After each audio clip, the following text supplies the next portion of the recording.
Good evening, ladies and gentlemen. We're glad you are watching. Thank you so much for choosing Taita TV tonight. This is your open forum political discussion show, a show that gives you an opportunity to air what you feel and think about the latest development on our political front. Well, there is a lot that has taken place today as President Uhuru Kenyatta hits the road for Azimio campaign. This has been amid speculation that he has kept off the campaign. He doesn't want to play the major role into the campaign, but contrary to people's expectation, he was on the front line today, making Azimio the team to beat if you want to be part and parcel of the general election 9th August 2022. Of course, it's 27 days to the deed day. Are you set? Is your voter's card ready? Is your ID in place? This is it. There is no more waiting. So get set. Let us do business. Ensure that Kenya is your business, and everybody who aspires to be part and parcel of its leadership must answer to you as an individual. That's how powerful you are as a voter. And of course, Baba was rambling where in Taita Taveta, gathering votes and ensuring that everything that belongs to him is consolidated, ready for 9th August 2022. DP Ruto with Kenya Kwanza were in Budalangi. What do you make of their move and their campaign in that part of the world? Welcome, ladies and gentlemen. Let's get talking. The link to use to get in the studio is right now in the comment section. Click on it, allow StreamYard to configure the camera and the audio for you, and you will be in this very space for us to get talking. Thank you very much. Those of you that are joining us fast and furious, if you are able to get us, please ensure you invite 1, 2, 3, 4, 5 people to join in the discourse. Share all that in your Facebook groups, WhatsApp groups, and every other social media platform. Anywhere you are in the world, you can get Taita TV as long as you can connect to the internet. And so make use of that link. Ensure that you don't watch alone. Bring in as many as you can, even as we start out on the discussions. Thank you so much. We appreciate all of you that are coming in. It is awesome. We appreciate everyone for their commitment and continued followership of Taita TV. Thank you for the support you keep giving us to ensure that we are here always to give you the platform for you to air what you feel and think about the whole scenario. Thank you so much. The link is in the comment section. Tumia hiyo link tafadhali. Ningependa kuwasabai wawili watatu kabla tuanze. Naona wote tushaanza kuingia. Tatu Juma karibu, Meril karibu, Patel Saboka Manyi karibu, kuna nani Jackson Ogutu karibu, unasema Baba the Fifth, kuna Mato Mark Ndets, you're welcome. Thank you so much, Nabi. Kadenga babake mtarajiwa, asante sana, karibu kwa show. Kevin Otieno, you're welcome. Nani huyu? Mami MC Osele, you're welcome. John James, you're welcome. Kuna Kenneth Odero, karibu kwa show. Melvin Anyango, Sally Roba, Sarah Serange, karibu sana. Alafu kuna nani huyu? Kuna Derek, kuna Cindy, kuna Joy, kuna Esther, kuna Jack, kuna Oyo, kuna Maureen Adega. Hi to you, thank you so much. Asante sana kila mmoja, tafadhali tuendelee kukaribishana. Mambo ni kama hayo. Uhuru ndio huyo anaongoza katika kampeni za Azimio, kinyume na matarajio ya wengi na wote ambao walikuwa wanasema amehofia mara hii sijui itakuwaje. Haya, mambo ndio hayo. Kile mliogopa kimewapata. Sasa kila mtu abebe mzigo wake. Bwana Wekesa, vipi leo? Well, I've just finished a discussion with Daktari Masanga, just talking about the same issues that you are highlighting. So I said before I disappear, let me come here and have a moment or so to make my contribution if I will be accorded chance.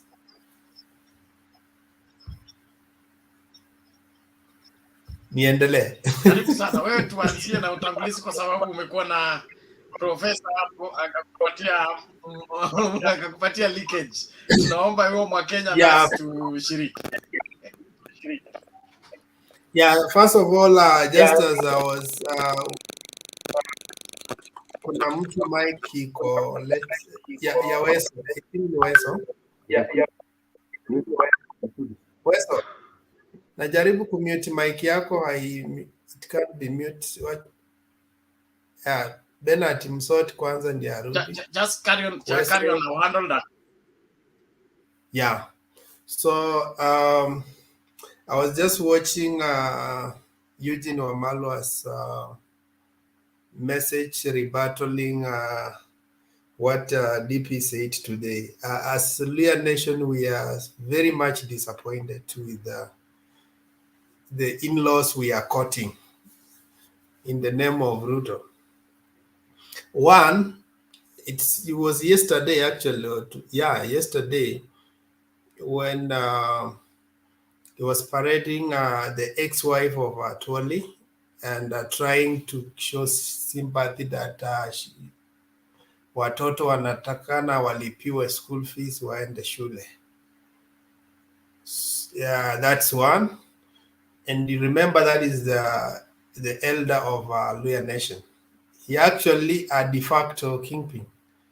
Then today he calls actually, I don't know if you have that clip, I have it. He calls to Trans Nzoia and then he answers Eugene Wamalwa. He says that nilisikia kuna mtu alisema hapa nilimchapa kofi. Wacha ambiwe in our culture we don't slap women. So what began as a joke on social media eventually has come to corridors of power, and the second in command calling a CS a woman and is a man. Yeah, that is the highest arrogance that we have had in the Republic of Kenya. And two, if he quoted his own culture, we also need to quote our culture. Yeah, Eugene is a fully circumcised man with one stick and two balls. He cannot be called a woman. That is the highest disrespect to one of our potential kingpin, and we don't take that lightly. I think he's going too far. We haven't forgotten that he's still mentioned in issues to do with one of our guy who disappeared unceremoniously. May God rest his soul in peace. But this is just slapping now that is a slap to the community. He's taking his emotions too far. Let him concentrate on the message that can deliver the votes. We only have 26 days to go. But let me brush off all the drama. Let me concentrate on the lie in his message. The message he delivered at Trans Nzoia was that he caught Eugene kwa mtaro na akamchukua akamfanya waziri. As if Kenyans don't have facts at their fingertips. 2013, Eugene was supposed to be a running mate of one Uhuru Kenyatta on TNA. It is William Ruto who came and displaced Eugene. So by displacing Eugene, for him being given a ministerial post, it's a lower rank of what he was supposed to be given. Secondly, he was not the one who gave them in the ministry. Uhuru gave him ministry because he had displaced him from being a running mate. So he gave him the ministry. Now, the ministry that he was given, he was also supposed to be added a department of water and irrigation. And Ruto refused because he wanted that to fall under his docket.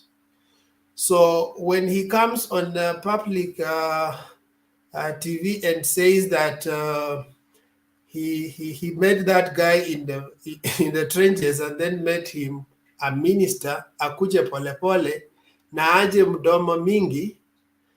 No, he cannot silence our leaders. We appreciate those he has silenced, but we will not allow him to silence our leaders. So let everybody campaign. If he doesn't like them, let him find a way of. Of course, he took kina Wamal, kina Weta and Mudavadi. Is Raila complaining? No. So for Eugene working with Raila, why is he feeling the pain? So let him rationalize his emotions, and people need to see the leadership in him. Surprisingly, that disease even has entered to Sakaja. I used to admire Sakaja when he was on Jeff Koinange and the junior senators. Mpaka nilikuwa najiuliza kwani yeye ilikuanga tu PR. When he came to the debate, the guy had a lot of tantrums. The guy, he's indisciplined. I don't know what happened to him. I don't know what happens when people choose finally to land in the Yellow Party. But it is, I think it obeys the old maxim that birds of the same feather flock together. I say that when you find people going to one party, don't think it's by mistake. Some of you are saying, oh, I just fought for somebody because he may have gone there for some reason. No, there's always something that people find an identity when they join a particular faction. Usituambie yeye ni msuri lakini alienda tu huko kutafuta kura. Hapana. There's always some connection. And that's why the people we saw that are good, after they join that place, it's like it's a fertile ground to allow their own hidden, to shed off first the PR and allow their hidden character to start coming out. Let me not dwell on that. I shortly what Uhuru said today. I'm one of the person who said that Uhuru will be coming out once in a while just to distract them with a message that will carry them 2 to 3 weeks. So be sure tomorrow there might be a planned central visit just to answer Uhuru. Utaona hapa Kithurai Kiambu wapi just to try and respond to Uhuru, because for them, after launching a 200 pages encyclopedia, they call a manifesto, they call a plan. They have never even read the first page, not even the cover, to explain to Kenyans what it entails. After they launched, they put it aside and then they started attacking Raila, attacking Uhuru. So, but for us, we are happy. Actually, our strategies are based on their demeanor. We just need to prop them up and they get confused and they lose all. I ask myself, why should Ruto travel from Nairobi, go all the way to southern Turkana, Takwel, and start talking about issues that Turkanas have no idea about? When you start telling people who, majority of those people in the rural Turkana, they hardly even get food. So when the agenda becomes IEBC, when the agenda becomes hawataninyang'anya kura yangu, those are the people you need to talk about that bottom up and make them understand that actually you have come to be a solution to their problems. But yes, you have a crowd, but you're not connecting. I was looking at my friend. Let me say it because I schooled in Turkana and I'm not shy. Most people there, some they hardly even have a 1 meal a day. So when you go there and start the Nairobi things, wakingangana na kura yangu, they don't connect with you. They are there because you have come in a rally, but they are waiting after rally imeisha utawapatia nini? Because they mostly live hand to mouth. And when they get 1 meal, that is it. So they need a practical leader who goes there and tell them, we are going to revolutionize your life. Maybe we need to bring in irrigation. We need to do what? So that the lives of Turkana can start changing. Not going there and attacking Raila there. Some of them they have never seen Raila. So when you attack him, they don't wonder. A few of them can connect with what you are saying. So I think campaign messaging also is their own undoing. I thank God that Baba and Mother are only focused on the agenda. They leave their attacks to these other boys to do it, but their main agenda is to sell the 10 points of Azimio. So it's an advantage to us. I think there are so many things I can say, but for introduction purpose, let me just stop there. Thank you.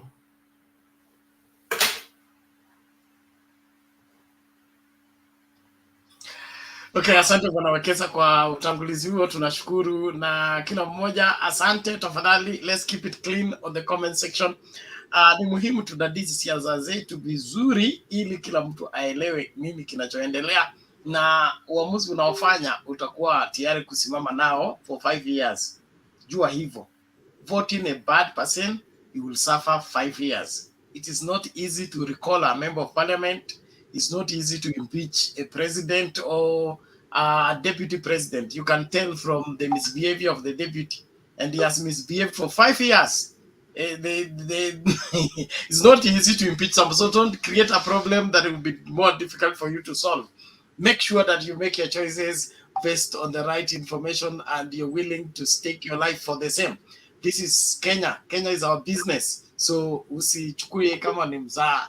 Nashukuru wote ambao mnaendelea kukaribishana. Tafadhali karibisha mtu, wawili, watatu ili kila mmoja amakinike. Na kama unatufuata kwa Facebook na huja subscribe kwa YouTube, fanya hivyo tafadhali. For the past 3 days tulikuwa na shida na Facebook. We were only live on YouTube. So kama unatufuata Facebook peke yake na huja subscribe,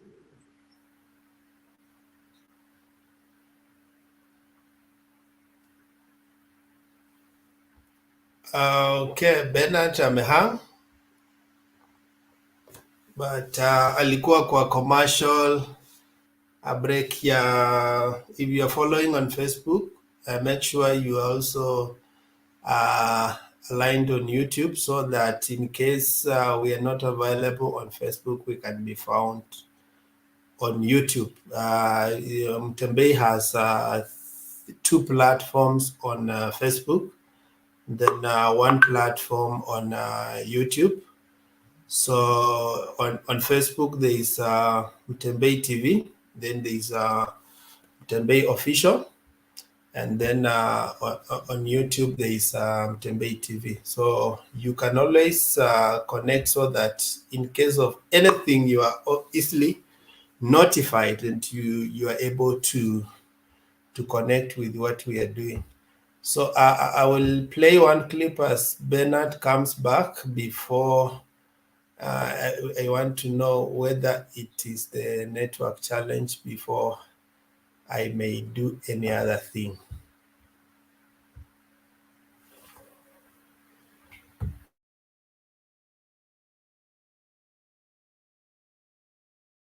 Ni wa msimamo na ni wa haki. Mseme ukweli bana. Hawa wengine ni wa mdomo na matusi. Sasa mimi nauliza, ukiwaona kila siku wakienda kwa mkutano, kazi yao ni kuongea juu ya Uhuru. Sasa wewe unaongea juu Uhuru atafuti kura? Ama ni namna gani? Ati wananiambia nimalize niende. Kwani wanafikiria nimalize niende wapi? Nitakuwa hapa tu. Na mimi nitafanya kazi yangu mpaka dakika ya mwisho. Ama ni namna gani? Bado kuna hospitali za kufunguliwa, bado kuna barabara za kujengwa, bado kuna kazi nyingi za serikali ambazo zinatakikana kufanywa, na mimi nitazifanya mpaka nipatie shughuli hiyo mwingine, na nawaomba nyinyi kwa heshima ya yule ambaye nitapatia aendelee naye, iwe si mwingine isipokuwa Raila. Ama ni namna gani? Kwa sababu kazi itaendelea. Ama ni namna gani? Kweli. Na sisi tutakuwa tunakutana mtaani tu tukiongea. Ama ni namna gani? Na bado tutakuwa tukiona kitu tunaweza kupigia wenzetu, tulikuwa pahali kuna shida tusaidiane. Hiyo ndio maisha jameni. Ama ni namna gani? Sisi hatutaki uadui. Mimi nataka niseme ya mwisho. Mimi nashukuru hawa viongozi wenu. Hakuna kitu mimi inanifurahisha zaidi nikiona leo hii Kadosi tunasimama naye hapa, tunatafuta kura, si ni kweli? Na nawaomba mumpatie, si ndio? Lakini ile kitu inanifurahisha hata zaidi ni ya kwamba Babu Owino hako pale nje na mgombea yako, hata yeye ako hapa, na tunaomba kura pamoja. Niambieni kama hiyo ni kitu safi ama sio safi? Si hiyo ni amani? Kuna mtu ambaye anachukia amani? Kuna mtu ambaye anachukia amani? Na mwananchi ataamua, na akishaamua aende nyumbani agojee matokeo. Ama ni aje vipi? Vijana, ama ni aje? Si ni hivyo? Si ni hivyo? Na hiyo ndio furaha yetu, kwa sababu nchi ambayo haina amani haina maendeleo. Nchi ambayo haina maendeleo haina kazi kwa vijana wake. Nchi ambayo haina kazi kwa vijana yake ni nchi ya umaskini. Si ni kweli? Lakini viongozi wakishirikiana waseme ya kwamba hata tukitofautiana tunaweza tujadiliane. Si suluhu lazima itapatikana? Si suluhu lazima itapatikana? Mwataka viongozi wa suluhu ama wataka viongozi wa siasa ambaye haina mwelekeo? Si ni viongozi wa suluhu? Suluhu ndio po kazi inapatikana. Suluhu ndipo barabara zinapatikana. Suluhu ndio itatusaidia kuhakikisha ya kwamba kama kuna ploti imeibiwa imerudishwa. Suluhu ndio itahakikisha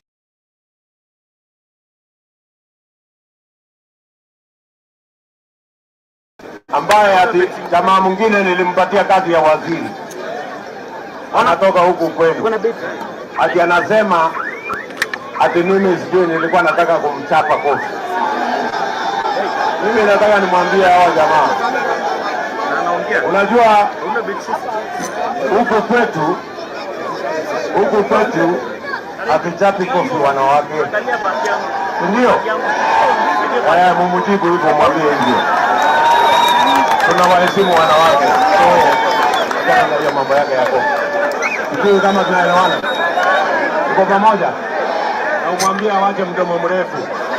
Bila mimi angekuwa anatembea barabarani. Mimi ndiye nimemtoa kwa mtaro nikampatia kazi ya waziri.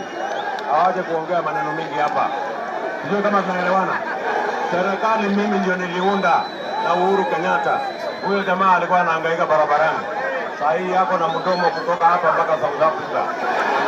Unaongea mambo ya ndani wewe. Bure kabisa. Sijui kama tunaelewana. Tuko pamoja. Tutalala, tuko pamoja.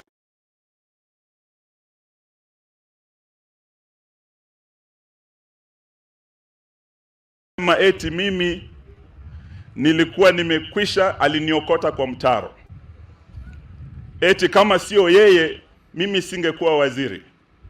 Leo nataka niseme mbele ya watu wangu, ninyi ni wazazi wangu, ninyi ni watu yangu, ndugu zangu. Uhuru Kenyatta ndiye aliniteua kuwa waziri katika baraza lake. Na wakati ameniteua kuwa waziri, William Ruto alipinga my appointment. And I want to challenge him wherever he is. When I was appointed Minister for Water and Irrigation, William Ruto alikataa idara ya irrigation kuja kwa wizara yangu. Nilikuwa nje ya ofisi for several weeks sababu William Ruto hakutaka niteuliwe kwa serikali hii ya Uhuru Kenyatta. Na wakati nimeingia kule, mimi ni waziri, niliapishwa peke yangu. Nauliza William Ruto, mbona ulienda kwa sherehe za mawaziri wote wakiapishwa, ukakataa kuja kwa sherehe ya kuapishwa kwangu? I was sworn in by Uhuru Kenyatta peke yake sababu William Ruto was against my appointment. Kufika 2018, mimi sababu nilipeleka viongozi wa Mlembe, huyu Mwambua Kiweko, tukiomba mambo ya hii sub county, mambo ya Nzoia na Mumias. William Ruto sababu si kwenda kwake kumpigia magoti, nilipeleka viongozi wa Western kwa Mheshimiwa Uhuru Kenyatta. Vita yangu na Ruto ilianzia hapo, na akaniambia nipeane resignation letter yangu. Leo he has repeated the same, saying serikali hii ni yake na Uhuru. Na kama sio Uhuru Kenyatta, nataka niambie watu wa Luya siku ya leo, hamungekuwa na Mluya hata mmoja kwa cabinet ya Uhuru Kenyatta, sababu William Ruto alinifuta 2018. Mimi sijaongea mambo haya kwa muda sababu mimi ni mvumilivu sana na ninamheshimu sana naibu wa rais, lakini yale ametamka leo, niseme nisiseme, nitoboe nisitoboe, mimi nimefika pahali nimesema wacha sasa tuseme ukweli wetu juu ya William Ruto. Sawa sawa?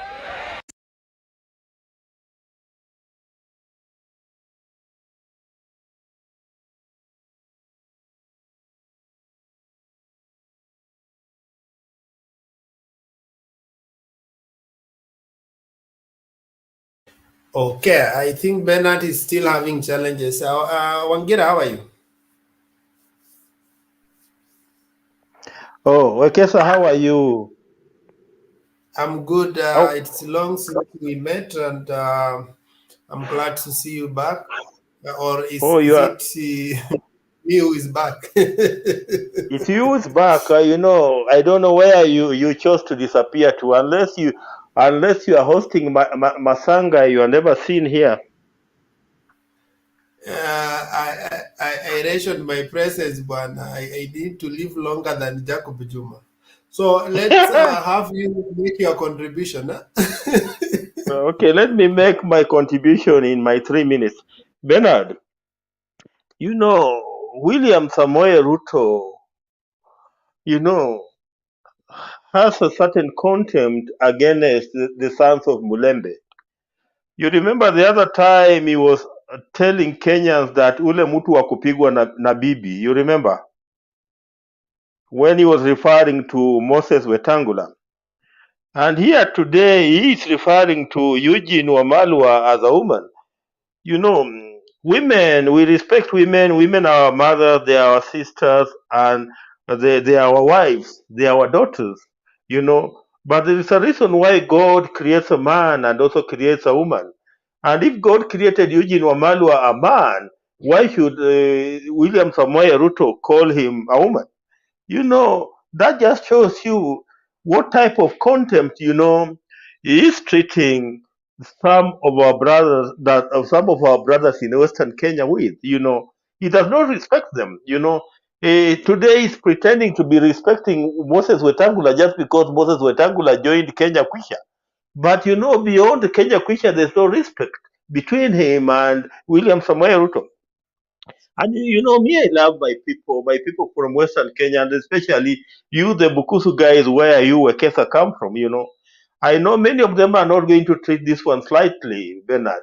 Nani Wekesa, you know. The Bukusu are very conservative, and you said it, you know, there are people who circumcise, and you know, if Eugene Wamalwa is a circumcised Bukusu man, and there's another man trying to call him a woman, you know, I know his community is not going to take it lightly, you know, and it might, you know, it might backfire on William Samoei Ruto. I know that message could backfire on him. You know, he took it very slightly, you know, trying to dismiss Eugene Wamalwa, trying to call him a woman, and it's likely to backfire on him. And again, why should you say that you found Eugene Wamalwa kwa Mutaro? You know, even way before Eugene Wamalwa was reappointed to the cabinet in, I think, 2015, He was a man doing his own things. Eh? He was not that desperate. He was not begging. He was not in the mutaro in the manner that William Samoei Ruto wants us to believe that Eugene Wamalwa was. And then he's saying that ni mimi na Uhuru Kenyatta tuliunda serikali. Siku hizi tukamweka kwa serikali, siku hizi iko na mdomo mdomo. Must you agree with William Samoei Ruto for him to respect you? Can't you disagree? Can't you disagree to agree? Whereby, on principle, we are not disagreeing, we are not agreeing, but we can still respect one another. Does it mean that if you don't agree with William Samoei Ruto, he must find an abuse for you? We know he calls Raila Odinga Kitandawili. He's the only person we know that he has not perhaps abused is Martha Karua, and perhaps because of the fear of gender. He knows that if he tries to abuse Martha Karua, the gender aspect could backfire on him. But he's abusing everybody, you see. He abused Kalonzo Musyoka, ule jamaa kukaa kwa lami. This is a guy who does not respect anybody. And that is the reason why we must ensure that he goes home come the 9th of August this year. I've just liked the way the deep state works. Wekesa, and I can see Bernard is also back. There's this guy who is called Speaker Justin Muturi. Justin Muturi, since he joined the Kenya Kwanza brigade, he has been behaving funnily. So the guy decides to call for a special sitting that was supposed to have served his own personal interest as the speaker, and perhaps a special sitting that was supposed to serve the interest of William Samoei Ruto. And do you know what the deep state did? They decided not to gazette the special sitting, and without a gazette notice, you cannot have the special sitting. And just like that, the special sitting has died. So Justin Muturi will never chair any other sitting in the Kenyan parliament as long as we are alive in this country again. Uhuru Muigai Kenyatta. I'm just loving the man Uhuru Muigai Kenyatta. Today I've listened to the gentleman and I've just loved him. He said watu wengine ni mudomo tu na vitina na matusi. Then he said, then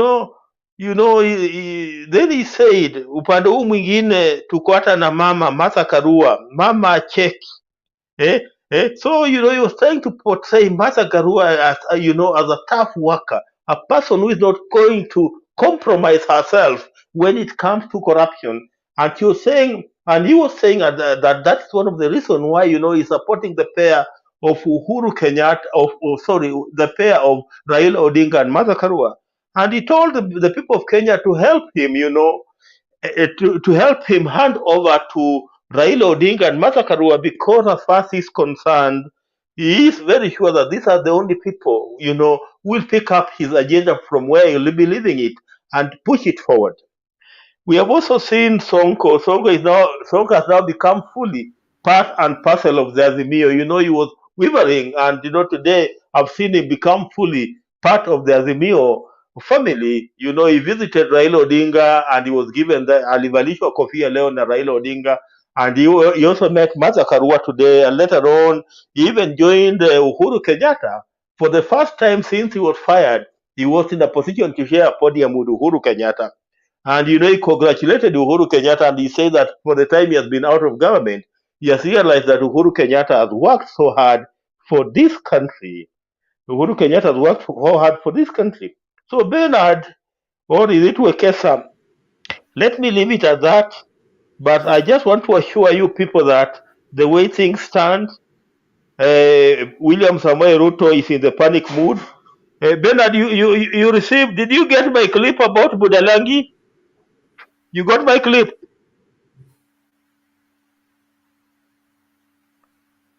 Okay, let me find it. Where did you send it? When did you send it? I sent it in your WhatsApp. I wanted you to see the way William Ruto is bribing everybody to attend his meetings. Today in Budalangi, they were paying people 50 shillings to attend the rally that was in Budalangi. Okay, we will get it and play it. Try and get it. Wangira. Hiyo ni madharau kwa Waluya sana. Waluya wanapewa 50 bob na huko Machakos anapeananga 300. Ni madharau. That's why I brought it here. None is We want you to 50,000. 50 Anyway, shillings. Bernard, take over. So thank you very much. I'm on a standby up to saa sita, so so thank you Kesa, and thank you everybody. Everybody keep your mic mute, please. Let's move on. I will get that we'll get that clip and play it, plus other clips.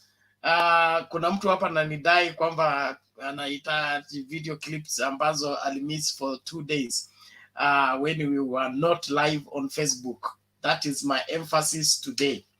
If you have subscribed, if you are following us on Facebook and you have not subscribed on YouTube, that's why you missed whatever the 2 days. We were active here, we were live, and we did the show as usual.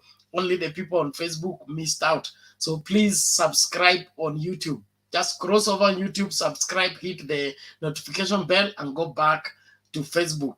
And the shows you missed are now available on YouTube. Just go and find them and you'll get the clips you're looking for. I appreciate everybody. Please just keep it up and keep moving. Kama tukufuata Mkururo, then it is who? Leonard.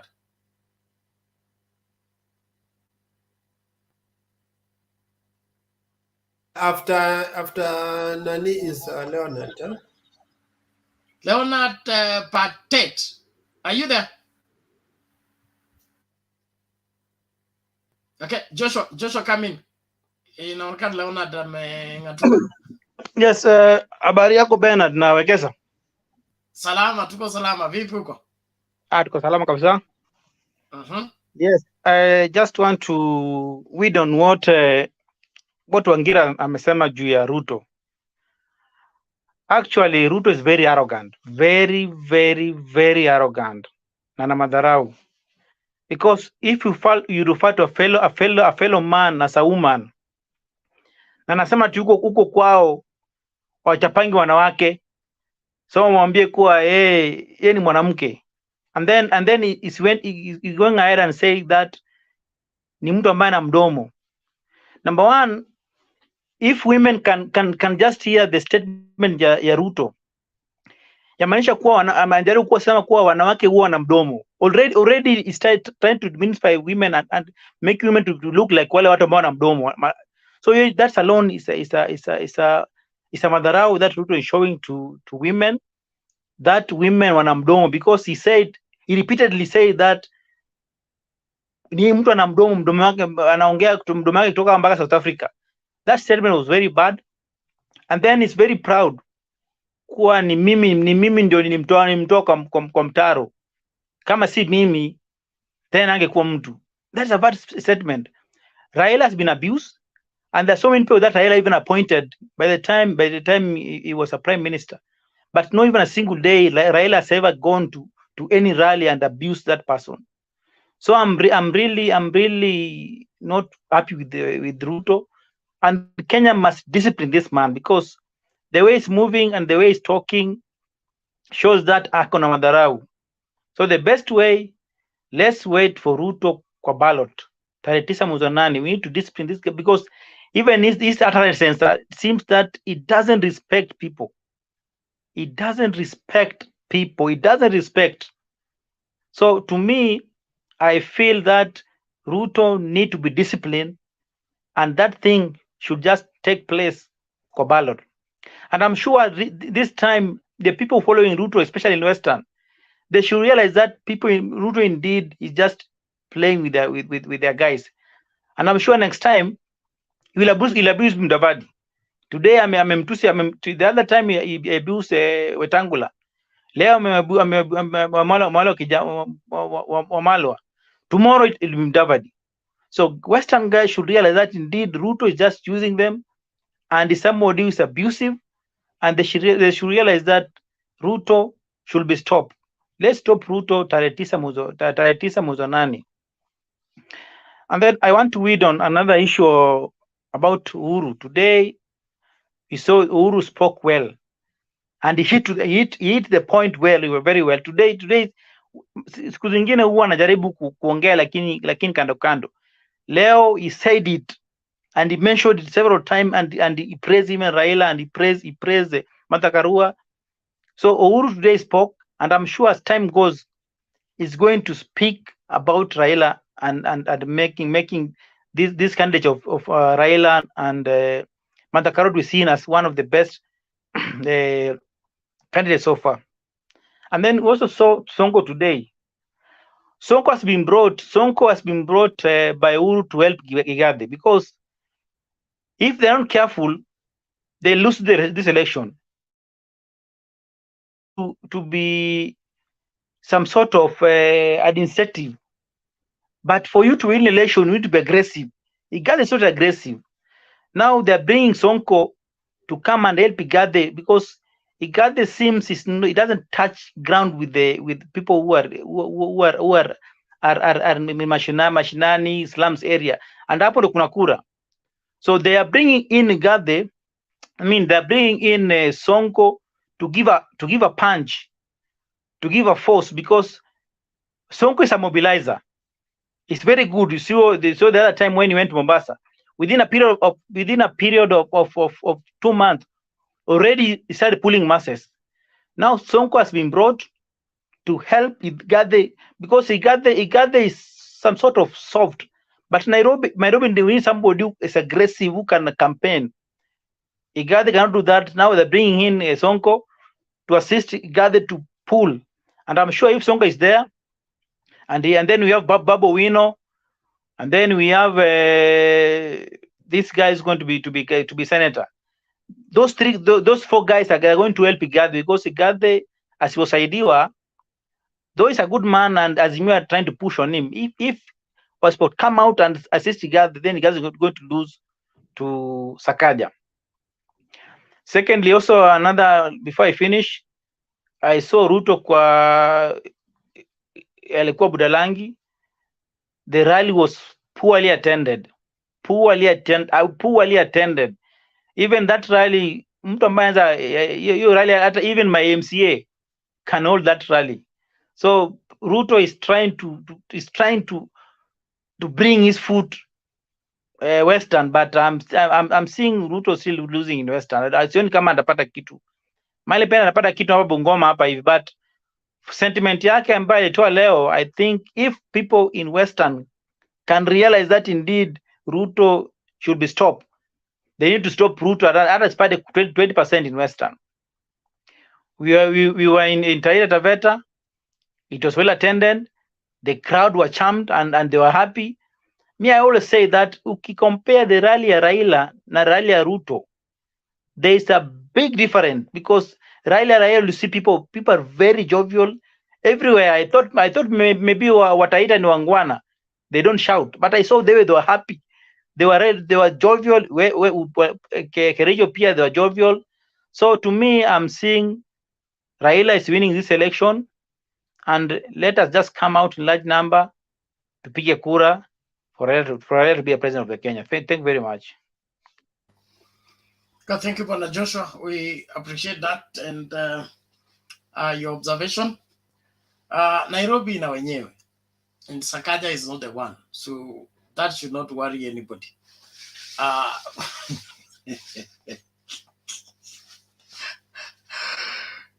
Just note that Nairobi na wenyewe na Sakaja is not the one, so isiwatishe na isiwasumbue. I'll play the video and then Leonard akuje. Leonard ulikuwa umepotea. Okay, let's get this and then look at this. We get to go.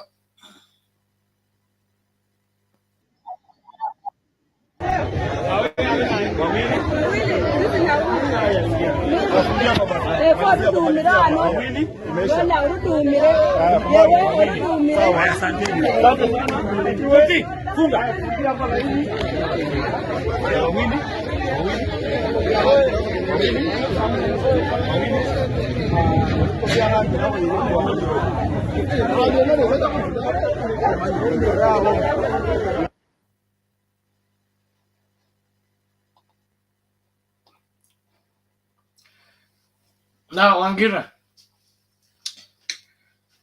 doesn't that constitute a violation of electoral law of bribing voters? In fact, that's an election offense. That's an election offense. Yes. That's a purely election offense. That's electoral felony, which when you go to court, there is no hearing. It amounts to nullification right away. A felony cannot be contested, and bribing is one of it. So, Wangira, take it over. Let's prosecute this by tomorrow morning. Leonard, karibu. Asante sana. Unanisikia? Yes, unapatikana. Karibu sana. Bernard, how are you? I'm good. Yeah, today we saw the clip ya Uhuru which alikuwa anaongea na him being the president, na alisema where he's going to vote as an individual. That is very much okay, and this is just history repeating itself, because I remember very well when he was coming to being presidency, but the first time he failed. Mzee Moi said kama ningeulizwa ningepatia huyu kijana. So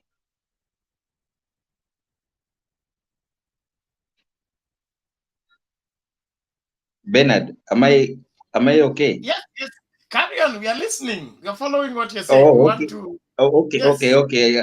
I thought I'm off. No. Asante. So leo na yeye imefika mahali na yeye anatakikana akuwe voter, na alisema kwamba mimi niko na voti yangu moja na najua mahali nitapeleka, na leo ameambia Wakenya wewe atapeleka, na hiyo ni haki yake ya kikatiba, na it is very much okay. So what we are going to do on 9th, Kenyans are going to decide who is going to be the president. The only thing that we need in Kenya is peace.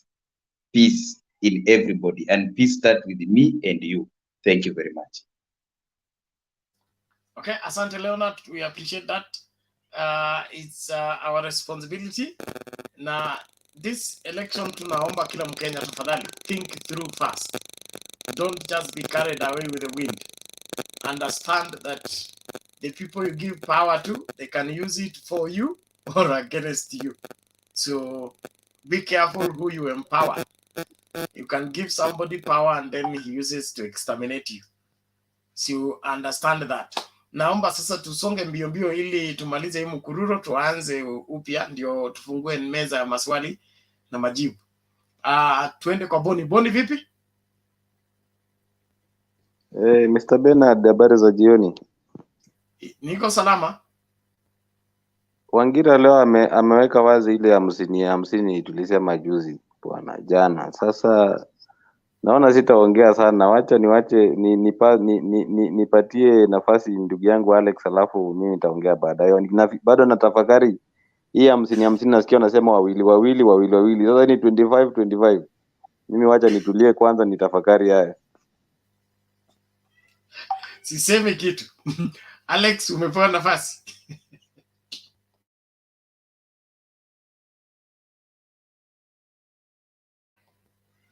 Alex, are you here?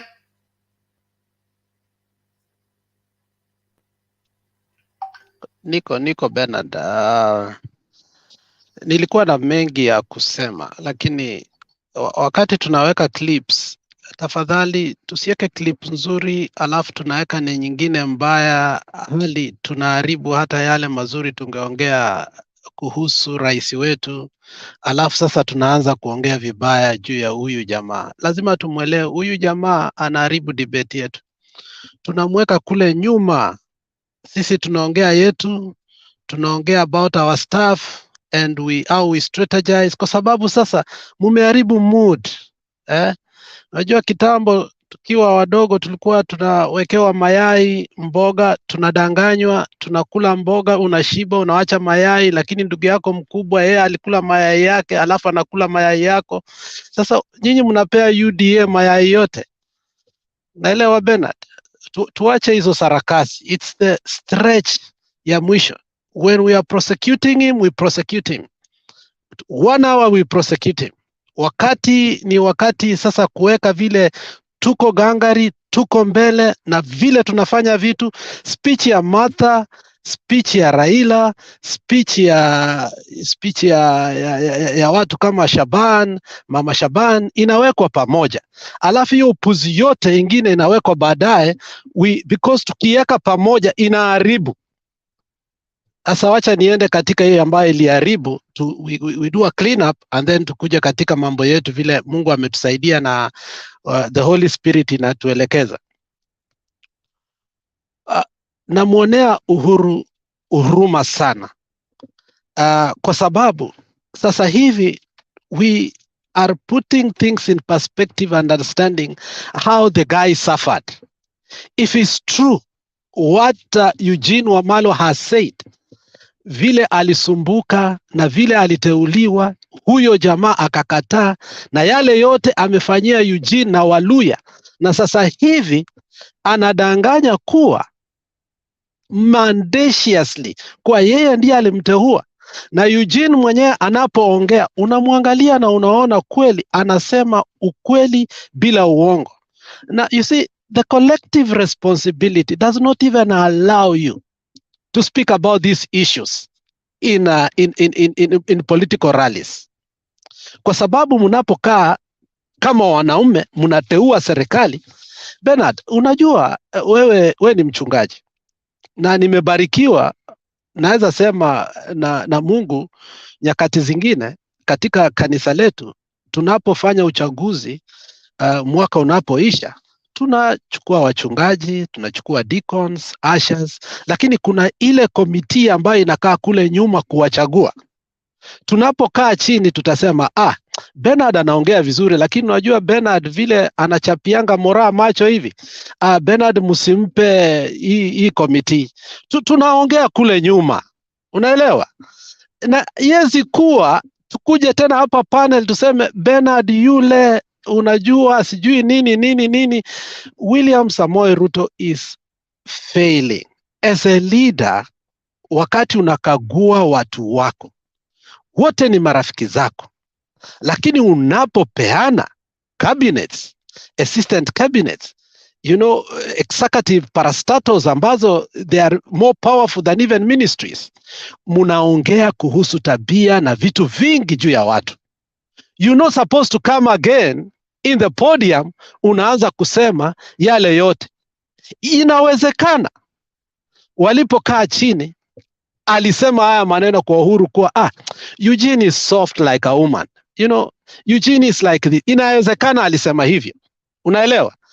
Inawezekana kuwa walipoangalia Galana ilikuwa inaenda kule irrigation, they needed, food security was important, is part of what they ran on. So wakati anakuja sasa hivi kusema what they spoke on the boardroom mbele ya umati kule Turkana ambapo Wekesa alisoma, the guy does not have leadership qualities, na inaonekana kuwa hata wale ambao wamefanya kazi naye kama Kipruta Arap Kwirwa wanasema ukweli kabisa kuwa this guy doesn't know even how to keep a secret, and therefore I think every day he keeps disqualifying himself from the office. The other thing that we must say is that Uhuru must be a very resilient person. For him to have made a decision to go and take Raila, he had had enough. Anaposema kwa sasa hivi, you are not the right person to take over, Uhuru understands. And now it's being revealed some of the things are these ones that the infighting within the cabinet, and that is why they were not even able to achieve the Big Four agenda. So we must prosecute Ruto and say the reason they did not achieve the Big Four agenda is because of his petty fights like these ones, ambapo anaambia mtu kuwa yeye ni mwanamke, ako na mdomo kutoka hapa mpaka South Africa. Na sasa ukweli kabisa, angekuwa na mdomo kutoka hapa mpaka South Africa, tuseme ni ukweli, ingekuwa hivyo. That's abusing people with disabilities. He does not respect people with disabilities. It shows that from his part, people with disabilities do not amount to anything to him and to this country, and their contribution is null and void. So the way the DP is coming out is a person who doesn't respect leadership, he doesn't respect communities, he doesn't respect manhood, he doesn't respect womanhood, he doesn't even respect his own children. Because if we sit here, we start even prosecuting his own children from the way they look. The way they look. Bernard, we can even tutafanya msichana wake asitoke chini ya kitanda. But we choose not to do that because akona hiyo tabia ya kutuambia huyu anakaa hivi, huyu anakaa hivi, huyu amemea nywele sijui mpaka kule chini ya white. Unajua, he has those things that we must, you know. Sasa itafika mahali tuanze kufanya vile nani ametuambia, anaitwa nani, our guy Joho, kuwa kama ni noma ni noma, kama ni ngangari ni ngangari, because I mean he is not learning. The other day he was abusing Congo. That lady from Congo told him that he needs to learn a diplomatic language as a candidate for the highest office in the Republic of Kenya. And that was the most nicest, softest, and most cogent message of advice any person could have given the deputy president who's running for the highest office in Kenya on how to conduct his campaigns. Anatoka anatukana wa Congo, mara anatukana watoto wadogo, mara anapiga watoto. So I mean, this guy does not qualify to be a leader of a country. Now, unapoona Waluya sasa hivi, na nataka kwanza you apologize kwa Waluya kwa sababu nasema ati hiyo ni madharau. Madharau gani? First of all, we should not even take Ruto's money. We should not, because we know very well he killed your own child, Jacob Juma. He was challenged by Jirongo. He was challenged by Jirongo. By the way, Jirongo said it 4 times. 4 times on the record. Akifa, kanisani, akasema baadaye katika matanga kule kwao, na baadaye aliporudi Nairobi akasema same statement, consistent. Akasema vile huyu jamaa alimua Jacob Juma. You cannot take money from a person who kills your young people. Visionary leaders. Na unaposikia, unajua Jacob Juma, mimi nilimjua kwa Twitter, but I didn't know the impact that he had. This was a guy who used to sit in Nairobi, but he never knew a party. He could see potential leaders. Anaona, oh, huyu ni Sakaja. Oh, huyu ni Malala. Then he bankrolls their candidature and make sure that you have potential leaders. Unapoangalia katika the leadership ambaye he nurtured himself na mzee Atuoli, unaona, unajua the Luya leaders ni vile saa ingine nyinyi ni waoga, lakini tunapowaona katika interviews kutoka watu kama Sifuna, hata kama Malala ako vile yuko, lakini when is in the right mind, wakina Sakaja hawa wote, when they are in their right mind, when you hear them debate, boy, I love Luya men. And that is a fact. So tunasema hivi, wachana mameo ya kusema kuwa ati 50 bob ni madharau. Mutakikani hata kuchukua pesa ya huyu jamaa. Lastly, wacha sasa mkimaliza, sisi tutakuja tu prosecute vile rally zetu zilikuwa. Wacha tutoke hii maneno ya Ruto kwanza, kwa sababu ameharibu mjadala. Tunataka turudi kwa mjadala wetu na tuonyeshe vile Mungu ametubariki na vile hii campaign itaendelea, kwa sababu Uhuru anapoingia, that is a different way, and I think we should prosecute that and be able to tell our people what that means to us. Asante sana Bernard. Oh, thank you, Alex, for that one. And it's good that we look at this critically and understand the kind of world we are in and the kind of people we are dealing with. William Ruto is one personality that has evolved into a degenerated kind of a person that wants to be toxic everywhere he goes, and he doesn't care whether it's positive or negative. And so he seemed to be on a rampage, and everybody need to be aware of the same. But all in all, this is our country. We know what is good for this country. We should not let go for anybody. Making Kenya safe and secure is the only thing that will secure every other Kenyan. And so whoever wants to take Kenya by all means, using every means, should be watched carefully. The Bible says, do you want to be great? Then don't.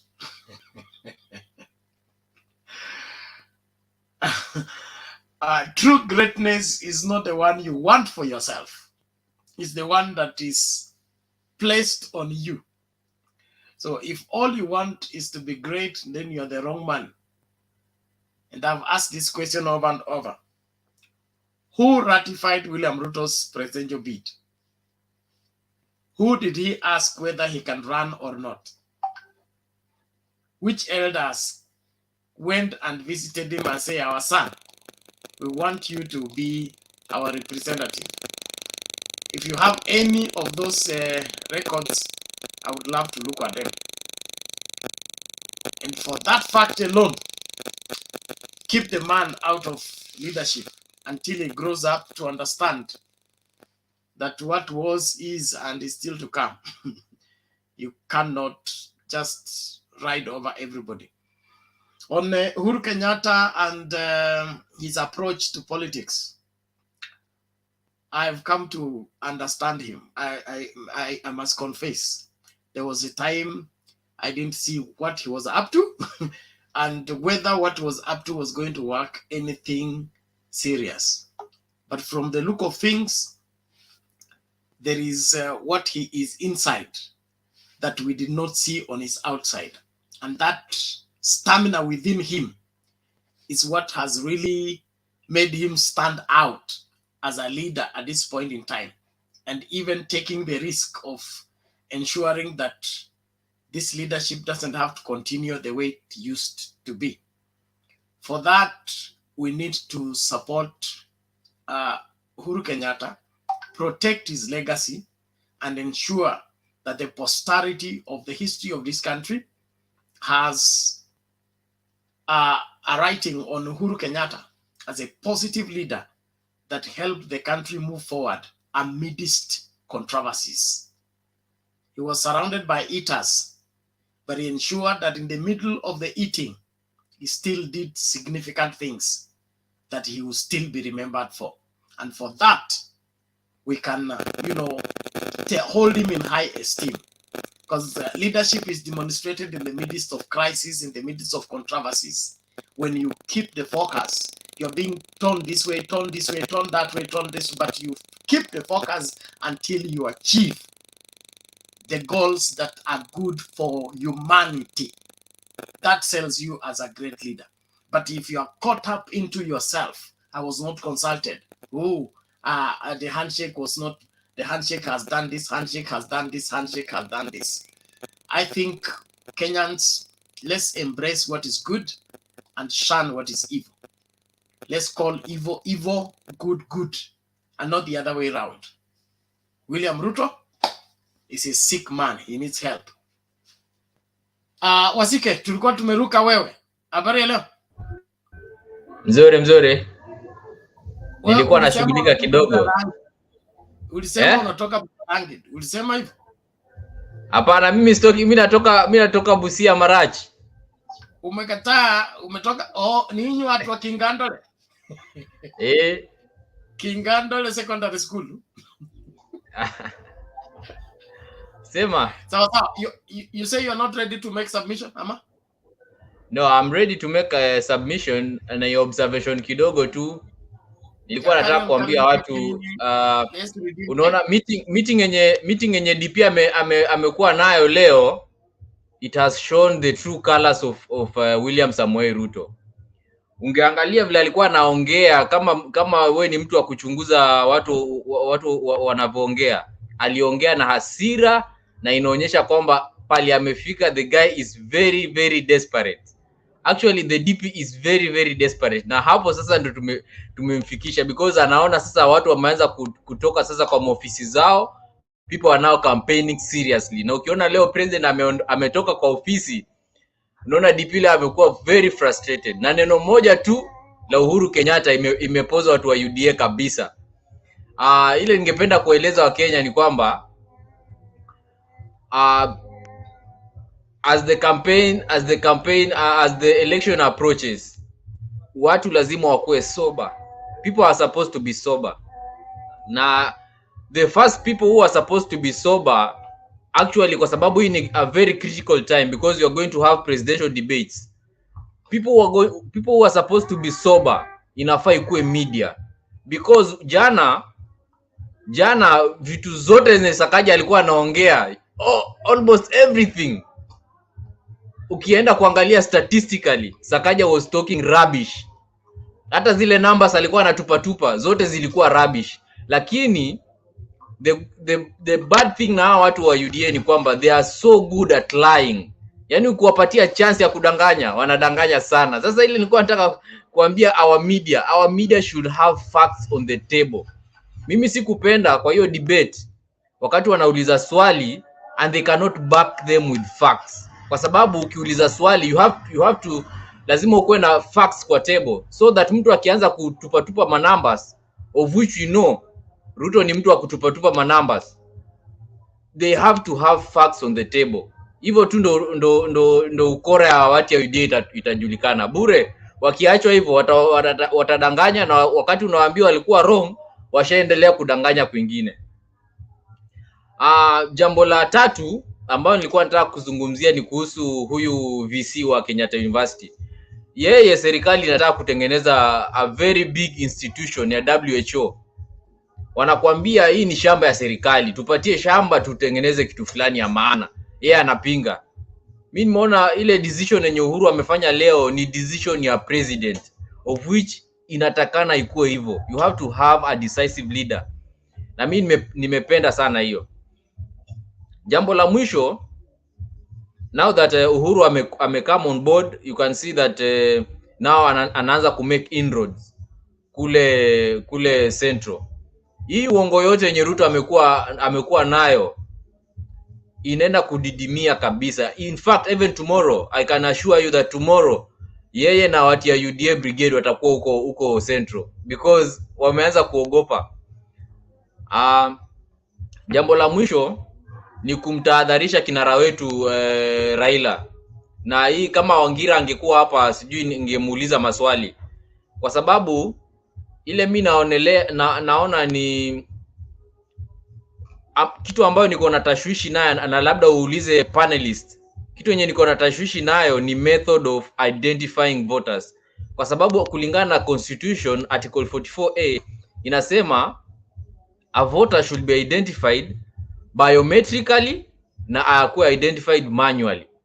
Unaona? Sasa wamesema the word complementary. Hiyo bado inanitatiza, kwa sababu kama ni complementary inafaa biometric kutambue na pia manually kutambue. Maybe Wangira akirudi umuulize hilo swali, maana mimi inanikoroga pia. Ni hayo tu kwa sasa, asanteni sana. Okay, thank you. And mute wa junior umeingia hapa. But we appreciate that, and it's also a concern on my side, because what Chebukati is offering as a backup plan, it's going to create room for the feared stuffing of ballot papers if not good care is taken. The identifying of the voter needs to be in both electronically and manually, so that there is counter checking, whereby biometrically I'm identified, then they check in the file so that they cross my name, I've voted.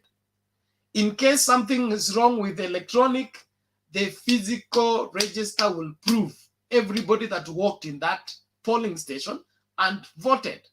But if they say that if I'm not seen in the electronic one, is when they go to the physical register, it means just a few names will be crossed in the physical register, the rest will not be crossed, and that is room for rigging. So that needs to be exactly. That's what I'm saying. Yeah. So it needs to be that's parallel. what I'm saying. Everything has to be done in order. So we'll look for that clarity. But I stand the same way we did in 2017. It has to be the same order.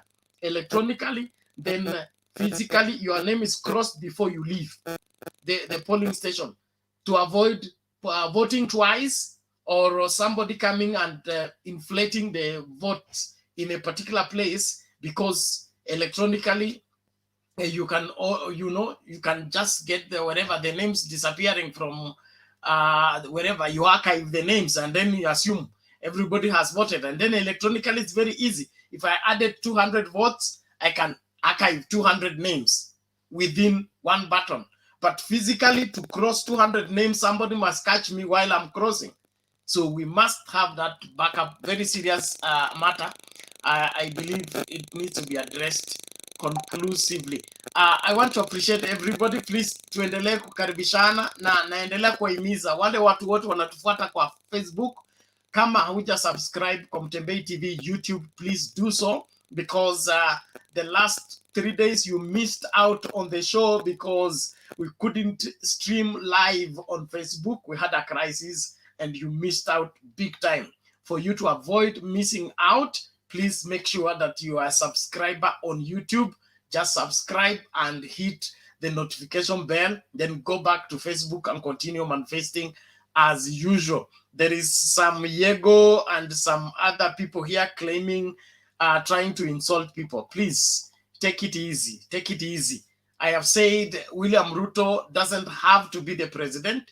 There is no law in Kenya that says William Ruto must be the president. The presidency of Kenya is not a reserve of anybody. That's why it's an elective position where everybody bids for it and we vote and the best person wins. So sikuja hapa kutulazimisha masuala ambayo hatuelewi. Kuna wale ambao wanasema hii station itafunga tarehe 9. Hii station ilikuwa hapa kabla uchaguzi uanze na itakuwa hapa after election. And the good news is it doesn't depend on election, or it doesn't depend on Karen, or neither does it depend on any funding from Sugoi. So if you think that this station is run by your mindset, then you're mistaken. You need to understand that William Ruto is a novice in politics. He is a first timer in bidding for presidency. He is lost in the bush right now. He doesn't know what to do. He doesn't know how to consolidate the country, to rally people after him. He's attacking everybody. He's unfit to be a leader. And so only people who think like you can follow that confused element. In my opinion, William Ruto needs to be sat down by the elders and be told to go back and learn what it means to carry the country along, not your ambition and your pursuit for becoming what you want to become. The country is different from somebody's ambition and somebody's goal. Look at Uhuru Kenyatta. Look what he has become. See how concerned he is about Kenya. That's what a leader is. Not somebody concerned about becoming president. Who cares about becoming president when the country is in turmoil? And that turmoil, all of it you're blaming on everybody else except you. Usitulete.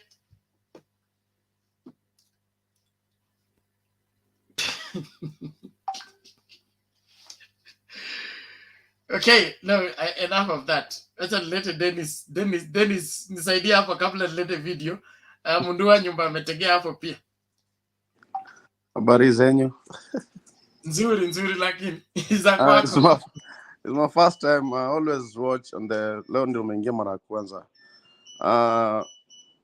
I'm telling you, if Mama Selina, Nyumba, Alex are not in this thing, then Ruto will win.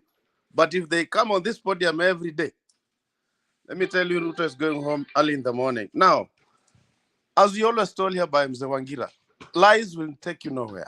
Ruto is a damn liar. Any minute we forget and give Ruto a vote, tutakulwa kama bigiji. Kenya tutamalizika. Na hizi sura ziko hapa zote atazitafuta. All you guys are going to be finished. So the best thing you need to do is to make sure Ruto will never be the president of Kenya. That is an angry person. And if you ever worked near Ruto, that guy is a sadist. Tutaisha. So I want us to do one thing. Come on, kwa group yote. This is voting time. Like Alex was saying here, it is crank time. It is crank time. Muda unaisha. We just need to poison. Nyumba,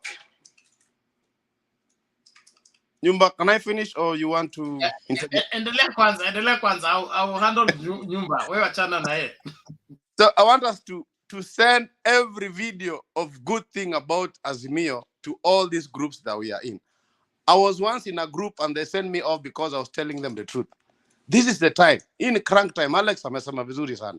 We need to take every opportunity that we have to make sure we take negative and sugoism away. We need to stay here and look at the way Matakarua is working. Look at the way everybody is working. Everybody.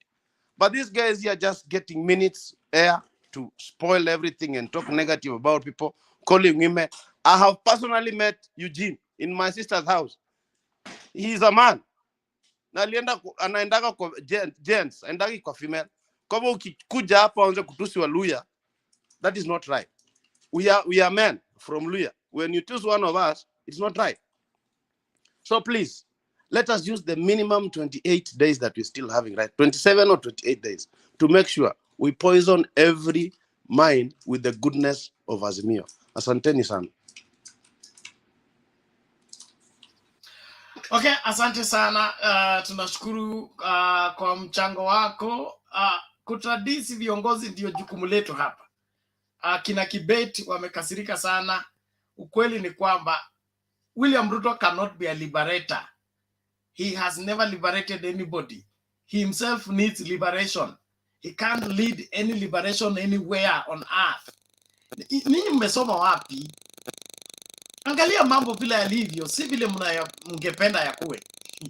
William Ruto cannot be a liberator. He doesn't look like liberty. He's telling everybody. Look at his backyard. Okay? Look at Wazingishu. Tusiende mbali. How many people are free in Wazingishu to vie on any party, to campaign on any party, and vote anyhow they want? That's the person telling you that freedom is coming tomorrow. Freedom from what? Oh, he wants freedom to go and loot the country. That is not going to work. So please, wake up and realize that time is running out. We must get our country back and on track from the wrong hands of looters and people who think government positions are for amassing wealth and milking the country. Government positions are meant for propelling the country to move forward and securing the future of our children's children, not the madness of milking everything you found in office. Mundu wa Nyumba, how are you today? Me, I'm better. I'm even better. Okay. Yeah. I'm going to give you. I'm giving you a challenge. You sing for me, happy birthday song. Today is my birthday.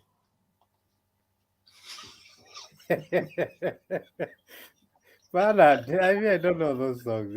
You know, sisi hata birthday hatusherehekei.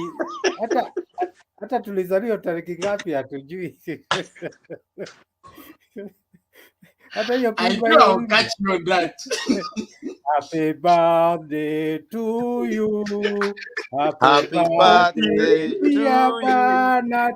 Happy birthday to dear you. Bernard. Happy birthday to you.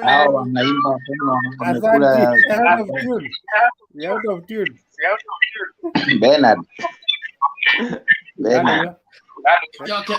Sorry. Order. Bernard. Order. Yes. Situkuimbei birthday vizuri. Ongoza basi. Ongoza wewe mheshimiwa. Ongoza wewe. Kama Happy birthday to you. Happy birthday to you. Happy birthday, dear Bernard. Happy birthday to you. How Thank you. old are you now? 70 ama ngapi?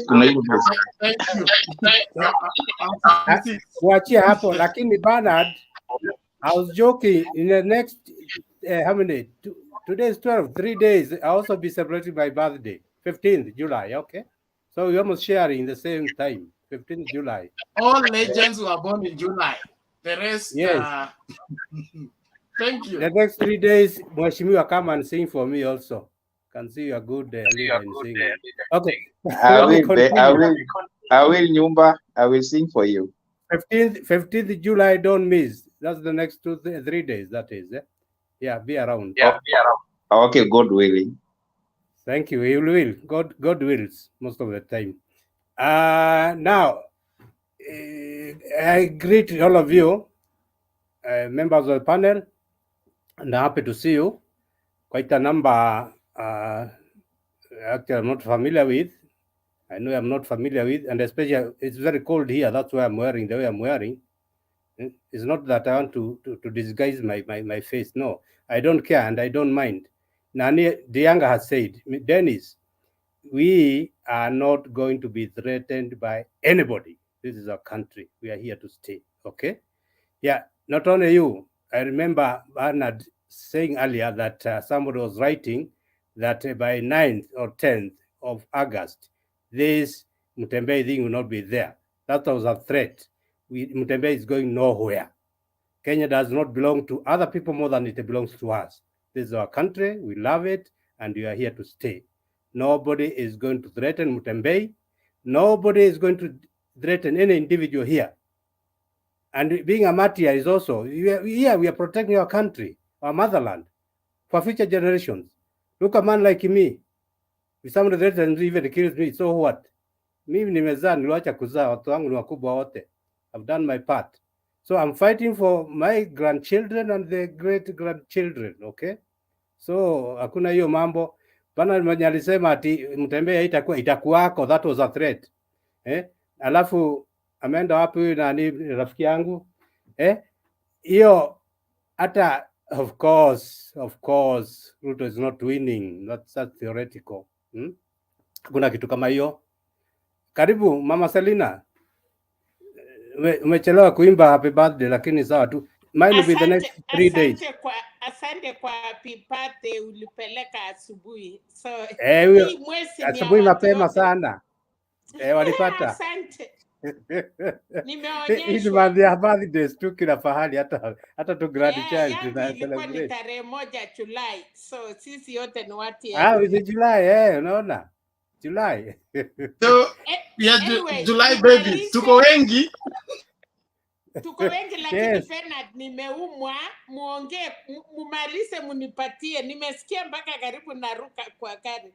So peana uniweke ndani ni sijaiona maneno kama hiyo. Sawa kidogo. Nyumbani hata nitamaliza haraka Mama Selina, ndio sasa hata na uongee. Lakini vile nasema nasikia uchungu wakati wengine wanaona Kenya belongs to them. And here we talk the truth all the time. Bernard talks a lot of sense, professional. Unaona ati watu wengine wanaona Kenya. Who said lazima mtu fulani akuwe president? Why? We are 50 million now. I don't even have the figure. We are growing. Out of 50 million, you are so special. No, nobody's more qualified than you. Nobody are gonna better brain than you. There are many people. So, hiyo kuchukua lazima ukue is very dangerous. But actually now, maybe going to the point. I don't know what the experts are doing on the system. This man should be watched. Can cause a lot of chaos to the country. I don't know if he cares for his grandchildren and children and whatever, no? Anger. Of course, I also lose my temper once in a while, but I maintain it. It need not go beyond because you care. and even apologize if necessary. You withdraw or count 1 to 10 before you open your mouth so that rubbish doesn't come from your mouth. Because once something is out of your mouth, you can never swallow it again. It's out. And you are saying this is an international panel. So these things are on record. Even 200 years, they'll be around here. Now, I've seen Wamalwa talking even about Ruto, his anger and all that, and the way he talks. And I don't know if it's somebody, when I was entering, someone was talking about the secrecy. You swear oath. In fact, you take an oath. When you take an office in public office, and you're supposed to keep some things in confidence. Si kupayuka. In fact, somebody should go to court and sue this deputy president for having exposed confidential matters. And he's still in office. In fact, even when you leave the public service, you fill a form.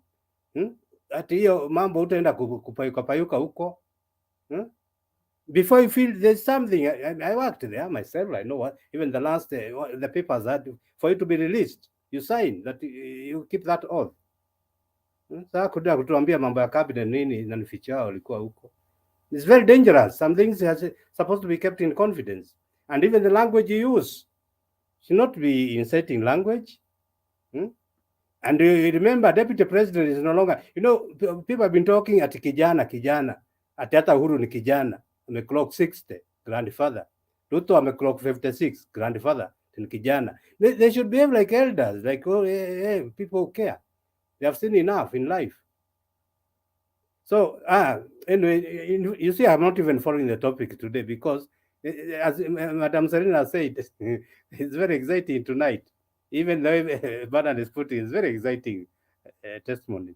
The only good thing that is today, is it today? Yeah, today I met, is it today? No, yesterday. I met a kijana, wanachorachora draftsman. Yeah, and he was very happy. I see you in Mutembei. You are there. Mutembei is doing so well. I was actually very encouraged. Somebody I didn't know. I went to a printing place and the kijana recognized me. It's kijana and they're watching. And those vijanas, about 5 of them, they're in Azimio. Many, literally, I'm meeting them. And I keep every other man or a group of young men I meet, I say Azimio. Wacheni hiyo Kenya kuisha ilikwisha. And quite a number now, they are convertees. They are come home. They are no longer lost. And you can see the wave. Now, the only thing, maybe Bernard, allow me not to talk even on the ongoing topics here, because this Ruto can be cause this country to go into bloodshed actually very easily. Every time is incitement, arrogance, abuses. No theme, development, what we're going to do. Mtu akitendawili, matapeli, wacha niwachie. I don't even want to talk about today's topics because somebody somewhere, lakini Mungu tu, hata Mungu anasikia maombi yetu because we care and hakuna haja kuongoza. Wacha niguzie tu haraka hizi zingine because I can talk about these side issues for long because I don't know even at our people don't see, they don't reason out.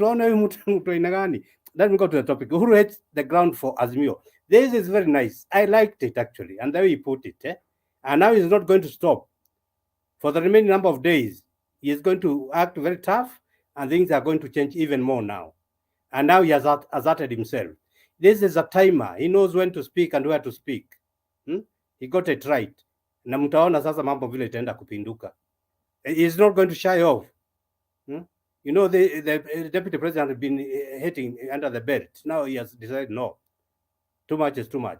Raila rambles in Taita Taveta, very good. You can see even there, a deputy went and grabbed land. Here critical. They went in agreement, secret agreement. Akamuuzia. Kuna kuuza, intimidation. Paka huyo Mgiriki anampatia shamba. I think kuna kitu iko ndani ya deputy president na mashamba, something very dangerous. Mkumbuke Muteshi, mkumbuke Kirimon, mkumbuke wapi ile ya vice president Murumba. But the worst is Muteshi. Muteshi didn't die just a natural death. These frustrations, pressure and whatever. Hawezi kupita on a piece of land. Kumbuka hata hii hoteli Nairobi ya airport KAA. I don't know, sijui watu waangalia mambo zingine. Ruto in Budalangi, I don't want to talk, I have not seen that. I like talk things to have a point or observation. Election counted down. It is moving as fast as this screen, you know, like this thing that is moving. Ako happy keep helps me in these digital things. Naona yuko, lakini Alex sijui kama anaweza kunisaidia. Mara nyingi hii kitu ina move hapa chini inaitwa nini kwa hii screen? And you know the days are moving equally fast. We shall be, the 27 days are going to elapse any time now, and I'll be very happy. Bana tuache niwachie hapo, lakini nimefurahi ile I like Alex. I'm liking everybody who has talked here tonight. You talked very well. Bernard has talked very well. Nani ameenda hapo, mwingine alikuwa mbele kidogo. So let's keep up that pace, and you are home anytime now. Thank you, Bernard, for giving me this chance. Asante sana mtu wa nyumba. We appreciate it. The thing that is scrolling down there is wachana tu naye, sikusumbue.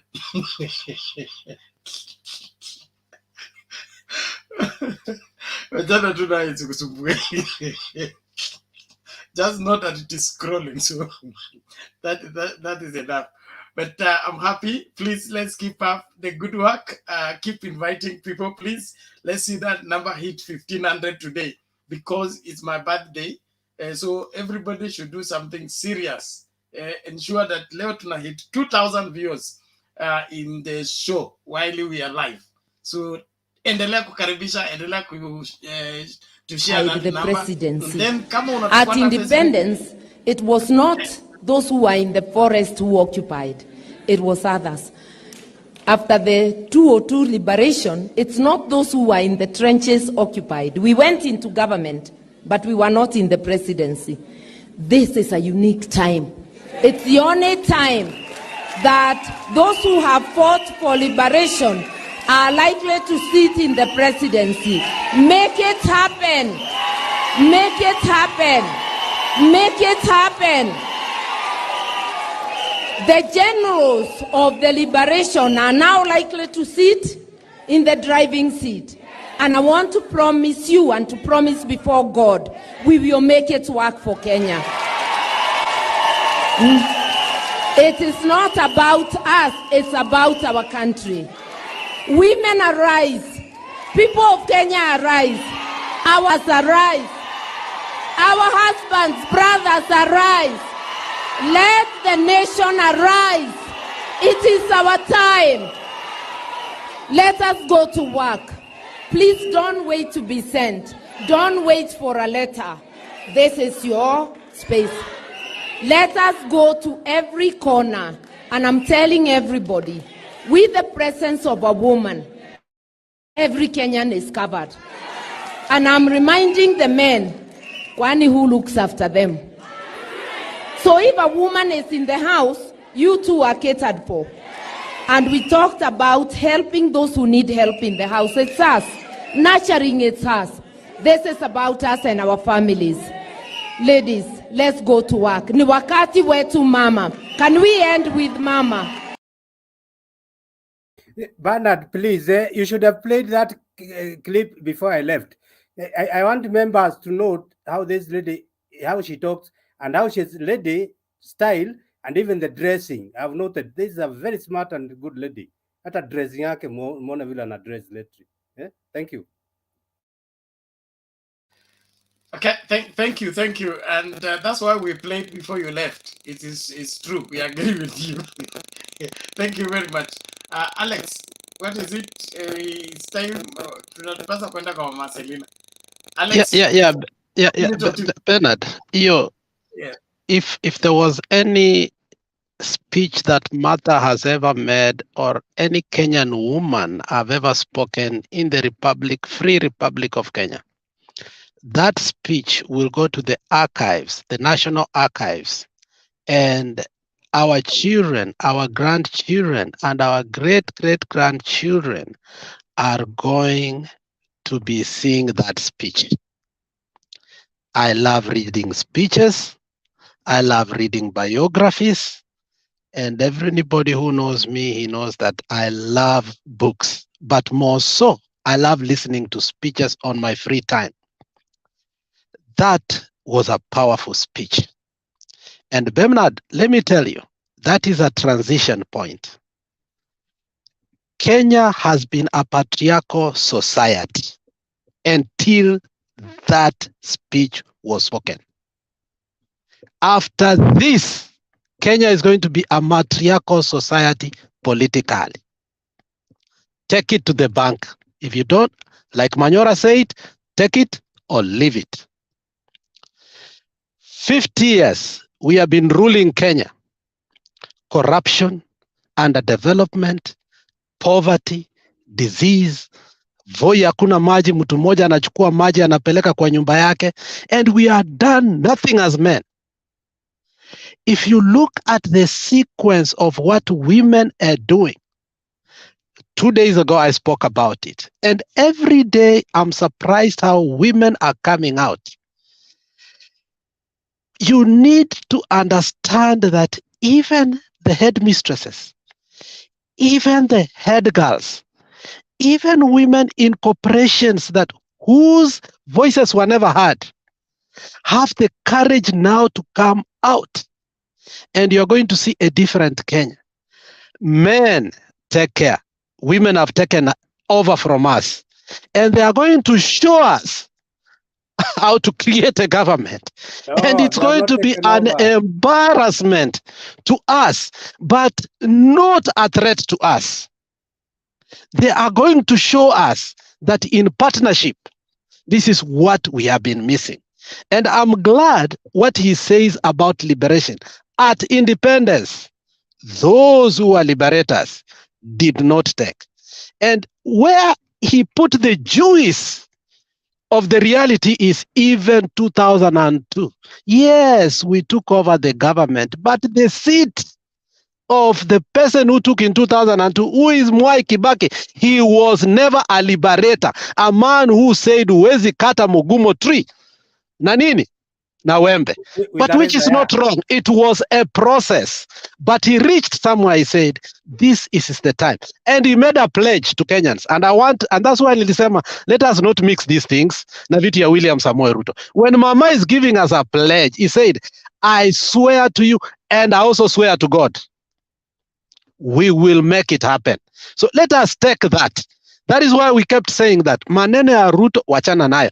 Let us put this woman on the podium and you realize what she's saying. She means every word. She doesn't miss it. And it is an opportunity for women to arise and shine so that together they will hold us where we had weakness. It's paradoxical commandment. Where there is weakness, there will be strength. Where there was corruption, where there was impunity, it will be sanitized. Everything that was negative in our country, I think the woman culture is going to improvise a way to bring us now and elevate us to a better Kenya. Naomi Shaban, you saw today, she is another prolific woman. I mean, everywhere we have been going, we have been seeing women shine. Here in Mutembei, Mama is shining. And we have many, many other leaders like, Mama Selina and everybody that we see them coming, Wakina Yufin and others. It is the time that we must see that it is a transition for men to take the backseat and allow our women to lead us so that we can see the mistakes that we made for the last 50 years. It is not wrong. I think that is the right thing to do because I think what they are doing in the podium, they have sanitized. Hakuna matusi, hakuna tialala, tibim and whatever, some language we didn't know. Now we are hearing only reality, ideology, philosophy, and graciousness. Thank you very much, Bernard. Okay, asante Alex, nashukuru kwa maoni hayo. Ninaonekana majamaa hapa wakubaliani na wewe to some degree. Tuanze na Nyumba. Half a second. Yes, nakubaliana na Alex in totality. Naambia wanaume wenye wako hapa, you started at family level, not even at national level. Mwanzie nyumbani kwako. Mimi nimeanza already nasikiza bibi yangu na naniongoza. Shauri yenu kama msikii mawaidha. Mundu wanyu. Tunapigia atuoli simu saa hii tu. Mike. Bernard, that speech, by the way, I was not privileged to hear it, but you've just played it, and I'm really touched. I didn't want to even wait for Mama to speak before I comment. I said a while ago, Bernard, that such speeches are speeches that inspire generations and communities. If you Google, Barack Obama is paid about 40 million shillings to just appear and make a speech. The reason people are paid that much is because their words carry hope and inspiration. And that is what Martha has brought to Kenya. As Alex says, no drama. You don't bring music to entertain, to stir people's emotion up. Somebody will just stand up and speak in calm language that is audible, but the message is so powerful. I am just so carried away. I didn't want to allow it to go before I comment. I'm just happy I'm alive and in this age and time in Kenya to see people of the caliber of Mother taking the ranks of power. Thank you. Thank you, Mike. Bob, what is it, you people? Half a second. Half a second is done. Anyway, I just wanted to tell you, I've sent you something more. Today she had another setting, and I've sent you the clip. It would be very nice if you play it, please. Okay, we will let me find it, and then we'll play it. In the meantime, want to bring Mama Selina. I just wanted to say something about what Alex said. It is not men taking the back seat, but men facilitating our women to lead. We are not in competition. Nobody's fighting the other. We just need to play our role. It is our duty to facilitate and ensure that leadership is being done the right way, other than trying to stop the woman. I'm speaking from the church world, where we have stopped women from preaching, frustrated them that they can't preach, as if preaching has something to do with it is about time we let them do whatever they were created to do, and we play our role of facilitating the process, midwifing the process, standing by them. Every strong woman needs strong men around them to facilitate their leadership. It's not a matter of men taking the back seat. If they do, things will collapse. Mama Selina, karibu. Yeah, asante sana Penat na watu yote hapa. 27 days to come. Na saa hii Kenya nafikiri tunaanzia 26. Tumetoka mbali, Kenya imeenda mbali. Ni kabla sijasema yale ningetaka. As a mother, imenisumbua wakati nimesikia mkiongea kuhusu Wamalwa. Brother yake alikuwa kiongozi. He was a deputy president. He was vice president of Republic of Kenya. Marehemu Wamalwa ametoka kwa nyumba ya uongozi. Mtu akikuja kusema alirokota Wamalwa, ni Wamalwa ule alipigania nchi ya Kenya tukapata liberation. Ama unajua Penat, people don't know what they are talking. Na I'm really sad. Ya pili, kusikia mwanaume anaongea kutusi mwanaume mwingine.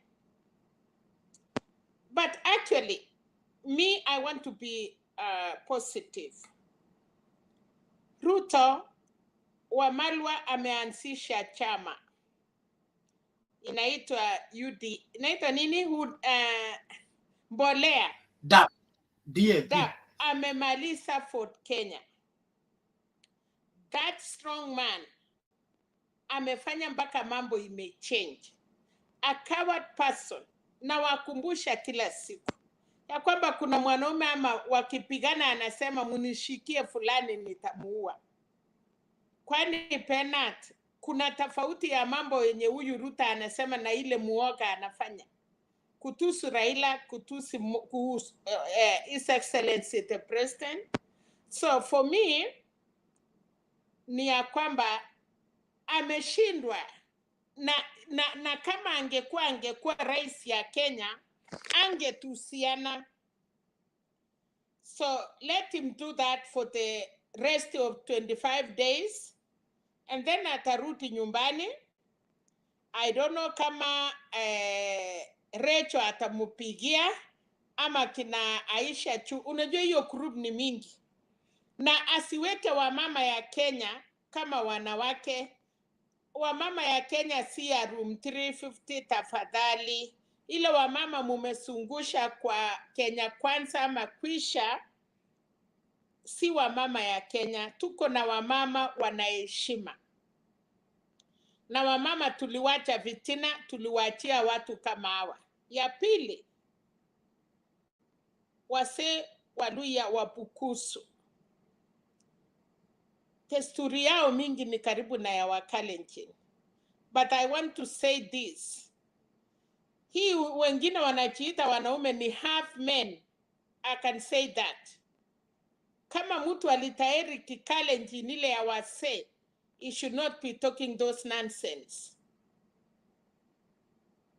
Pana ti mambo yenyu mnakuja kutupeleka kanisa na kutuambia vitu mpaka watu wajui mambo ya kusema. Hiyo ni utoto mtupu. Na kama huyu jamaa hawezi respect Uhuru mwenye alimtoa huko chini, who else? Anyway, wacha tuende for the day. But nataka kuambia jamii ya Wakalenjin ya kwamba for the 24 years tuliongoza nchi, hakuna siku, and I want kusema Keter, you are a man and a half, my brother. You are a son of Kalenjin. Uliambia Wakale hii mambo yote ya kwamba huyu mtu akisimama tutatarauliwa. Leo sisi ni mkia ya watu. Munachekea Kashakwa kwa nini? Munasahau hata huyu mmoja akipanuka tu mdomo Kalenjin tumerudi mpaka zero. Wacha wale wanakuja kuandika comments hapo chini kama hata si wanawake. Sababu sisi wanawake we are displayed. Musichekee Kashakwa ati akisema iko ingine. Asante sana Your Excellency Uhuru Muigai Kenyatta. This is the perfect time. Angetoka samani moto ingekuwa imetulia. Ukitake msichana after 3 months mapenzi itakuwa kumbe itakuwa imepoa. The timing ya Uhuru Kenyatta is perfect. In 25 days hiyo mapenzi ya Raila ni moto, watu wataichukua na wanasikia. Tunataka baba apite na 80%. 70% ilikuwa bila Uhuru. Uhuru Muigai Kenyatta ametoka. So najua mambo ni moto. Na sisi wa Kenya nataka kuhimiza kina mama. And thank you sana. Na I wish kama Chomba ama ile watu wanasikia Kikuyu ama Njeru wakikuja. Uhuru alisema Martha Karua acheki atawafunga yote, na Kikuyu aliambia watu msikuwe na wasiwasi. Martha Karua atawapeleka wote yani like hakuna kitu mimi niliwafanyia, lakini leo watakutana na Martha Karua. All of them will be in jail. Na ninashukuru kwa sababu wakipatia support Martha Karua, wesi wote Kenya wanatoroka. Chomba, thank you, you are here. Unajua vile Uhuru Muigai aliongea kwa Kikuyu, hata ingawa alisema huyu mama acheki, kuna yale aliweka ndani. Akisema, she will come and do the job. Na watu wataingia ndani. Na nashukuru sana. Na akasema watu walisema niende, where will I go? Mimi niko Kenya. So for me, na nimefurahia kusikia retired president atakuwa ya kwamba Martha Karua wa Kenya tumekupatia mkono. Wa Kenya watakupatia support. Yako ni kuimplement. Unajua tukiimba Martha Karua bila kupata support, wakora wataendelea kukua. Lakini sasa vile tumesikia kutoka rais mwenyewe ya kwamba anaheshimu Martha na anajua msimamo yake na cheki, ndio unaona Ruto anaanza kutusi mpaka kuuliza watu sijui mdomo. Oh my God. Anaulizia nini mtomo ya Wamalwa? Anataka kukua na kama hiyo? Nilisema anacheka na meno ya wenyewe. Si angechunga meno yake, si alienda kucheka na meno ya wenyewe Central.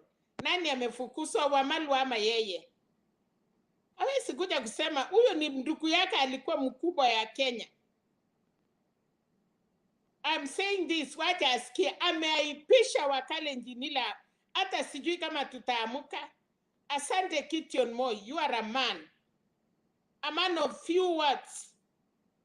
Tuko na wanaume, si ati hatuna. Tuko na watu wamenyamaza, wametulia. Wacha Raila atengeneze serikali, Wakale waamuke, wale wa maana waunge baba serikali. Vingine watalilia choo. Kumba Atuoli alisema ukweli. So otherwise Alex alikuwa amesema tusiharibu siku, na sitaki kuharibia watu wenye wanasherekea kwa sababu 25 days na tunaongea udaku, haiwezekani. Wale watu ya Taita Taveta, thank you so much. Walitokea wa Masai, wa Kamba, wa Kiriama na watu yote. Bernard, hiyo wiki moja tunashukuru Kenya itaenda mbele. Tunataka amani. This man aende refuge kwa Museveni. Na najua Uganda pia Museveni amefinywa. Ako mwisho, hata alikuwa nafikiria ndiye achukue ndiye akuje Kenya. So I don't know where he can go. Ana mahali anaenda. Rafiki yake Uganda amewekwa mwisho na kina Bobi Wine. Na ngoja Raila asherekee, Bobi Wine akuje Uganda, akuje Kenya. Twende tusukume hiyo Museveni nje, tupaki na East Africa ya muhimu. Hatutaki hiyo upusi. Otherwise Bernard, kina mama tokeni, twende tupige kura. Vijana yetu baba amesema, amuka msilale siku hiyo, chungeni kura, pelekeni watu wenye wako hospitali wapige kura, na pena utu promise, kwa sababu siku hiyo hakuna mtu anaenda kasi. Sisi tutakuwa na, usikuje saa 3 tafadhali. Na mtu yeyote anataka kusikia penat, kwa sababu tutamsumbua. Baba Azimio, Mike, lazima tuone vile tutafanya, because we cannot wait for penat ati akuja atupatie update saa 3 ya usiku. So lazima tu sacrifice penat akue vile kura inaanza saa 12 mpaka che. Na hiyo hatutaki kusumbua penat. Wacha chameni anunue airtime ya kutosha, kwa sababu hatutaki kukua kwa kisa. And this is tume trust Mtembei TV, we get real things live. We are serious. Hatuwezi kuja kukula mapaki. Mimi tunataka ikianza tunajua wapi ni mbaya, tupige nduru.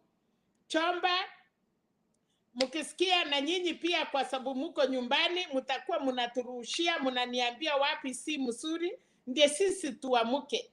I wish sisi watu wenye tuko diaspora. Alex, tafadhali, ebu wacheni tuweke kitu ya maana, kwa sababu penat na wale wote hawatalala. But tukingojea penat akuja atu update saa 3 saa hii ya usiku, tutakuwa tumefanya nini?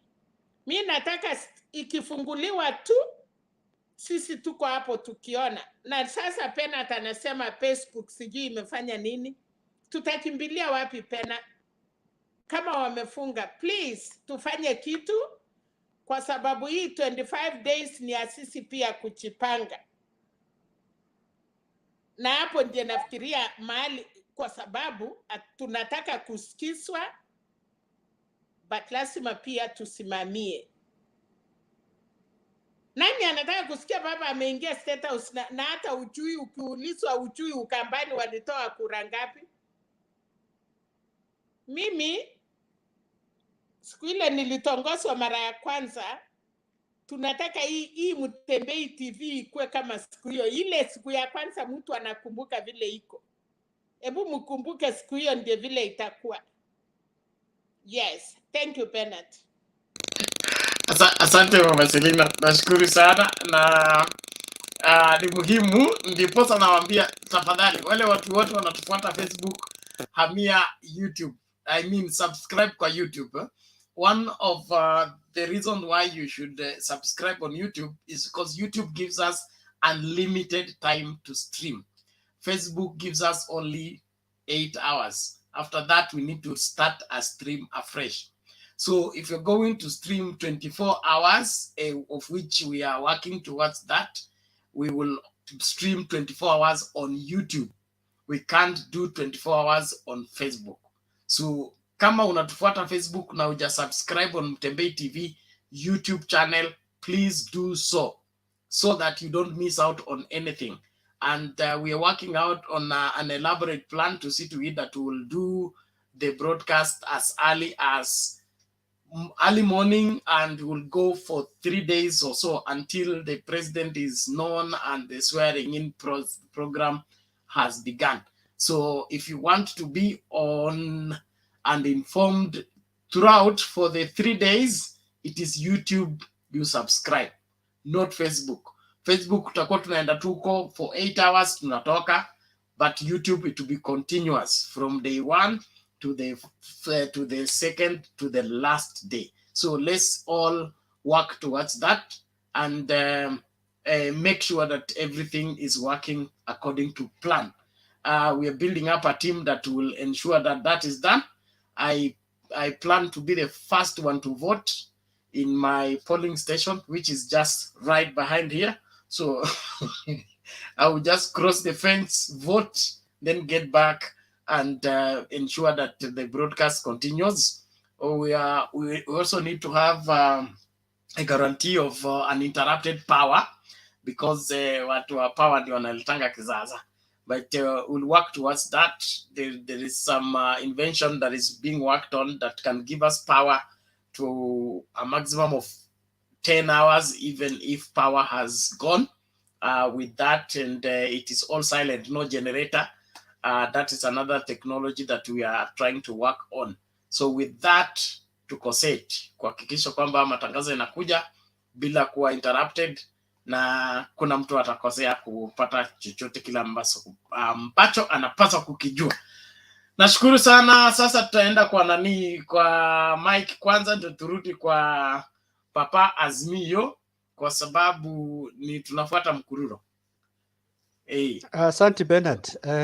Na wasalimu wote. Relax. Carry on Mike. Na wasalimu wote, na ningependa kuanza kwa kushukuru Mama Celine. Unajua Mama Celine akiongea, she will give the overview of events, but akimaliza huwa anataka tuwe practical.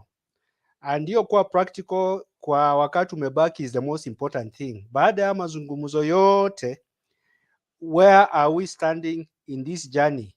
We are not supposed to be spectators. We are supposed to be participators in the transition that we are all aspiring to see.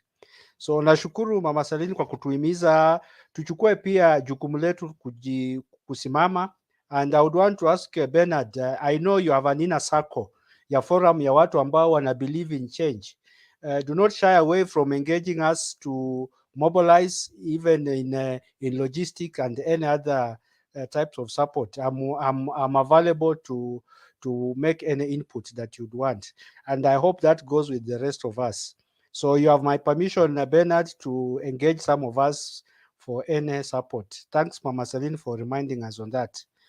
Bernard, vile tumeongea, today I was listening to Uhuru's speech and then nikakumbuka, unajua I sikupenda Uhuru because he was standing against Baba, but we were told that Uhuru was ni mtoto ambaye alikuwa ordained by God and of course some of us challenged but it came to pass. But when I was looking back, Bernard, niliona Uhuru, of course, was not born in State House, Nairobi, but was raised there. We know the history of Kapenguri and all that. But Uhuru has literally been raised in State House. Ni mtoto amezaliwa, amelelewa State House. He's the person who took over from Moi, from Uhuru, from his father Jomo Kenyatta was Moi. And Moi took Uhuru as his adopted son. He was closer and more active in politics than Moi's own son, Gideon. Gideon just came to politics the other day. Then when Kibaki took over, when you ask who is Uhuru's godfather, then you discover it is again Kibaki. So it's like he has been having his father's stay in State House up to him being given the mantle. So Uhuru is talking of passing over the mantle, na sisi tunataka kupingana na yeye amesema kile ambacho anajua has also been ordained. But what is disturbing me, Bernard, is Uhuru is not talking from a point of politics. He's talking from a point of information. That's the difference Kenyans need to know. Uhuru is not asking Kenyans to vote for Raila and is not sure that Raila will be president from a point of wishing or from a point of politics. He's only stating what he already knows. And if you are smart and you are a Kenyan, you should know that the voice of a sitting president, because Bernard, there is no president who has actively come out and confidently campaigned for somebody, because there are risks that come with it, because you are actually pitting yourself against your competitor who might come into office. But this is a communication of finality. Today's speech made me get something deeper than just politics. Uhuru is not communicating politics, he's communicating finality, that he is going to pass over the power to Raila, but the formalities of the constitution require that an election is done and somebody is declared a winner, which he already also knows. So for me, I've gotten that message. It is not about Uhuru campaigning, but I also said, Bernard, a few weeks ago that in the last 30 days, Uhuru is going to tactically, he's not going to be in rallies and whatever, but whatever strategic or steps he makes will be very impactful. He has used the words swiftly and effectively. He's going to apply that system or mechanism to dismantle and deflate any perceived efforts that Ruto has done in 5 years in the next 2 weeks. If you see Sonko working with him, all this time I've known Sonko to be a Ruto's mole. But now when he came out openly and confidently to support Uhuru's projects in Nairobi and support Raila as a person for president, it just dawned on me that Uhuru is reassembling his troops. And the renegades and those who had disappeared are being called back to the camp. I can tell you for free, Moses Kuria in the last 2 weeks will surrender and he will be with the Uhuru in Kiambu, apologizing and saying nimerudi nyumbani. That one I can tell you for free. I'm happy that Bernard, Ruto's character is coming to the fore. And, when you are pushed to the corner, this political character that people wear of humility, of smiling and talking very coherently is usually because there's no pressure. But when you exert pressure on somebody, the true colors come out. Ruto has been put to the wall, and his true character is now coming out. And Ruto's character, he's been known, but people needed to see it publicly. He's a very angry man. He's a very vengeful man. He's a very, very arrogant man. And this is coming out very, very clearly. If you didn't believe it, and he hid in reading verses, now it is coming out clearly that the real man or the real character of Ruto is coming out. For me, calling Wamalwa names, but it was not an insult to Wamalwa. And I expect the women of this country to wake up tomorrow and call for a press conference and condemn the insult meted on them with the insinuation that women are the only people who are supposed to be slapped. Because when Wamalwa complained that he was about to slap, he said Wamalwa is a woman. Was he suggesting that women are the ones who should be slapped? I think this is encouraging violence against women, and women should wake up and condemn such utterances that suggest that women are the punching bags. And Wamalwa should have kept quiet because he's not a woman to complain when he's punched. So for me, I would want to interpret such statements in that format, that Ruto has no respect for women. He has no respect for decency, and that's why he talks very carelessly. And he just doesn't have any respect for even the rule of law, where he proposed to be a leader in such a high office, where he suggests that he appointed people. Today, the law applies, the power applies to you when it suits you. When it doesn't suit you, you say you are powerless. You say you have no power to appoint anybody. The government is not run by you. But when it suits you, you say you are the one who appointed the cabinet ministers. Even Echesa was last heard saying that it is Ruto who appointed him and protected him, only for it to be proved to him that he is not the appointing authority. He was daring Raila to sack him if he's a man. And he was saying that knowing very well that it's not Ruto who appointed him, it is the president. So I think the president is calling the shots now, and we are going to see the full force of the office of the president in the last 2 weeks. And people will know that there's no vacuum of power or presidents in this country.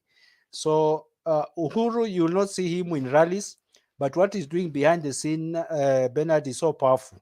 You can be sure that in the next 2 weeks, Mount Kenya will have been flattened, and the mountain will be a smooth walkover for Raila. I want to leave it at that for now, Bernard, and I wish you well as we continue encouraging each other and educating each other. Thank you.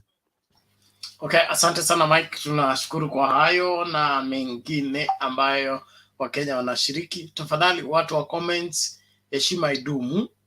Kama una point, huna point. Sikiliza debate. Wakati unasikiliza debate utasikia point. Then hiyo point ndio utatumia kucomment. Usikuje hapa kutuambia your issues. Where are William Ruto numbers to win him elections? He doesn't have. Logically, politically, socially, spiritually, those numbers are not there. They don't add up. And now even the little numbers of confused people that would have voted for him, he goes and insults them. Now that's the end of it. So even the 20% we are talking he may get from Trans Nzoia, it's now gone. Because there is no way you will attack people like that and they'll go ahead and vote for you. There's something very sick with William Ruto, and it seems to be affecting his supporters.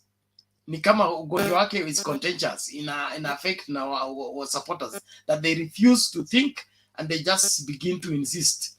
And there's this man who is a Kenyan that bears a Nigerian name. Ruto's presidency is unstoppable. Ruto doesn't have presidency. The highest he has gotten is deputy presidency, and that's all.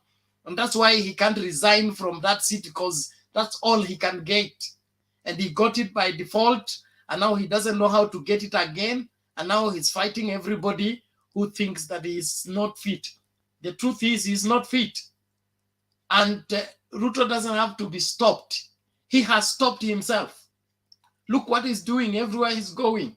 Presidential material, you consolidate the nation. You consolidate the people. You win over people, especially those who are opposed to you. You don't castigate them, fight them, insult them. So who are you leading? How are you leading? By insult? So everything presidential is not with William Ruto. I don't know how you can have all your senses working and say that William Ruto's presidency is unstoppable. He doesn't have presidency. He doesn't have presidential character. He doesn't have presidential sense. He doesn't carry himself as a president. So which presidential are you talking about? It is non-existent. Accept it. You have a wrong candidate for presidency. Now you have a wrong candidate for running mate. Kenya kwanza muko na shida. Tafadhali rudini kwa drawing board, only that you are behind the timetable of IBC. Amwezi kuswitch. But the truth is your presidential candidate is not presidential. Your deputy president designate is not presidential. Your campaign machinery is not presidential. Who else? Even Kindiki amepoteza every sense he had in the Hague. He's now also yapping like a lost person. Tukubali kama umeshindwa. Kama una point. And stop insulting people. Respect people. It is that important. Eugene Wamalwa has been in cabinet for as long as I know. Almost in every government I think from the Grand Coalition government. He's been in cabinet. It's not William Ruto that made him wherever. As yes. William Ruto needs to style up that everything that happening ni yeye, kwani yeye ni Mungu. Papa Azimio. Mawili matatu tukisonga mbele tafadhali. Yes, amjambo nyote, Mheshimiwa Leni, Mike, Joshua na Mama Selina na wengine ambayo wako kwa comment section. Nataka nianze na makasiriko, lakini sio makasiriko kama ile ya deputy president.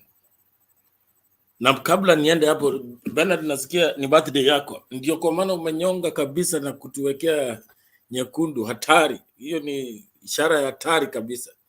Congratulations for kuangusha another calendar. Tunakutakia mema, na kama ungekuwa ile klabu yetu tungekuchapia ka tot. na kunywa red wine. Unakunywa divai? Yes, divai ya bwana. Amina. Yes, now let me go to the events of the day.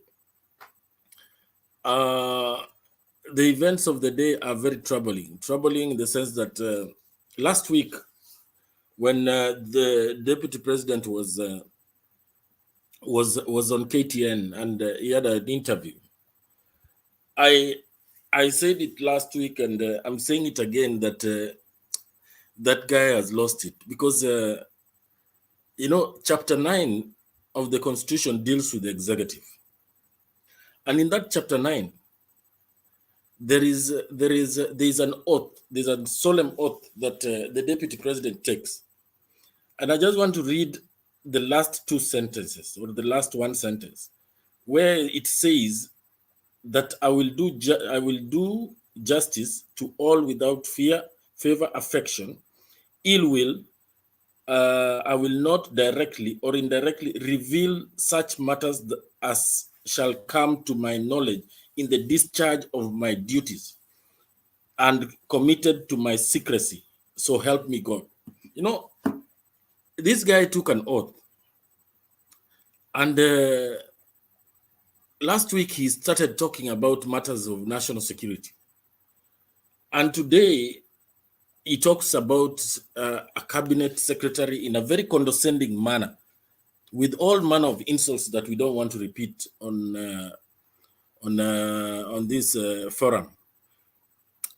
And this guy is breaking every single rule in that oath. He's very unprofessional. He's lost it totally. He has anger management issues. And I don't see why the Kenyans, I can't understand how Kenyans can continue to see this as a leader. And more so, I am even more pissed because I'm very pissed with the Luya community because they were clapping for him when he's insulting their own son, which was very, very serious because I don't think that was fair to Eugene Wamalwa. Eugene Wamalwa is a cabinet secretary and he's respected in his own way by his own community. Even if you don't like him, I never used to be a fan of Eugene Wamalwa because he was always on the other side of the divide whenever which I voted against. And but you know, you've got to give it to him that he conducts himself in a very mature manner. And the DP has sunk so low that it looks like he actually needs medical help. That was very, very, very bad. And that guy does not deserve to come near any kind of leadership. He can go and do that in Sigoi, but not even his own Kalenjin community, I'm sure, are not proud of him.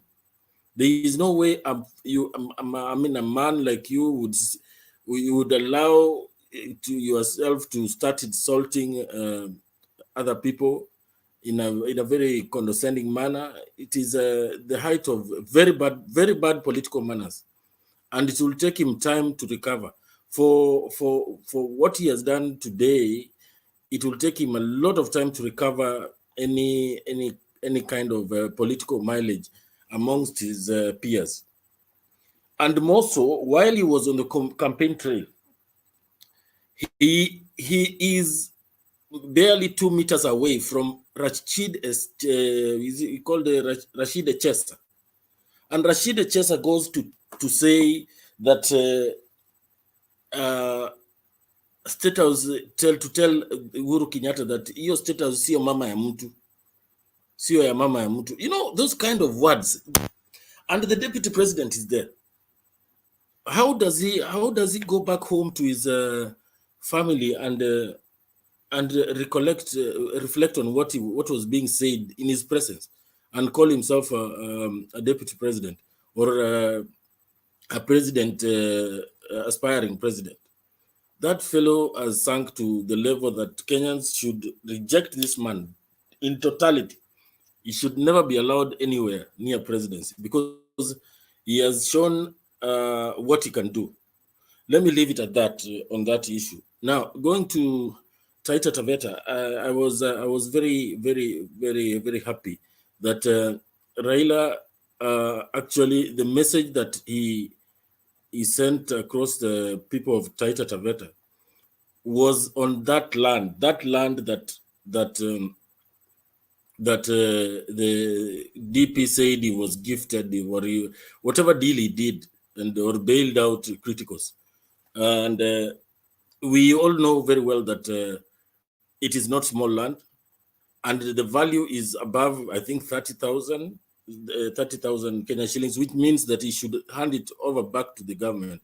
And without mincing any words, the Azimio team clearly sent a message that when they get to power, that land will revert back to the government so that it can be given to the people. Right now, it's bare knuckles.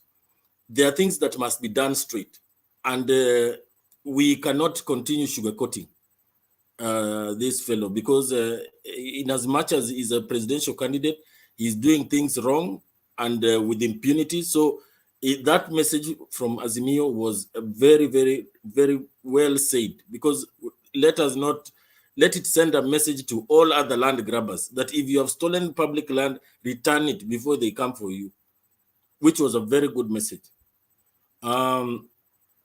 Finally, Martha Karua seems to be having the medicine, and the medicine for this election, other than we coming out to vote, we can see what is happening to around Martha Karua. All the influential women in this country have now sworn, they have actually decided that they are going to go out there and make a difference, ensure. And you know, when you see the likes of there's this lady from Eldoret, very influential, used to be Mama Maendeleo Wanawake. When you see the likes of Zipporah Kitonyi, yeah, and the likes of the old influential ladies like Nivia Mwendwa and you know the likes, and the academicians, all of them, they are endorsing Martha Karua. And you trust me, those are ladies who have a very big network and the resources to reach out to the bigger constituency of the ladies. So that has given me a lot of confidence, and I think we are on the right track. So let's push hard so that we ensure this win is uncontestable in the Supreme Court, so that we don't even waste time. We can change this country as fast as possible. Thank you very much, Bernard. Let me leave it there. If you find time, let's play that clip. That clip, the statements that those ladies made was very, very, very nice, and I felt like I am at home. There were so many mothers. You know, have you ever visited your aunties when you are young, and then you see so many aunties? You know, you feel a lot of love, and that was a very good endorsement. And what happened to your Aibu Rice is not being endorsed. Not even by cattle herders. What is happening to him? Anafanya mazoezi ya debate. Unajua amelazimishwa anakuja debate. Mpaka afanyiwe coaching vizuri. Yes, Asante. By the way, lastly, let me just say that Mike, tomorrow, the president will be doing stopovers.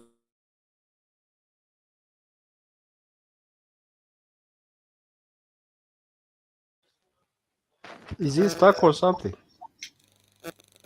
Bob, wewe unataka kusoma itinerary ya president na hujapewa mamlaka? Umezimwa. Pole lakini. Yes. We'll get him back later. Okay, let's just play that video before. Mheshimiwa ameenda wapi?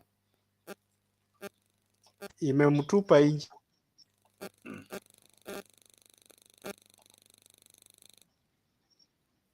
Beth Mugo, Professor Eunice Muringo Keriaini, and former Maendeleo ya Wanawake chairperson Zipporah Kitonyi have endorsed the candidature of Martha Karua as Raila Odinga's running mate in the Azimio la Umoja One Kenya coalition party.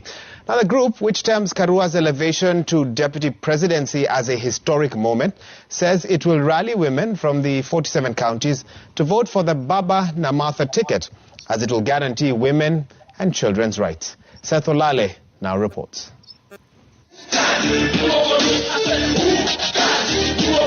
With just 27 days to the August 9th general election, Azimio la Umoja One Kenya deputy presidential candidate Martha Karua received yet another boost after women leaders endorsed the Baba na Martha presidential candidature.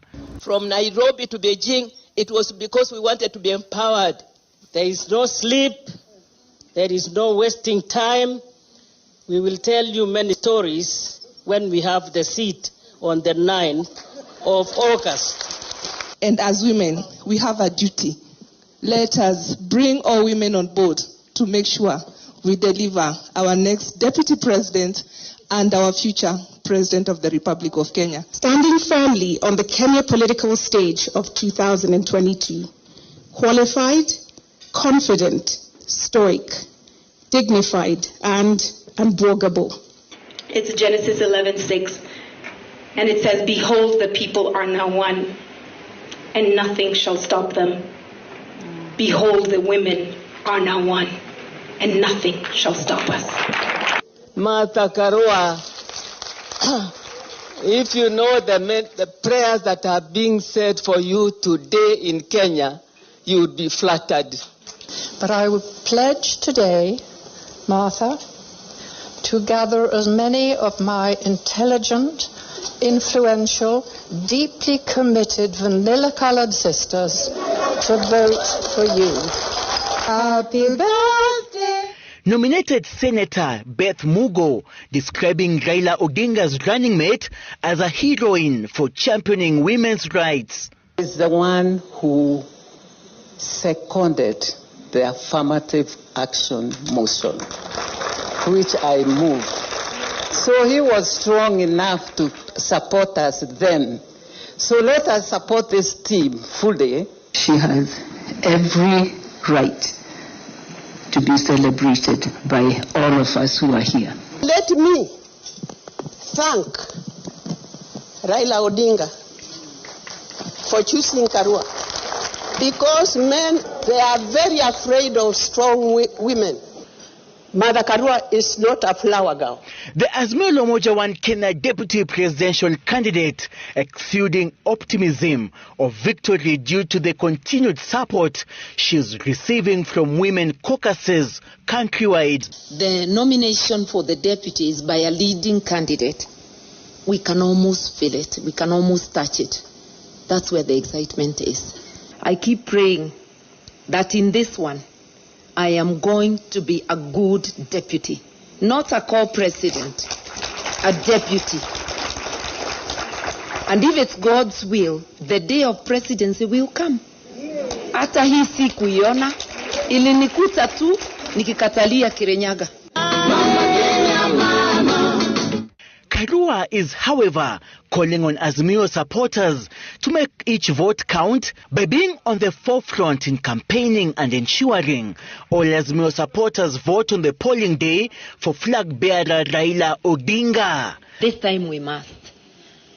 May the words this time be on everybody's lips, because we are facing a moment that we need to all actively do something to get our nation to the path that we want it to go. A misstep at this time may cost us decades, if not a century. Seth Olale, Citizen TV.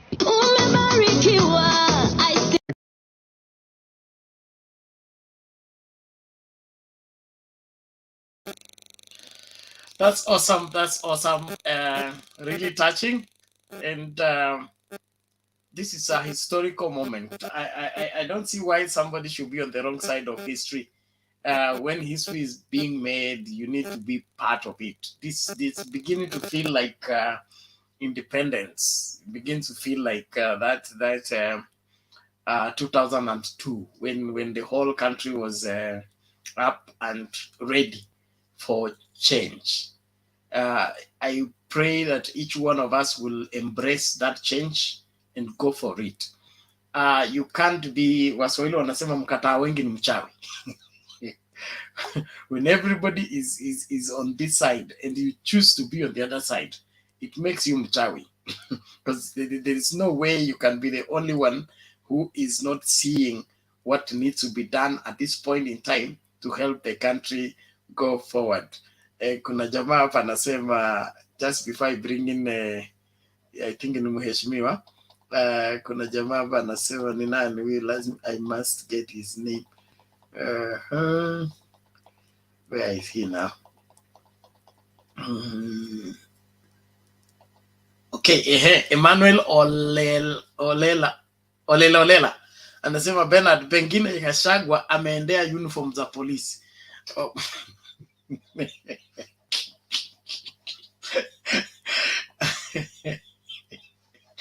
Uniform za polisi zilikuwa zibadilishwe. Okay. Ameenda kuzipima. Wow, that's a good one. Now, naomba tusonge mbele kabla tumlete Emma, tumsikilize mheshimiwa shortly, then we move on. Mheshimiwa vipi? Asante sana Bernard. Nimefurahia mpaka saa hizi tunaendelea tu kupata maneno mzuri kutoka kwa hao ndugu zetu ambao wameongea. Kila mtu nimemsikia, nimesikia Mama Selina. Mama Selina anaongea. Mama Selina anaongea. Asante sana Mama Selina. Na kile ambayo ningependa sana kusisitiza ni vile Mama Selina ameongea, amesema we really trust you Bernard with Mtembei TV and make sure that on that day ya election ya kwamba utakuwa umelipa bili yote ya stima, usikatiwe. Tunataka kukusikiliza. Tunaamini ya kwamba all the result, sijui kama uko na sava hapo kidogo ambayo utakuwa ndo tukipiga kura tunapata hapo. Ile anasema wakipiga tunapiga, wakihesabu tunahesabu, wakiapishwa tunaapishwa. That was on a light note that we are supposed to be very very vigilant with hiyo siku, na naamini ya kwamba Mtembei utakuwa uko sawa kabisa na kila kitu kitakuwa kiko sawa kabisa. So I'm very glad following you, nasikiliza vizuri na najua kwamba Mungu atatubariki, tutakuwa na election ambayo ni nzuri. Thank you very much. Asante sana mheshimiwa, nashukuru kwa hayo na tunajitahidi. We are putting up Bernard, yes. Bernard. Mheshimiwa, ni sisi ndiye tutafanya Bernard aweze, kwa sababu tusipomsaidia hakuna kitu atafanya. So it is us, wale tuko na hamu, it is us kujua what are we going to do, na Bernard atuambie leo nimepata hii, tunafanya hii, tunafanya hii. In these 20 days, please, tuchikokote. Na mimi kama mama, mimi najua wanaume wasemangi haraka. Bernard, mimi niko na 100. So nataka kusikia tukianzia 100 na tuone nani ingine anatoa mpaka tujue what we are doing. Unajua sisi wa mama saa ile mtoto anasaliwa, mama ingine anakuja na wembe, ingine anakuja na leso, ingine anakuja mpaka ikifika tunakuta mtoto amepata kila kitu. Lakini hatuwezi uliza mama ule anaenda kusaa ati sasa wembe iko wapi? Ulichipanga. Ni sisi tuchipange. Tafadhali, kama tunapenda kusikia hiyo mambo. Otherwise, Bernard atakuwa kwake, akuja dakika kidogo atuambie kichuchu. So I wish kama kila mtu tunajua ni ngumu, but why can we sacrifice to make sure we have even $1,000? Bernard atuambie nimenunua generator, tuko na mafuta, tuko na hii na hii, ili we are sure kama baba anatengeneza uko agents, kazi yetu tunatengeneza nini. Pole Bernard, nachukua hiyo nafasi, but I wish kuna wamama nitaanza kuwaongelesha, najua sisi kina mama tutashindana na nyinyi. Na ngoja Penina nani akuje Chulia. Nimeona kuna msichana yangu hapa amesikia, sijui yako wapi. Mami, tunataka sisi ndiye tuko na shida. Tunataka kuona mama yetu amekuwa deputy president. So sisi kama kina dada, kina mama, nyinyi ni wasichana yetu, tunataka kuchanga tuone siku hiyo Bernard asikose hata siku moja kutuonyesha what is going on back home. Thank you so much. Nimechukua nafasi yangu, but nimeona wacha nielezee mheshimiwa vizuri. Chakendube naona ameingia, but mimi yangu nitaanza kutoa at least Friday Bernard na ndio uonyeshe. Hatutaki kuficha roll call. Mtu ametoa, nani ametoa, hata kama ni ngapi utuambie. Kama tulitoa ya Marsabit na ndiye tulikuwa tunaenda saidia watu, ndiye inakuwa yenye itatufanya tuone what is happening in Kenya. Thank you so much. Okay, asante sana Mama Selina. We are working out on that. We will give you an elaborate right now we are establishing reporters around the country.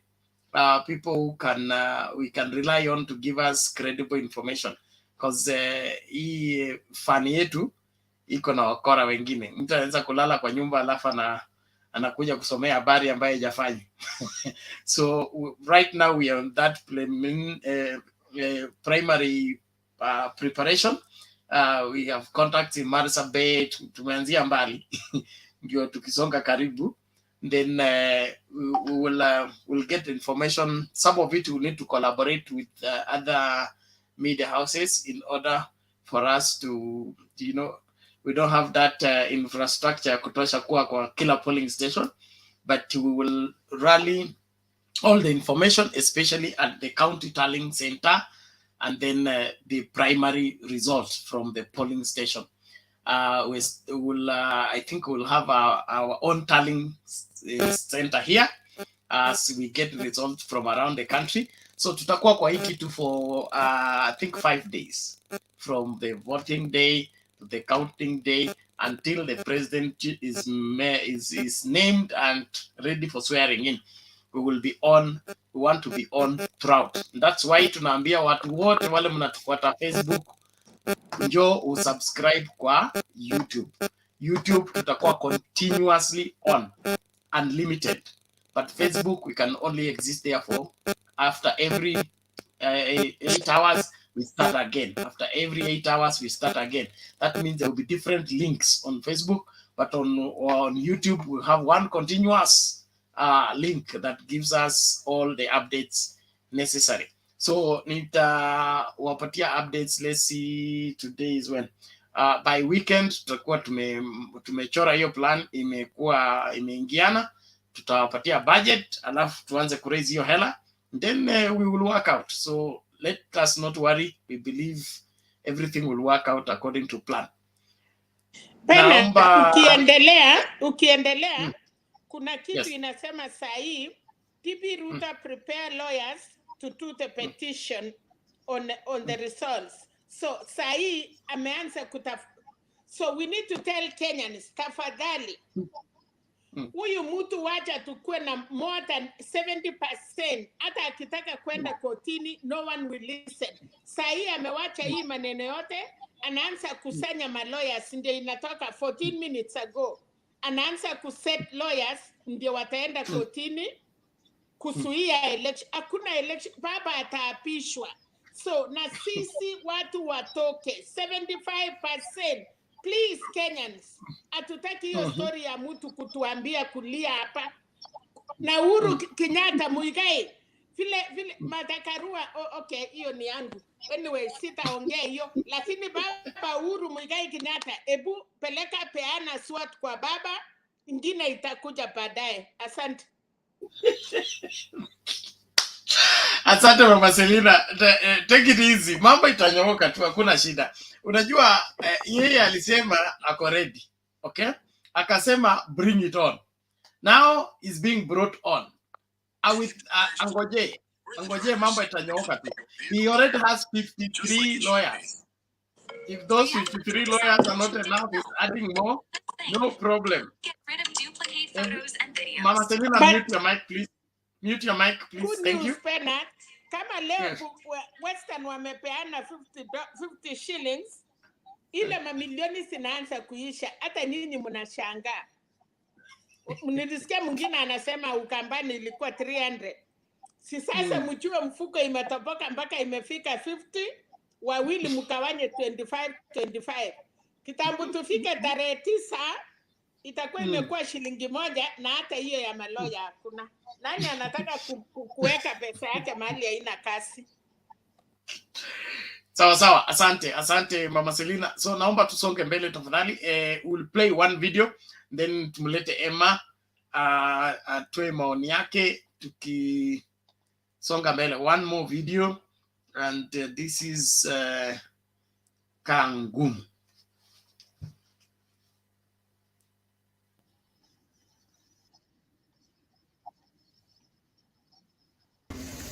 Na hii reli ambayo mnasikia kila siku, kila design yote ikafanywa, kila kitu ikafanywa. Na hii reli ambayo mnasikia kila siku wakisema mwenye kusukuma kuliko mtu yoyote Kenya hii ni huyu Prime Minister. Ndiye alianzisha hiyo railway. Na tukaenda kule kwa hiyo project na Prime Minister na Uhuru Kenyatta akiwa Minister of Finance. na pesa ikawekwa. Sasa huyu kijana wenu alipoingia kule, mambo imekuwa tayari, akabomoa, akaleta watu wengine Wataliano kule, kwa maana anataka kula hiyo pesa. Ndio maana yake hiyo Arori iko kwa shida, na mnajua alikula. Juzi niliambia Wakamba, mtu anakula damu yake mwenyewe, atawajegea yenu namna gani? Anaenda kule anasema nitawajegea madamu, anaenda Nyeri anasema nitawajegea madamu, na yake mwenyewe amekula. Watu wake wamekosa maji, wamekosa stima. Mimi naambia nyinyi, tafadhalini, mnajua sianalia kila siku ati Prime Minister alifuta yeye kazi akiwa Minister wa Agriculture. Unajua kulikuanga na donation. Unajua ukisikia nchi inasema tumepeana donation kwa nchi hii, na hata sasa Likosika alikuwa head of civil service yuko hapa, haikuingi pesa yenyewe unapewa. Nchi za nje zilileta hapa fertilizer ya bure. Hii fertilizer ambayo kila siku anazunguka akiambia watu ati alikata bei, ilikuwa donation ambayo imepewa serikali ya Kenya. Yeye hata badala ya kupatia watu akaenda hii fertilizer akapeana kwa Wahindi. Wahindi walikuwa wanampatia 30% kwa kila mfuko, na tunajua hii maneno, na nyinyi mnadanganywa huko, lakini sio hoja. Uzuri wale watu ambao wako hapa, unajua shida tuko nayo, vijana ambao sasa wanapiga, ambao wamefika miaka 30 hawakukuwako siku hiyo, hawamuelewi. Lazima mfundishe sasa vijana waelewe. Huyu akishika nchi hii, mtu ambaye ataumia zaidi ni Mkale.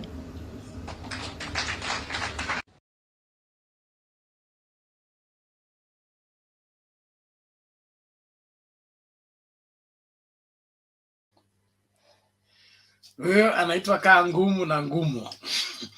Anatupatia historia na vile mambo yalikuwa. Aya, karibu Emma, vipi? Poa sana Bernard, happy birthday.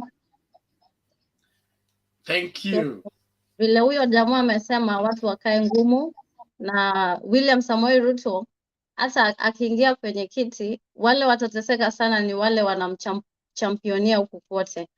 So last week, like 2 weeks ago, tuliona Ruto aliita women na aka create a charter, akasema he has the best interest of women at heart. Leo amesimama Bungoma mbele ya watu aka refer to huyo jamaa ati ni mwanamke, ati kabila yao haichapi wanawake. So my question ni, alimrefer to a woman kwa sababu anasema alimtoa akichimba mitaro akamweka kwa kazi ya waziri. So ana refer to women, anaona women kama ni watu filthy, na yeye mwenyewe on the other side anasema he has the best interest for women at heart. So clearly tumeona characters za Ruto, and ukiona hiyo group yao yote including Sakaja, they are so bitter and they have too much anger in them. Na pia Martha Karua alisema the country cannot be run with makasiriko. First they have to tone down, calm down, wajifunze, alafu later they can come and talk to us about leadership. Tukiangalia Ruto, he's looking, anaangalia leadership yake, he's looking just here. Yeah, anaangalia venye ata lead to Kenya. He's not looking beyond. But sisi tunataka leader visionary. Yule ako, he's able to know in the future ata work with women from other countries, na already ameshaanza ku insult watu. So how can he come again and work with women? And today I was impressed by Uhuru, kwa sababu Uhuru has clearly shown us ni mtu anapenda peace. Akiwa na kina Babu Owino, he mentioned clearly, hata zile hospitali alisema atamalizia. So he's into work. Na akasema he will work until the last minute. Mwingine ako campaign kule, anasahau ako ndani ya serikali, but Uhuru is still working and is saying he will complete all this. And Ruto alikuwa anapingana sana na maneno ya handshake. So ni mtu hapendi peace at all. And for people who are out there, if you're looking for true leadership, just open your eyes and see. Hiyo ndio advice naweza sema. Na as women we are disappointed sana. So I can imagine kama Eugene ako mahali, ako na daughter wake, ama ako na sisters wake, na akasikia vile Ruto stood in front of people, na aka refer to Eugene as a woman, wanasikia aje? Maybe hata some of them walikuwa for Ruto, but that's a lost vote. So people like this, we don't want them. Kina Black kule wakate miti, hatutaki wheelbarrows, hatutaki kabisa. Thank you, Bernard. Mimi nitakuwa kwa comment section. Thank you for this opportunity. Thank you, Eva, for that. That's clear, and we appreciate it. Let's keep doing the right thing. This is a historical moment. We must make our history, and that historical moment need to make this country better. So mtu yeyote ila anataka kurudisha hii nchi nyuma, huyo pickup ya kupeleka watu kamiti andaliwe, iwekwe mafuel vizuri kabisa. Na wale wote ambao wamepora mali ya umma tunawaonya, okay? Anza tu kurudisha mapema. Kutakuwa na 90 days of amnesty. That is inside information. 90 days of amnesty. Kama umechukua shamba ya mtu, shamba ya serikali, urudishe. After 90 days, mama ataanza kuwakamata. Kamiti tunachukua shamba, kamiti tunachukua shamba, kamiti tunachukua shamba. Hii Kenya iko na mali ya kutosha kusomesha watoto wetu bure, ya kupatiana matibabu ambayo inafaa kwa kila Mkenya, na kuna Mkenya anaruhusiwa kulala njaa. Kuna mali ya kutosha katika hii nchi. Wakora lazima washughulikiwe, na hiyo ndio msimamo wa uongozi ambao unakuja. You better be on the right side of history or else utalia sana. Okay, thank you very much. Now hawa watu wakulia maneno ya KEMSA. Hii pesa ya KEMSA mlichangia lini? Pesa ya KEMSA ililetwa ya msaada. Kwanza mingine yao vile Nguma amesema haikuwa pesa, ilikuwa ni madawa, ilikuwa ni masks, ilikuwa ni syringe, ilikuwa ni magauni. Those are the donations that were brought. And without holding brief for what happened, don't be possessed with KEMSA. We are looking at the country at this point in time. Balancing corruption doesn't help anything. Where will you be in this historical moment? Are you going to be part of the solution, or you want to insist being part of the problem? How are you going to address KEMSA? By hiring a person who is confirmed to be corrupt, a land grabber, somebody who hates people, who is always fighting. He's fought everybody, including his boss. And you tell me that you are hauko sawa, unahitaji msaada kama yeye pia. Naomba tumsikilize mzee wetu Jakindu Bey. Hebu nione kama kuna nini moja tucheze kabla ya mzee Jakindu Bey. Okay. Iko wapi hapa? Imedaiwa kwa muda mrefu. One moment, will I find it? Okay. No. Mzee chukua kwanza ni itafute ionekane. Papa Jakindu Bey, karibu.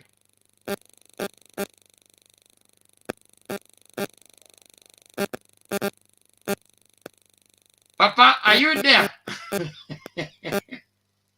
Alex, unajua unavunja sheria. Sio mimi, kamera inakataa, sijui kwa nini. Asha simu, anza fresh. Kamera itafanya tu. Papa Jakindu Bey, how are you? Sijambo Bernard. Hey. Mama Salina, habari? Nimesikia mtu anaitwa mheshimiwa. Hamjambo wote. Mama Salina, hiyo jambo ambalo umesema ni lazima sisi wote tufanye vile umesema.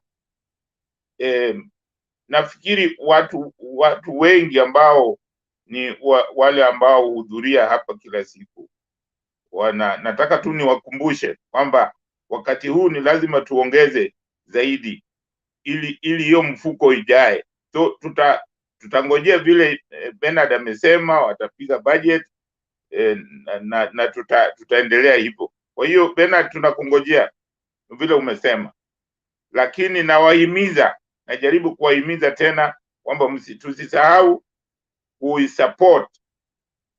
kuisupport hii channel kwa mali na vitendo vyetu vyote, ungwana na mali.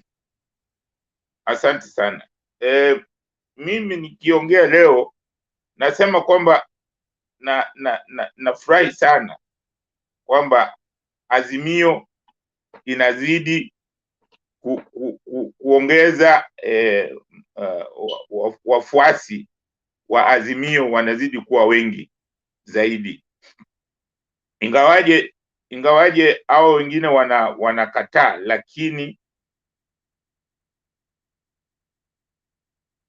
lakini yale ambayo tunaona inathibitisha kwamba mambo ambayo Azimio ambayo tunasema wana Azimio inawaingia wa Kenya. Manake leo ukiona Martha Karua vile wenzake walivyomkaribisha, walivyomuunga mkono, ni kuonyesha kwamba hii Azimio itatimiza vile tunavyoomba iwepo, kwa sababu ni muda mrefu, ni miaka nyingi sana tumekuwa tukiomba. Sorry, Baba Jakindebe. Sorry, Baba Jakindebe. I want to tell that person, Kalenjins don't carry pangas. Ask Mama Selina. We don't carry pangas. Hiyo ni propaganda, Kip. Wanataka kuanza propaganda. So we need to condemn kabisa. Kenya, serikali iko. Matiang'i alisema serikali iko. Hii ni watu ya UDA wanataka tuna support kijana ama baba. We condemn those nonsense. We don't. No, Pole Baba, but I just want to say, tukiona wakisema mshale, I think I would have accepted that. Kalenjin people wanabebanga mshale. We don't carry pangas. Hiyo ni uongo kabisa. Order. The reason why I cited the thing, I don't think it has. Did it have a statement, Kalenjin? Say young people carrying pangas. Panforesti, Panforesti ni wa Kalenjin na wa Kikuyu. So hii ni mtu anataka kuincite jamii wenye wanaishi pamoja. Ndio, lakini nataka kuambia hao wa Kalenjin na wa Kikuyu au mtu yeyote ambaye anataka kupotoshwa na maneno kama hayo, ni kwamba atajilaumu mwenyewe, kwa sababu huyo mtu ambaye unamchukulia panga ni Mkenya kama wewe, ni ndugu yako. Ukisha mkata, hiyo kukata kwako hakutaishia hapo, utakata hata ndugu zako mmezaliwa tumbo moja. Usifikirie ati ukikata mtu fulani barabarani ati inaishia hapo. Hiyo ni namna ya ubaguzi. Ubaguzi ukianza, ubaguzi haikuachi. Ukiwa wewe ni mbaguzi, utaacha kuwa, utajibagua, hata wewe mwenyewe utajibagua. Kwa hiyo hii mambo ya kubaguana tuache. Na mimi naweza kusema kwamba tumeona hii mambo ya ubaguzi, tumejaribu, tumeshindwa, haifanyi kazi. Kwa hiyo ni lazima sasa tubadilishe, tufanye kazi pamoja, na ndio maana Azimio ni ndio gari ambayo ni nzuri, kwa sababu inatuweka sisi wote wana Kenya pamoja. Kwa nini watu hawaoni kwamba mnaposhirikiana kama Wakenya wote unakuwa hata na market kubwa, ukiwa na kitu ambayo unataka kuuza, uko na wanunuzi wengi, si hati wanunuzi wachache. Tunataka tuwe na kila mmoja wetu awe na soko kubwa, ambapo ukiwa na kitu unaweza kuuza kwa mara moja, hata ikinunuliwa mara moja, wewe utajisikia vizuri. Ndio maana wakati tulipokuwa East Africa tulikuwa na economy nzuri, tulikuwa na market nzuri, kila kitu ilikuwa nzuri. Tulipogawana kufanya hizi vinchi vyetu peke yetu, imetufanya hata mnafanya ndege zetu zinakuwa na shida. Wakati tulikuwa na East Africa Airways, East Africa Railways, tulikuwa gangari, tulikuwa na economy safi kabisa, kwa sababu tulikuwa na soko kubwa.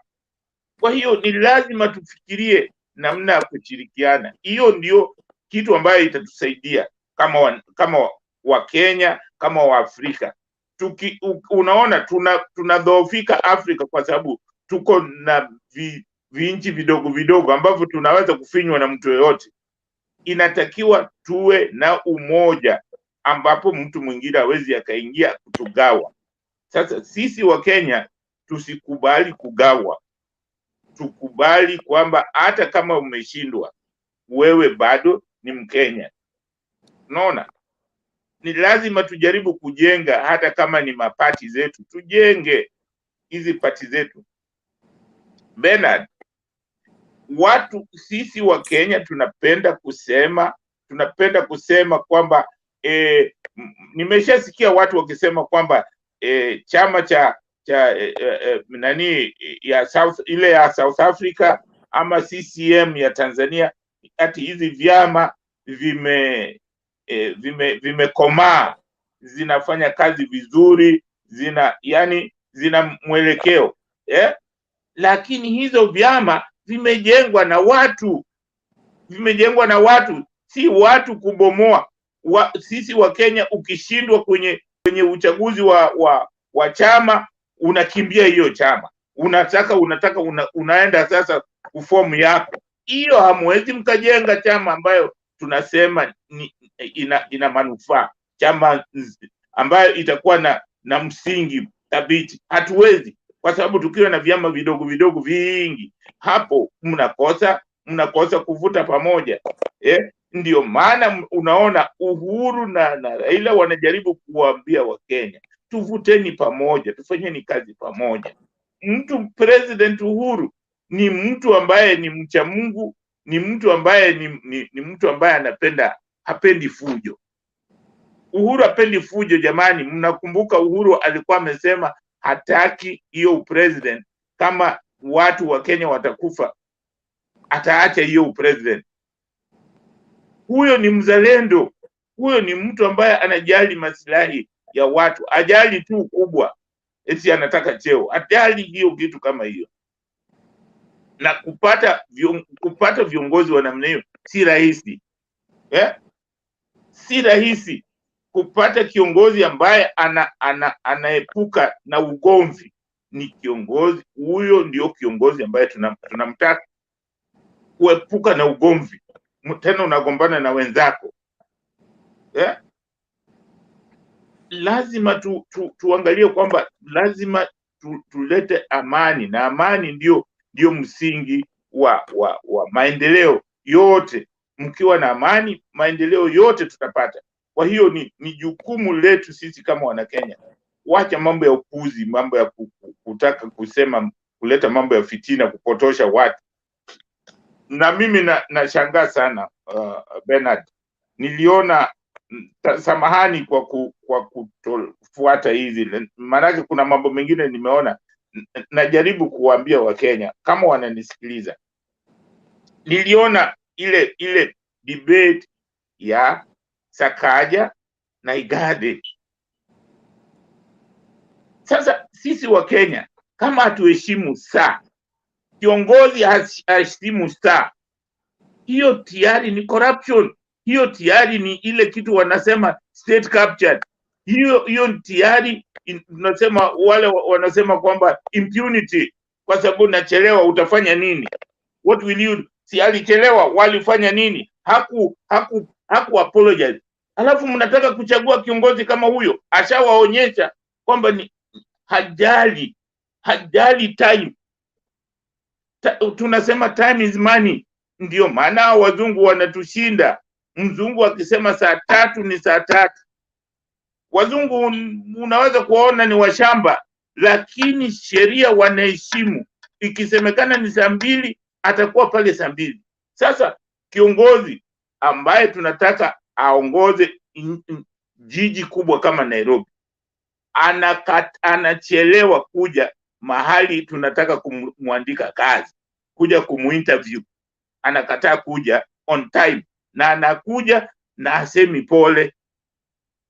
Alafu huyo ndio kiongozi tunataka kuchagua. Unaona, tunafanya haya mambo sisi wenyewe, alafu tukishamchagua tutaanza kulalamika ati kulifanya hivi. Hiyo peke yake inamdisqualify, hata kama yeye ana ujuzi gani.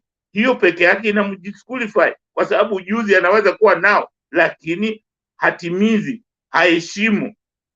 Unaweza kuwa na ujuzi na uendi kazini saa inatakikana. Sasa ujuzi hiyo itasaidia nini? Kwa sababu kama inatakikana uingie kazi saa mbili na wewe huji kazi saa mbili, kwa sababu nani atakujali? Mimi nawaambia Wakenya, saa hizi tuna nafasi ya kuchagua viongozi, sio wanasiasa, viongozi. Na hasa Nairobi, hata Nairobi kwa maoni yangu haitaki hata mwanasiasa. Nairobi inataka manager, yule mtu anaweza kumanage Nairobi, kwa sababu mambo ya ati mwanasiasa wameshindwa, wamejaribu, wameshindwa. Usiasa haifanyi chochote. Asante sana Bernard. Okay, thank you, Jacinto Bay. We appreciate that. Yes, Kip. Bernard, I'm really upset. I came here just to wish you a happy birthday, old man. My name's Thank you. happy birthday. To have a whiskey together, but what hurts me is people spewing nonsense like that online. Honestly speaking, to know me as a country for 10 years. Our deputy and our president have been taken to ICC, and we can't go through this as a nation again. It's too painful. 10 years we've gone through this, and I have family that has married into the Kikuyu community. I have others who've gone to the Luo community, and we're actually mixing up. We're becoming a one nation where it doesn't matter where you're from. We are intermarrying. It's a good sign. And Ban Forest is a very good example of that happening, where the Kalenjin and the Kikuyu have lived for many, many years together. Many years before Moi. That place has been a border that our communities have thrived together. Even during violence, tulikuwa hapo pamoja. So please stop doing that. Ile panga nitasema tutabeba. Na hata mimi nitabeba hiyo panga. Hiyo panga nienda kukata miti Sigoi. Na panga inaanza kunishinda sasa, na hiyo panga takata miti Sigoi. That's the only way I can use it. I'm not gonna use it on a fellow Kenyan. Na ile kitu nataka mtumie panga yenu, and I'll say panga now. Ile panga mtatumia ni kusubscribe on YouTube. Facebook is having a bit of a problem, and another panga you're going to use is spreading the word about Mtembei and send all videos about this liar. So I do not want to hear any news like this, because the man who put that information out there, your life is in danger. And I'm not talking about someone is going to hurt you. You're going to prison, because that is inciting. There's a person in Kass FM, alianzisha kitu kama hiyo kidogo, and for 10 years this man's life was in turmoil, while the other leaders that were above him went scot-free. But him, for 10 years, 10 to 8 years, they kept coming to him. ICC kept taking him to court. So if you want your life to go in time, nowadays we have technology to find your IP address. Na kuna kitu inaitwa serikali. Serikali ni serikali na utapatikana. So spewing nonsense like that is out of order.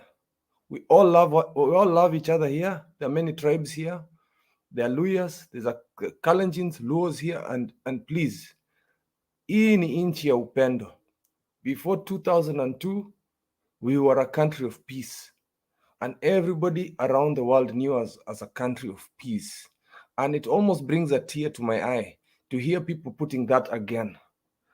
That is something I do not ever want to hear another Kenyan talking about. Yeah. Hata afadhali mnaweza anza na matusi. Hiyo ni sawa. We can take care of ourselves. But when you start bringing weapons here and talking about people in banned forests, tafadhali, please, we are not hiyo staki. It hurts me. It really hurts me because a lot of people lost their lives and children also. Mnasahau kuna watoto pia. Hii mambo siasa inaisha. After the 9th, we forget about this whole politics nonsense. Why should people lose life? Peace is peace, tafadhali. You can abuse me all day. I don't mind. Hata mnaweza niita nini. It doesn't matter. That is okay, but do not put tribe against tribe. It's really harmful. Bernard, happy birthday. I'm sorry I had to come with that energy. It just, when I see things like that, after peace in Ban Forest, and it's a very, people don't understand about Ban Forest. People from Kisumu, from Kakamega, from Kisii always pass Ban Forest to get their vegetables. Kuna konka na mama mboga huko, tunapika hapo, wataongea Kikuyu, and then utafika hivi a few seconds later wataongea Kikale. And then you wonder, these the different communities, and you'll pick your vegetables and wonder, mama Mkikuyu na mama Mkale anafanana, and we look the same. So please, don't say that. We are one community. So finally, Bernard, just spare me one more minute. Another thing you understand about what Uhuru did today, Britain has been misbehaving in Europe, and they're not reproducing Japanese vehicles. About 3,000 jobs have just come to Kenya, and we need to celebrate that. I don't see it in the news. E1 million jobs that Ruto has been promising, we're actually seeing Uhuru doing that. Mitsubishi inakuja kufanya hapa factory. That's a big deal. That's a really big deal. We can even export those vehicles up to Europe. Made in Kenya. Think about it. Made in Kenya. They might be Japanese cars, but they're made in Kenya. That's all I wanted to say. I want you guys to think about your job opportunities. And Raila is going to bring, I think that was in the hand of Raila. Asante sana, and let's preach peace. Peace, brothers and sisters. Bernard, happy birthday again. Tutaongea mambo baadaye. Thank you, Kip. We appreciate it.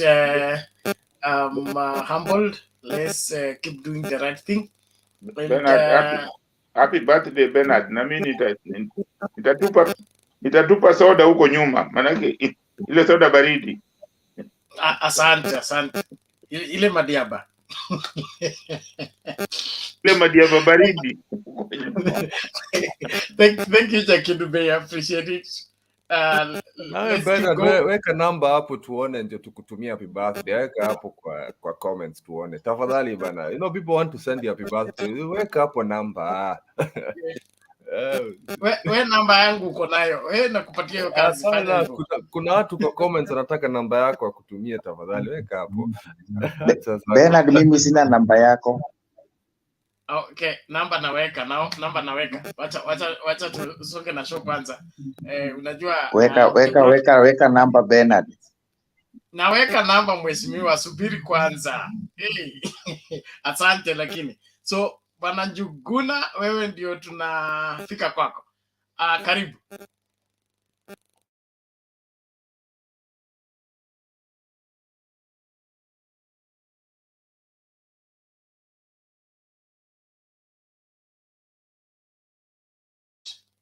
Unmute. You're still not audible.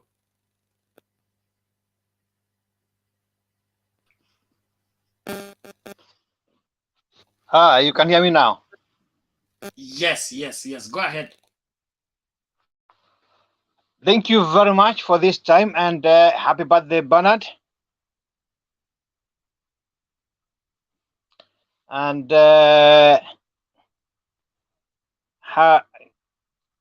good evening, good morning, whatever time it is, you all. And I just want to say thank you, Mama Serena, for being a voice of reason in this channel.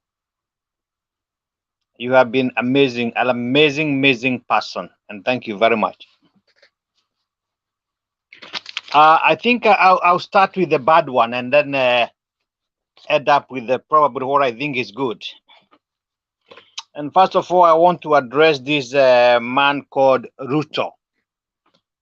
Somebody who needs a serious anger management. Because you cannot be a leader and be a person who go saying all sort of things to very small people. Because I believe a CS is not a person of your size when you become a president, because you are the person who appoint them. And really what probably annoyed me, and I have said this one before, this is a very dangerous person if he takes up this country as a president, this Ruto person. You cannot call the other person, you cannot refer to the other person as a woman. That is very disparaging, it is disrespectful, and it cannot be around. And I hope all Kenyans of goodwill, all Kenyans who listen to these people, who will see this person for who he is, a very dangerous person, a person who cannot contain himself, and a person who can do damage to everybody in Kenya. Very dangerous, and I'll be particularly worried. He'll be very close to the president, because I know that country will be as good as gone. Now, let me see. I'm still on Ruto. This is a person who wants to solve the land injustice or the land problem in the coast. Now, it has become very clear today that this person has got 2,500 acres of land where all the water is directed, but he is the savior of the coast people. What an irony this is.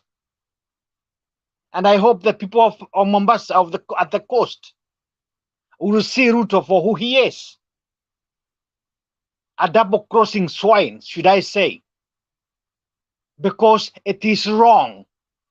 It is wrong to say that you are the person who is going to solve the problem, which they have, but you are the person creating more problem to them.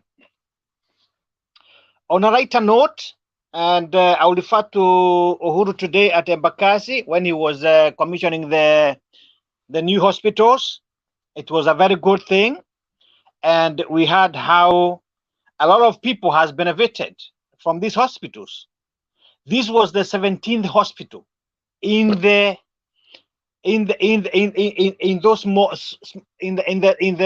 what should I call them, in the unfortunate places within Nairobi.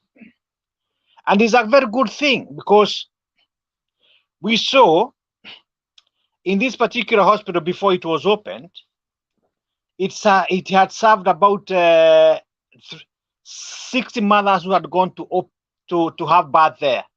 Now these are people who had probably have gone all the way to Kenyatta Hospital, meaning spending time, spending money, and losing their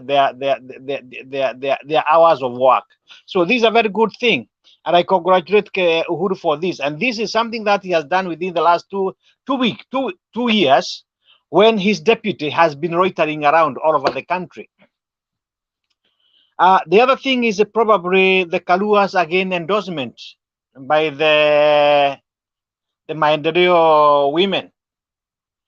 This gave me a very good morale to see we are getting there and we are going to take it. Karua endorsement is very serious. We have seen a lot of endorsement from various women caucuses, and women are no joke, I can tell you. When women decide, they have decided, and you cannot do anything about it. And these are people who are going to play a very big role in Baba's win on the 9th of August next month.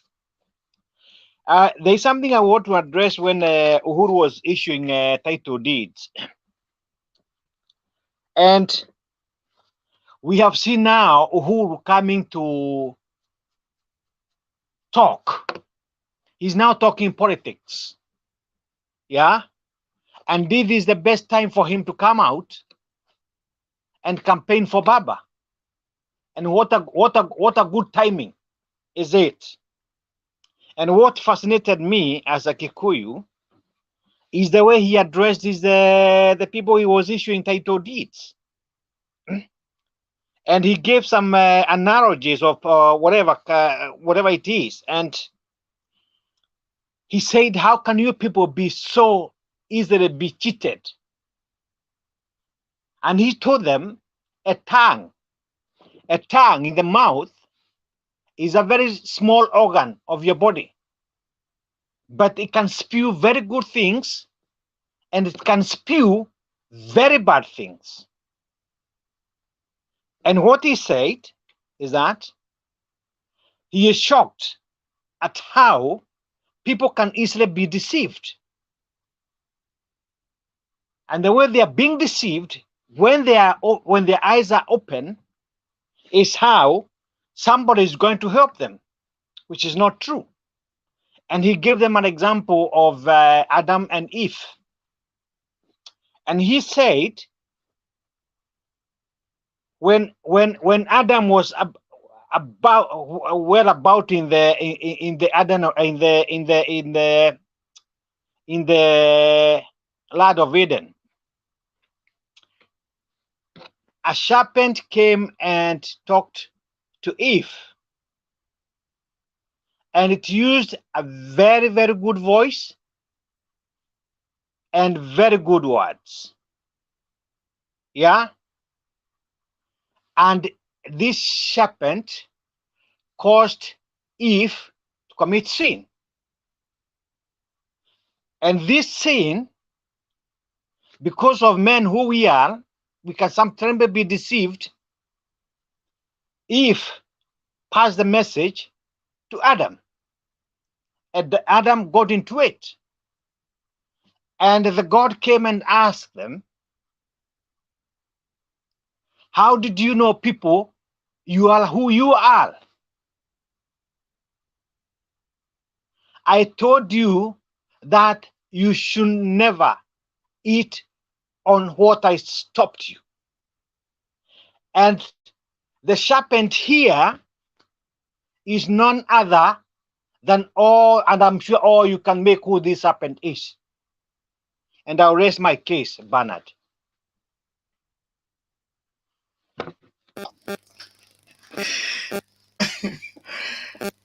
Can a whole we sermon is translate? Can we translate a little bit? If you can, but unless you have a question for me. He's requesting for you to break it down further for her. What actually Uhuru said is that what he asked the people that he was about to issue the title to. How can you people be easily be deceived so easily by a word of mouth? How? That's the time he came up with the serpent. How it came to Eve, and all the serpent did is talk to Eve. And Eve incorporated the husband into the problem. Is there anything else that you want me to say before that, Mama Serena? No, but you know, you are dealing with young generation that they don't even understand. They don't know even what was the meaning of Uhuru. No. Let me tell you, the people Uhuru.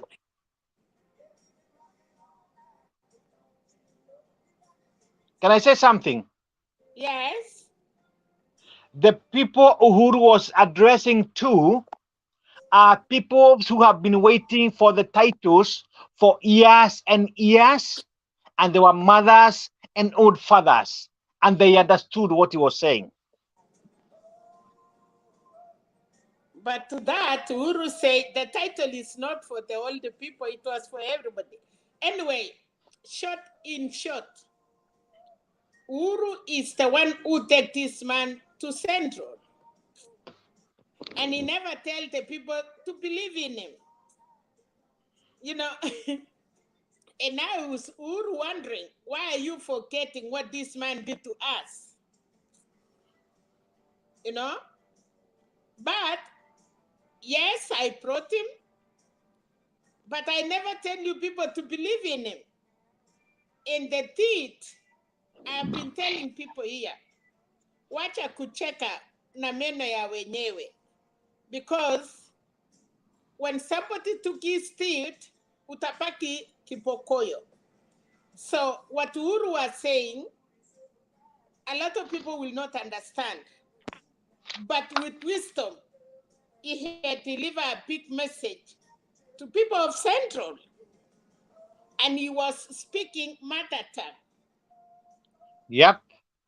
But those who cannot translate, watafikiria mambo ya Eve na mambo ya Adam. So the two men, Uhuru brought this man to Central. But he never tell their people to believe in him. He was there supporting Uhuru. But Uhuru never say, this is the right person. And that is why Uhuru say, meno pena tumekuwa tukisema watu wanacheka na meno ya wenyewe. The same Uhuru today has repeat the message.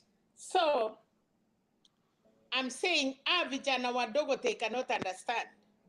But No, ile they message can't. Uhuru amepeana ni kali sana. I brought this man here, but That's I never tell you guys to believe in him. Na munadanganywa na mudomo. Have you forgotten what happened? And that is the real message Uhuru was saying. Thank you.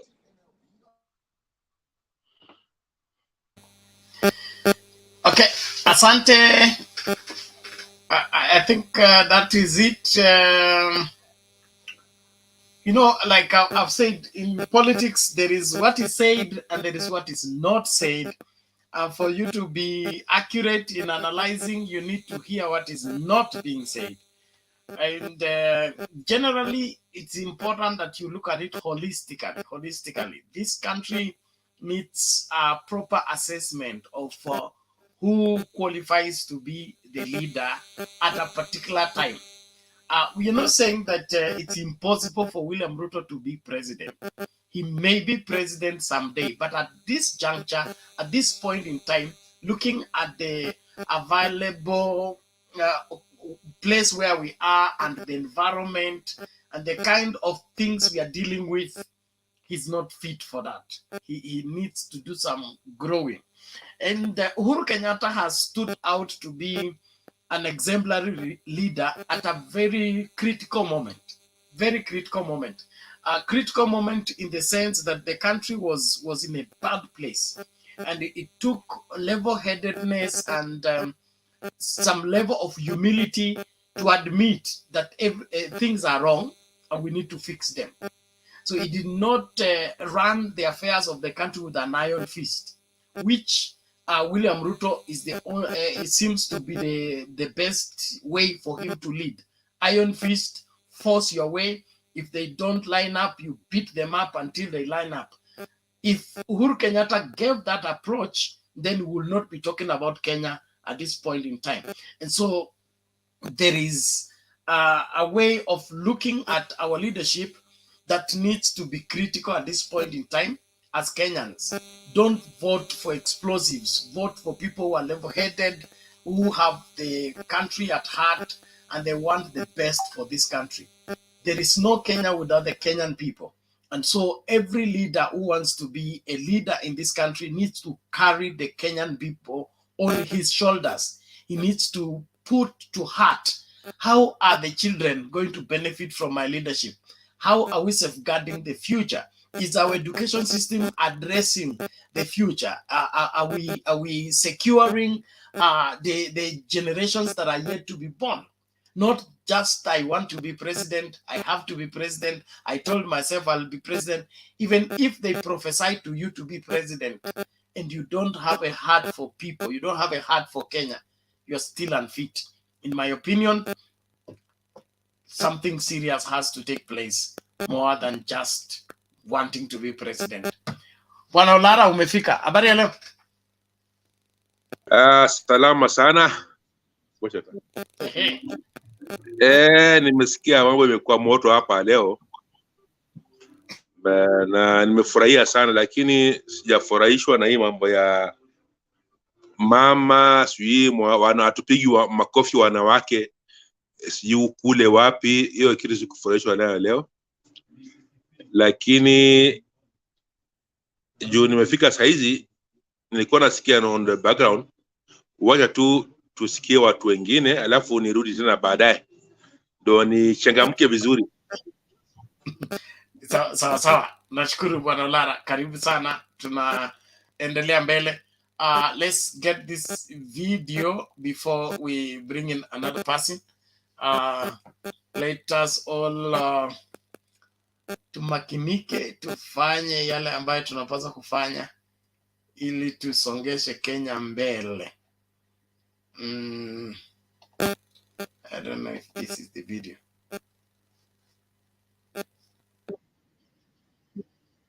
Mjambo Narok, mjambo enda subabogi. Bwana Yesu asifiwe. Muriega Chamge. Bwana Yesu asifiwe. Ebu Narok munisalimie, Narok munisalimie, Narok munisalimie. Asalala. Ala. Narok, mimi nataka niwaulize, mumeamua ama bado? Narok, mumeamua ama bado? Narok ni kuzimia ama ni Kenya kwanza? Narok ni kuzimia ama UDA? Harambe! Harambe! Harambe! UDA! UDA! UDA! Allah!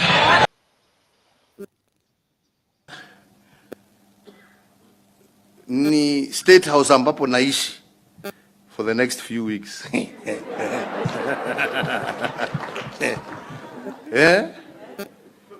Ama university kama hii, ama hospitali kama hii, ama shamba kama hii. This is the property of the Kenyan people held in trust by the government of Kenya. Sijui kama tunaelewa. Do you understand me? Yeah? And this is why we try and adopt a whole of government approach. When you do projects, when you do things, you look at things globally. Yeah? In order for us to be able to move a country forward. We don't operate in silos. Kila mtu anashikilia ni kama ni yake. Hajui siku zake, hata kama zangu zimehesabiwa, hata zake zimehesabiwa. Unaona? Utaenda uache wengine waendelee. Ama ni namna gani? Yes? But there are some people who just don't seem to get it. Unaona kama ni mali yako, sio yako, ni ya umma. Na mali ya umma you're just a caretaker. That is all you are, a caretaker. And when you recognize that and you recognize the whole government approach, then you also recognize that Kenya has never operated in isolation. Kenya is a respected member of the global community. And what this facility is going to do to help us improve healthcare, not just in Kenya, to help us meet emergencies, not just in Kenya, but throughout the African continent, Halafu wewe unaenda kuweka breaks hapo kwa sababu, lakini bado nimebaki wiki 3. We shall deal with those individuals swiftly and effectively. Swiftly and very effectively. Waende, tutaenda nyumbani na wao. Swiftly and very effectively. We can't have individuals, people operating as individuals. We operate on behalf of the people. We operate on behalf of the global community of which we are a respected member. Sio kurukaruka huko na mambo yako na fikira zako ambayo hatujui ni zimetoka wapi.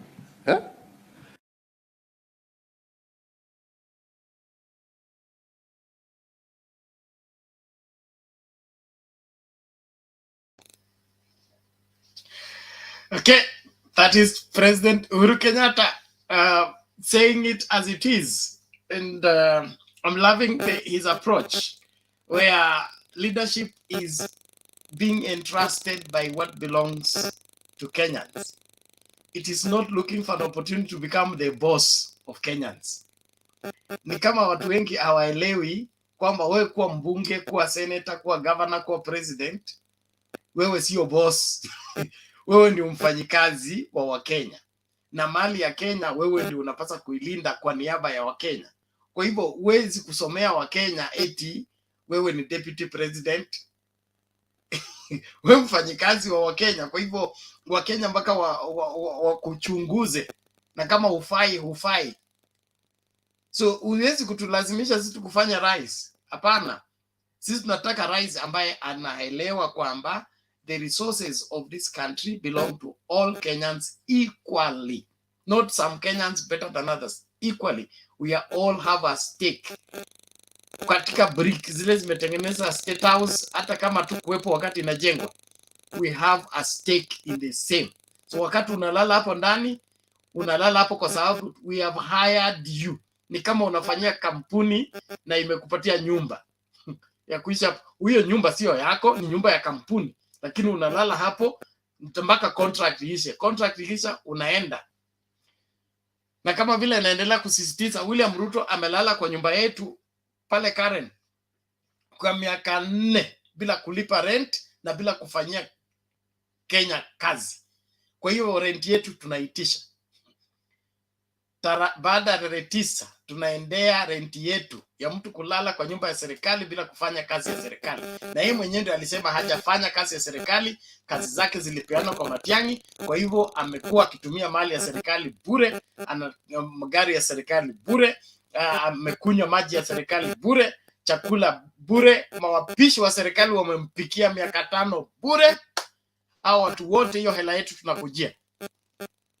Thank you everybody, and we are glad for everybody. Please tuendelee kukaribishana, na kama huja subscribe to Mtembei TV YouTube channel, please do so. Kumbuka, we may have issues broadcasting on Facebook, just like we had the previous 3 days. Tulikuwa na mushkili pale, tukashindwa kwenda Facebook live, but YouTube has faithfully served us. So we want everybody who is following us on Facebook to migrate to YouTube so that you don't miss out on anything. And like we're going to be reporting the election result, we will be continuously on YouTube. Facebook will be dropping out because Facebook has a limit of how long we can have a live broadcast. It only lasts for 8 hours. After that, it drops off. You have to restart afresh. But if you're on YouTube, you will get the whole flow of everything. I want everybody to be keen to see to it that you subscribe on Mtembei TV YouTube channel. Thank you very much. Na wale wananitumia wine ya birthday, asante sana. I'm going to have it good, the red wine. Non-alcoholic, unajua ni ile divai ile imebarikiwa na Yesu. Asante sana. Wapi huyu Laban, habari ya leo? Salama sana bana Ben. Yes. Asante. Na mimi kawaida napanga very brief. Sababu nataka niende tu direct kwa points. Sasa mimi nataka nirudi kwa debate ya jana kidogo tu hapo kwa Sakaja na time.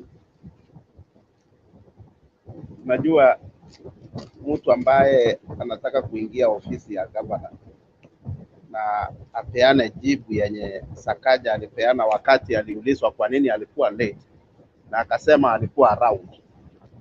Alikuwa anataka kujua vile kunaendelea, ndio at least ampatie Igathe time kidogo, kwa sababu huwa anapewa time hiyo na airtime yenye anatumia na serikali. Hiyo ni careless answer kwa mtu yeyote mwenye anataka kuwa CEO wa county. Sasa over 11 million Kenyans, I expect to so walikuwa wana watch. You make these people late fast. These are 11 million people wenye wamewacha kazi zao, wanataka wakusikize. You make them late, yani unakula ile masaa yao. A very serious issue, na nafikiria hata kama ni wale wafuasi wa huyo jamaa anajiita Koskei Sakaja, anafaa angalie vizuri hiyo mchezo kama hiyo. Hata hiyo kiti afai hata kuuliza kwanza in the first case. Haya, sasa swala lingine ni mkutano William Ruto alikuwa nayo Mumias, kwa sababu nilisikia akiuliza kuhusu miaka 4 Raila amekuwa kwa serikali, na hiyo miaka 4 eti sio moshi angekuja kuambia watu wa Mumias factory. Unajua, wacha tutofautishe mchezo na kazi. Naibu rais ni msaidizi wa rais.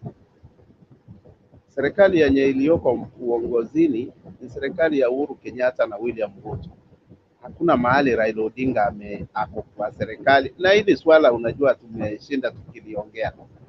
Lakini wakati unaenda mahali mtu amekufa na unaona jeneza yake iko hapo, wakati watu wanaandaa kuni ili kulisha wale wageni ambao wamefika pale kwa matanga, na unaanza kuwachekelea, unaona kama watu wanafanya mchezo.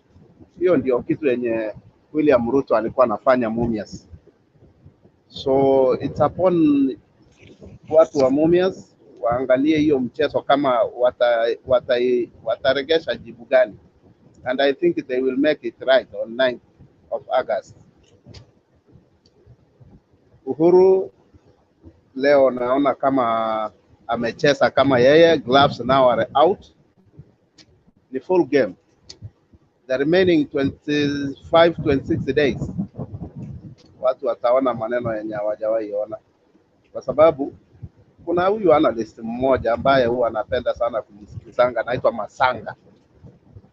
Unajua mimi huyo namchuanga kama rafiki, kama ni ndugu ya Atwoli. Masanga na Atwoli nachukua like they are brothers. Hiyo jamaa nimesikiza statement yake leo, na kutoka hapo wacha watu waanze kuelewa. Tunangojea kitu yenye inaitwa swearing in, not minding about figures. Secondly, niliona Sonko, Babu Owino, Anne Kananu. So zile sarakasi zenye zilikuwa sa city council, hizo sahizi sidhani kama ni issue ya kudiscuss, and we are ready to go. Hivyo, na nafikiria nimefikia hapo Bwana Bernard. Asanteni sana kwa kunisikiza. Okay, asante sana Bwana Laban, tunashukuru kwa hayo, na ningependa tu kuongezea kwamba kama tutakumbuka vizuri, rais alisema Mumias kudorora kwake kulianza wakati William Ruto alikuwa Minister for Agriculture. So yeye anasababisha kuanguka kwa Mumias Sugar. Amekuwa deputy president for 10 years, alafu anakuja anasema ile process ya kurevive Mumias Sugar initiated by Raila Odinga ni mchezo. Anaichezea Waluya ni nani? Anaichezea Wakenya ni nani? Ni William Ruto. Na ikiwezekana huyu William Ruto anapaswa kukamatwa. Akamatwe vizuri, ashughulikiwe vizuri. There is a complaint that my mic has noise. Is it noise to everybody? Yes, inasikika. Yes, kuna kelele sana. Okay, inaonekana wadudu wameingia.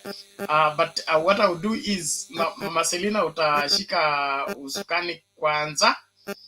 Wacha niongeze hawa alafu nitatoka nirekebishe alafu nirudi. So Mama Selina, you be the chair in the meantime.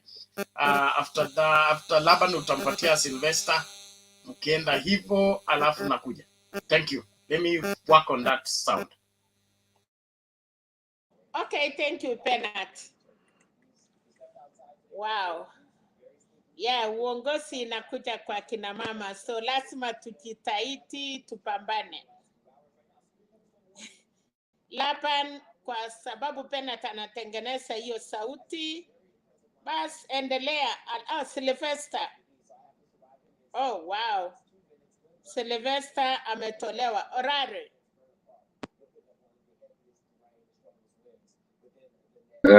Asante Mama Selina. Yes. Mimi tu mambo talai na ile explanation ya juzi sikuelewa vizuri kwa sababu I was listening but sikupata your final word on that.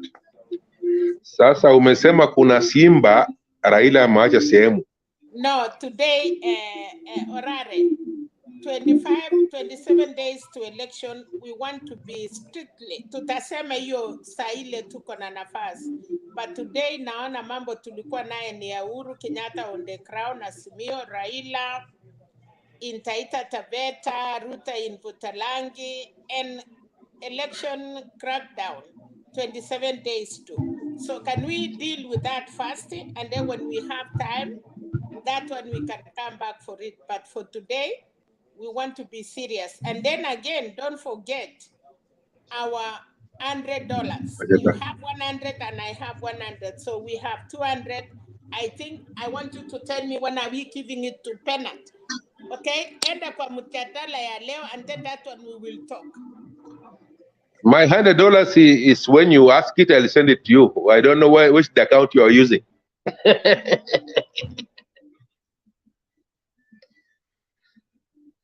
Yeah, let's move forward.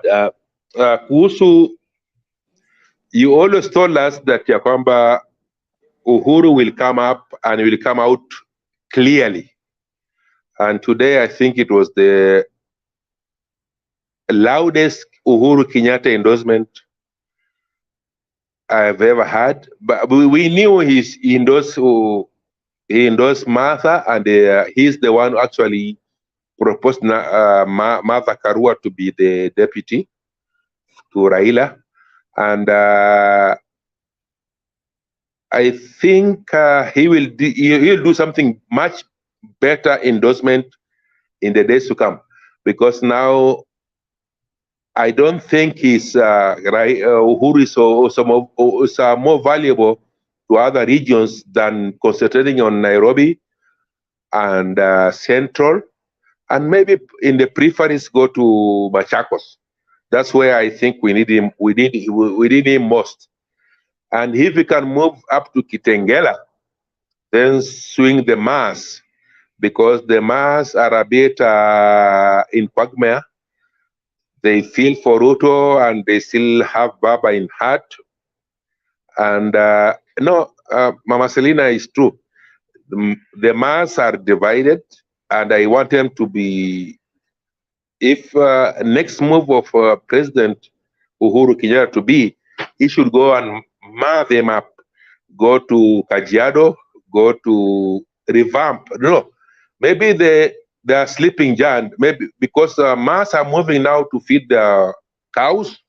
A lot of voters are moving into Masai Mara to go feed the cows. And I think by August 9th, if nothing has happened to just let the boys without kuras to go take care of the cows, then the actual men will go and take care of the cows, and these are actual votes. So going back to Ruto's move into Trans Nzoia, he did a mistake there. He called the utmost, most vulnerable, most attainable boy called him a what? A lady? This is the disrespect of highest order. And kama Ruto has not lost in his mind, I think he lost it today. You cannot call other men, other political adversaries or competitors as somebody degrading them to women, which again led me to ask, is he really for women? Those allegations about him that he is violent against women, is it this the manifestation of it? Moving forward, first and foremost, Mama Selina Bernard amerudi, ile contribution yetu tufanye channel tuanze kuzisanya saizi, maanake tunakata mamiti pia tukate hizo ma contributions zikae kwenye kikapu moja, tuendelee mbele. Asante sana bwana Bernard, umerudi, wacha tuende.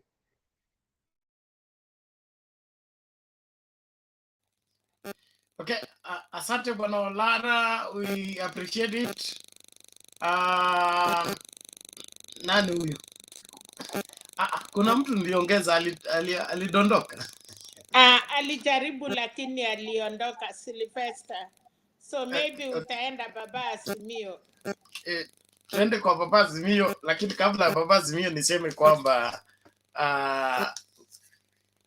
William Ruto ana siasa za kudunisha wengine ili yeye aonekane bora, na hiyo ndio njia moja ya kuona mtu ambaye sio mtu wa maendeleo. Unajua maendeleo ni ile wakati umeanguka mtihani, ukirudia unasoma sana ili uelewe, lakini yeye badala asome sana aelewe hilo somo ndio arudie mtihani, yeye anataka kudhalilisha wanafunzi wengine wote akiwa attack. Badala instead of him improving himself, he wants to reduce everybody else so that he sticks up. And that is the all-time politics that are outdated and uncalled for. You can't build a nation and you can't build your political career on insults and demeaning every other person. These are the people you're going to work with. And come to think of it, what makes Raila Odinga stand out is his security with the strong leaders around him. He's secure with Orengo, he's secure with Otienda Molo, he's secure with whoever that is strong and is around him. Look the way he organizes Western Kenya, okay? He does not organize Western Kenya by making the leaders there weak. He makes them strong, and he wants them not just to be strong as an individual. He wants them to be strong with the grassroots, so that when he talks about Western Bloc, it is really a bloc because it has everything to the last person as his support base. Look at the cost, the same thing.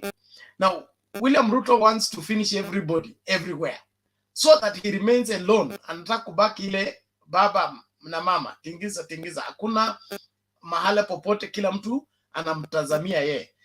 He destroyed the fabric of the Rift Valley leadership. The Rift Valley leadership was strong. The people who ran government, kina Sally Kosgei, kina Franklin Bate, all the people, Henry Kosgei, the people that were the structure of the 24 years of Kanu regime, all of them were sidelined. Then he comes up with Sudi and the other Murkomen and the other team. How do you rally the community around Murkomen? That's why Murkomen ameanza kufukuzwa, kwa sababu uongozi haufanywi hivyo. Lazima ukuwe na base. Hiyo base lazima ikuwe nini? Broken down to the last person. So wewe unataka tu ukuwe na Sudi hapo juu, ukuwe na Murkomen hapo juu, na kwa sababu unataka hawa watu ni kwa sababu you are better than them. So they make you look good because compared to them, you are better. But compared to the rest of the country, you can't score anything. William Ruto must accept that in Kenyan politics, we have come of age and we have good brains, and we have great people in our midst. If we can't stand them, atoke jikoni, atoke katika hiki kinyang'anyiro. Lakini kama anataka kudemean kila mtu, anademean watu kila mahali anaenda. He has reduced Mudavadi, my brother, into a vegetable. He has reduced Wetangula into another ugali sosa. Then what does he want with this country? The whole country to be left for him alone? That's bad approach. And so even his attitude towards the women, it's not the right one. Calling Eugene Wamalwa a woman, in my opinion, it is not just disrespectful, it is speaking volumes on what kind of a person he is, and whenever he feels threatened, he loses it. So if, for example, he's, God forbid, becomes president, and then he's threatened by Museveni, what do we do? Are we going to fold up the country because he's threatened? Something has to happen to us as Kenyans. Tufunguke macho, tuangalie mambo vile alivyo. Kulingana na mimi, William Ruto hajaiva, arudishe jikoni, apikwe vizuri, kwanza ile traditional, ile simmering, ile ya grandma. Akae ndani ya nyungu, akae polepole, moto ikiongezeka wana reduce, alafu inaongeza. Apikike vizuri. Saa hii aliruka nje ya chungu kabla aive. Kwa hivyo hatoshi mboga. Kama unapinga, unipatie sababu. Bernard, Yes. kabla baba Azimio akuje, kuna kitu, mimi ni mama ama mimi ni mwanamke kwa ile mtu ya rika yangu. Lakini sasa Bernard, what is the wrong of this woman? Shida gani anafananisha kama mwanamke? Ile wanawake wamemsupport, ile wanawake wanatembea na Ruto. How do they feel kama wanaenda fananishwa? Unajua kitu kuitwa mwanamke ama kufananishwa kama mwanamke? Unajua mwanamke Bernard ni ule mwanamke umelala na yeye ama umetembea na yeye. You cannot just go anybody mwanamke. Kuna wanawake na kuna wamama na kuna wasichana. Madharau yenye amekuwa naye na anataka kura sa wanawake. I wish these women wangesikia. Mimi nikiona Wamalwa ana ni mwanaume, lakini pia sisi wanawake tuko na mdomo kubwa. Mdomo gani hiyo aliita yeye? You know, now I want to fananua. Alisema kama mwanamke, mdomo inafika wapi? Walisema nini? South Africa. Ako na mdomo pana. Can this man mdomo gani? Mdomo kani hiyo mdomo anafananisha? Anasema wanawake kama mwanamke, pia anaongea kuhusu mdomo. So sisi wanawake tuko na mdomo ya kufika South Africa. I think Ruto alikuwa na tusi wanawake. Na atusi wanawake, the deputy president of the Republic of Kenya will be Martha Wangare Karua. Mwanamke atamuongoza.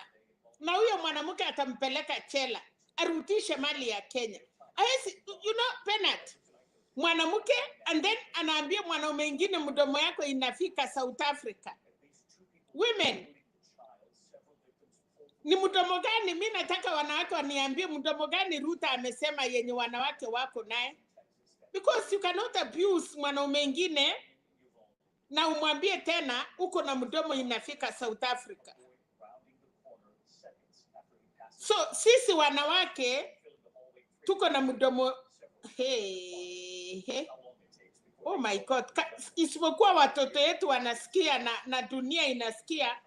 Nataka Ruto afananushe. We are not room 350. Ile wanawake anajua mdomo sao ya room 350 aende huko. Not every woman. Na Eugene Wamalwa, utaingia serikali ya baba na mchunguze kila kitu hiyo washenzi wamechukua. Haisi kuja kutusi wa mama. Wamama wamesoma Bernard. He has a mother. ako na bibi, kama amechapa bibi yake mpaka mdomo imekaa, kama anafikiria kila mtu ni Recho. You cannot just come and accuse women. Apige yake pena. Kama uko na shida, piga mwanamke yako. Kila mwanaume apige bibi yake kwa nyumba yake. Akitoka nje aheshimu wanawake. We deserve that respect. Mimi sioni hiyo Wamalwa, ndugu yake alikuwa vice president ya Republic of Kenya. Kwa hivyo Wamalwa ametoka kwa familia ya uongozi Bernard. Si kama yeye alikuwa anauza mayai, Uhuru akaenda akamrokota. Wamalwa amekuwa na history ya kusave nchi ya Kenya. Amefanya kazi ya multi-party. Wamalwa kama ni tear gas amechapwa. Kijana ndugu yake amekuja kwa nyumba ya uongozi. And that is why that man ako na respect. Wamalwa ati anarokota. Alirokota Wamalwa marehemu, vice president ya Kenya. Ndiye akuja atuambia yeye ndiye alienda rokota Wamalwa mdogo. Those are the families tulijua wakati ya kina Moriro na hiyo watu wengine yote Chiramogi. How could you Bernard? And thank God Moi alikufa bila kusalamia yeye, na Moi alikufa bila kuona hata kifuli yake. Asante baba, lala salama mahali ulipo. Huyu mwanaume atatembea na tambi mpaka mtajionea. Kwani mnafikiria Moi alikuwa mchinga akikataa kumsalamia kumsamea? I can talk. They can never take me anywhere. What? Wakenya Wakalenjin tumekuwa na aibu. Unaenda kuita wanawake na huko na mama, hata mama yako biba sako na mdomo mrefu kama ya wanawake ya kufika South Africa. Pole Bernard. It's okay for me. Thank you. Let's let that rest there. It's good that we look at everything critically and see them for what they are. But leadership comes with responsibility. That responsibility is with what you say. In the book of James, the Bible says that a man who does not err in word, that man is perfect. You can't be a leader if you can't lead the kind of words you use in a particular circumstance. You want to be a national leader, then you are vilifying communities, vilifying people on gender and all that. In my opinion, you don't have that leadership mindset, that leadership responsibility. Wewe kile uko nayo ni ile kujitafutia ambayo unataka kutake advantage of others.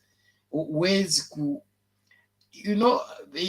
Alex amesema ile ujumbe ambayo yule alikuwa ambassador ama waziri wa Congo alimwambia, the Democratic Republic of Congo alimwambia, it was a straightforward message. How are you looking for national leadership and you don't have diplomatic language to use to do what you are required to do, to communicate the way you ought to communicate? Si shida yake Bernard, Matakarua amejaa akili yake, ajui sasa. Akipenduka anaona tu Matakarua deputy president, si makosa yake. Kama sawa mami. Wacha tulete Papa Azimio. Papa Azimio, karibu tafadhali.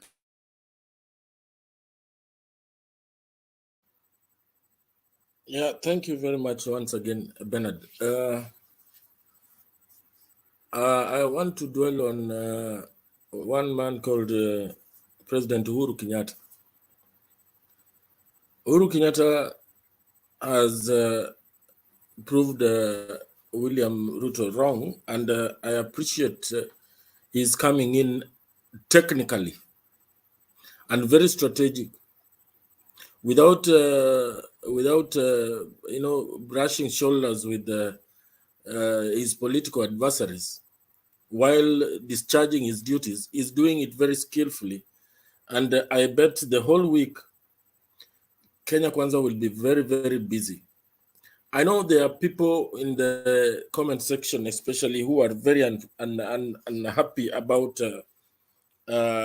a majority of us talking about William Ruto. The reason why we are talking about William Ruto is to put his character out there for people to see, so that anybody who has doubts can do away with that fellow as fast as possible, because he is definitely not going to be the president of Kenya. And it is not because he's not able, but his character, his demeanor, his relation to every other Kenyan who does not align his thoughts with his, he becomes an enemy. Some of the things like what Eugene Wamala has spoken, there are so many things that we do not know. But it appears that that marriage of Uhuru Kenyatta and William Ruto, come 2017, has been having a lot of drama in the back room. There are so many people who are so scared of talking because of William Ruto and who he is.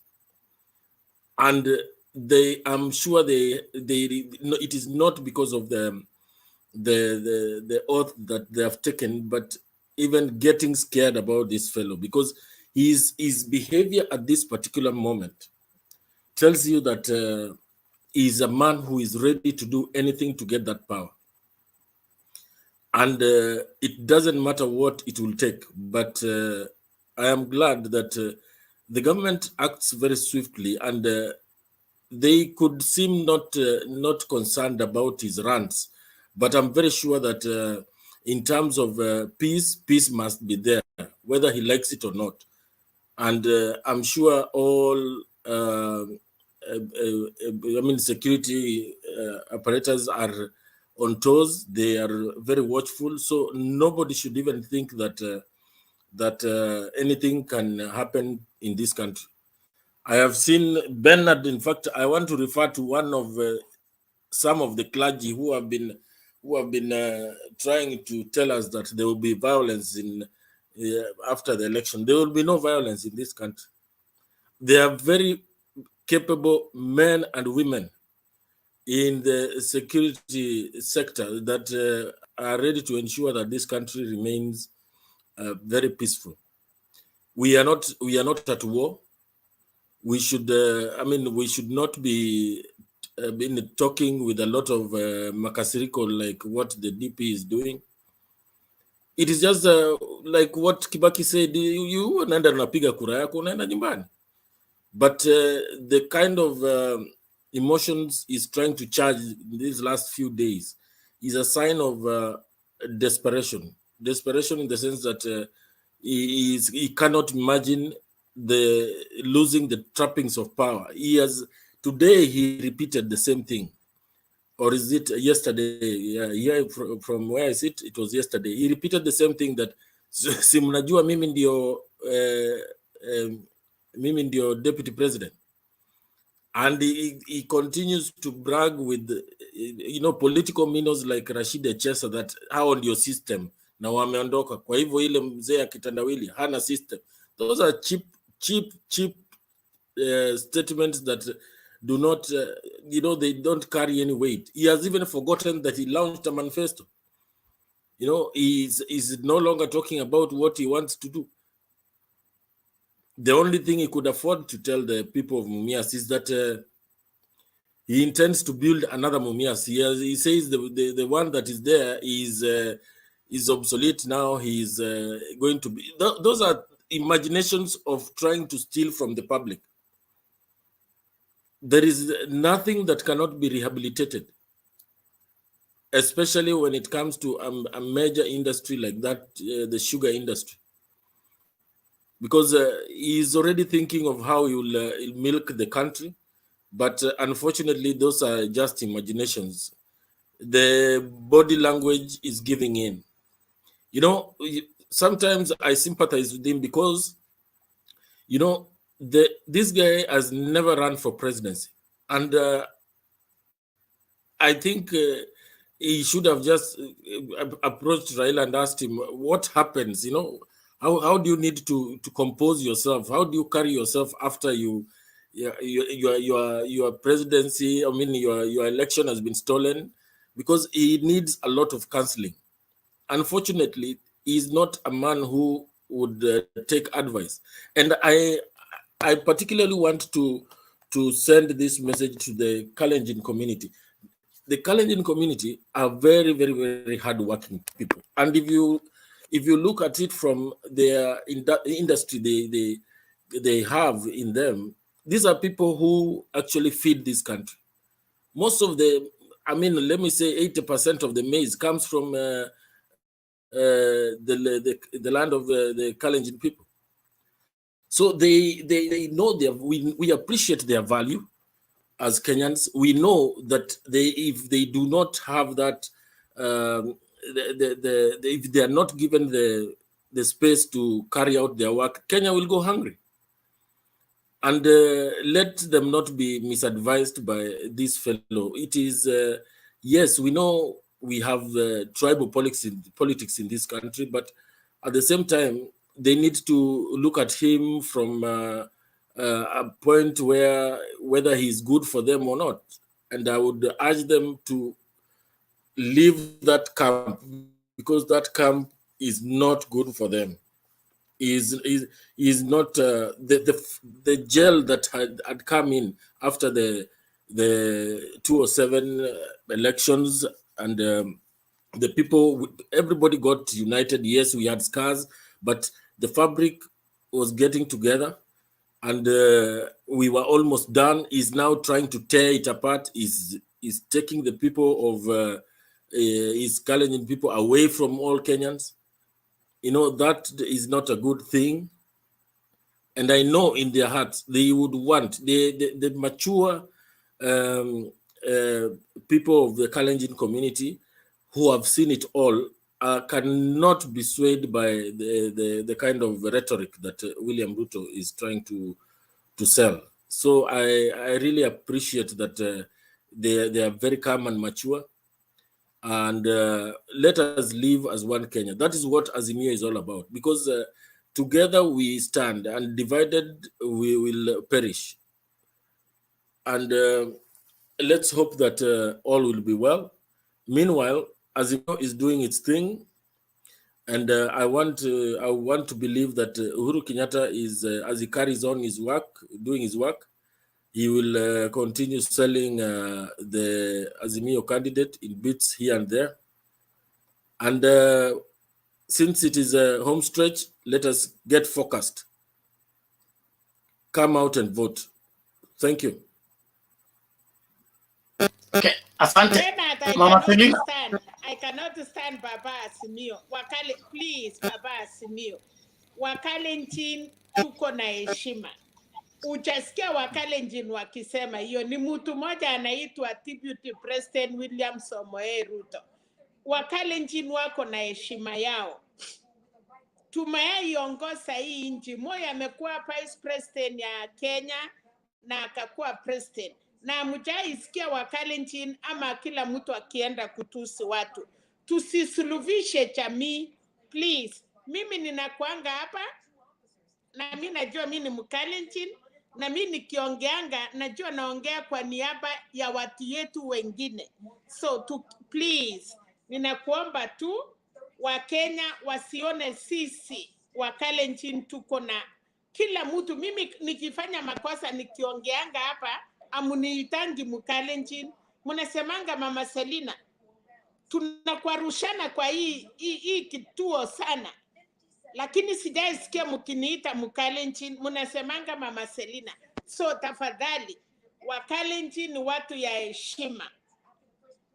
Na mtungoje tarehe 9 muone vile tunapiga kura. Lakini we have sons and daughters. We have Apple, sons and daughters of Kalenjin. That is why unaona watu kama Sally Koskei, tuko na Kafa na Tolgos, tuko na kina Menja, tuko na kina Tarus, and we have a lot of them. Kina Chamambo, that group uliona waliweza kuweka mkutano Eldoret, na mkaona waliweza kuweka mkutano Kericho. And you see the old Kalenjin men and women walikuja wakisema baba. So please, wakati mtu amefanya makosa, tusikubali kuweka community. Mimi sasa hapo ninasikia I'm nothing. Kwa sababu siwezi badilika. The only thing I can do is to get married na kuzaa watoto ya makabila, but I will remain Mkalenjin as a woman. Lakini watoto yenye nitazaa watakuwa wherever Bwana mwenye amenisalisha. So please, naomba tu jamii ya Kalenjin we are steady, tumelisha Kenya na si wakora pia, tunajiheshimu. Na tukiwa na Wakalenjin wa 20 ama 100 wameipa, tuwaambiwe. Na kama tuko na Wakalenjin karibu tangu serikali ya Moi, we serve Kenyans. I was there. Mimi nimelelewa na Moi na huyo mama Sibora Kitony mnaongea. Nilikuwa msichana tukitembea na kina Sibora Kitony, baba akitutuma. So sisi Kalenjin tunaheshima. Thank you. Okay, asante Mama Selina. And okay, it's important that we choose the words we use. Let's not vilify any community. It's important. Na kila mtu abebe mzigo wake. Mtu akikosea akue corrected ama akue whatever, addressed as an individual, not a community. Although there is a demeaning of a community which needs to be condemned if somebody does that, like what is being portrayed. But all in all, let's keep our debate clean and look forward to doing what is required to secure Kenyans in proper understanding. Kitu moja ningependa tuelewe katika hii channel ni kuelewesha wa Kenya. Sio tu ku debate, sio tu ku exchange, ni kuelewesha wa Kenya so that every Kenyan who runs into this broadcast understands what's happening, what position to take in order to be part of the solution and not be part of the problem. And of course, there is a tug of war. Those who think that the solution is by the person who has caused the problem, others who think that the solution is by the liberators, like that message that Martha Karua shared, that we have never had the people who led the liberation getting the presidency. It is going to happen this first time, and it will have better fruits. And so let's analyze our politics properly and be able to put the blame where it belongs. But more than that, take responsibility. Take responsibility. Whereby, kama tumekosea, tunakijikosoa, alafu tunasonga mbele kwa kuhakikisha kwamba hakuna mtu ambaye anasalia nyuma. And also, let's also guard against being defensive, whereby we can't talk anything simply because it will irritate somebody or offend somebody. At times, kuna ile hali ya kufungua kidonda, kioshwe, ndio kiwekwe bandage, ndio kipone.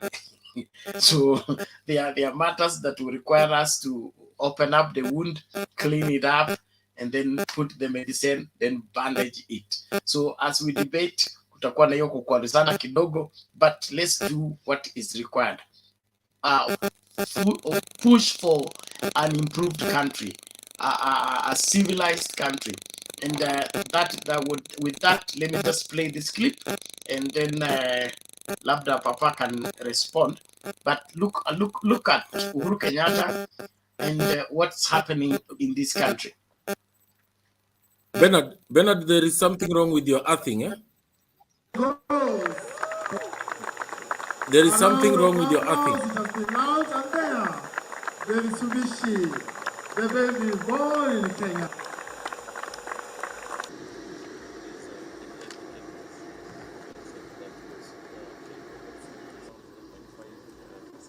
They're training the ladies now. Exactly. You'll come and be a mechanic here for me.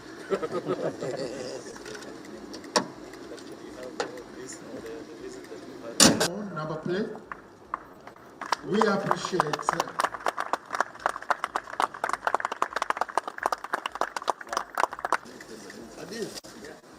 Come for a ride, man. No, it's Last 3 years, we have increased production at AVA from 2,000 units to 7,500 units. All this shows that as the private sector needs things, and if your government does support it, we can work closely together and we can achieve things as a country and as an industry and move from leaps to bounds. My commitment that we shall continue to work together to reach the targets that we envisioned way back there in 2019, and our determination to ensure that future governments also continue with the same policy, because this is not only good for increasing the manufacturing capacity of the country, but also good in terms of skills transfer, in terms of creating jobs for our people, in terms of creating new opportunities, as Mr. Popat has said, in terms of local content and how we can get various local content providers who used to be quite big, and unfortunately because of the collapse of the motor vehicle industry, they also collapsed. You know, we had all these people who were out there making brake pads, we had people making windscreens, we had people making suspensions and shock absorbers and all of these things. And it is my hope that as we continue to increase, as you've exactly said, the number of vehicles assembled, we will also have the backward linkages that would also enable some of these other industries that were a critical cog to local assembly revived and restored and brought back into play.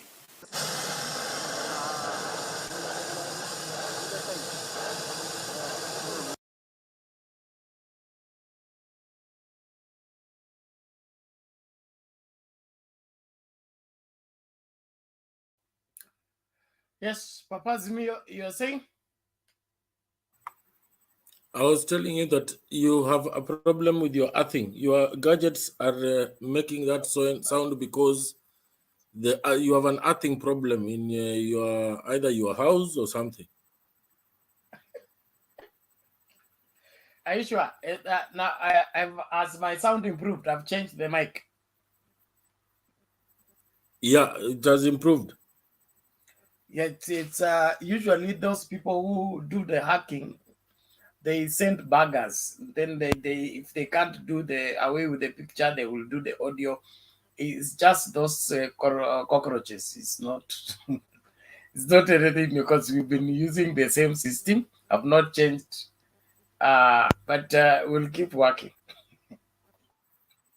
Yeah, let me just comment on that that launch of the vehicle. You know, back in the 70s, I just want to give a 30-second story. That back in the 70s, I used to have an uncle who used to be in Thika, and my father used to take me to Thika when that uncle used to work with KTM, the Kenya Titex mills. And in Thika, we used to pass the AVA, which used to assemble vehicles locally, especially the Datsun, the Peugeot. And I'm so happy that investor Popat is collaborating with the Japanese to assemble those vehicles here. Because if you look at the price of the new vehicle, once it is assembled here, it will come back to almost half of what is being sold currently, and it will give Kenyans a very good opportunity to have to own new vehicles. And you know, new vehicles, you can take up to 5 years before you touch a thing there, apart from just putting your oil and even nowadays we don't even put water. So it is a very good thing, and that is a step in the right direction, and that is what we need. We need to turn this country around, and that is the only way we can do it. And if all the models that you see in this world from the VW are being assembled in South Africa, in Nigeria, why can't we do it in Kenya? We have all the ingredients of expanding that market. I mean that industry. So that was a step in the right direction, and I think and I hope that in the years to come we'll be able to produce more, so that we can do away with these mutumbas we are driving, because we have to go to the mechanic every other time. Every other 2-3 weeks you're in the mechanic. So I think that was a step in the right direction. Congrats to that move.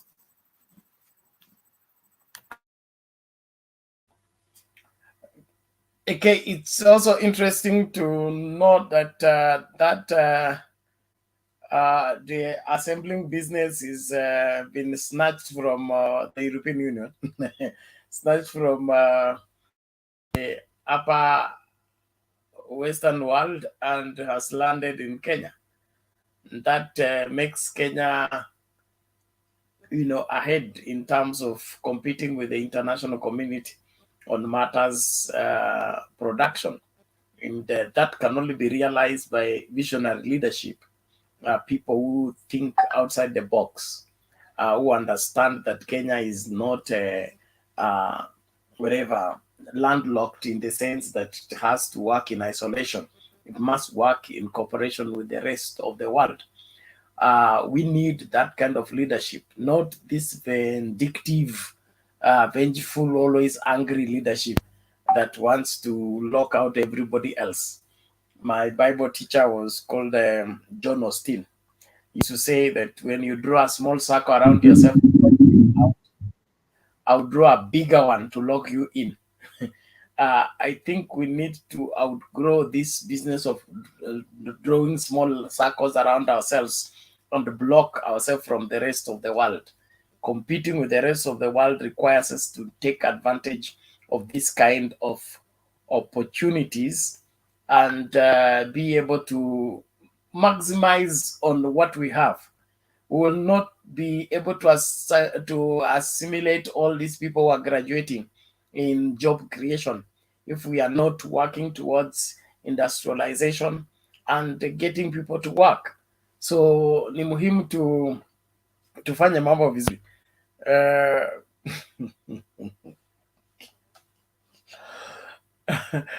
Kuna jamaa anaitwa Geoffrey Ruto. Geoffrey Ruto, achana na mimi tafadhali. I said buggers. Buggers need the computer either viruses and all that. I never refer to people as cockroaches.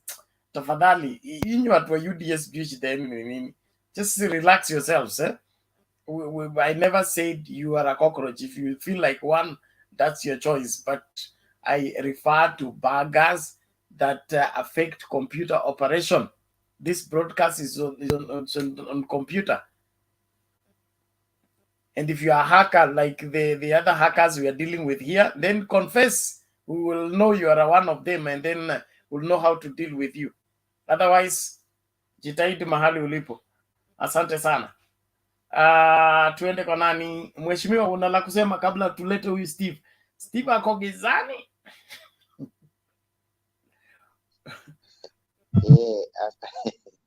Bernard, asante sana.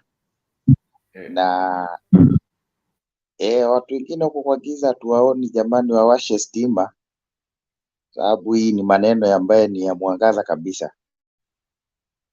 Thank you very much. Asante sana Mama Selina, amekuwa chairman wetu mzuri. Na Olara anauliza Mama Selina, where should we send the money? Anauliza Mama Selina, unaweza kujibu, unaweza tu fungua hiyo microphone ujibu Olara asikie. Orare, nafikiria tulikuwa tumekubaliana na Penat tumutumie kwa Penat ili atusomee tujue ni watu wangapi wametoa. So nimeambia Penat natuma yangu Friday. So wacha Penat atupatie namba, kwa sababu kutuma kwa watu tofauti tofauti, hatutaki hiyo pesa ikose kufika. So Pena, you can give us a number ile unataka tutume. Please Olare. Unajua mimi na wewe ndiye tulianza. Na baada ya mama na baba kuapishwa, ninakutafuta mahali popote ulipo. Hii wase yote wamekaa hapa. Tutapimana nguvu siku hiyo baba akiwa State House na mama. Hii shosho mnamuona hapa, siku hiyo atakuwa mrembo. Asante sana Mama Selina, umeelewesha vizuri sana Olala, hata naona ameanza kufungua anaanza kuwasha taa yake vizuri, sasa aone maneno vile inaenda. Kwa hiyo Olala hata sasa amecheka kabisa, amefurahia. So mine is just to comment on Uhuru. In fact, if Kenyans, in fact this presidency ingefanyika tu vile Uhuru amefanya saizi, the 4th year, hii miaka yake ya mwisho ya kumalizia, if the 10 years wangekuwa wanafanya hivyo, Kenya could be, I think, more than even South Africa, can be also be more than even US, because we have this, we have everything. We have everything minus nothing. We have God, we have resources, we have everything. But the main problem is, watu wakiingia, wanaingia na wanaanza sasa kulipa madeni zile wametumia huko nje, nini, vitu kama hiyo, siasa inakuwa iko juu sana na vitu kama hizo. But if really Uhuru has shown us that Kenya, the presidency, it can work. It can really work. We are very grateful for him for the 4 years. Amefanya vizuri sana. Now, I can think we can even do without even the vice president. We can do without, because sasa hizo siku, the only 4 years ambaye Uhuru amefanya hiyo kazi, amefanya kazi kubwa sana without the VP. So I think this all should be a ceremony of vice president. Isikuwe ni mtu ambaye anaweza kusumbua hata wakati hao wengine wanaingia wote, isikuwe ni mtu ambaye anaweza kusumbua president.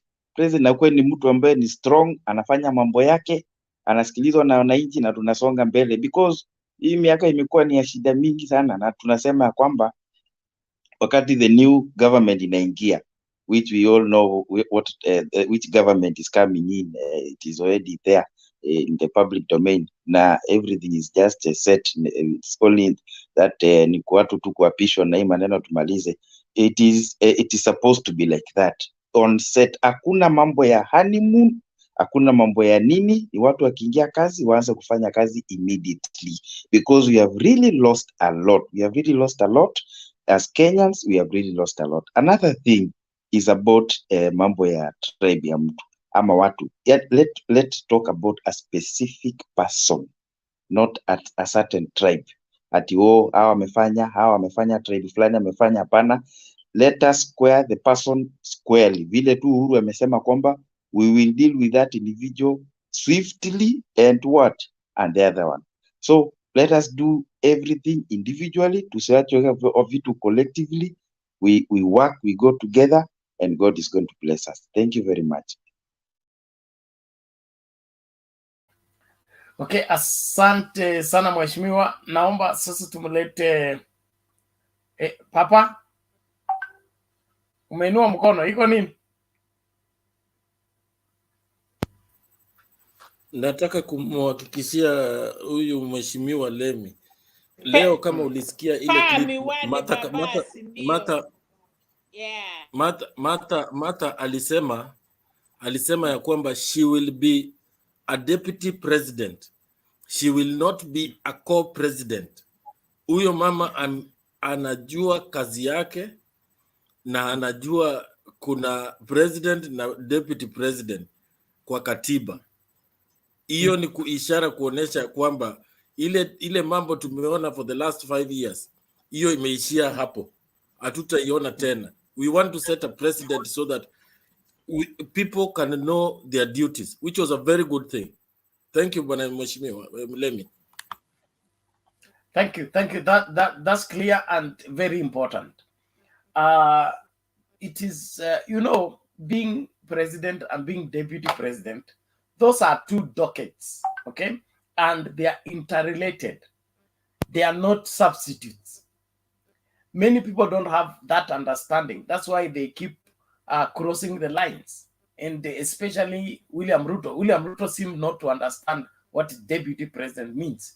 He thinks he's co-presidency. He thinks the president's owing him something. It has nothing to do with that. If I am an assistant pastor, my number one job is to secure the success of my pastor. It's not for me to preach better than my pastor. It's to ensure that my pastor is well spoken of, my pastor is well represented. I facilitate his success. That's my job. And when he succeeds, I've succeeded. When my senior pastor speaks, I don't demand to speak. What he's spoken is what we've spoke. That's how the presidents work. Not the president amemaliza speech na unakuja kuleta ya kwako, unaleta ya kwako kutoka wapi?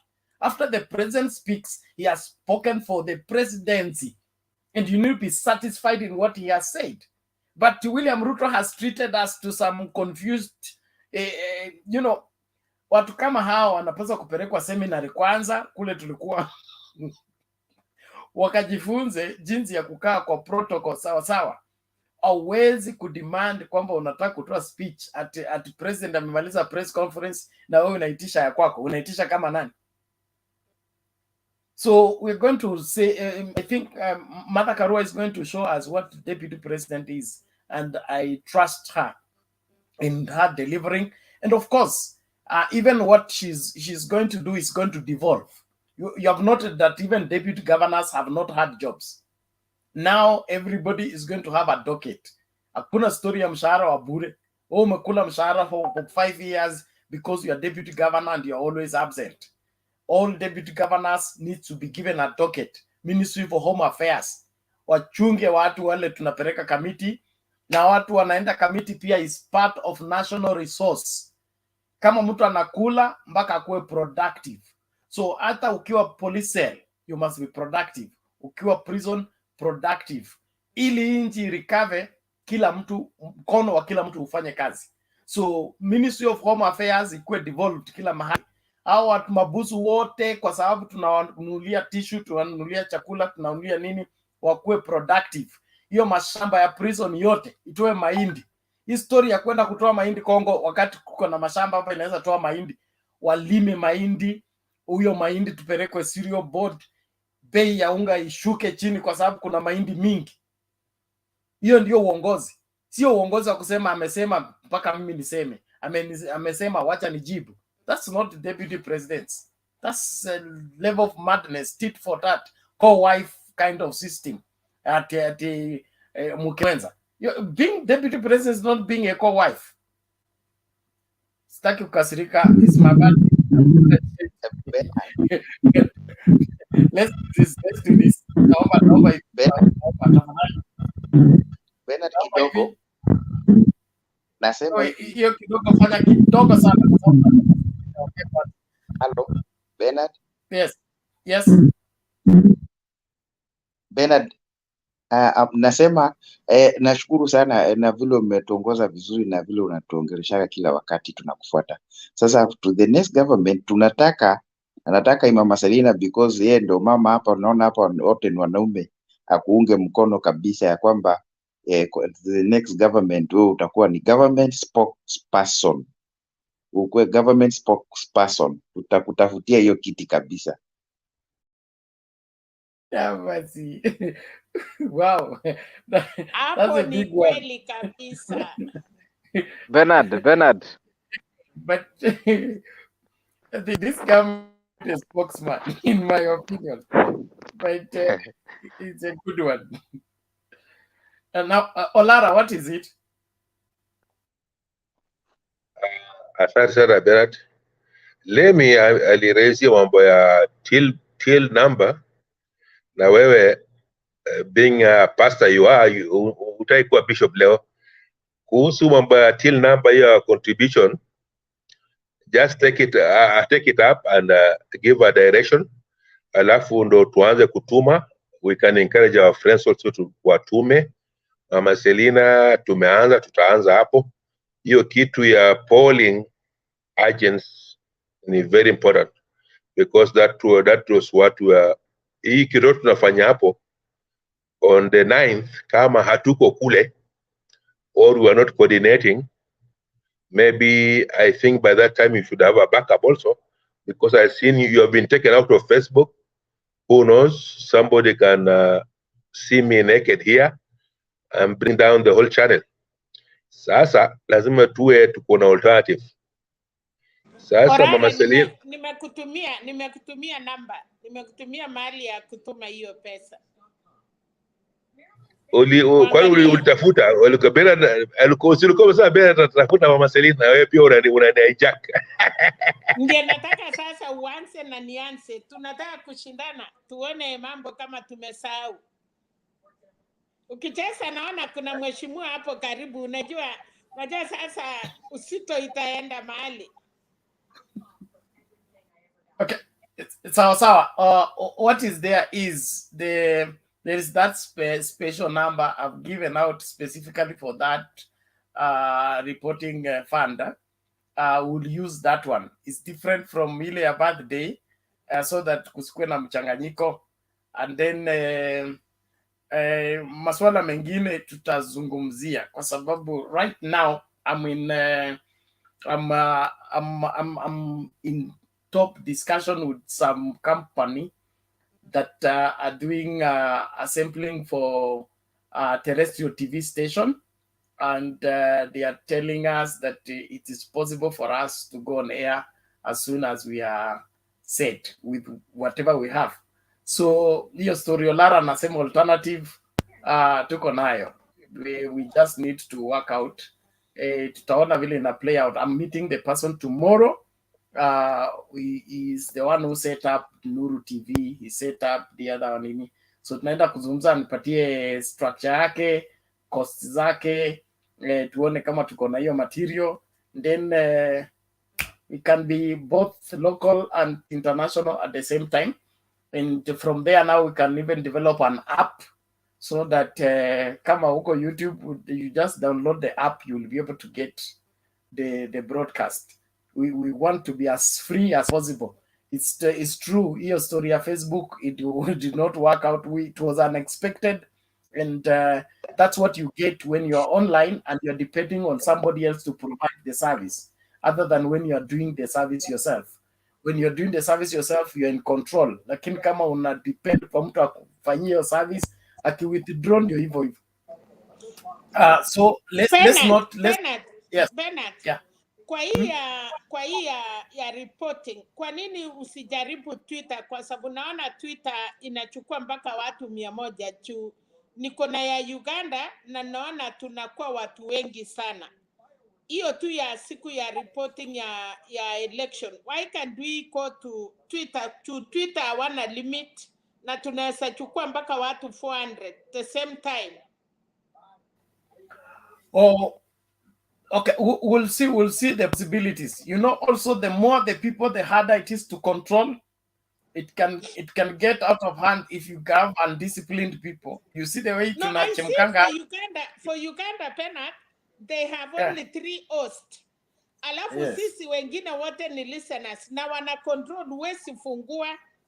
It is not like akikupatia nafasi unako. Yes. Okay, we'll look into that. But for this to work effectively, we will have people joining via phone, because wako sehemu ambayo kamera hizi kufanya kazi, because what we want is accurate report from the polling station or from the tallying center. So kuna sehemu watu watajoin na kamera, wengine watajoin na nini, the reporters. For me, I wanted to know kama ita accommodate watu wengi, so that is fine. Kama kuna wenye wanaingia kwa simu na kuna wenye wanaingia kwa live, as long as tukue wengi na tupate information is very important. We'll work on that. It's an elaborate work, but I believe we are equal to the same. Thank you. Let's not hii mambo ingine ni ya nyuma ya curtain. Tukiweka peupe namna hii itakuwa na masuala mengine, tafadhali.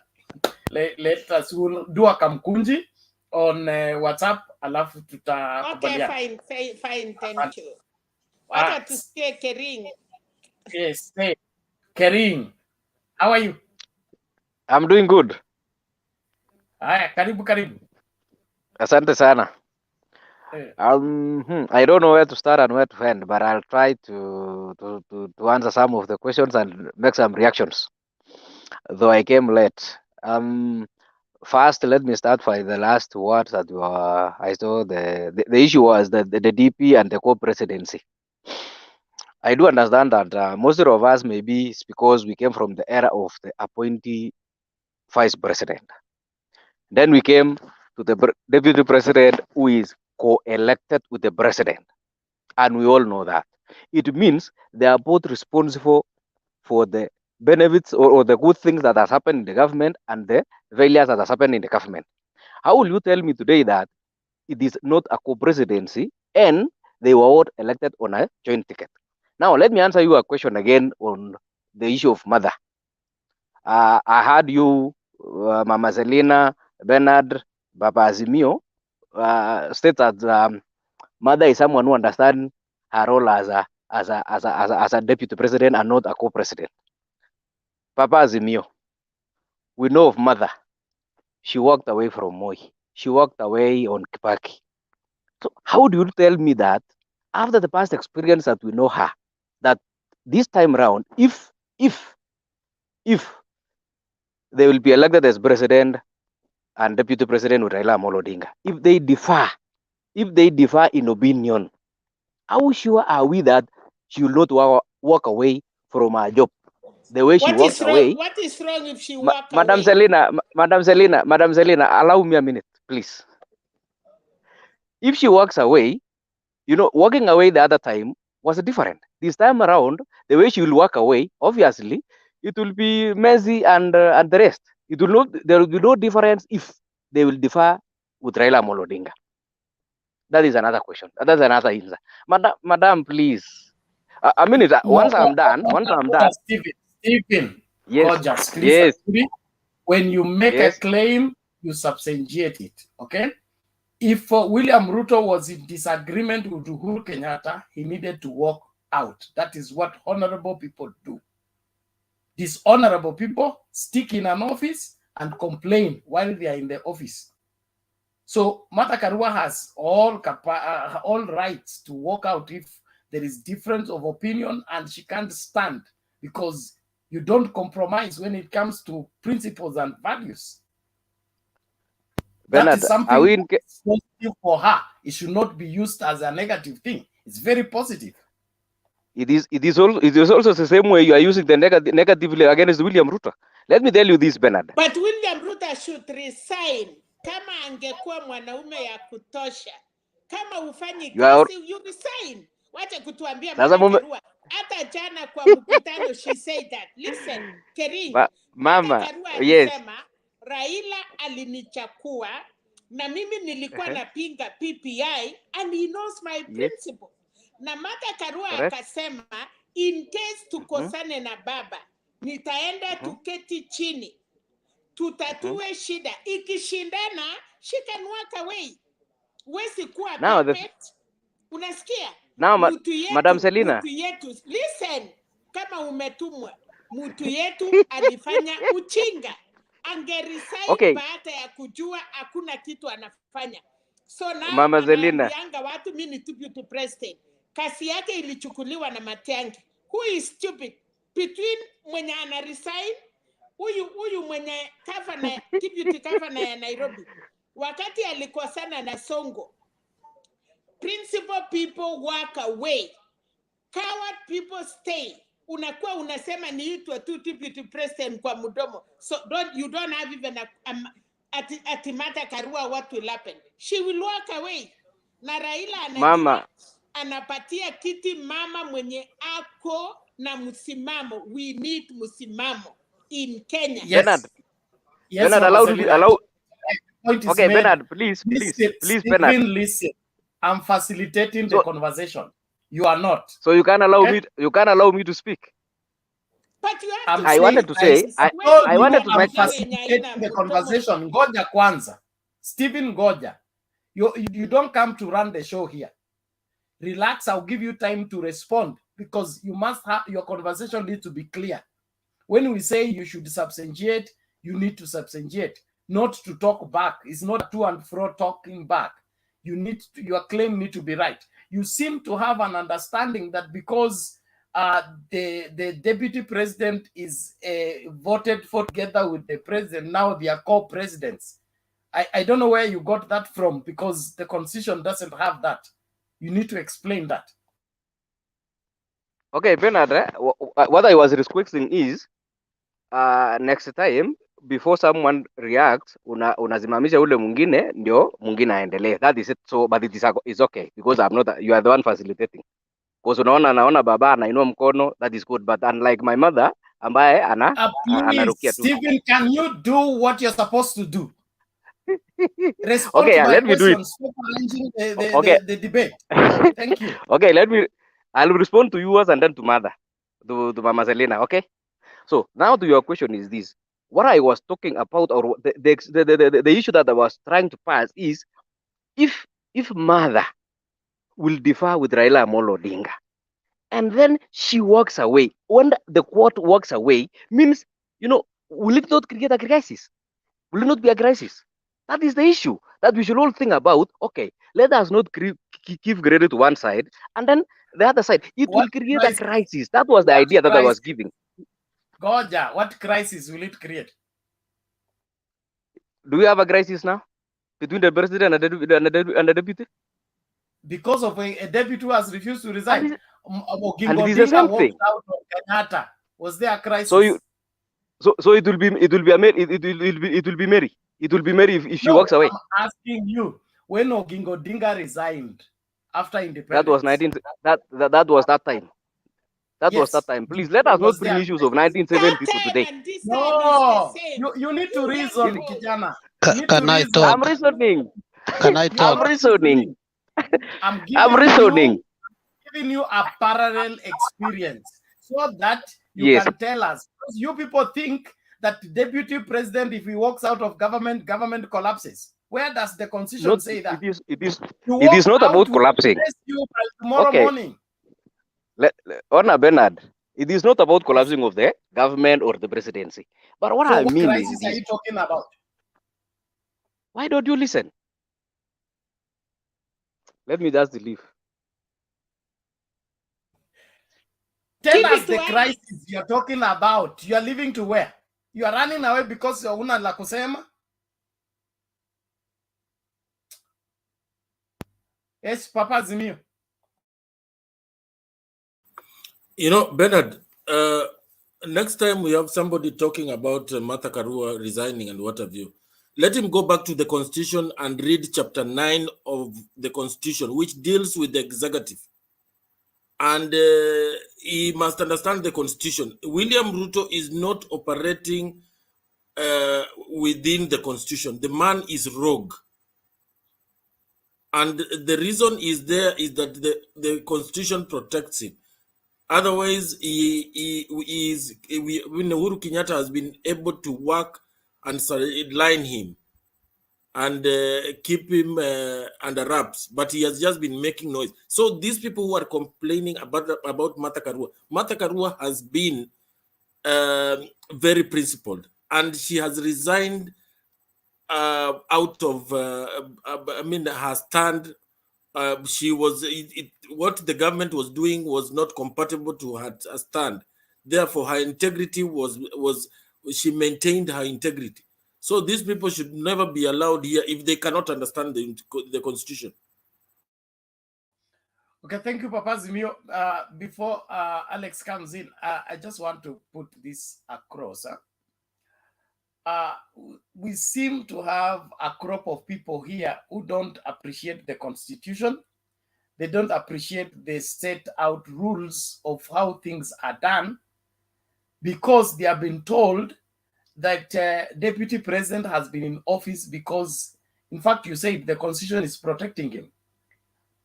The only reason why deputy president is still in office today is because Uhuru Kenyatta is a gentleman and has been very lenient. We have had enough grounds to get rid of deputy president. But Uhuru said, kumi yangu, kumi yako. Hakutaka kuinterfere na hiyo, wamalize 10 pamoja ndio waende nyumbani nini pamoja. So Uhuru kept his promise. That's the only reason why deputy president had to finish 10 yake. Lakini masuala mengine at it was impossible to remove him from office, it was very much possible. We had enough numbers to do that. We just did not want to mess up the agreement 10 yangu 10 yako, ambayo inamalizika tarehe 9 mwezi wa 8. Kila mtu aende nyumbani. So that is it. And on the other hand, Uhuru being lenient is the reason why deputy president is still talking as deputy president. Si hakukuwa na option ya kumtoa. Option ilikuwa, sababu zilikuwa za kutosha, lakini alimwacha tu kwa sababu alitaka 10 yake na 10 ya Ruto, ambayo inamalizika tarehe 9 mwezi wa 8. Tusonge mbele. Lakini masuala ya kusema ati kwa sababu umeelektiwa pamoja you must die together, no, it is not there. And that nonsense of thinking that because your name is added on the ballot so you are a co-president, it is not in the constitution, it is not anywhere in the relationship between the president and his deputy. Deputy is just deputy. Tosha gari. Alex, come in faster, kuna endelea. Yeah, I mean, ignorance is on another level on that guy who just spoke. I would like to touch 3 things. The first one is that was a hypothetical question. It was baseless and it was childish. And we should not engage ourselves in hypothetical questions. It's like a linear question which has no answer. And whatever he thinks, that is his answer. But to us, in a civilized world, there is something called contingency plan. It's like the deputy died. It's like the deputy was incapacitated. It's like right now as we speak, the Prime Minister for UK just resigned. Is that country in crisis? This guy must not be watching the world news. He's reading some True Love magazines and comes here and thinks this is a pornographic channel. It is not so. It's false love, not true love. So we are here debating about the country and politics. We are not here talking about True Love magazine and some fantasies that are right there in Sugoi and somewhere in Weston. Thirdly, in any country that is civilized, when you don't reach the mandate of the manifesto, the most honorable thing to do is to resign. We see it everywhere. We have seen it here in America, where governors resign. We've seen even presidents resign, like Nixon resigned. Was there a crisis? The most powerful president during the Cuba missiles. And the New York mayor. So you've seen all these things happen. Was there a crisis?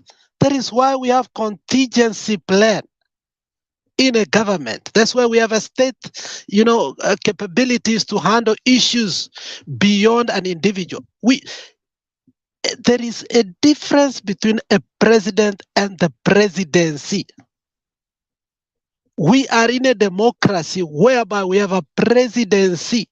Whether Uhuru is there or not, this country will be run.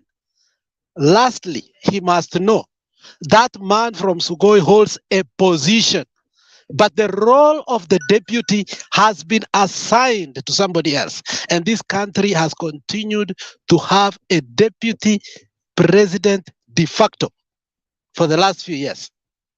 There was no crisis, and there will never be a crisis. So don't come here ignorantly trying to lie to our people and your people. Everybody knows last week we were told that he hasn't received any intelligence from the intelligence community for the last 3 years. Is there a crisis for Ruto not receiving those intelligences? Nothing. He goes and starts telling us that there is some, was it NIS? Which one was that, Papa? Not NIS. Which one was it that he was saying he was receiving intelligence from? National Security. NSIS. No. There was another one that is not even a security intelligence. He was talking about NSIS. Yeah. So this is the same language. This man comes here and Ruto speaks.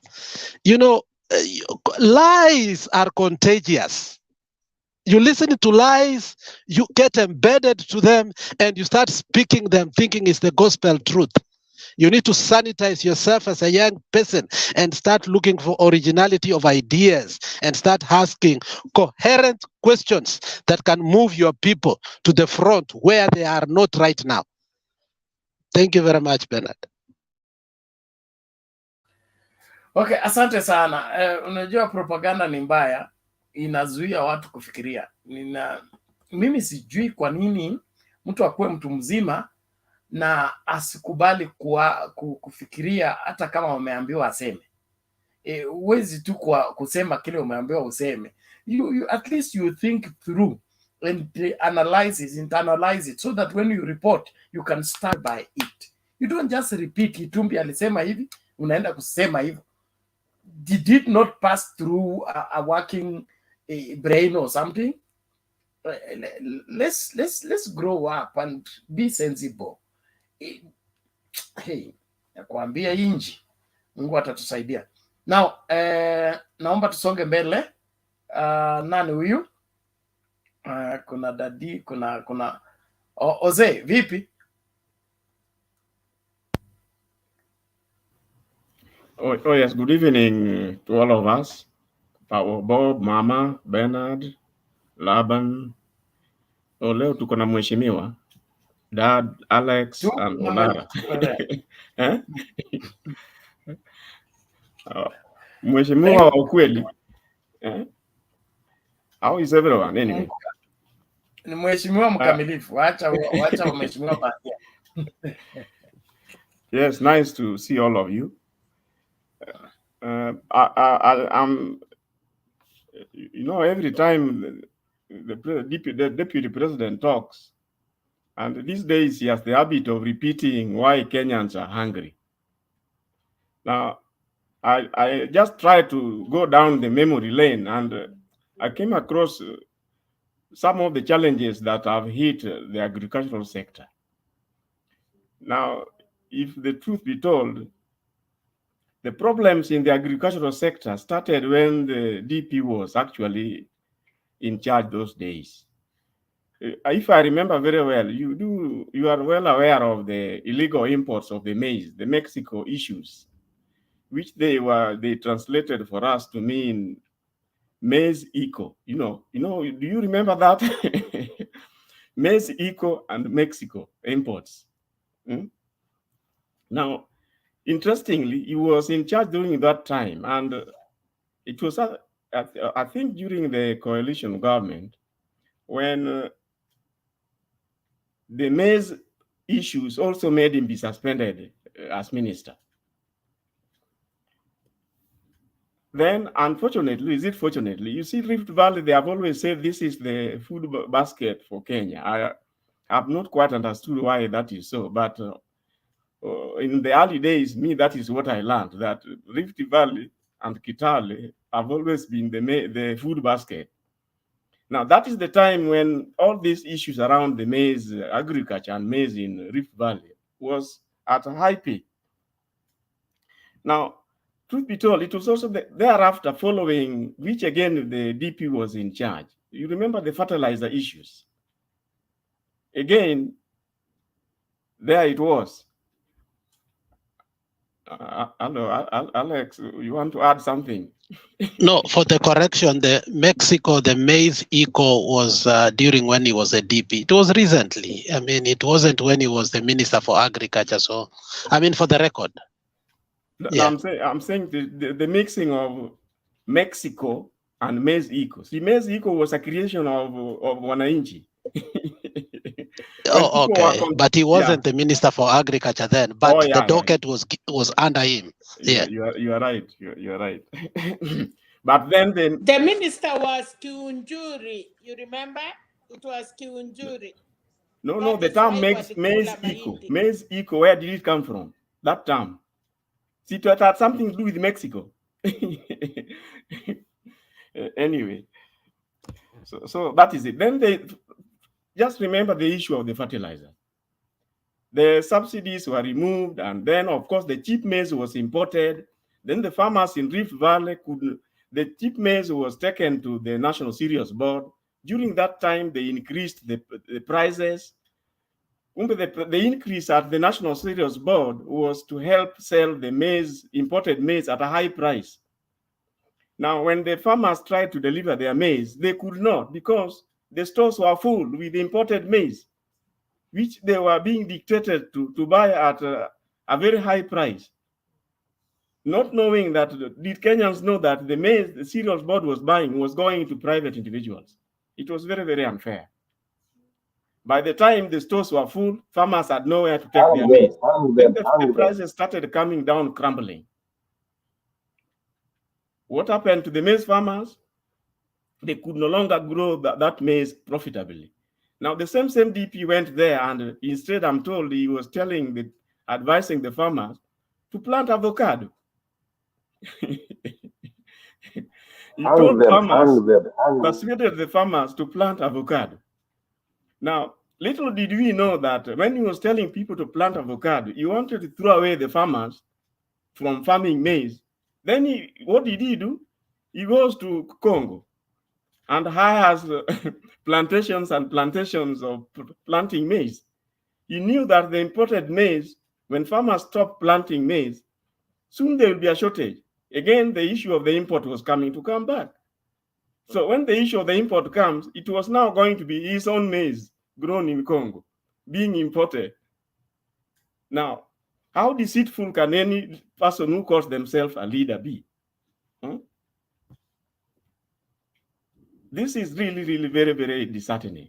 Then he goes ahead to say that Kenyans are suffering because of the handshake. They have no food. The food prices are high because of the handshake. The impact of those illegal imports, and now the planned importation, I don't know whether they have started importing the Congo maize. And even instead of showing respect for the same Congo, he starts saying that they don't even have a cow. You remember the other day, the diplomatic bluff. Now, that aside, the other day when the Kenyans had an opportunity, I think there was this investor from Turkey. All the way he charters a flight to Uganda so that they go and invest in Uganda. Now, how unpatriotic can somebody who wants to be a deputy president be?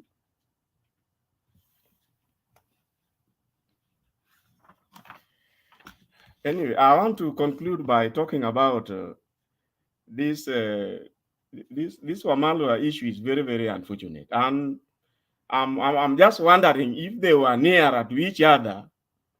I wonder how many slaps would have been firing. The slaps which you have been talking about. The ingekuwa ngumi this time. And even now, I'm not so sure. I think one of these days, don't be surprised if you see real ngumis. Some of these things are just too disgraceful. Now, he goes ahead to say that that he appointed Wamalwa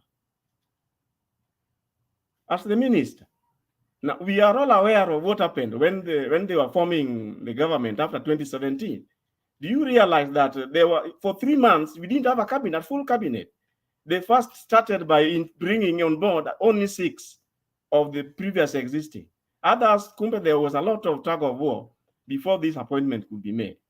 But nevertheless, my issue is that when the DP went to UK, he was asked a categorical question. And he did say, that is just less than about a month ago. He did say and told the international community that he did not appoint. All the appointments were made by President Uhuru. Now, was he lying on an international platform? And this time around, now he turns around to tell us how he's the one who appointed him. Now, which of this is true? Or anyway, when he was saying this about Wamalwa today, Wetangula was there clapping for him. And you may well remember, about 2 months ago, if you remember how the DP described Wetangula, Huyu mtu anachapwa na mwanamke na bibi yake kwa bafu. And who was the first person to clap for him? Wetangula. Now, I do not know whether the DP camp is just full of the DP camp is full of people who are, well, is it memory problem or what? Anyway, let me stop there for now. I'll be talking later. Mama Selina, Okay, I didn't know Mama Selina these days knows sign language. Hapa tuko na experts wengi sana. She was translating whatever I was saying in sign language. No, you people, you are becoming too much. All the same, thank you very much. Lara, your transaction seems to have an issue. Please look at it. If you are Hamza, I have gotten this Hamza Abuya. Is that the same person? Yeah, okay, there's a second. I tried with 100. Then there's another something with more zeros there. Next one. Check it again. Okay, so let's give it time. Let's give it time. I cannot tell it blindly. I just send 100 first. Then I see what is happening. I confirm the name. There's another thing with more zeros. So have you paid for me? You know we had a deal. I guess it's really tulikuwa na deal. So have you sought me out? Asa Mama Selina ulikuwa nataka nituwe mbili yote mara moja. Sini kwani baba Azimio walikuwa na program nyingine iliharibika. Sasa tunaanza yetu. Lakini si kwa pena. Ngoja. I'm looking at the message now here. Nilituma 100 but kwanza confirm the name. I got the Makoha thing at the end. Then I send the one with extra zero after that. You can check it out. Anyway, thank you for your promise. So I'm also doing mine. Alafu uko DC. I'm coming to DC next month, Mama Selina. Kuja Baltimore, lakini mpaka baada ya baba ameapishwa. Baltimore. It's very cold down there. Mpaka tu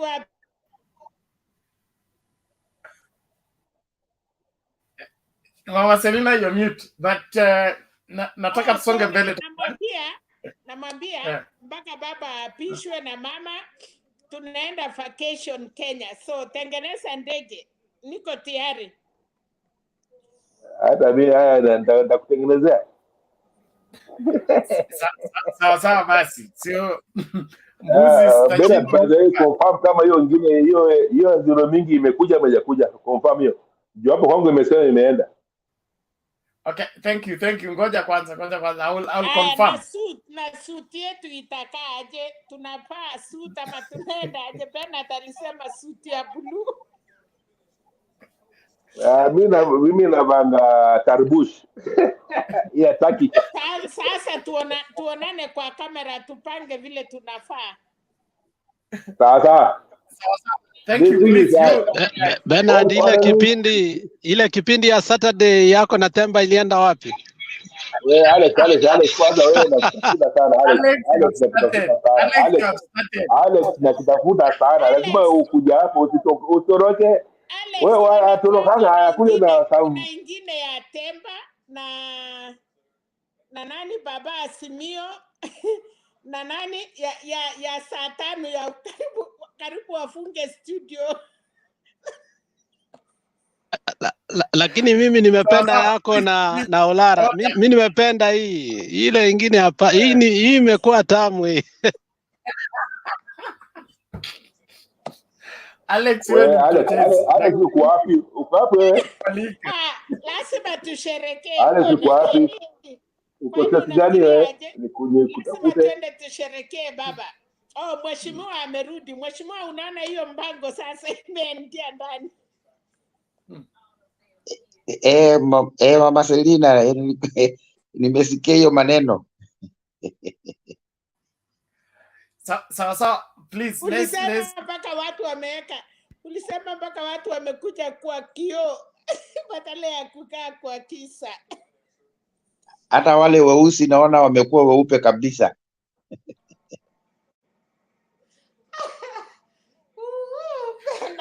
No, please, let's have order and mwanze kunitafutia watu wa kuchukua station. Where is Makiadi? Where is Temba? Kumbuka, wacha mchezo. Unafikiria hii? Mimi sijakataa, mimi sijapinga chochote. Mimi nataka tu tusonge mbele na show tafadhali. Masuala mengine mweke nyuma ya curtain tafadhali. Kando. Wewe. Baada hatufungi ndoa karibuni, tuko sawa. Mimi si mnajua ndio reverend wa hii station. So you present the case to me, mnafanyiwa counseling, alafu moja kwa moja. You do. Yeah. Bas, kesi inaisha. Hiyo ndio powers tuko nazo kama ma reverend. So mimi nasema Alex anataka chumbi alafu atoroka. Anataka chumbi alafu atoroka. Sawa bwana Lara. Let's listen from the deep list. Form ni baba na mama. Form ni baba na mama. Form ni baba na mama. I agree. Form ni baba na mama. Daddy. Tuache kucheka papa atapishwa. Okay, I think we're now enjoying it more and more and more. Okay, Mama Selina karibu. When I was talking initially, so I just wanted to encourage you people. Everybody who is in this forum, they are serious people, they are learning people, and they know why they are supporting Raila and Martha Karua. It is not because sasa mimi ni Mjaluo ama mtu mwingine ni Mwembu, Meru ndio una support mtu wenyu, hapana. Una support ideology. I like what Alex always says here. Ideology and principles. That's why we are supporting Raila and Azimio. So ukiona watu Pastor Bernard utaninuia radhi nitumie language kabaya kidogo. Ukiona watu wanabweka hapa kuongea wakina Steve, wengine kwa comments hapo chini. They're just reacting to what they see. They're losing the war. Hii kitu ishaenda. Niliuliza hapa asubuhi nini swearing nini naanza saa ngapi? Mimi story nishamaza nao kitambo. Tulishahesabu. Kwa sababu ukiangalia zile, can you imagine what happened when they came up with 1 million women for Martha? You have seen the revolution, kila mtu everywhere. People are just popping up, women, and when women get hold of something, it is done. And I want to tell Steve, before he was here, ni vizuri alitoroka tu, kwa sababu niliona kila mtu ameinua mkono. We were so ready with ammunitions. You cannot compare Ruto and Martha Karua. You cannot.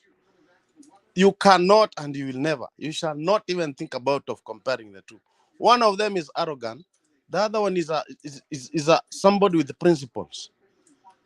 Nilikuwa nataka kumuuliza, does he know why Martha Karua used to walk away from those people? Because of principles. Hakuwa anataka hizi vitu za upuzi ndogo ndogo. Mkiagree naye kufanya kitu, it has to go that way. Kama iendi hivyo, atatoka. And that is a principled person. Nilikuwa nataka kumuuliza hapa sasa, alikuwa anasema ati Ruto nini na nini, tusiende tu tuliza. If we have enough evidence, if we start talking about Ruto here right now, hii station tutamaza kesho asubuhi. We have things to talk about Ruto, but we don't take that. That is not going to help mwananchi kuvote. We are here to make sure wananchi are getting the right information and vote the right government. And if all of us trust Azimio, we know it's going to happen. So watu kubweka hapa waendelee tu kubweka. Sisi tunangoja swali nyingine. Kwanza wewe unasema Mama Selina anauliza nguo mimi nishabai ya blue. Asante. Mambo ni hayo. Okay. Suti ni ya blue. Hakikisha iko sawa ni kuongeza tu marashi kila siku. Lakini dati wewe utatoa 100 ya kuona studio, tutapaa uniform ate pila siku toa do.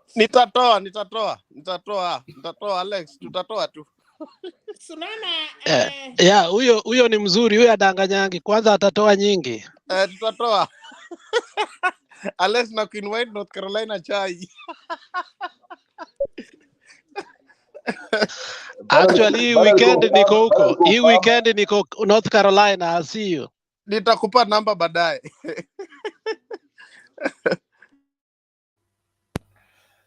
Okay, sawa sawa.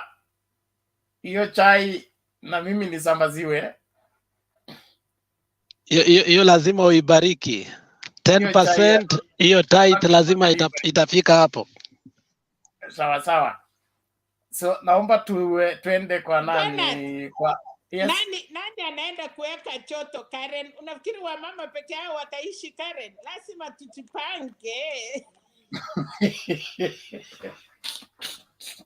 Wewe Mama Selina, Bara. Intervene.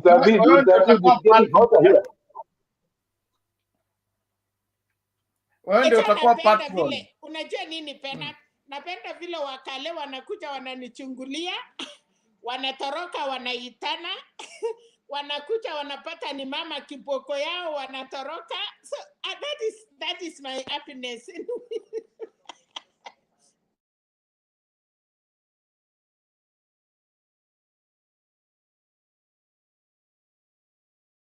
Now, I want us to go back to Laban. Laban, vipi? Salama Bernard. Yes, haya mambo unayonaje? Wewe pia uko na wewe pia suti yako ya blue iko ready. Suti yako ya blue iko ready. Mimi nitaenda after 100 days.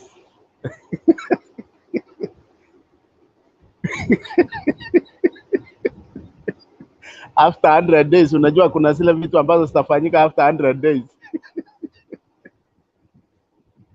Wewe inaonekana wewe ndio government inspector. Those of you that government. Mimi nitaenda after 100 days kwa sababu unajua kuna watu ambao hawataki kuamini, na on this Bernard, I want to be honest.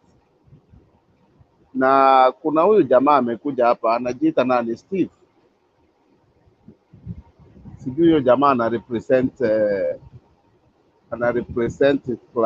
clada gani in our communities in Kenya, I don't know. Kwa sababu sitaki kuongea mambo ya tribe, nataka tu niende tu kwa community yenye ana represent. Community aliongea kuhusu Ruto, akisema community, alisema yeye atawakilisha Ruto, wewe si community. Sasa kwa ufupi, huyo jamaa ni kama ajui Kenya, aishi Kenya, kwa sababu one, swala ambalo anaongelea kuhusu Martha Karua, if she will walk away, ni kitu ambayo hata unajua nilitaka tu akae kidogo tumuulize maswali. Na Bernard, huyu mtu kama ni time, natakiwa tukiraise hands, tufungulie kidogo, tucheze na yeye, tusikie mahali anafikia, kwa sababu huyo mtu ameenda na hatujaelewa vizuri kitu yenye alikuwa anamaanisha. We wanted an explanation from him. Issue ya kusema if, unajua ndio kitu yenye hatutaki kusikia. Alisema Ruto na Uhuru ni presidency. Ruto ni president na Uhuru ni president. Akasema Martha Karua kusema yeye ni deputy si president. Ndiye sasa tulimuuliza. Martha Karua alisema anajua kazi yake. Yeye ni deputy president ya Republic of Kenya. Lakini kijana akasema Ruto si deputy president, walichaguliwa na Uhuru. So ile kazi yote wamefanya na Uhuru ni sawa. Amesema ni co-president. Co-president, yes. Lakini in the first case hatuna mambo ya co-presidency. In the first case hatuna hiyo that kind of presidency. Sasa yeye yeye ndiye anawaambia yeye walichaguliwa pamoja na Uhuru. Sasa yeye anakuja na ile ameambiwa, si maneno ya constitution. Sasa hiyo ndio nilishindwa kuelewa huyu jamaa anatoka pande gani Kenya yetu hii, ndio tuelewe mahali yeye anatoka na ajui kitu yenye inaendelea, kwa sababu anyway, mimi ile kitu yenye ninataka kusema, najua Martha Karua ni kitu kimoja, kwamba huyo mama ni mtu ambaye ako na principle. That's one. Huyo mama ako of age. I think with the advice yenye atakuwa amepata kufikia saizi, and by the way, huyo mama vile anajicompose, the kind of statements that she makes, you listen and understand the maturity yenye ako nayo politically, kwamba ni mtu ambaye anataka kuona a country yenye iko mbele na yenye anaweza hata tamani kuongoza one time. Sio mtu anataka aongoze sasa hivi. Hiyo kitu for one ni kitu moja ambayo mimi inanifanya nafurahia sana. Na watu wengine waendelee tu kuelimishwa polepole, wataelewa. Sitaki niseme sana, lakini Mama Selina, kongole. One, I think Martha Karua anajaribu ku take one space na one step forward to secure a space for you people na watu kama nyinyi. Unajua ni watu wachache ambayo huwa wanajitokesha na kuongea passionately kitu yenye ambayo inaendelea, ama kuona evil in the society ama community, na wana single out. Most of the people ni waoga, hawawezi ongea, lakini I think Mother is preparing some space for you people, na I'm very much hopeful kwamba it will happen. Thank you. Okay, asante Bwana Laban, and this 1 minute. Huyo ni Bobi Wine, na ndiye tumefanya kazi ya kurutisha watu yenyu waruti Kenya, wale walikuwa naenda kufungua petrol station. So niko hapo ndani na nikafanya kazi mingi sana mpaka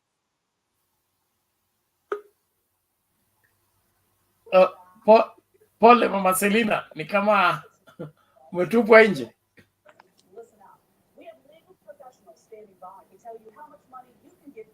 Mama Selina, you're back.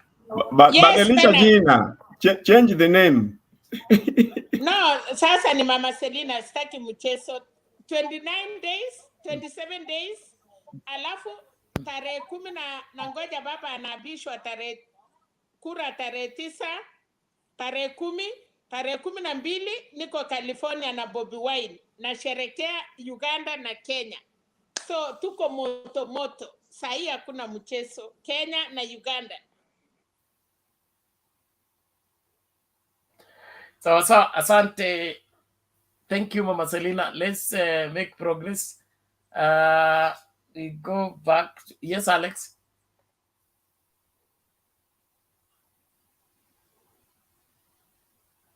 Alex, your audio is failing. Alex avec Unanisikia? WhatsApp number.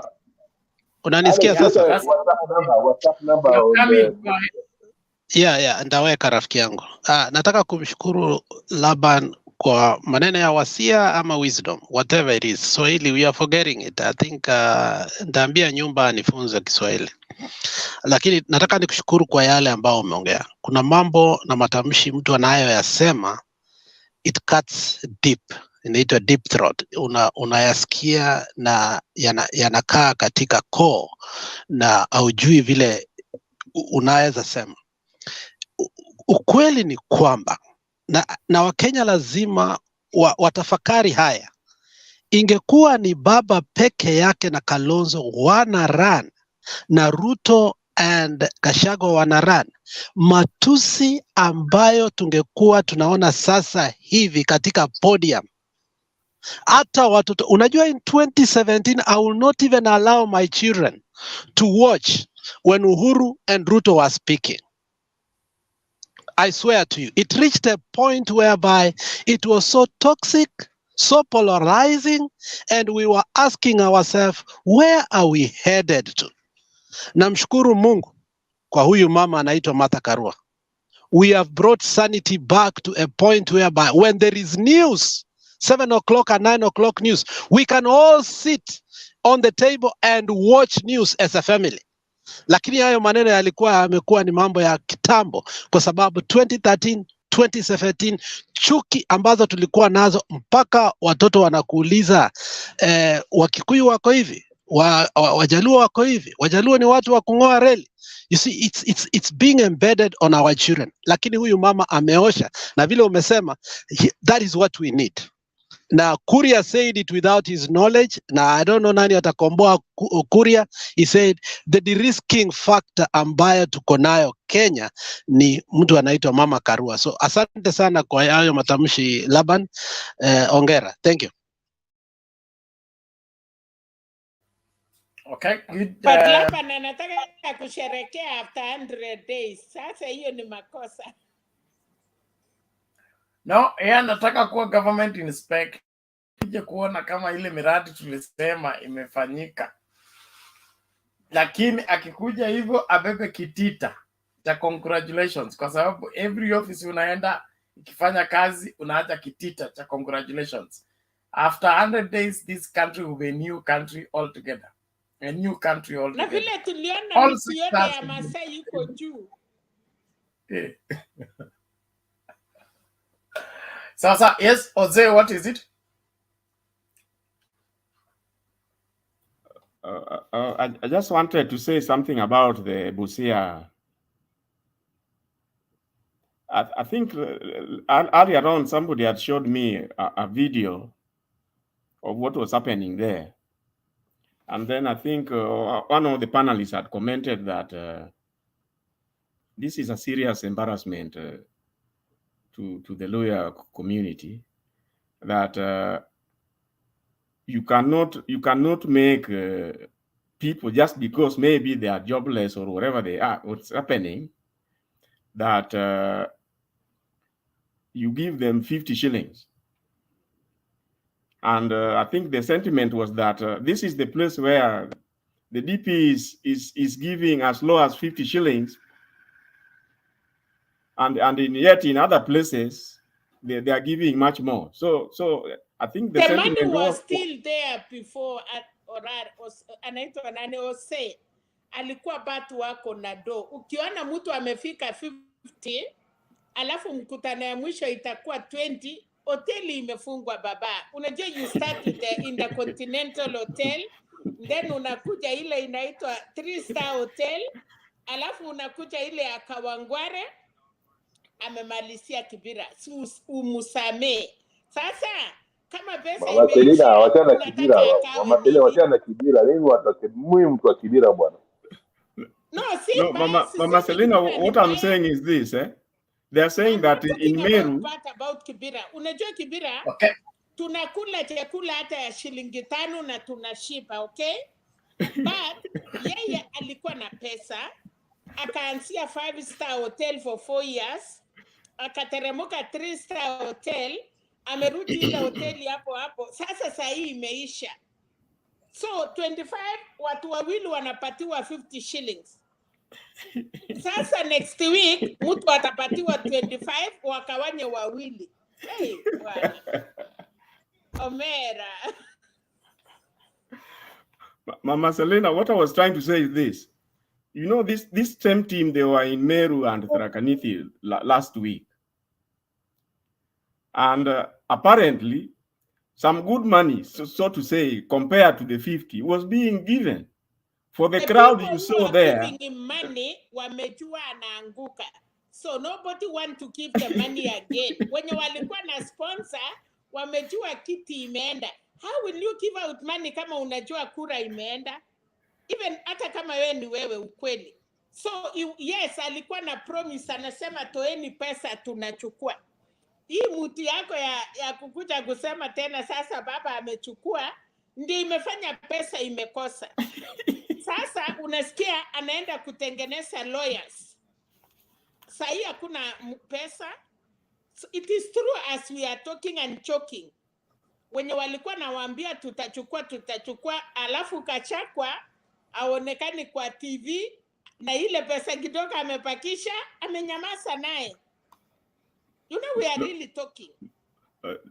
Selena, the question is, does it mean that a voter in Western is so cheap as to 50 shillings, and in Meru they were giving much more?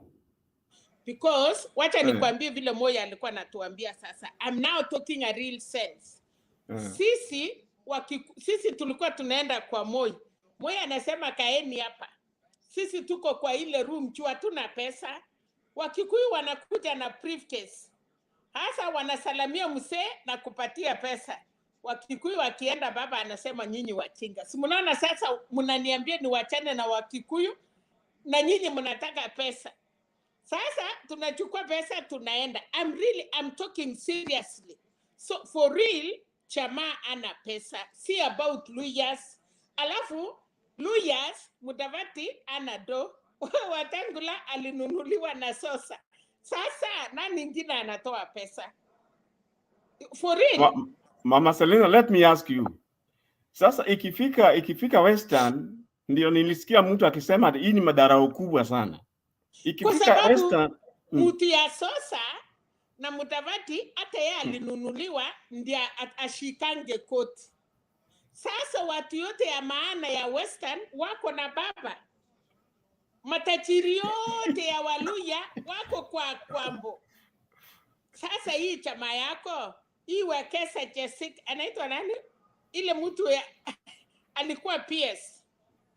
Ako na nani mwingine? Ndio sababu anatusi wa Malwa. Hata hiyo matusi wa Malwa ameitwa mwanamke, ameitwa mdomo kama South Africa. Ni vile Waluya hawana kitu ya kumpatia. Waluya matajiri wako na baba.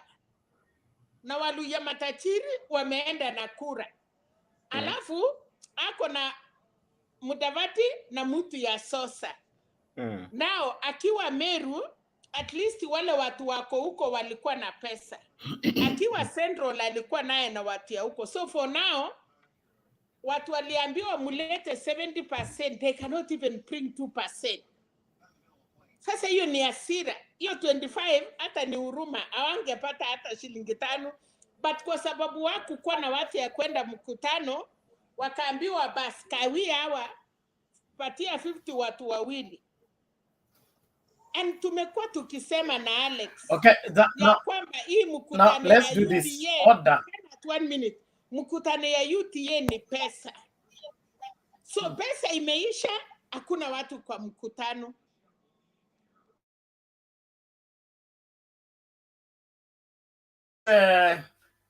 Order. Thank you. I want us to move away from there, please, and do what is just. And what is just is this. It is against the electoral law, okay, to bribe voters at this point in time. Why is the deputy president violating the law? And when the law is violated the way it's violated, what is Chebukati doing? Because what the deputy president is doing equals disqualification from participating in the elections. Why is he doing that with impunity? Were they wearing UDA t-shirts? Sorry? Wearing UDA no, t-shirts? bribing voters. No, what I mean, that picture, the picture which we have seen, does it have an obvious connection with the UDA? Obvious connection with UDA? Yes. Of In other words, let's say you want to use it. If you want to use it, you have to prove that it was UDA. Jose, Yes, that it was a meeting. yes, it has. That was a meeting down there, and the people No, were if it wearing has, yellow hats. then you can use it. People were wearing Look at yellow hats. the cap. Oh, okay. Now that's what I'm saying. Let us debate on that. Let's weigh on that. other than this balancing of Western and Central and all that. The bribe is a bribe, whether it's 1 shilling or whether it is 60 million. It equals a bribe, and it is against the Constitution. It's a violation of the law. Are we in support of a violation of the law simply because our region is getting more in terms of bribes? Every form of corruption is evil for this country, including bribing voters. So let's not spend more time discussing illegality and looking for how to justify it or use it against a particular community. Let's look at it from the critical perspective. What is Jebkati doing on this? And it's not happening in one place. We have people who can even witness that they were bribed in order to attend this meeting. They were paid in order to attend this meeting. What can we do with this? Because this is becoming too much. If somebody buys leadership, he will never use that leadership to help the country. Yes, Olara, what is it? Asante, Mr. Bernard. Since you've raised the question of corruption, my concentration was always on the money used for political gain, i.e., what is the cost of presidential campaign in this country? It's way up. We know. In a civil society, you can use post office, you can use telephone call, maybe some WhatsApp groups in the modern times, maybe something on that. And on that scale, you cannot be talking about billions of money used. Bernard, my conscience is damaged with the amount of the money that our politicians use. In fact, we should not be politicking for 4 years. And if you calculate 4 years correctly, with the amount of mobilization, money, and the stuff that, this means your maize, this means your sukuma, this means your salary not updated, this means your services industrial, this means your drugs, this means your father will die poor, this means when your mother got a tumor in her stomach, you have to sell the ancestral land where she lived for 4 generations maybe, and you now, you are supposed to take care of your mother, and she cannot have an aspirin or a Panadol, then you sell out that land. This is depression. This is depression in our economy. Our economy is suffering from a long overdue depression, which is overdose of money, corrupt money. Politicians don't get money from heaven. They get it from us. From us, how? They cut out our drugs. They steal from our drugs. They steal from our services. They steal from our land. Like now, Uhuru just fired another stupid man who thought he's living in the former situation. He can contradict a president who's giving a land to WHO to help, not Kenya, to help all of Africa to do research over there. And if we are having those reducible minimums, we can reduce any politician to reducible minimum. A politician should come to his own salary in the parliament and then use his intellect and love for the country, produce good laws for us, all of us, and go back home with the pensionable, which I think is what the last good thing that our last politician did in the parliament. They gave those politicians a pensionable life after that. Now, to the cancer which we never addressed, the political money and the Kip, umekuja. I've been waiting for you. Umetoroka mara nyingi sana wiki. Amekuja huyu Kip wiki. No, you raised my feelings last time and you left me alone. Lakini asante umekuja, lakini I'm speaking spiritual because you are here. There's this political money and then the contract with the government. You elect yourself in, you bribe yourself in, then you compensate yourself with getting a contract out of the same government. Then you can charge a pencil of 10 shillings to 1,000. Then you sell it to the government. And then you're a doctor. You're working at Kenyatta Hospital. You have your borrowed clinic somewhere because Kenyatta Hospital and Nairobi Hospital are the only institutions where the real drugs come in. Then you sell the real drugs from the actual government. Then you treat your people privately who can afford. Who can afford? My mother died of cancer. My father died of diabetes. I'm lucky I was here. I tried to sustain their lives for almost like 10 years, but it was expensive. It was expensive. It was expensive, and it was expensive. And I don't wish any one of you that. And this thing started when Moi was tried to overthrown.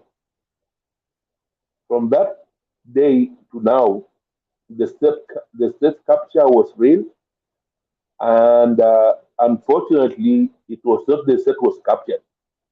It was Kenyans who were captured. We lost our healthcare. Nikiwa Kibera pale, I can go to Otiende. I can get from minor surgery to aspirin to take home, and then I have a revisit. Come and see me again. I have a doctor there or a medical officer who can give me another appointment. He can just confirm it there, right there. I'm in a stitch. Then I was still studying in a good municipal school, and I think most of you went to municipal school. Municipal school, we are having at least a playground, not unless when our university now is subsidized. No, you guys, you're not talking about how university studies are now subsidized. It has been made commercial. There's no value of those papers getting out of university, and now we cannot even get jobs. I'm very tired. I'm very tired, Bernard. I'm very tired. I'm very tired. Kip, you can continue from there. Unless I have permission, I think tangoja chairman hapa, lakini Olara nimefurahi sana kuona. Olara, mimi nakupatia nafasi ya kuongea, ukimaliza unapeana. Hiyo utakupiga fine. And that was fine. Lakini Kip had a message which we didn't finish that time. Yeah, and it must be implemented. Okay, let it thank be implemented you. Now, right away. must call you for hard. You must intimate me to that matter first before I can preside over it. Because a judge cannot preside over a case he did not hear. The two of you are owing each other. I don't know what you're owing each other, what you're quarreling about. So until I'm brought into the picture, I won't say anything on the same. Talk to me. What is it? Tutasema tu bado, unajua, I don't know if it's about 3:21 now for you, your birthday, happy birthday. But I think Olara is one of the people who's feeling pain about Kenya. ilikuwa uchungu sana. I know most of us feel that, and most of us are out here because tumeporwa mali. There's a lot of wealth that has been stolen from our countries, and there's so much pain that we feel. And I think for the last 3 days, I have felt totally emotional about most of these things we are seeing our country being subjected to. So that day was about wealth. Not just why I felt bad was I'm from Elgeyo Marakwet. I'm KU. No, I'm Kipsigis. But my mom's side of the family is from Elgeyo Marakwet. And it's so painful that Kimorer Dam and all the other dams have been, the children who are not getting clean water. We keep asking the white people for help. We keep being shown on videos with flies in our mouths and things like that to ask for water. Yet we have this water, and these wealthy people keep stealing that from us. So I think we need to be ashamed of ourselves to elect a leader like Ruto, who's ruthless. Ruto is what you call an economic monster. I'm not ashamed of saying that, because I call it genocide, because there's a lot of our children that are starving, a lot of our children that are undergoing a lot of these economical crimes. And it pains me and Mama Selina when we see our people being castigated into this abusive uh, uh, group of people, because no, Kalenjins were not like this. We we we we are a caring people, and then seeing this man coming here saying that he represents us, and this is why I've come back. I'll be honest, Lara, it was not even about you. It was this man coming here trying to defend Ruto and saying that Martha Karua left his position from the Kibaki government and the Moi government.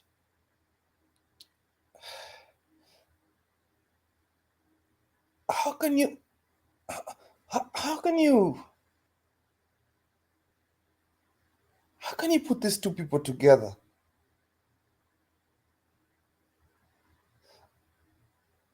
Somebody that has been stealing from us. Starving children from Keyoga Valley. Oh, please. How can we? No, it's true. How can we be the food basket? And it's true. How can we be the food basket? We're joking with this word saying about him coming. What Kose is saying, telling us to plant avocados, yet we cannot feed the rest of the country. We cannot feed the rest of the country. Yet Trans Nzoia, Wasingishu, Kericho, hata huko kwa Wamasai, we used to feed the whole country, and we have a situation where Bernard Olara, I think you were not even there. Bernard had to go all the way to Marsabit to kujaza lorry to feed children, and we're finding politicians driving helicopters to feed these children. They've been starving themselves. The same people that have been feeding these people are driving helicopters for 1 hour, yet Bernard is sweating from. And again, today, violence again. I'm seeing, this is why I get emotional. I'm seeing somebody talking about Pan Forest. Yet we lost a lot of children in the election. Watoto.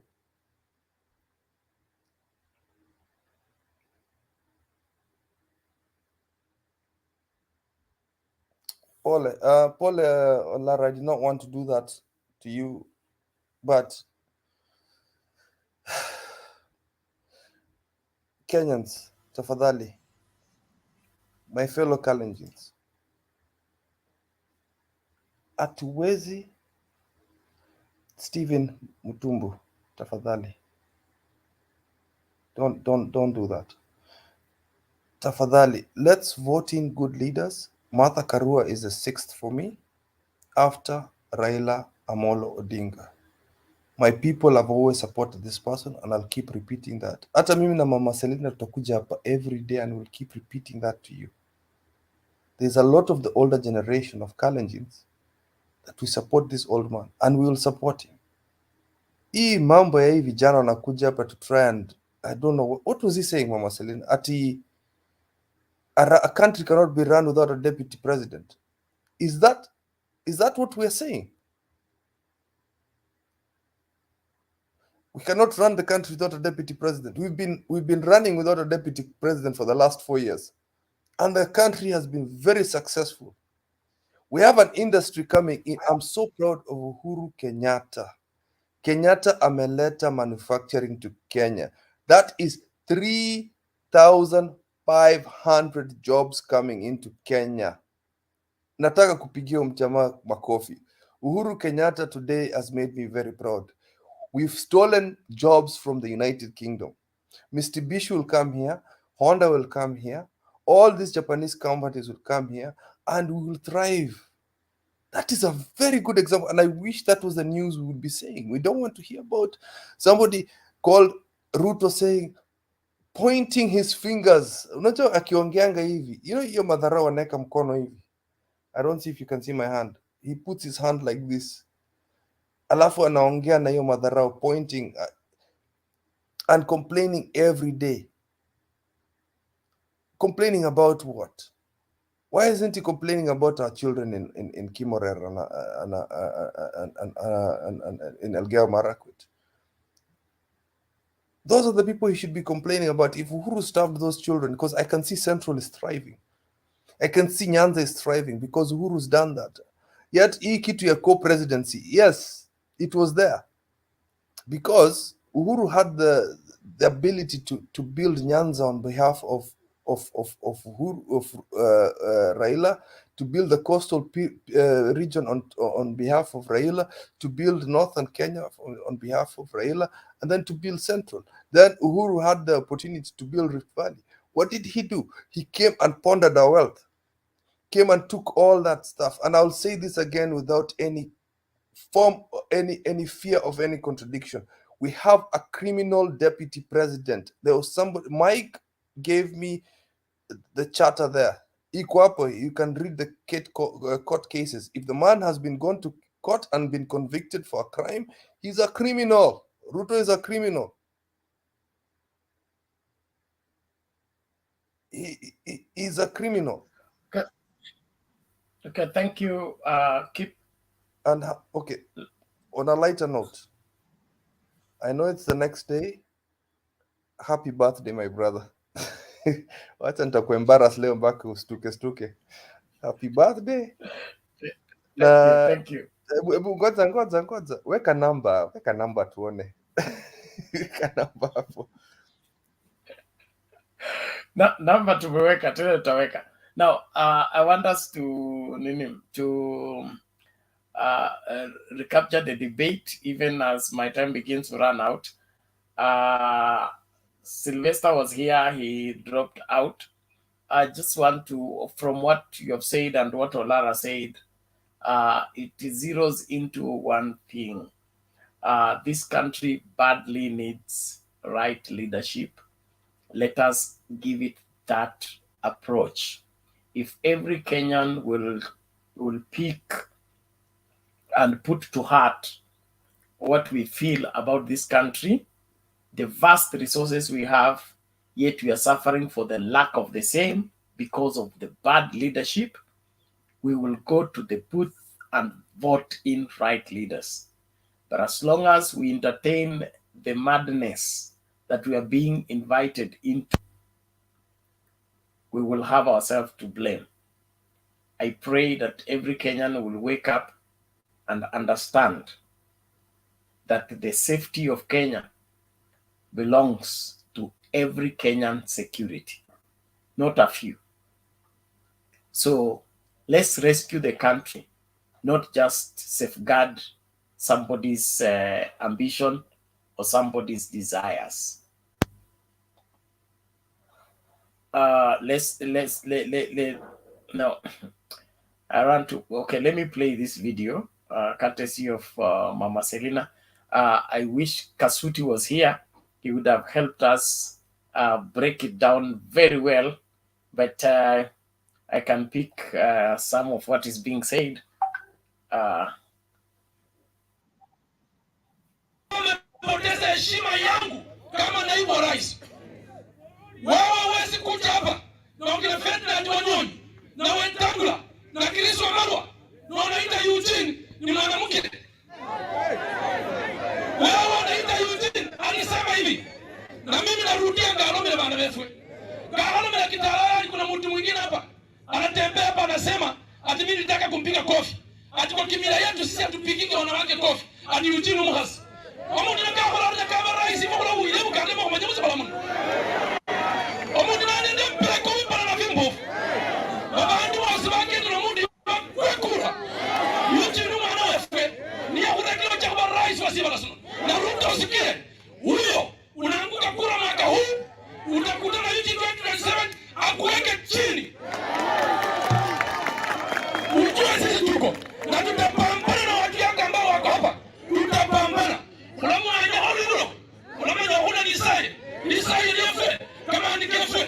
Kuna kura heshima. Mwaka huu ni kura heshima. Kupeshi asiye kura hino. Mwana mubuku so kura baholiria. Wananga bahwanja bubili. Wananga bahuchonganira. Kurufezi nga jizisi. Kurufezi chikuzi nga jizisi bana befe. Ejembi kama nikefe. Kwa mwingine. Kurusha wachiso ni bana befe. Wananga bahoma mala hulio. Bakomana kikiyefe kicheka. Kiyehari wakina Wetangula cheka. Umwana otomini koyo. Na nafoti kenya yake. Wakuna mwereka. Umwana wa Pilato. Apaki pungoma. Na mimi nimemuona kabisa. Na nyingi na msene tala amanya. Bana ndaka mchezo hapa.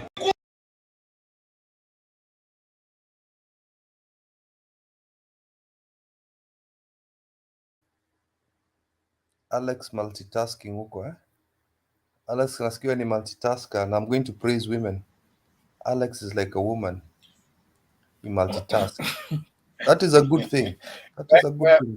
Let's put that positivity. Be careful, kid. Positivity. Now let's order. Thank you. Let's do this, please. Let's get our emotions down.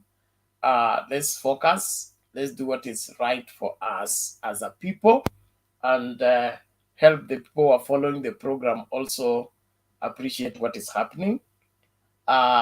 We have had painful experiences, yes, but we can correct what is wrong. That's the reason why our elections comes after every 5 years, to be given an opportunity to correct what was wrong.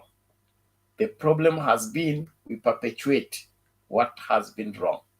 These particular elections, I want us to do the right thing and help the people around us to do the right thing. And that is sensitize them to vote rightly. I love what that Mzee has, that man has said in the video. He says something like, you see the way they are walking over us and calling us names. They have embarrassed us. So let us all come out as a people and vote in mass, okay, so that we can end this shameful treatment. Now, that not being an incitement program, it is good that the dignity of Kenyans is preserved. The dignity of Kenyans is preserved. Every Kenyan has a right to be Kenyan wherever he is.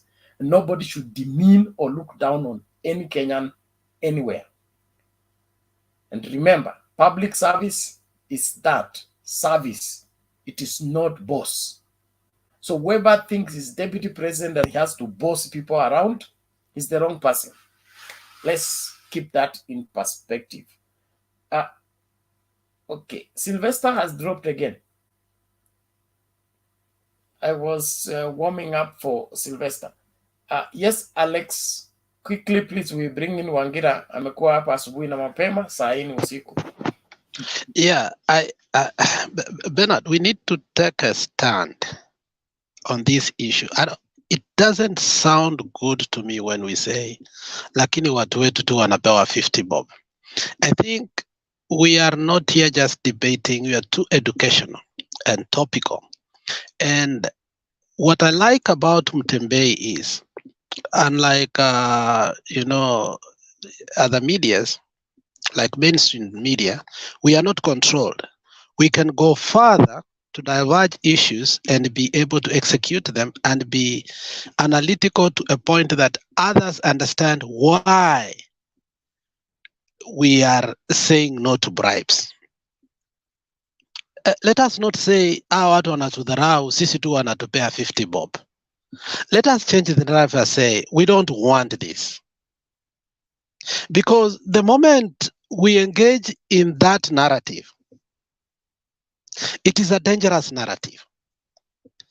And we should not even bring it on this panel. That's my personal perspective, because then it looks like we are encouraging it. We are bargaining to be given a little bit more because we deserve a little bit more.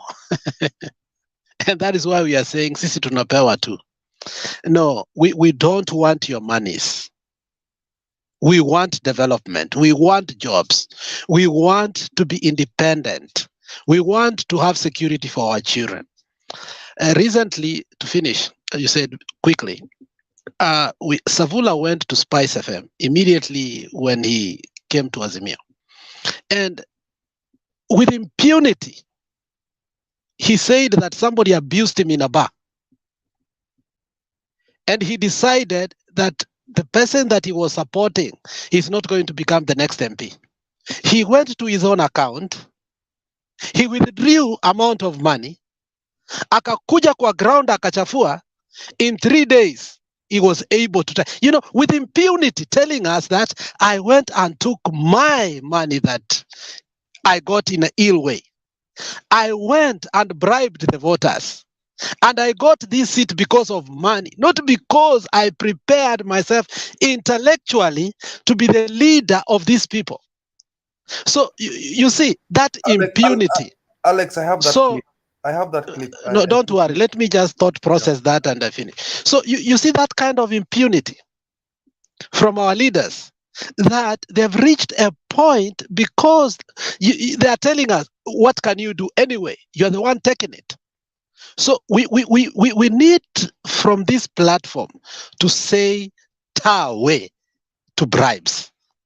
Because when Obama was coming to his presidency, he said the reason her mother died was simply because that she could not get insurance. Pre-existing condition. Hapa America, before we got the Obamacare, ilikuwa mupate mimba kama hukuwa na insurance. Lazima ulipe cash. You can't go get an insurance ukishapata mimba kama una insurance. Hiyo inaitwa pre-existing. Unakatashwa, even if you can afford it, you are told no, you can't get insurance ukipata mimba. So you have to plan. Who plans in an African way? Sasa mimi naenda kupata mimba na bibi yangu. You don't plan. Hii kitu tunaambiwa imekuwa hivi. So most of us were caught unaware. Bibi ana insurance, unaanza kulipa. So, and this is what is happening. That is what Olara is saying. You take this money. When these people go to these seats, they get their money back fast. So the 30 million Savula was saying he went and got from his account, the moment he became a member of parliament, he put that money from CDF, he got it from CDF, akairudisha kwa account yake before aanze kufanya nini? Maendeleo. So don't think you're getting this money for no reason. They get it back, my friend. And when they get it, madawa hakuna, mabarabara hakuna, wheelbarrow munapewa, laptop ampewi. And you must educate people. That's why we never got the laptops, because mulikula pesa nyingi sana, mpaka za laptops lazima zingerudi kwa the coffers. So there's nothing free. Afadhali nyinyi munapewa 50 bob. Wale wanapewa 3,000. Very soon utapata hakuna maendeleo for the next 20 years in their area. Kwa sababu walikula nyingi. Thank you. Agree with you 100%. Either take the bribe and stop the development, or reject the bribe and demand for development. A country does not move forward by bribing. A country does not develop by people buying leadership. People should be put in leadership because they are competent, they are capable, and they are trustworthy.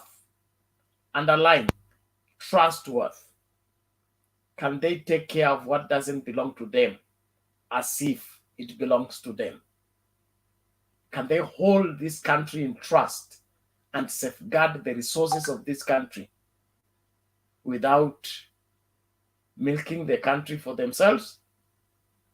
That trustworthiness must come into play as we consider different people in their leadership position. I want to give Olara a short clip, please, as we get set to hear Wangira. Today we are blessed. We have Wanjira here, and we have Kip, and we have Alex, and you, Bernard. You never rested today. The amount of emotions which you are here today, I want you to capture it to the next 27 days. We cannot leave this country for. No, I've talked about political money. I am not going to repeat myself, but I'm very serious. We've paid with our blood, with our hunger, we've paid with all our emotions. Even our churches are corrupted because of this political money.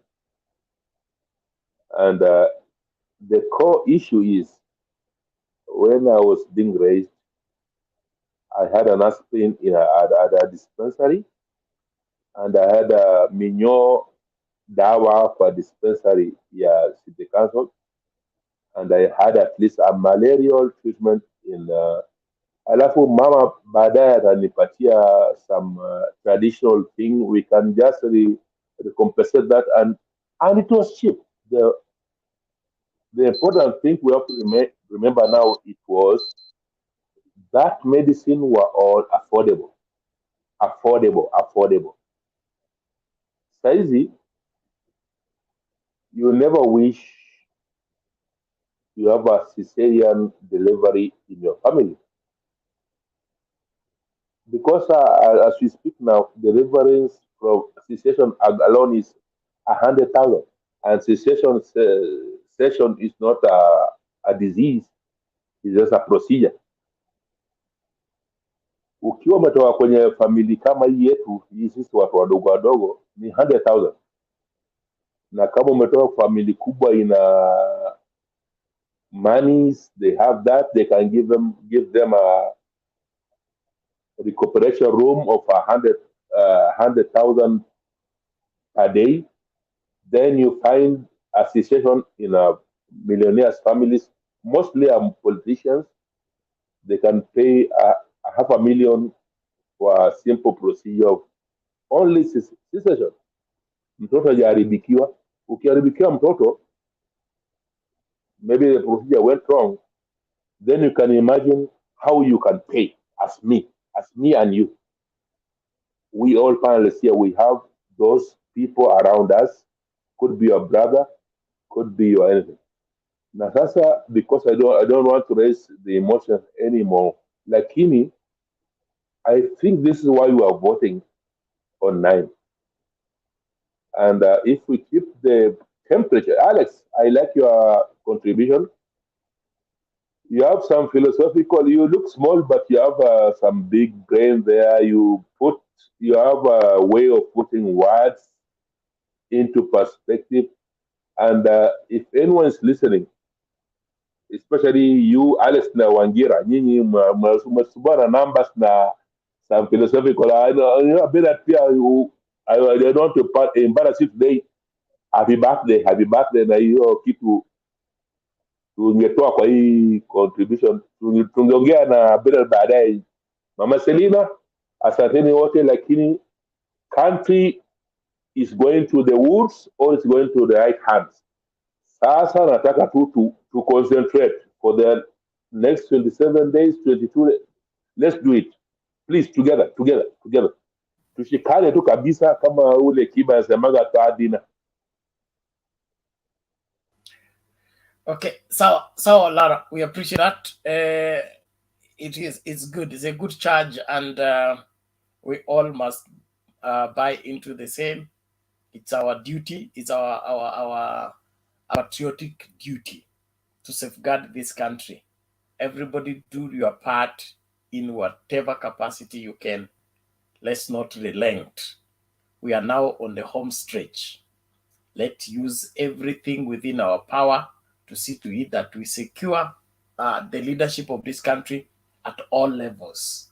So civic education, family level, wherever county level, and all manner of circles, church level, those of you who go to church, mosque, let the 5 people you gather, the 2 people you gather, the 5. Let civic education now take over the remaining days of this campaign, so that we're not talking about individuals only, but now seriousness in terms of what is good for this country and why we must secure this country. We have suffered too much. It's about time we secured the future and have at least a guaranteed future for our children. Not this abracadabra or this kubahatisha. We need to be sure that 50 years from now, our children can go to school and get a serious education without parents suffering for the same, selling ancestral land or having to, fundraise every week.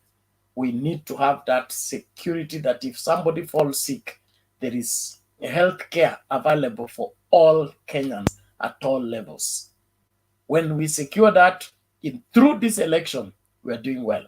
Lakini kama hii election mnataka tu kutafutia watu kazi na kusafeguard ways waendelee kutuibia, hapo siwezi kusupport. Nakataa kabisa, kwa jina la Yesu nakataa. Naomba Bwana Wangira ukatoe maoni yako. Njiru amekuja. Asante sana Bwana Njiru. I may drop out at time now. It's now almost 4 a.m. Nairobi time. It's exactly 11 minutes to, and my day begins at 8:30. So correct. Unaweza ondoka anytime, tuko hapa sasa. Thank you. So let Wangira come in, and then if I drop out, I hope kuna mtu na swali yoyote kwa ajili yangu. Niko nayo. Aya, tuanze na Mundu wa Nyumba, uliza. Sasa okay, wenye nilikuwa hapa mapema na nilikuwa na Bernard, Alex, Mama Selina na Bob wamelala. Wengine wamekuja mpya kwa sababu nitaka kuongea na Keep mimi sana. Bernard, what a commitment. What patriotism. If this is the way you share, you celebrate your birthday. Tangu nimelala, mimi simdanganyi, nienda nikalala, nimeamuka. We should show the same patriotism for this country of ours. You have set a good example, we are going to follow. And I'm also following, kama nalala na kuamuka na kurudi mara ya pili, na kina Alex na kina Mama Selena niliwaacha hapa bado wako. Yeah, we should do that the remaining days. Thanks Bernard for that. Thanks a lot. Thank you so much, Mundu wa Nyumba. We appreciate it. It's our joy and commitment, especially in this particular season. I believe that if everyone played their role, we can fix this country. History ya wanasiasa kutudanganya at the country is so bad, we are helpless about it. It's all lies. If everybody took this matter serious, we can fix this country and our children will be happy that we lived at this time and fixed whatever that was wrong. History ya kutuambia hata iwezekani, inawezekana. We can eliminate corruption. We can have free quality education at all levels. Na walimu wote wanafurahia kwa sababu mshahara yao si 20k. Mshahara wao ni nzuri na inatosha. Askari wanafurahia kazi yao. We can have a new country within the shortest time. We just need good commitment from all Kenyans at all levels. Hawa wakora kuwanasa ni rahisi. bora tu kila mtu afanye nini, ajitolee kwa ile iko haki. When light begins to shine, darkness knows where to go. These people are not more than us. They are not bigger than us. They are not stronger than us. We just need to rise up and do what is required. And so let's do it. Let's not relent. We are here every day and we'll do this until everything is done. Thank you very much. So let's keep moving and doing the right thing. Is it about me? Nataka Njiru sasa aendelee. All the time, it's something people was telling me that if we can't do the singing, then we do the birthday cake. So when he gets at home, he'll find the birthday cake. So I've seen some of the people. I've seen signs that some people here have participated, but I think the cake was not. Their cake was not big enough. So I leave that for you, and sawa. and welcome to the same. Thank you very much. Kose una number bana, achana na kose ni ukora. Kose you have the number. Tuma kitu bana. That's what I'm saying. No, wake up the cake. So let me see. By the time I wake the cake will be ready, and I'll me, I have the number. Me, I have the number. Don't. So Asante, I leave that for you. Let us do the right thing. Njiru, endelea. Hawa watu wote wamesubmit, lakini tuanze na Wangira. Wangira ndo alikuwa hapa asubuhi sana. Alafu Mundua Nyumba, then the rest can now contribute at will. And let's finish strong. Let's finish strong. Hiyo namba pia iongezeke. Karibisha mtu aendelee kufanya nini? Kuwatch, na kama unatufuata kwa Facebook na uja subscribe kwa YouTube, unakosa sana, kwa sababu time is coming that you will have issues with following our broadcast, especially when you begin to report on election. Will constantly be on YouTube because Facebook is limited in how much time they give us to broadcast. Thank you very much. God bless you. Asanteni sana. So, Bernard, thank you. We appreciate your time. Nilikuwa na celebrate birthday yako in the background. Tutashughulika. Wengine wetu hatujashughulika, lakini tutashughulika.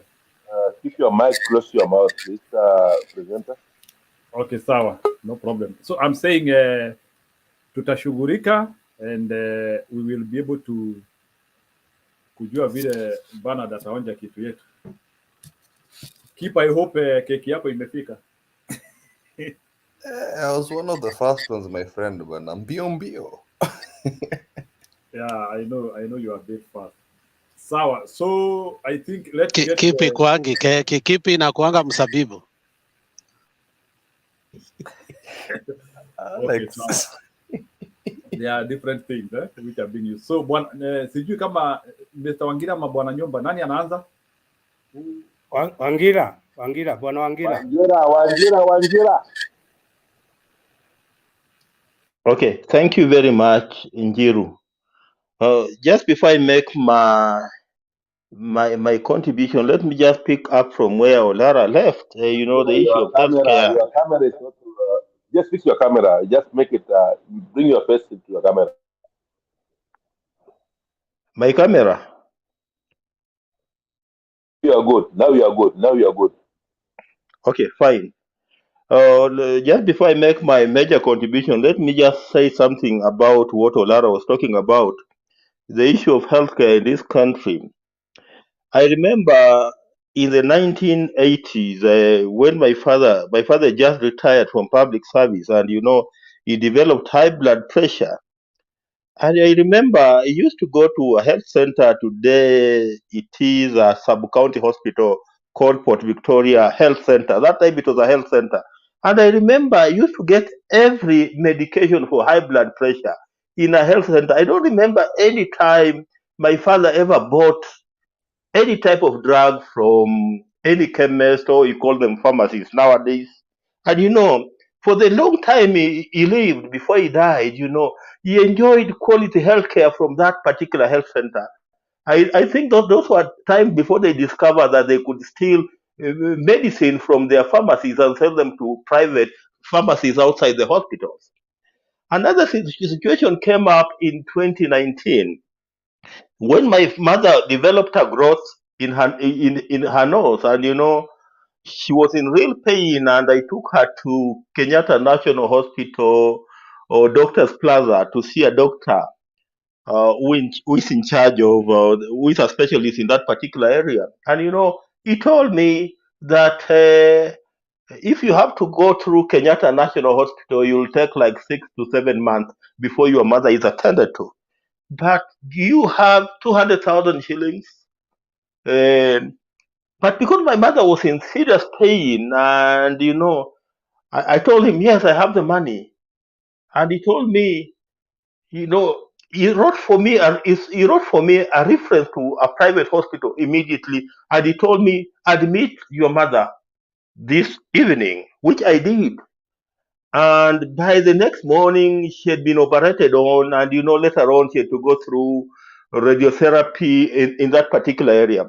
And this just tells me how things have changed. The scenario where my father was involved and where we never paid a coin, and the scenario where my mother was here involved and we had to pay surgery plus radiotherapy over 350,000 shillings. So that tells you that in this country, and like in the 1980s, if you don't have money in your pocket, then and you become sick, the chances of you dying are high. I even tell my mother that if we didn't have money to take you to hospital, perhaps, the story could have been very, very different. That was just a preamble to pick up on where just Olara left it. I want to take up on this issue of that clip. That clip is from my own home constituency of Budalangi. That shopping center is a shopping center where my father used to send me to buy bread when I was a small boy. So that's my home area, not very, very far from where my father is buried.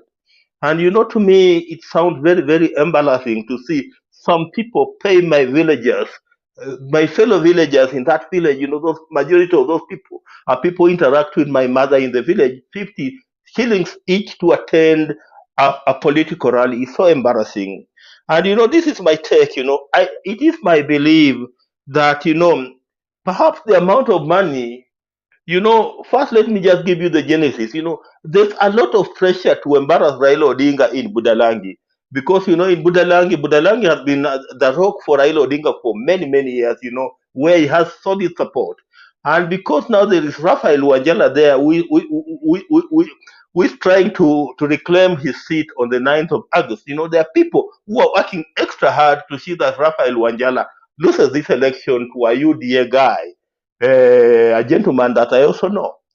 And if you see what is going on in that clip, you see, me, this what's my take. I have three perspectives to that clip, and I want just to give the three perspectives to that clip, and I'll close my contribution. Perspective number one, there are political brokers in Budalangi, including one guy that I don't want to name him here, and he's a public figure that you guys know. This guy was a local member of parliament in that area not long ago. It's Though he has Ababu been Namamba involved. contesting. No, I'm not calling people's name here. Let me just Is he contribute. contesting? It's not contesting. It's not contesting. So I tell you that all this, all this machination is from a guy who was a local member of parliament not long ago. He has been in public service until 3 months ago. So this guy is desperate to see that Raphael Wanjala loses this election. And I tend to think that this guy is getting more money from William Samoei Ruto and Kenya Kwanza Alliance. And because, he's a guy that many of us know, we know his type of character. Perhaps when when he gets the money from where he's getting it from, the Kenya Kwanza and perhaps William Samoei Ruto, what he does is, there's a likelihood that he keeps most of it and comes to the village to give villagers 50 shillings per person. That is what that's what I think could be happening. That what is intended for the villager could be more than 50 shillings per head. But because of the nature of the guy that I don't want to mention on this particular platform, he could perhaps be keeping most of the money. because even those young boys who are dishing out the 50 shillings to the villagers in that clip are guys that are associated to him.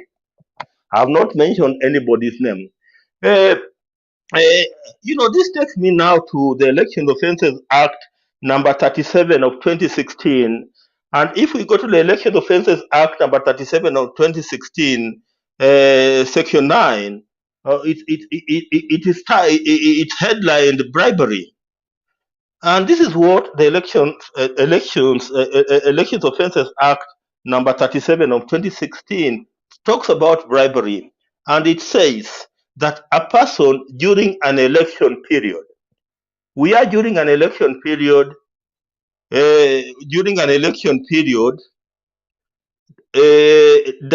directly or indirectly offers a bribe, directly or indirectly, the words are directly or indirectly offers a bribe to influence a voter.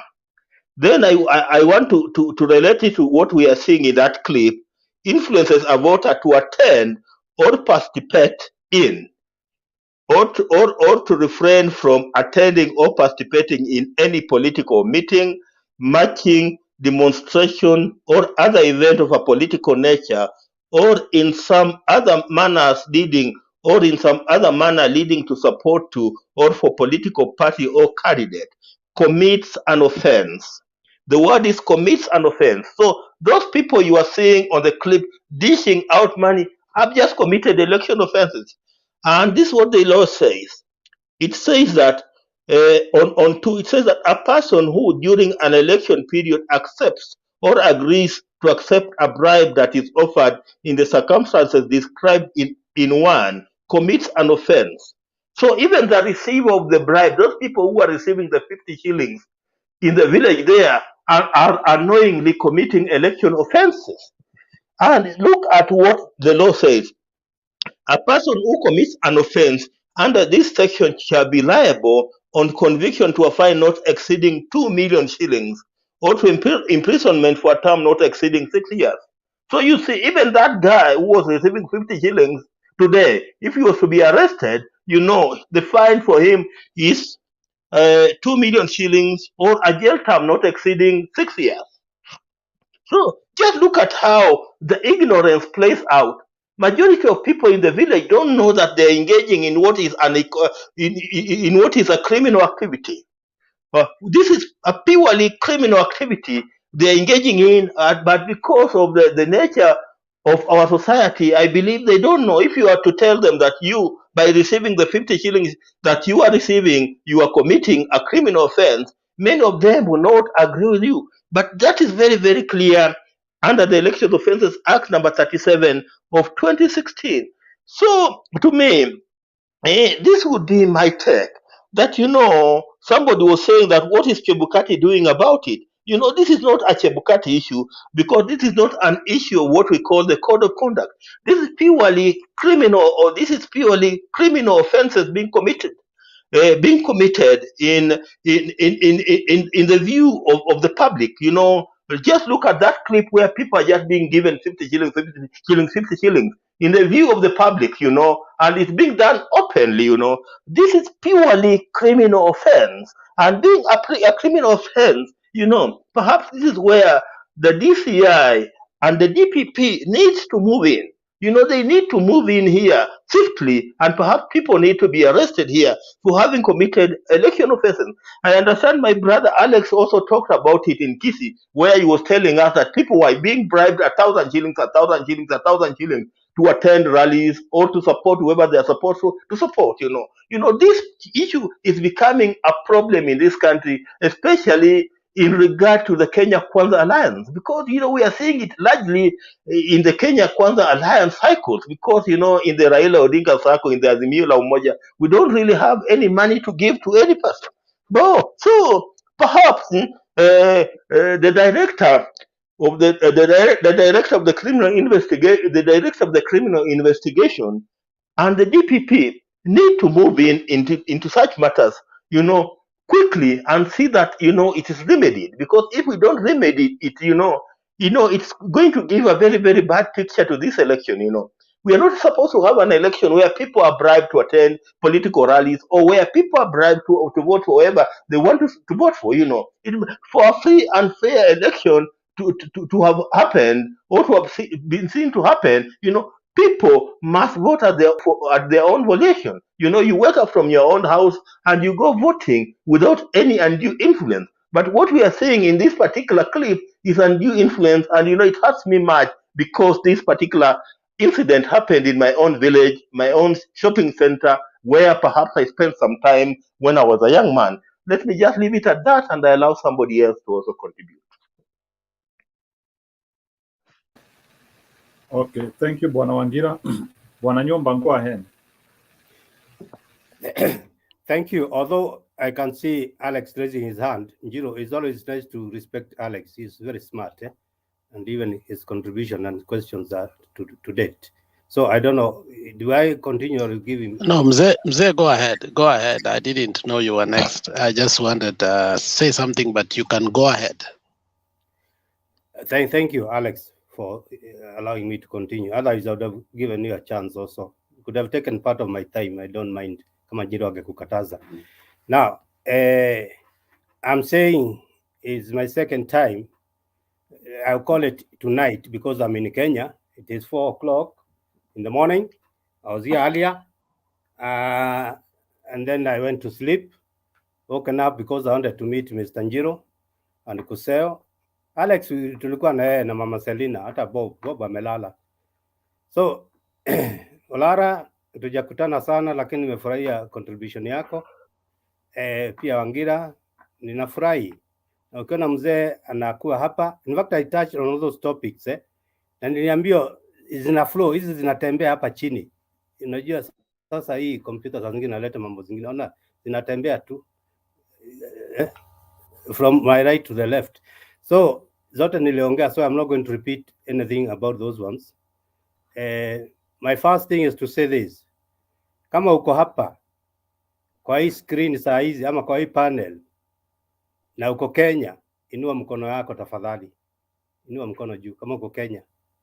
Olara, mko Kenya. Wangira, you're in Kenya also. Olara, you're in Kenya. Good. We are 3 of us. Sio Kenya. I mean, my heart is in Kenya. Niko Kenya, Naikuru, Rift Valley, Naikuru, Rongai. Sio Kenya, mimi mtu aliwahi lakini sio Kenya sasa hivi. Bwana Nyomba, unaweza nauliza kitu. Na Wangira? I am in Nairobi. Very good. Then I'm protected. You know, if you are in this international guys, kwanza uzeo hapa na Alex na kizungu yake. Sasa I feel comfortable. So, Bwana Nyomba, naweza kuongezea kitu as you continue. Ni kuongezea kitu. Yeah. Sawa. Maybe sababu I can see topic hapo, nilikuwa nataka tu kuongezea tu topic kidogo. I don't know, have you commented about Wamarwa issue? Ile imetokezea leo. So you can try to weigh on Wamarwa issue. That war between Wamarwa and Ruto. You can tell us how it is, is it going to have effect in Western? You can try to weigh on that. And then you can also try to weigh in on about hiyo mkutano Madhakaro amekuwa nayo leo. Hiyo mkutano hata nimeona like some I think, I don't know, I will not call them foreigners, maybe they are nimeona ni wamama wa heshima sana, wamama wazee hapo, nimeona kina Mbezi Mugo hapo, nimeona wamama wazungu hapo wakiongea. Can you try to weigh also on that meeting na utuambie, is it normal?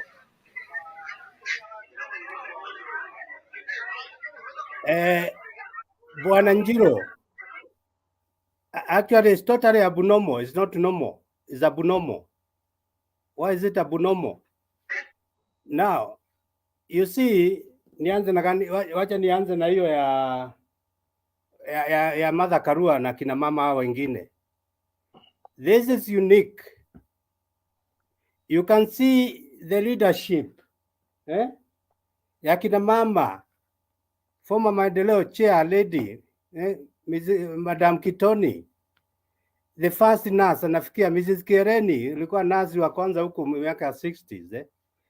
Kina Bethi Mugo, Elderly, learned, prominent leaders, ya kina mama, and then international. Those ones I don't know their names. International, kina mama international.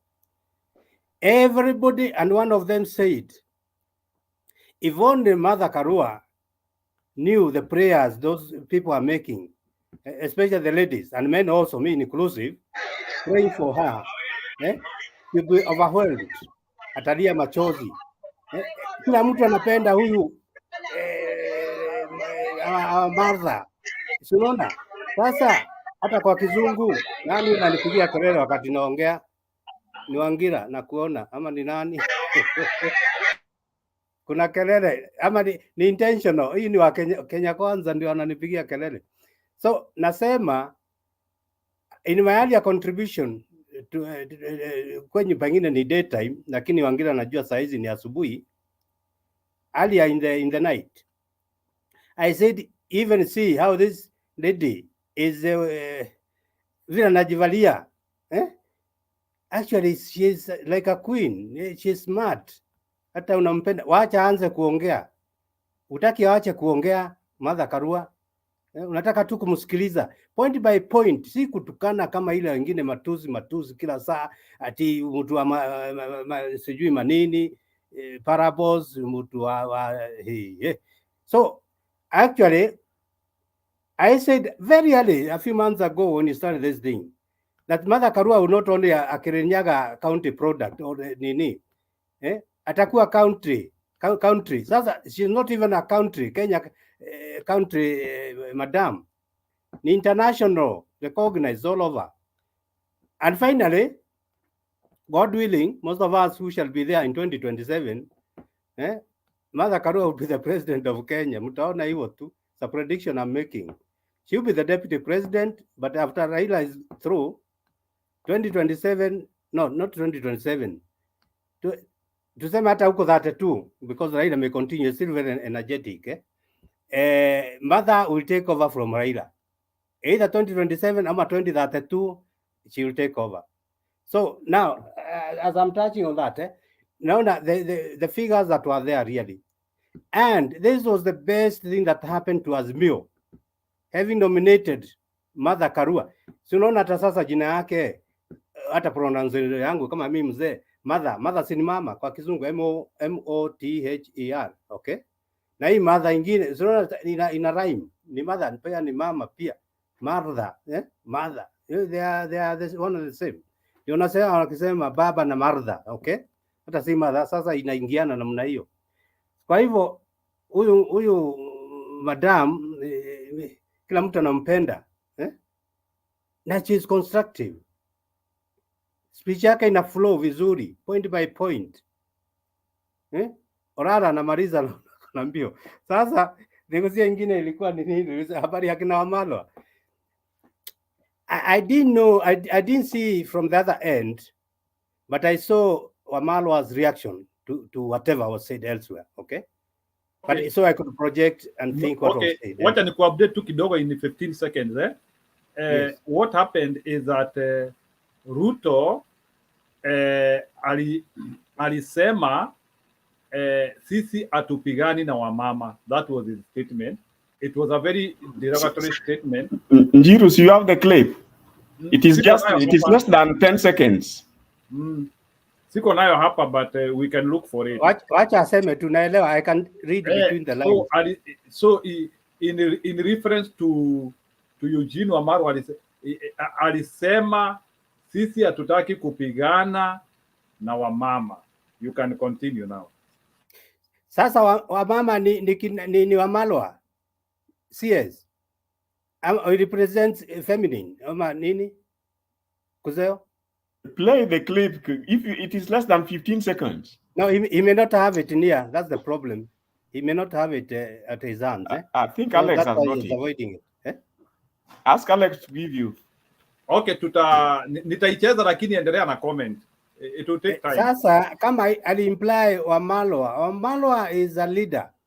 The Wamalwa families, they are leader. We have never had such an orator as Kijana Wamalwa in Kenya. I don't think we are going to have one. Never before, and even now, Have we ever had such an orator like Kijana Wamalwa? These guys are from a governor, the original Wamalwa. That's why the Kijana had to be called Kijana, to differentiate him from his father, you know? Yeah, they are gifted. They are leaders, okay? There's leadership, you don't buy it like Ruto tries to buy it through money. It comes, it's a gift from God. And the Wamalwas, they are gifted. So when he talks ill of Wamalwa, the cabinet secretary, Eugene, that is, this man, actually, for sincerity, this man has lost it, even the thinking. He needs attention from some doctors and psychologists and counselors, the whole cross-section. Yeah? And even people like Wangila, people like Kuseo. The man has lost it, actually. And such a man is very dangerous for the country at large. We have people, and you know, human beings, sometimes we lose it. Hitler was loved by many, and he was elected before nakanyaga watu kukanyaga. Hitler himself, you can see the damage he did to the whole world. We have a caliber of such people in Kenya. Na at mountain naona wanamsupport huko, wanisikize, they are lost. This is a dangerous man. A man, you see now, this is a man who will be commander-in-chief. At a close of a battle or statement, he will be affected. Yeah? And for example, namaliza saa hizi Olara ndio ni hata, lakini mbuzi zangu karibu zianza kupiga kelele Njiro. Si unajua mimi ni mtu wa mbuzi na ng'ombe na kuku. Sasa mtu kama nani was not composed. You need a composed person. I'm saying, for example, let's America, wherever you are there. Hakuna kitu atanifanya. Huyo naitwa Donald Trump. He was not a composed person. And this man has the code even for nuclear weapons, you know. Kuteleza kidogo afinye hiyo, imagine the damage that can be done. So you can see our president has been very composed. Ruto anasema kazi yake ni kukunywa pombe. You know, they implied that the other day. Ati tulikuta huko amelewa, ni anaendelea kukunywa, nikamchukua nikampeleka Bama Market akakula nyama, ndio hangover ikakwisha, alikuwa give up na karibu ni mchape coffee. Sasa hiyo ni leadership ya aina gani? And you can see now our president, these things overlap a bit. Now he has started, his timing is not by mistake. He knew exactly at what point he will get into the campaign train he has, and things are flowing. So wacha niguzie hiyo Wamalwa, a man called the deputy president, he has lost it actually. And may God help us, watu wamsaidia, mama daktari ama nini, ama Mungu mwenyewe amguze, because this is a very dangerous person, very dangerous. You can see every meeting, ni matusi, kutukana, lose tempers. Me, I lose my temper once in a while, which is okay. Kuseo, even Jesus lost his temper one time in the church. Akakuta watu wamefanya hiyo ni market, akawachapa viboko. So, na alikuwa ni Mungu. So, losing temper is actually not an issue. As human beings, we can lose it, but also we understand how to control it. And kama imeenda zaidi, kama Ruto, there is what is called management ya hiyo kukasirika aina hiyo, na hata kuna matibabu yake. Hebu mwenye anajua amrify, there are institutions who do that. Anger management, naende apatiwe madawa, dungo sindano, ndio sasa naache habari ya president. A president cannot work that way, that anger every day. Utaua watu. Na hiyo hatutaki hivyo. A leader should be composed. Thank you for now, nani. So, you guys, I don't know wherever you are. In Kenya, on 15th July, I'm celebrating my birthday also, 15th July. Today, I think it's 13th in Kenya. Wherever you are, you just remember that it was a birthday. Ebu mnirushia kitu Njiro hata wewe. You want us to fly a cake? Lakini mwambie nani sana, Jakendube, na yule mtu mwingine alipotea anaitwa Kimere.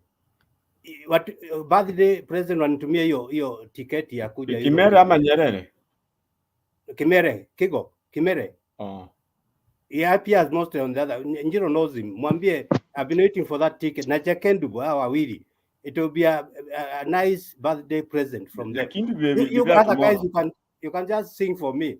and there was somebody who led ametoka yule nini mheshimiwa. Mniimbie tu nitafurahi. Na sitaki kusema ni miaka ngapi mnaweza kucollapse. Ni mingi. Hata kompyuta inaweza kushindwa kuhesabu.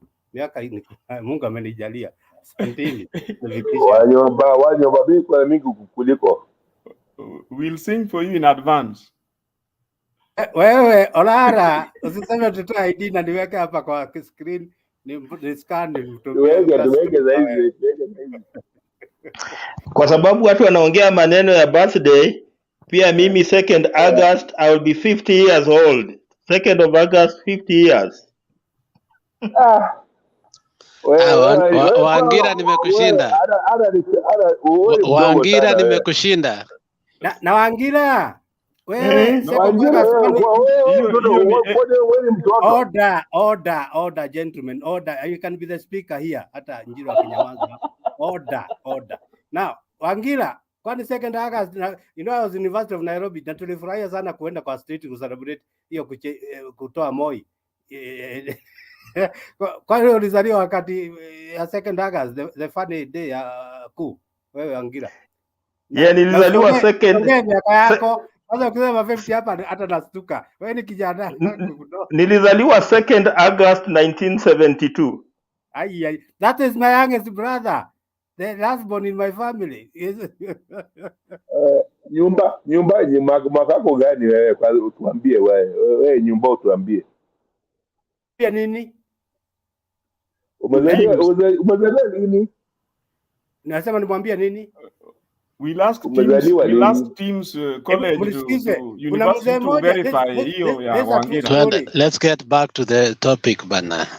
Yes, yeah, thank you Alex. Thank you. Watu wanataka kunikalia tu bure. Thank you. Back to the topic. Nyumba umezaliwa lini wewe? Okay, sawa, ni hivyo. Nyumba ni hivyo. It's okay. Yeah, I know, najua watu wengi sana wako na birthday hapa. So and I know within 355 days birthday zetu zitakuja. Otherwise kuna uwezekano kila mtu akuwe na birthday yake hapa. Yeah, very good. Yeah, thank you.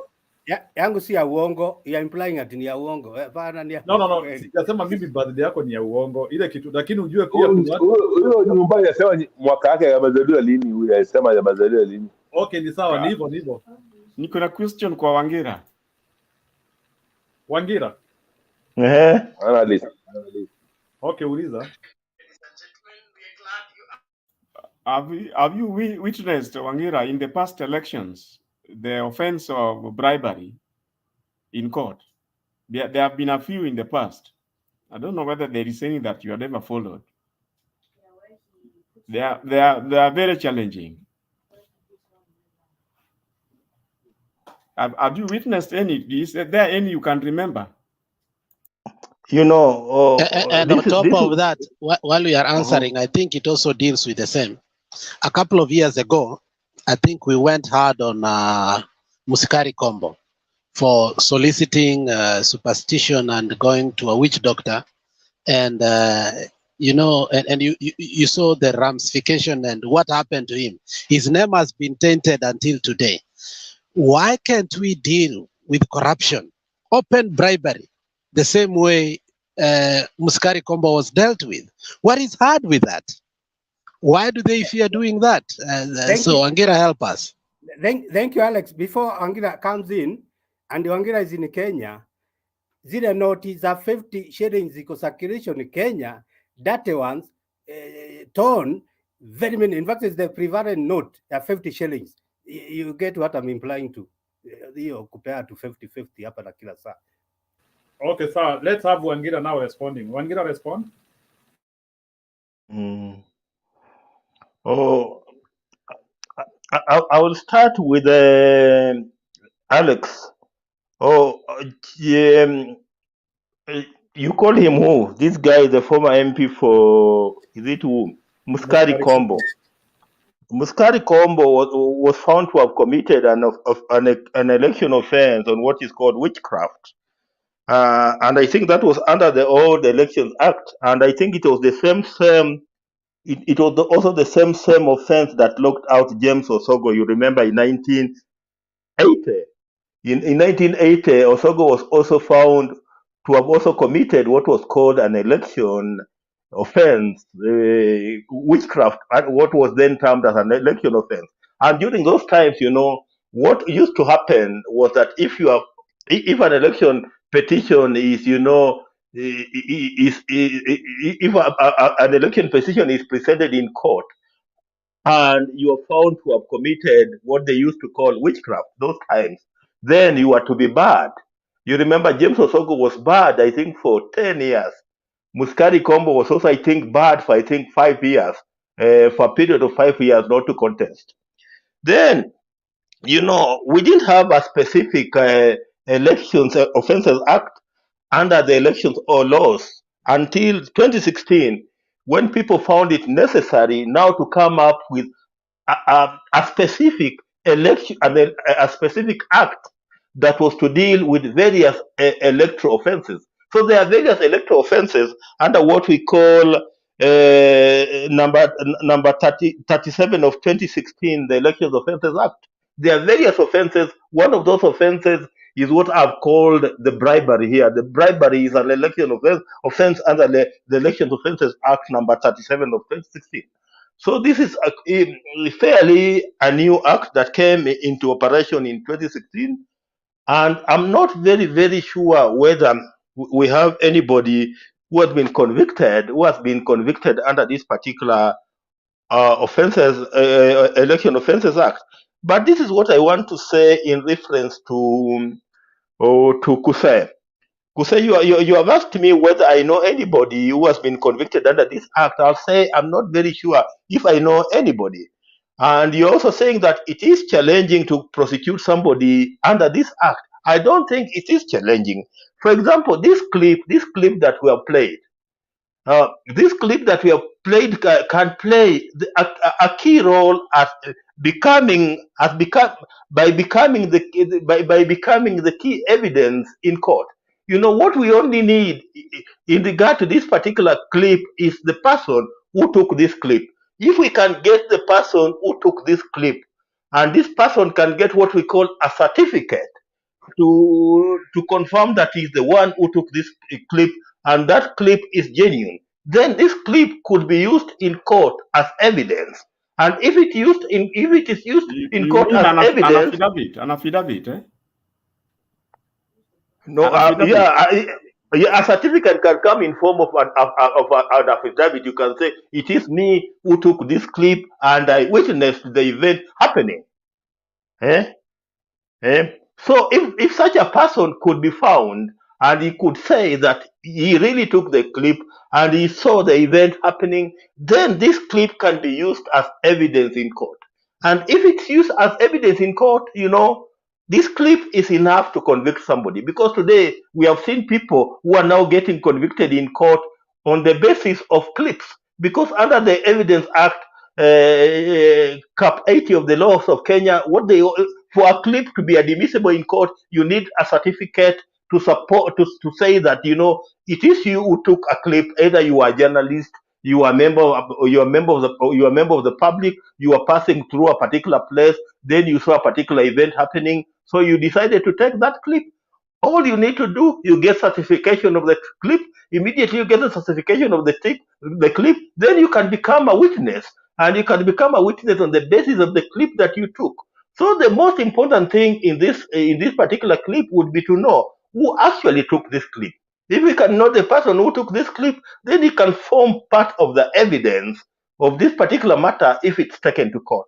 That would be my reply. Well, I just wanted to add that the affidavit will be necessary, and it becomes even stronger if there are confessions. Like you see the fellows who are in that clip, if any of them would really agree as a witness, it will be throughout. It will be straight conviction. It's only if it's contested. Yes, we are saying if it goes to court, the challenge will be proof. Now, the affidavit by the person who took it and then any of the people who are receiving it there, if they confess that that was what happened, it will be very, very, it will be almost. I think you're corrupt. with your permission, let me say I something think on you're this. corrupt. I think you're corrupt. If the original originator has already submitted this is my camera, we have a digital print of that. There's nothing can overturn a digital print. If a digital print is there and this an affidavit, so Wangila was saying, if we have a good judicial system which doesn't contest an overwhelming evidence, then you'll have a lame judge who will then rely on other subsidiaries to confirm the same. So I think you are just a lawyer. Maybe you are speaking better English, but if the originator can confirm, then we have a DCI laboratory to confirm the same is the same person. Then we don't need any subsidiary evidences. Something else we will need. You see the people who are on that queue. It must be that who are you contesting against? The votes were in favor of who? There must have been a particular. Okay, order. These people are very theoretical. Me and Wangira on the ground. Let me give an example, Bwananjiro. It's a true example I've gone through. Now, I've already said there is a very many 50 notes, 50 shillings notes, very old, dirty ones. I think even the COVID is going to increase in Kenya. COVID, you know, these are the people go to the bank and withdraw, they change money to get in 50 notes and 100 actually. And these are the notes that are issued to the people. They are not issued by the man contesting myself, the agents. They are not dish out. So catching the main man is still a bit difficult. And as you are saying now, Olara, let me tell you this. Bwanangira, you are saying, you'll talk. I'll be very brief. Now, Bwanolara, listen to me, please. What happens is this. Not once, I cannot quote because it's not in my head right now. The courts have thrown these things out. At ya video nini, wanakata, wanasema that's not evidence. Ama ni Photoshop, ama ni nini. So, proving this is very difficult. Let me give a personal example. Angila weka mkono chini. Nitakwambia Njiro aongee. You're distracting me, please.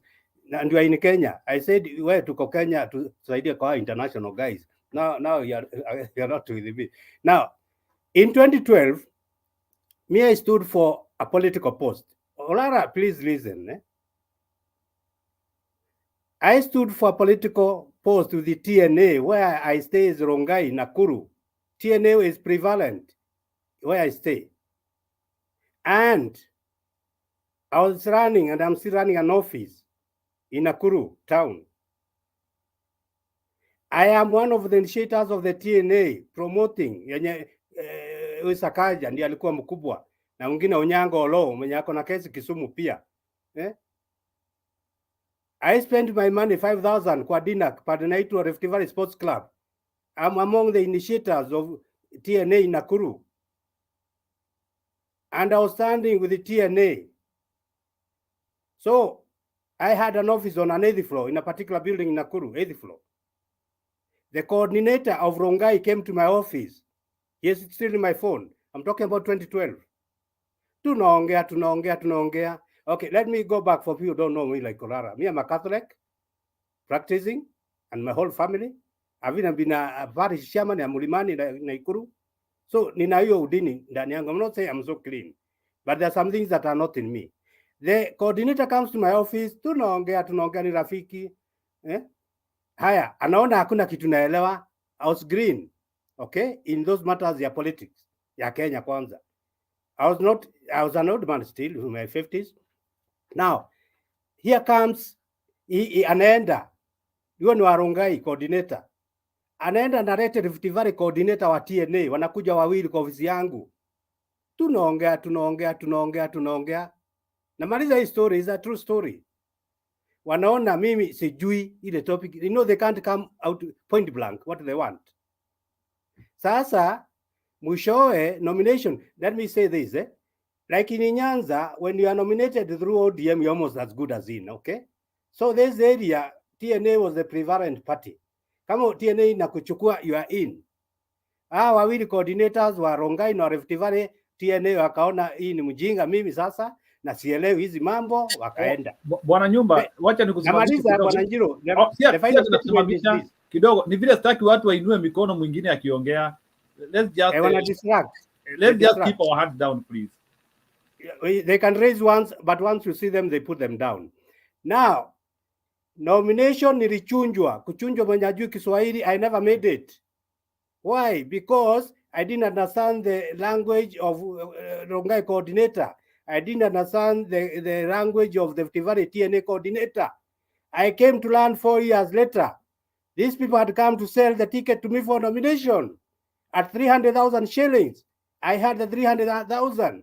It was sold to a certain lady. She won the nomination and straight away she went in. It's a true DNA. Somehow I came to know this truth 4 years later. Had I stood again in 2017, I was clever. I don't know if I've bribed and done that. These people came trying to sell that nomination ticket to me. So when I'm doing campaign running, blah, blah, blah here, somebody had the ticket in the pocket already. So let's not be theoretical. Some of these things we have gone through them practically. Thank you, Bonajiro, for listening to me. Thank you. Sawa. Wangira then Orara. Na Stone PK karibu sana. Tunakuona. I think you have been so much lost. Wacha watu waulize maswali tukukaribishe. Olara, I want to agree with you on 2 points. And before I agree with you on 2 points, I want to tell Kuse one thing. Kuse, I've just read to you Section 9 of the Election Offences Act, number 37 of 2016, where, it is an offense for the giver and the receiver, which means it will not be very possible to perhaps find the receiver of the bribe to appear as a witness in this particular matter unless the DPP decides to convert him as a witness, which is also allowed in law for interest or for public interest. You can convert one party down to become a witness in a matter. And on agreeing with my brother Olara, you were correct that if I was the one who took the clip with my phone, this is a phone I'm holding, I'll do an affidavit to say that I, Jared Joram Wangira, ID number blah blah blah, on such a date I took. It is me. It is true that the clip being presented was duly taken by me. Blah blah blah. Then I'll pawn on that particular affidavit that is me. Then this particular phone can be handed over to the DCI for what we call forensics, because today we have a very good forensic laboratory at the DCI that was just opened the other day by the president. So the forensic experts will analyze the clip, they will analyze my phone, and then they will give what we call certification. Then immediately they give certification. Now there will be 2 areas. There will be an affidavit by me, or not an affidavit as such, but a statement by me. Because in a criminal offense, you don't give an affidavit, you write a statement. There will be a statement by me, and then there will be a certification by the DCI through their forensic, saying that that particular phone given by Jared Joram Wangira is truly his. We have analyzed it, and the clip in it was surely taken by him in such a place on such a date, and that can now form the basis for evidence in such a prosecution. That's all that I wanted to say. Orara.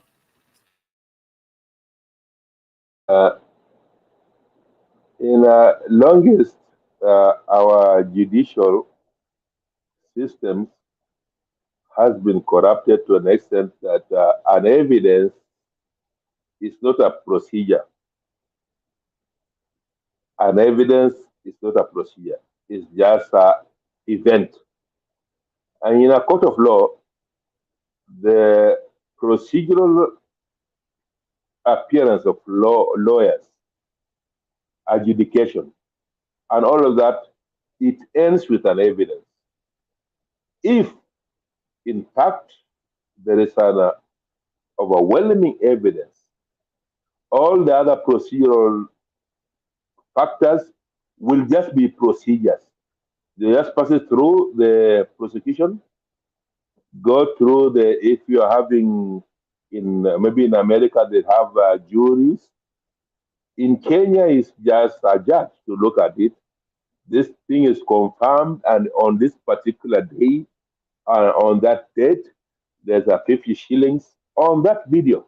Not necessarily confirming that, but if the video has those digital confirmation, it's on the same date, on the same time, and provided the same.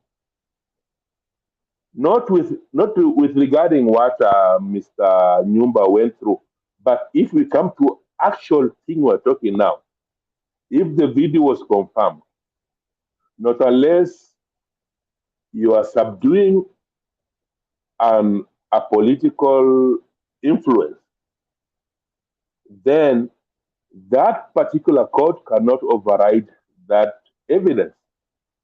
Not unless somebody from above, as is always in our situation, not unless somebody from above is subduing some influence on that particular court, then that evidence which was digitally submitted and was confirmed, and some analysis was done, then Mr. Nyumba, I think your previous nomination could be all right.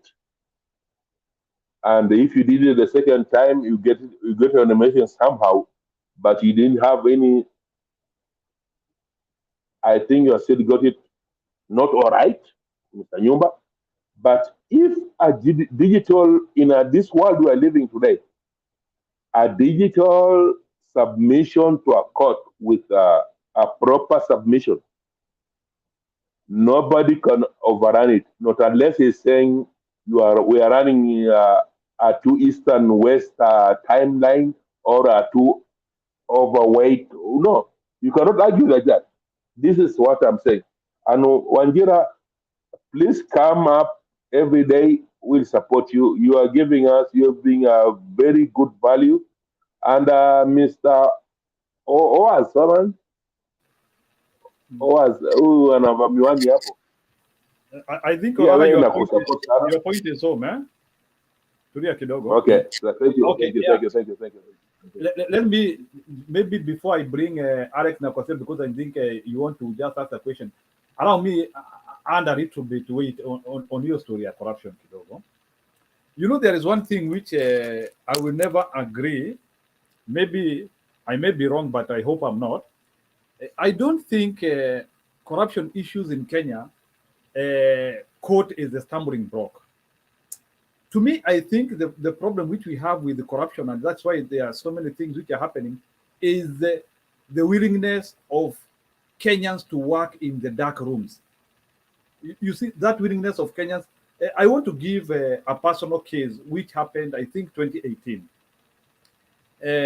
I was traveling from Embu going to Nairobi. And somewhere along the way, sijui ni somewhere hapo karibu Makuyu hapo,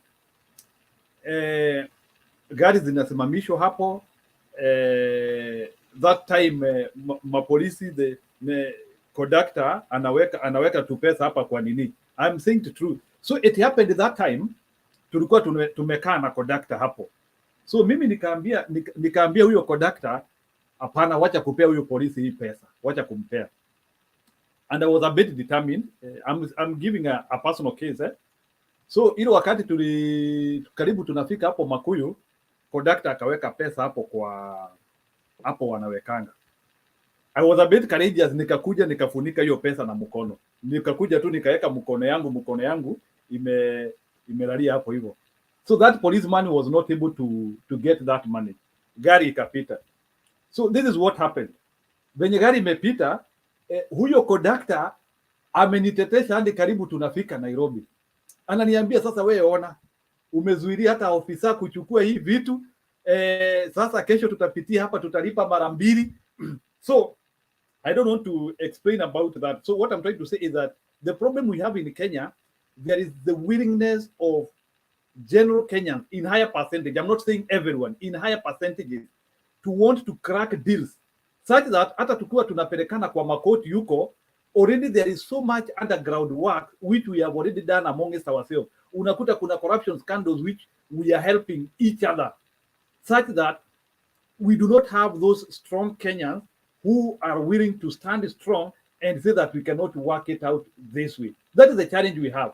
So even if we want to say that the court is the end result, I still see it is problematic because it is starting from, I don't know if it is our fabric or, but there is a problem on our interpersonal character, which has to change, whereby hata kama mtu akuangalii, you know that you want to do the right thing, na hatujafika hapo, and it is wrong. Alex Abikuseo, you can add to it. Yeah, quickly. What we are discussing is one of the things that makes Wajakoya very popular. The new constitution has made it almost impossible for us to deal with petty offenders and in a way that is quick and also very effective. The frustration has mounted to a point whereby now what Wajakoya is saying that sometimes we ought to suspend the constitution and deal with this monster once and for all, because the judicial system in Kenya, which has an institutionalized corruption. And when I say institutionalized, there are these stars called, the high-paid lawyers. And you listen to them, sometimes you even wonder, why are they highly paid or why do they clamor? It's because of their proximity to the judges, and they've been sitting on Judicial Service Commission. And I think we have to acknowledge that until and unless we deal with the judiciary in depth and we find a way of doing that, whatever we are talking about cannot come to fruition. And I don't know even if the suspension of the constitution will be enough to deal with these kind of things, because we can't suspend the constitution forever. But somehow the culture within the judiciary has made it impossible. Even if you take that clip, you take it to the laboratory, and that is the frustration Magara got the last time when he said, of course, yeah, these cases are true. But when evidence is not brought to us, what do you want us to do? Our work in the judiciary is not to look for evidence. Our work is to prosecute. So you see, the frustrations that we are having is that in the end, whether we think this ganja man is mad or is a madman, in the end, we might end up going to a point that a section of the constitution will be, I don't want to repeat that word and say, okay, the Mutembe is perpetuating this kind of heresy, but it is almost impossible. Even if you got somebody with evidence, hata kama tuko na the best lab in the world, we will take it there. But by the time it gets to the judiciary there, it is watered down and the frustrations are mount. The culture within ourselves, as Njirwa said, is a bad culture. We talk about here, but ukipata umechelewa na unakuja kama unakuja kwa airport usimamishwe na karau akwambie you are overspeeding, we are so quick to take out the money. Those of us even talking here, we are not ready to go to court and deal with it. It is a personal thing. It is not even institution. It is a personal responsibility. And we are not ready. We are ready to talk about it, but we are not ready to go to the courts and face these people. I've gone to court twice, being given a ticket by NTSC. And when I went to court, I was given a lot of threat. Oh, Kienda Kule, this will happen, this will happen, this will happen. I said, yes, I was of a speeding judge. And I agree. But they were asking 30,000. I said, no, can I pay 30,000 here? Or where do you say, no, you're supposed only to pay 2,000. I say, I will pay for it. What other things should I pay for? Because I want to take responsibility. The judge laughed. And sometimes we fear the law as if the law is our helper. So if we work within the law, you will otherwise find that the law will help us kill corruption. But if we perpetuate around it personally, and everyone knows here, most of us who are out of the country, we got passports through dubious ways. Nobody's willing to wait the passport for 3 weeks. We are not willing even to take that process. I think on a level, I think personal responsibility and accountability should be taken on a serious note when we also talk about corruption. We are too quick to bribe others and also to take the bribe. So both of us are complicit. We can't criticize the other side, whereas we are complicit of it. Thank you. Joseo? What I wanted to add is just that you see the level of corruption in Kenya is first of all where the problem is.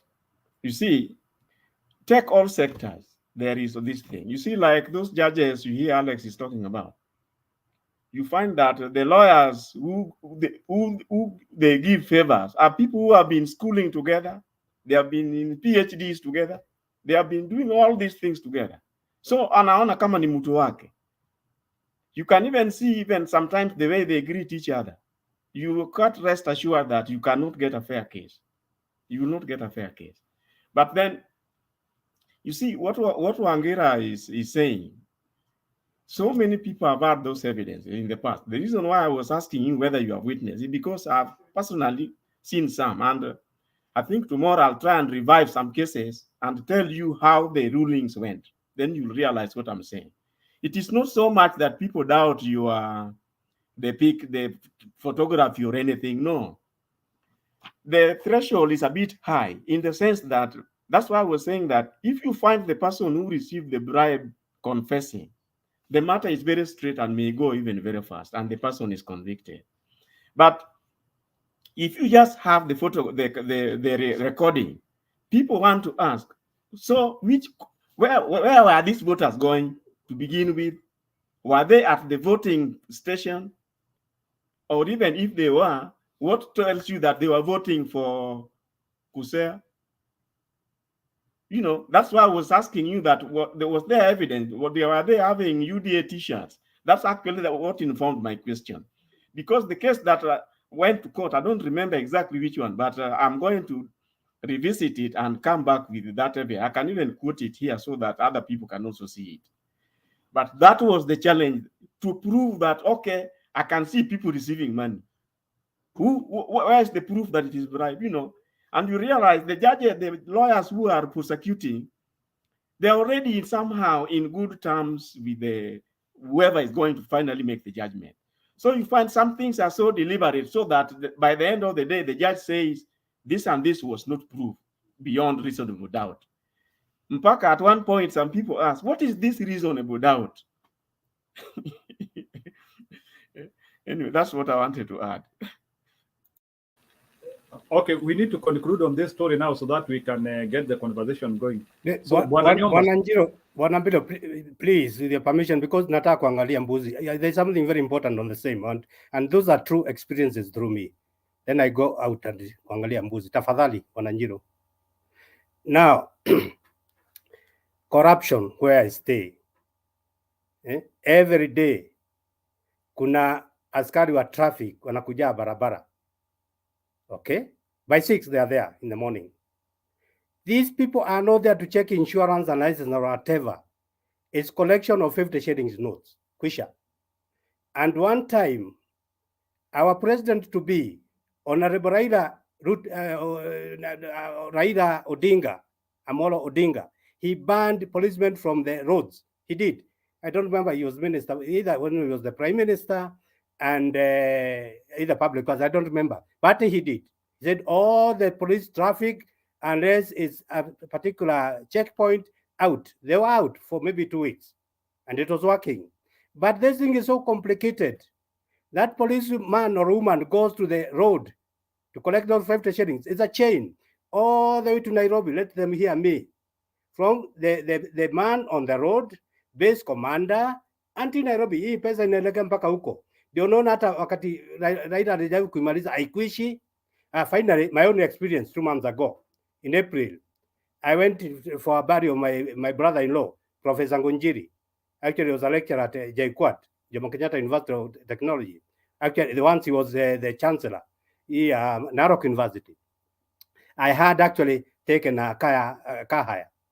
On my way back from Juja, at Gilgil Pole Station, okay? Nilikuwa ni saa 2 ya usiku. Niko na my wife, my sister-in-law, and my youngest son at 22. I was driving. As we came to the toll station, people who don't know, maybe no Wangira can know. We are conveying now cars coming from Nairobi to Nakuru. Usually the big trucks, they go to, there's a siding, they go to the station, they are weighed, then they come back. A big truck was coming now to join the highway. It's actually called A104. Me acting in public works, I know these roads.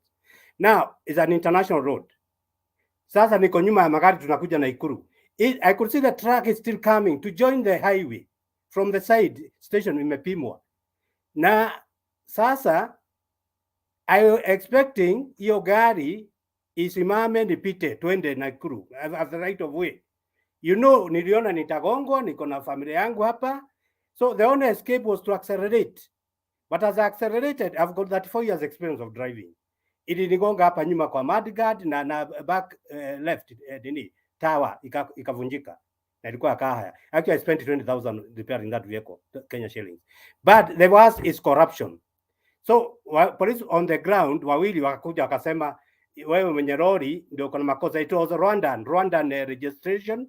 Yule driver hana ajui Kiswahili, ajui English, hakuwa na conductor, ni yeye mwenyewe. It was a left-handed drive truck, kwa hivyo atakuwa akiona akiingia highway. So police on the ground wakasema wewe wa Rwanda mlipa huyu mzee maneno ikwishe. Wakakataa kwa sababu walita mwingine mmoja anajua Kiswahili. Tungoje base commander for 2 hours. Ni saa 2. Si anakuja saa 4 wakiwa 5. Wawili wanaangalia gari yangu kidogo. Wawili wanaenda ile truck iko mbele, ilikuwa imepakiwa hapo mbele. Wanaingia kwa hiyo truck, okay? This is in April.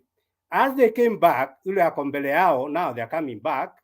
Anakuja kwanza kumulika ile gari ndogo niko nao kwa kioo, kuona kama iko na insurance. You know, now they are looking for mistake from me. Okay? Sasa wakasema, all of them are saying the same language. Mimi ndio nimejigongesha, kwa hiyo lori ndio nilipwe gari ndogo. I repeat, I was along the highway, the truck was coming to join the highway, I was not overtaking the truck. I have 34 years experience, kamuuliza. I was not overtaking. How did nimejigongesha namna gani? They insisted, wewe mzee, wewe ndio umejigongesha hii gari yako. You can see as a driver, Alex, here is, we drive on the left. It's not like America. So this vehicle is getting from the left, ikanigonga. Alafu nisemekana nimepita haraka, ikajigongesha. Niwaambia mlipoingia ile lori, I know what has happened. Wamekuwa bribed. My wife akamwambia, may God protect you. She's also a driver. You can see how fight can go. Nilikuwa nafika kwangu nyumbani Kiamunyi saa 6 ya usiku. Imagine. Na I repaired that vehicle. It was the problem ya hiyo lori, lakini wamekuja wamepatia 10,000 hapo, wananirudishia makosa. That's how fight is deep it is. Usijali, Mother Karua atadeal na hiyo. Hiyo, that is why we have Mother Karua. Mother Karua hizo vitu zitaisha. At least hata kama ni kupungua na 80%, but I know hazitakuwa mingi hivyo. Umemalizia bwana nyumba hili sasa tulete asante, hata naondoka, naambia kwa heri, wacha nifungulie mbuzi. Asante kwa kunisikiza. Sawa, thank you. Na bwana Kamau, asante kwa kukuona na PK. Thanks a lot. Okay, thank you. So Mr. Stony PK, mic ni yako. Stony PK ako anaongea. Okay, sawa. So maybe go to K. Ngoja kidogo simusikii. Let me add something because I think pia I've not been able to do a presentation. Let me just do a 2-minute presentation kabla nilete Mr. K. Siasa leo nimeiangalia. First of all, I want to pity Mr. Ruto. I think Mr. Ruto doesn't know the people he is vying against. Unajua, if Mr. Ruto wanted to win this election, he needed to know who he is fighting against or who is the contestant. But the moment you start fighting Uhuru, you are fighting Eugene Wamalwa. What you are doing is you are scaring away your votes. It is that simple. Whereas if he could have zeroed in to Raila Odinga, he could have left all the other votes open for him. Now I can tell you what Mr. Ruto has done today. Nilikuwa nikisikia ni kama Western ako na 20. I can tell you by that one statement ya leo imepungua na 10. Sasa he is at 10%. Because it was a very derogatory statement and you cannot tell people that way. I think you are giving him a point. You are giving him a point. Orala, please watch out. So you cannot tell people that way. Whether you know them, their secrets ama nini, you cannot go in a campaign rally and give that statement which Mr. Ruto gave it today. Whether wewe ni mtu wa UDA ama ni mtu ya nini, sababu I have UDA friends ambao wananiambia ati sijui nini. Let me tell you, attacks, if you want to make a political attack, it has to be professional. And that's why sometimes I pity the people who advise Mr. Ruto. I think they are making him to make very open mistakes. But I'm happy because, na ndio nilisema hata hapa jana, campaign ya 2022 is the easiest for Baba. It is the easiest because somebody is mandering himself. Mtu anajiweka kamba, alafu, so, and it will be a pity for even Western people hata kupea Ruto hiyo kura moja. It will be a pity. I don't know watu wa Western watakuwa nafikiria aje kupea mtu ambaye anatusi mtu yao namna hiyo. And I know Wamalwa is a respected person. Ako na chama, he has stakes in, kuna chama ilitengenezwa DAP huko na naona iko na wafuasi. So I believe he has some authority in Western. So, and you cannot refer to somebody that way. Even if they are your enemies, it is unfair. You cannot do that. Number 2, nilikuwa nikitaka kuongezea history ya Martha Karua. Let me say, mimi kuna kitu nimekuja kuona hapa. This endorsement, where you're even seeing the Kenyan white community even being filmed na wakisema tuko tayari kupigia huyu mama. Don't take this thing as a joke. I think Martha Karua has been able to bring a positive change which no one could have brought it in either divide. And Martha Karua was an asset which was the best for Raila Odinga. So mimi ile tuki tunasema ni we continue utilizing our potential because naona ni kama ameelewa kazi yake. Lastly, nilikuwa nikitaka kucomment history ya Uhuru leo. You know, there is one thing which I would like to confirm to people here. This election is not a 202 election where an endorsement of Moi made Uhuru to lose. In fact, there is what guided Uhuru endorsement to Baba was very simple. Uhuru needed a legacy. Let me tell you, you know, people don't know the reason why Uhuru endorsed Baba. It is simple. One person, you know, Ruto knew the only way to become a president was jeopardizing Uhuru Kenyatta, make his programs not function. Then he comes out with attacking him, saying this guy has done nothing. So Mr. Uhuru Kenyatta realized when it was remaining, I think, for 3 years, and he had no time to consolidate his legacy. And Raila Odinga has ensured Uhuru Kenyatta has a legacy, at least. Let me tell you, when people are in power, what they worry about is what people will be saying of them after they get out of power. Remember, book writers and other people will be trying to look on what happened in Uhuru presidency. And if Baba never helped Uhuru, I can tell you, Uhuru presidency could be in tatters. Ungejaribu kuiandika, hakuna kitu ungeandika. I can tell you for real, ungekuwa tu unaandika Kimwarel, unaandika tu stories juu ya nini, but at least Baba came and rescued that presidency. Na sasa ndio munaona Uhuru is that actively and doing that way. And he will consolidate the votes, na ile kura moja Uhuru alisema it is millions and na zitakuja kwa baba. That was my comment. I just wanted to add. So Bwana Stone, Mr. Stone PK ameenda. Okay, Mr. Kamau karibu. Na PK sijui ana shughuli gani asubuhi. Tumeamkia sisi tukuwa fresh barida, hiyo ndio siku hizi wanasema, lakini nashukuru sana. Me personally, this morning I want to talk about the entitlement. I think we are walking in a very dangerous path, because when somebody has stolen right, left, and center because of the money he has and the power he has, now it has gotten to his head to even abuse Wamarwa to be a woman. And he says that in his home that he cannot, in their culture, they don't fight women, referring to Wamarwa as a woman. I mean, I think that is stooping so low. A person who wants to lead 50 million Kenyans. It is sad for Kenya. And I ask again, how did we get here?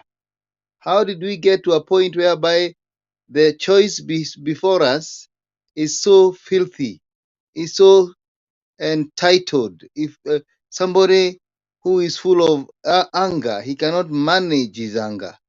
And yet, there are people amongst us who still believe that this person can be the president of the Republic of Kenya. To lead who? To where? Because if you talk like that, I mean, if you want to become a person who is respected in this country, you should not get to a point whereby you now get personal and abuse people. I think if it was Didymus doing that, and Dede Nyoro, and the likes of Imani Kemani Ishongwa, we could have said it's okay. Or Sudi. Or Sudi.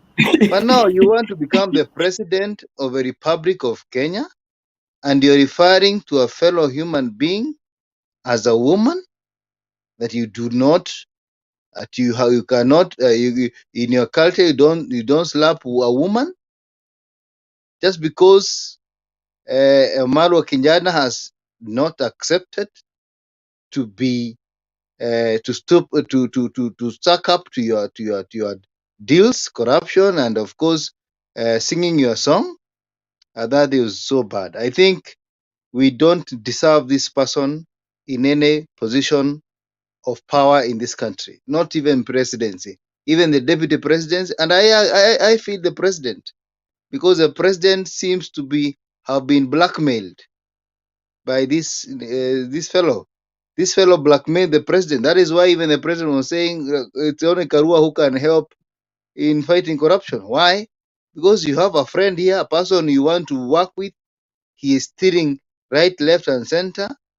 I'm told he's stolen over 3 trillion shillings. And if it is true, he has stolen all this money. That is why he has a lot of hit. He is on hit to abuse others. And therefore, personally, I felt so bad. I couldn't believe it. I've seen it again and again. And I've told myself, how did we get to such a position where a human being who wants to become the president and lead 50 million people is talking like a child? Kama mtoto mdogo, kama mtu ambaye amenyimwa peremende. You know, it is very wrong. And therefore, for me, that was the height of impunity and entitlement. And again, I think this thing is everywhere. You find another VC called Wainaina. Eh? He works for the government.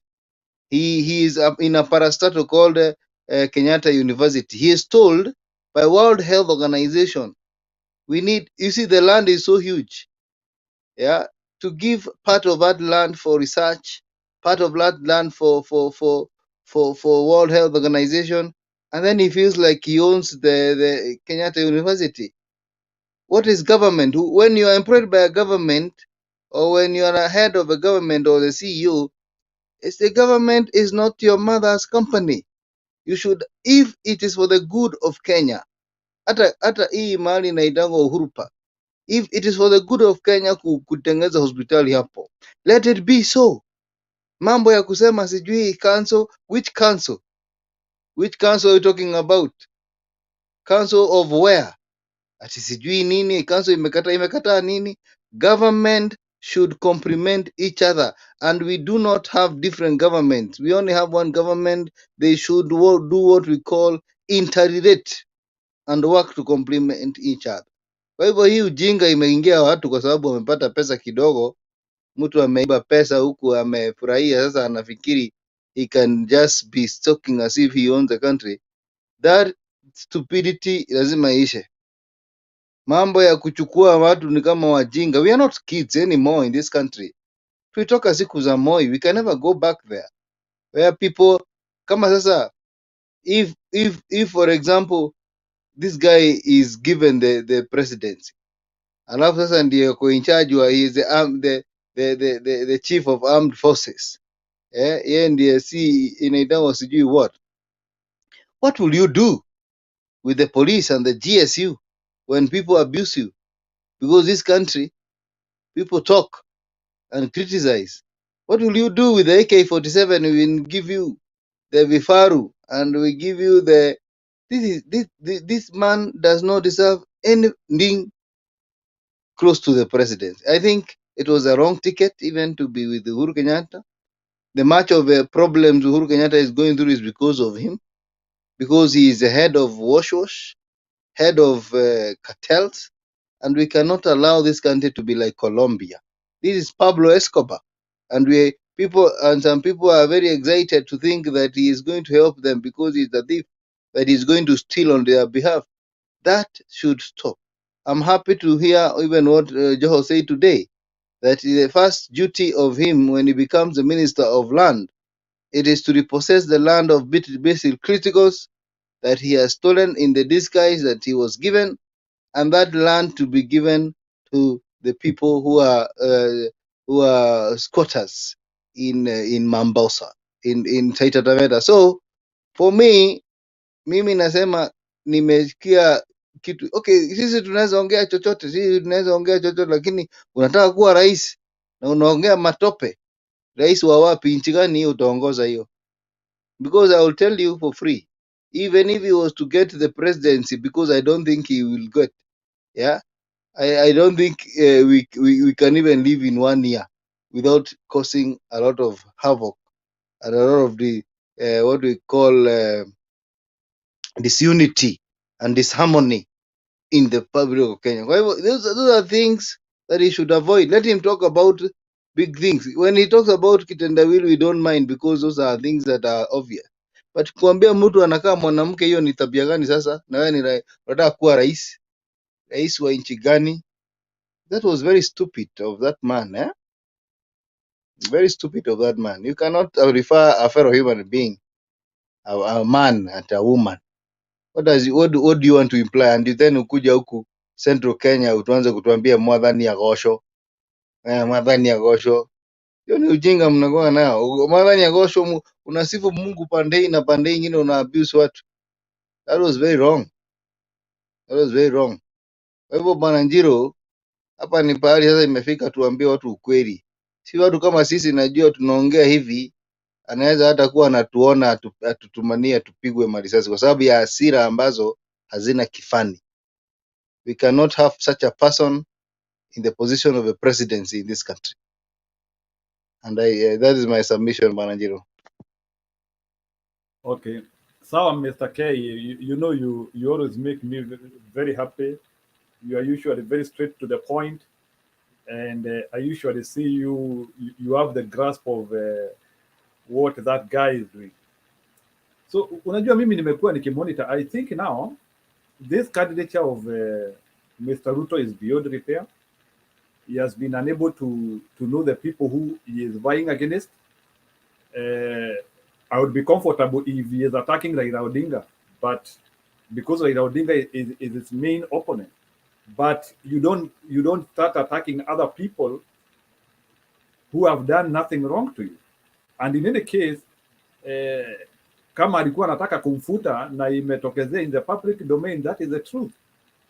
So, and I think employment is not from one person. Na ndio ile kitu nataka waelewe.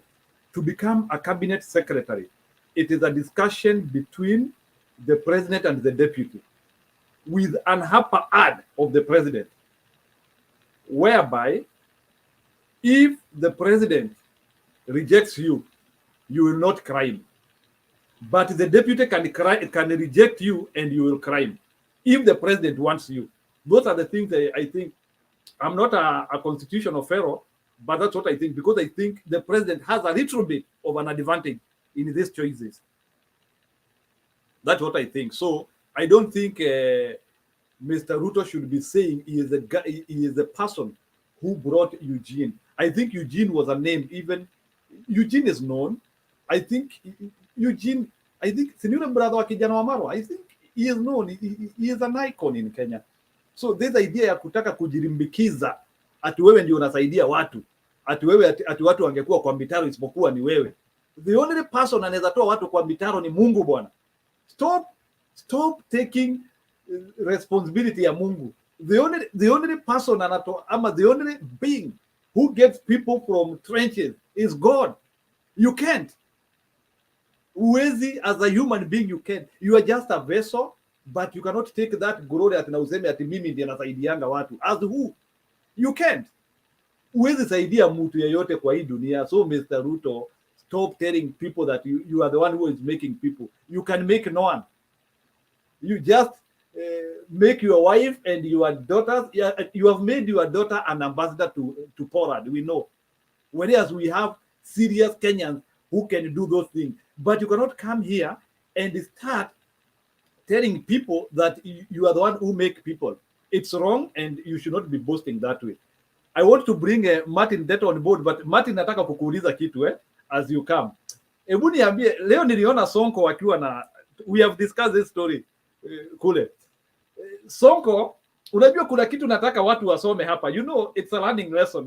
Mato, I want you kuja utoe hii. Sonko aling'oka. Na sahi unaona sasa he has recoiled, ameenda kwa roundabout, sasa ameanzia kudrive sasa ili aweze kuingia kwa lane vizuri. What does that one tell you? Hata Ruto, he will still have to do that. Itabidi ya retreat akuje vizuri. But so far iwezekani. The same Sonko who was saying sijui maneno ya deep state na nini, ndiye huyu anajaribu kukaa aonekane. Uhuru akiongea hapo anataka kukua kwa kamera hapo mbele. I want people to visualize that. I'm not saying that we need Sonko. Mrs. Emi, we need Sonko. He is still the arrogant guy we have, but you can see the way he is trying to redefine and build himself. Mr. Ruto, you better watch and learn. And Jiro, I was really trying to hope that utaniulize hiyo swali, because you know we spoke about it somewhere else today. Na najua ulinigonga nayo kabisa. But let me, if you allow me, let me finish with that. Okay, let me wait it until the end of it when I'm finishing this. You know, my my contribution. There's a Njiro, how much time do I have so that I don't overdo other people? Inategemea story yako ikiwa tamu unaweza ongea 1 hour. Anyway, it's a joke. 5 to 10 minutes. All right, so acha nianze na kubo kidogo. But there's a lot of things that may happen today. And this is not even for Njiro or the people on the panel or the people that are watching. It's also for the whole Kenyans. I will start. Actually, let me start with the one that I will not forget. There's Alex. How you doing, sir? Niko poa.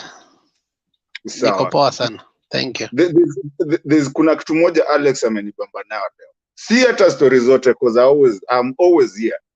si story zote zenye amecontribute nazo, but there's something that Alex amesema that is very true, and on that point, Alex, I gotta give you kudos.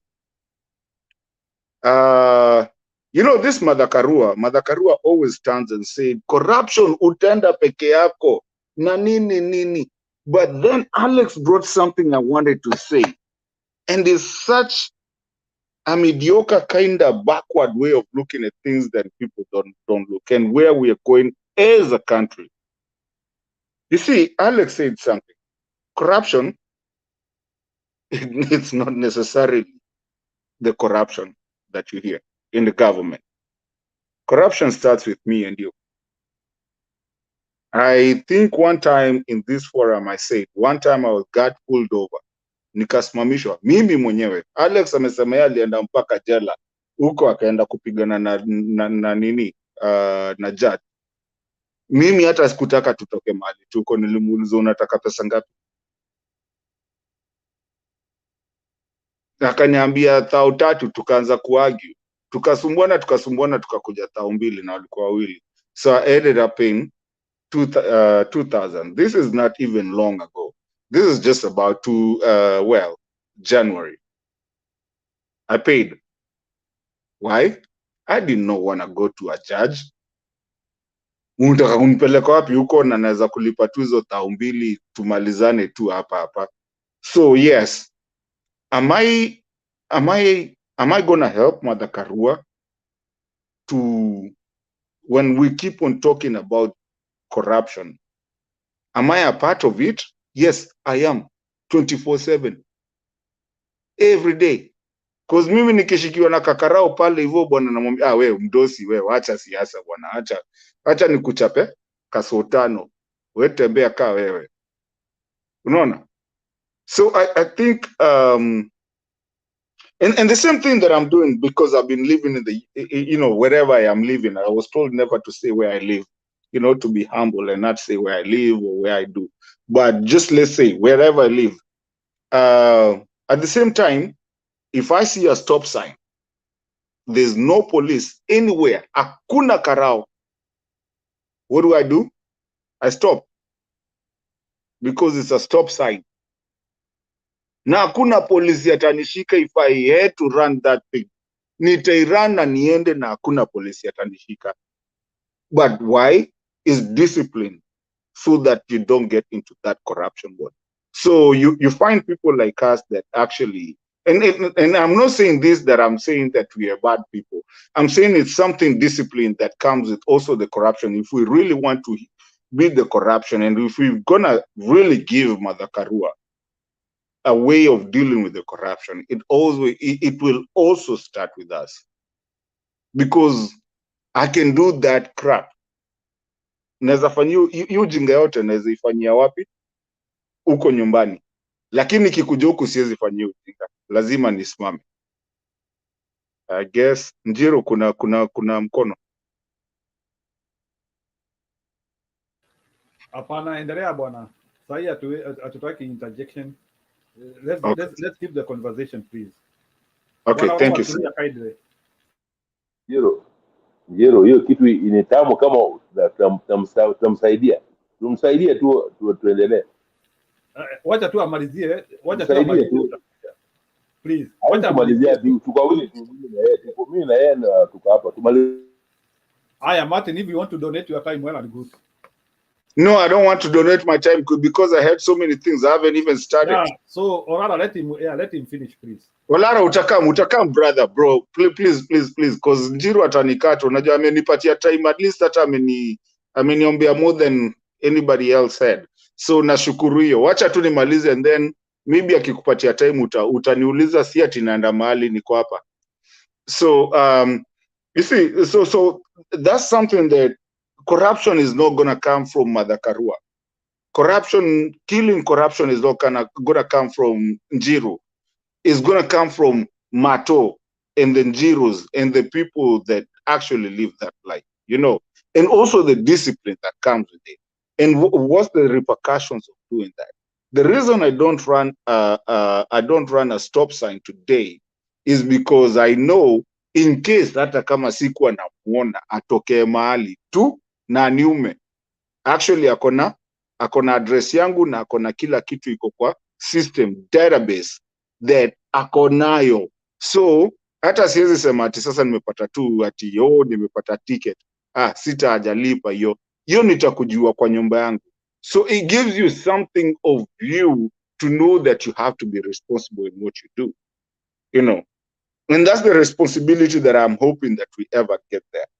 So I wanted to support Alex on what he said about corruption. It comes from us. Kama mimi Martin huyu mwenye siwezi jaribu kulipa mtu kule naishi, nikienda nyumbani mimi wewe boss, niaje situkae pale hivyo tuongee, nampea kitu kadogo tunamaliza. Anyway, nimemaliza hiyo. I wanted to support that so bad because corruption, you can give Mother Karua hiyo kitu yote and Mother Karua cannot finish it unless we become people who are responsible and understand, like Alex said at some point there, that hii alipeleka mtu. Na ukiambia Karao nyumbani tuende koti, hataki kwenda koti. I learned that the hard way. I won't say how, but I did learn the hard way. Because after I paid all that, nilienda mali nikaambiwa, you know, my uncle told me, kwa nini ulilipa? Mimi naambianga twende hata kama nimefanya nini, hawataenda. So it's a big journey that we have to move to get where we need to get on that one. And I think Mother Karua is the right person to get that journey and to move the country to where it needs to go. Okay. Sasa Njiru, ulikuwa unataka niseme nini? Kwa sababu ulikuwa changia hiyo story ya Sonko na umalize sasa. Utachangia hizo story zingine. Changia Sonko na umalize. Haya. Ya Sonko, here's what I said about 4 months ago. And I've been saying it in a lightweight. Coming soon, na nitaichanganya na ya Uhuru ndio nimalize haraka. So this time, the last 20 days, hapo ndo inakuaga kila kitu, hapo ndo moto waka. That's where everything starts. Inaanzanga kufanyika. Sonko, we know who Sonko is. Sonko ameletwa saizi kuleta, he has no way to go. Na Uhuru, watu walidharau Uhuru sana, including myself. Uhuru si mtu wa kuchukuliwa hivi hivi, ni wale watu the silent killers. So Sonko at this time, Sonko has to endear himself to Uhuru to at least be valid.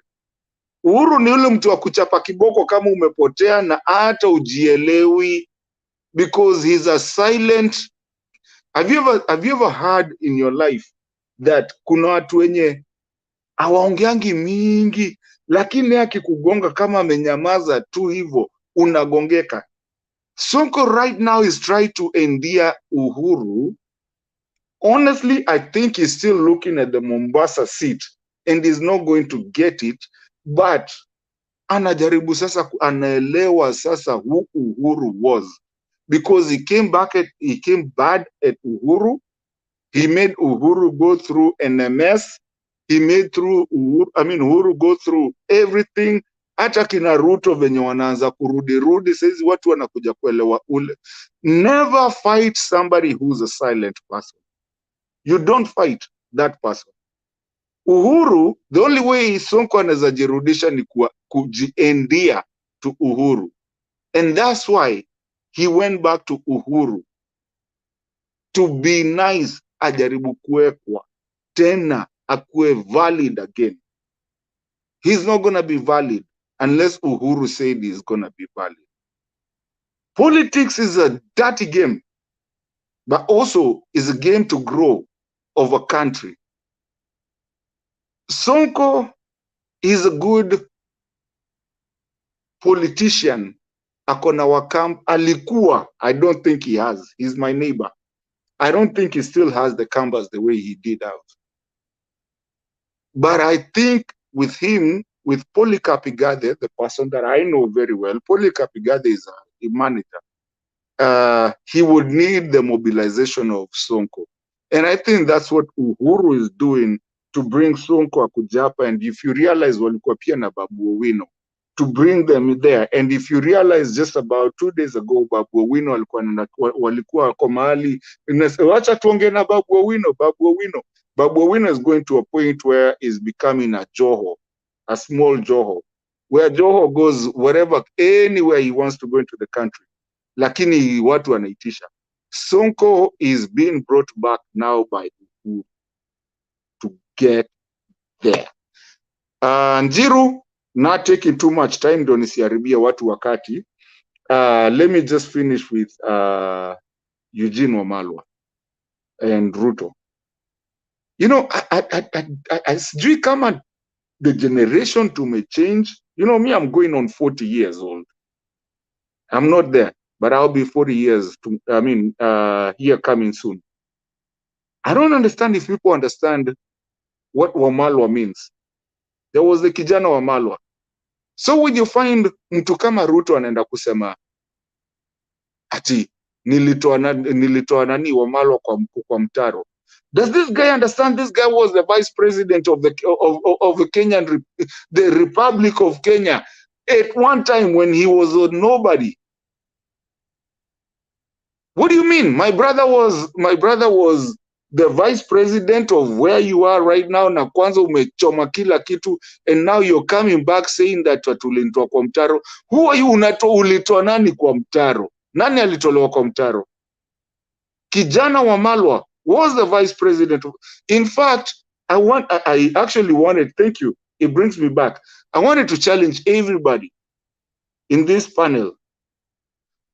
What number was Kijana Wamalwa vice president, and what number is Ruto for him to call the brother mtu alimtoa kwa mtaro? Njiru, I'm so sorry I've taken so much time. Thank you for your time. Lakini hizi vitu ziache ujinga na watu wache kucheza na Uhuru. Uhuru ni kichwa mbaya, and I've been saying it hapa hivi. It just started. Haijaisha. It just started. Saizi ndo imeanza. This 26 days. Hey, mtajua Central ni nini na mtajua Uhuru ni nani. Hii sasa imeanza sasa. Okay, Uhuru, Ruto is going out. Okay, thank you for that. We need to give others people to contribute.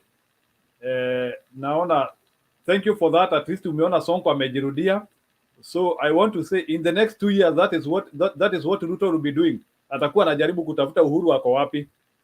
It's just my prediction. In the next 2 years, atakuwa But Njiro nimewauliza swali. Kijana Wamalwa, what number was he of president and what number is Uhuru? Vice president. Okay, so wengine watakujibu hiyo, sijahesabu hizo manamba. So let's have the other people moving on. I can see Julia is here, Demba is here, Adams is here. They have still not given their input. So I think we will have Julia, Adams, then Demba. That is the lineup. So Julia, it's your time. Asante Njiru, good to see all of you. Hi Njiru, Demba. Hi Martin, Adams. Wengine naona wamepotea, sijui wako wapi Njiru, akina Bob, Mama Selina, Stone PK, wherever you are. People were asking me earlier penye uko natafutwa sana. Kwa hivyo kama unasikia, naomba utokelezee, uongee na mafans wako, they were looking for you kama like a lost coin. Now I was watching the debate earlier, and I think I just want to talk about, okay, Uhuru hits the ground for Azimio. I don't know whether I saw Uhuru campaign. I only saw him launching projects. Though uko kwa projects huwa ana direct watu anawambia this is what this is the person I prefer. That's what I saw. I also saw something. I saw I don't know you people, you follow the news. Uyu VC wa KU, he said that his duties he has been relieved his duties I saw some posts like that. I don't know how I stand to be corrected. And I was thinking, I think Kenyans, we are not wise. That Uyo Jama, he was trying to contradict the president, and he was trying to, unajua, I think nowadays with the era of UDA and Ruto has brought out some kind of disrespectful culture that Kenyans now seem to think they can say anything to anybody anytime. Just because, they cannot be arrested, that is one, because it's their right of expression. But still, you cannot disrespect your bosses and get away with it. There's a way, there'll be a way to reckon. There'll be time to reckon with that. You may not be jailed, but still there's a way you'll be made to pay for it. So because when I saw he was saying that he didn't want the land for Kenyatta University to be interfered with, and I was told that most of that land was donated by the Kenyatta family. Okay, that is not even important. But I want to remind Kenyans, when I was working as a high school teacher, I learned one thing. I learned just one thing, and that surprised me. I learned that I was working in a big school, a well-established extra-county school. There are lots of facilities, computer labs, a school that I think that one doesn't happen in many schools in Kenya, that has labs for every subject, has computer labs, has buildings and buildings, has space, has 2 school buses. And because I was the deputy principal, I learned that the school owns nothing. I learned that was public property. And when the district county director of education wanted the school bus, he will just give a call to the principal. Mwalimu, tunataka bus kesho. The principal would be ordered to give the bus to carry children from another school and fuel the bus. Because even the money for the fuel was not the school's, was public property. Because part of that money was given by the government and part of that money was contributed by the parents. So she didn't have any choice. And when they needed the school hall, they would call her that mwalimu, we are having a seminar kwa shule yako siku fulani, tutayarishie hiyo hall. And the principal could find people to clean up the hall. I just learned that was public property. That is ile ujinga wa Kenya wengi hawajui. And I'm wondering, Avisi understands the regulations even of Basic Education Act and public property. I think he understands that. So I think he should be more enlightened that first anabishana na president, alafu he thinks that he's gaining popularity. I don't know what he was doing, because if really he has been relieved his job, that is out of foolishness. Mimi hiyo ni maneno mengi nilisoma mengi nikajua I even learned that the books that were in that school were public property. And many times they were donated to the other day school that was there. And at times the neighboring day school students could be asked to come and do their practical exams for KCSE. And our school could cater finance for that cost. And the principal was not supposed to complain. She was supposed just to account that we had another school doing their practical exams in this school, and we spent this amount of money, because she was informed that was public property. So I don't understand why the KU VC was behaving like that. I don't know why she's so ignorant, and I think he's so ignorant, and I think that's what some Kenyans wamechukua hiyo kacha ya Ruto ya madharau. Na it is just foolishness and ignorance, and I think it's high time they get some information. So I saw the president launching those projects, and I'm very impressed with the president, and I'm beginning to think that maybe Kenyatta should have waited to vie for presidency later, because now he appears like the president that we wanted. This is a time that we feel like now he's a president that we wanted for this country. All the same, I think God uses people in different ways, because he's going to leave a united Kenya, and he's going to leave us very united. He's going to leave us not looking at each other as tribes. He's going to leave us looking at each other as Kenyans, and he's going to leave a new era for our country, because we are hoping that Baba gets the seat. That is why we've seen that he rambles in Taita Taveta. That was a wonderful show. I think we are getting the thing. Now, Ruto in Budalangi, I saw that clip, and I'm very ashamed to identify with William Samoei Ruto as the Deputy President of the Republic of Kenya. Sijui kama nyinyi, I'm looking at men here. So Mama Selina sijui ameenda wapi. Sasa Martin, sasa tukosane na wewe. Alafu niseme wewe kwenda huko, wewe mwanamke wewe. That is how Ruto is behaving. You people, where did you hear that language last? Let's try and remember. I don't think I ever heard that, unless I with drunkard somewhere. In a Changaden, and of course I don't go to Changaden. So the truth is I've never had that language because I never go to Changa since I was born. And I'm now this age and this old. I have never had a person of the caliber of the deputy president calling another man mwanamke. And then he's in public, he's saying, mimi sipigani na mwanamke, and he's referring to the to kijana wa Malwa, not knowing, somebody said something here, not knowing that this could be the next president of this country. You know, you never know with life. I'm telling you, Kenyans, life is interesting because kijana wa Malwa is the kind of a person that may also become president in this country. You never know with life. You never know. And then he said something more disrespectful that that nilimtoa kwa mtaro. You know, he's behaving like a small god. Now, if you help somebody, if by any chances you recommend that somebody is appointed somewhere, or if even us when we are here, all of us here and those watching Kenyans, I need to say this: pride goes before the fall. Na aliye juu mngojee chini. Now, if there are people you have helped in your life, if there are people you have assisted and you have helped them succeed, maybe they are children you've paid for school fees, or people you fed when they did not have dinner, never open your mouth again, ever. Never open your mouth, talk about it. Even the Bible says, what you've done with your right hand, don't allow your left hand to know that you did this with your right hand. Because pride goes before the fall. Because God will hear your words and he'll bring you down and make you beg, a beggar, just like that person whom you disrespected. To me, that was very disrespectful.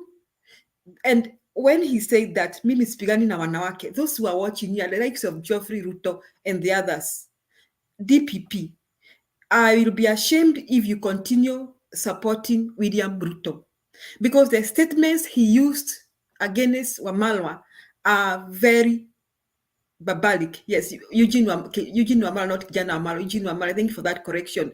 Now, the statements he used against Eugene Wamalwa are very barbaric. That is so barbaric, and that kind of language can only be heard from people, either people who have lost their mind or people who are drinking in a changa den. Because even drunkards who drink proper beer, I don't think they use that language. And that is not expected to come from the president, from the deputy president of a republic such as Kenya. I am very ashamed. I am very embarrassed. And I hope going forward, I will not even hear anybody akitetea DP. Iyo ni lugha chafu. Iyo lugha ni chafu kabisa. Iyo lugha ni chafu, ni chafu, ni chafu. Calling another person mwanamke is just like calling a woman a man. You know, if you call me a man, that's an insult because I'm not a man. And you do not have to prove that I'm a woman or a man. That's my business. But in Africa, if you call a man huyu mwanamke, it is supposed to demean that man. He was trying to demean Eugene Wamalwa in the presence of the Luya community. This leader of yours you think is a leader, huyu ni mwanamke. I mean, that was so bad. That was so bad. That was so bad. DPP capital. I mean, Geoffrey Ruto capital. All the others who talk on behalf of Ruto here. That was so shameful. And I think if I look at the DP now, he's getting desperate. That is my conclusion.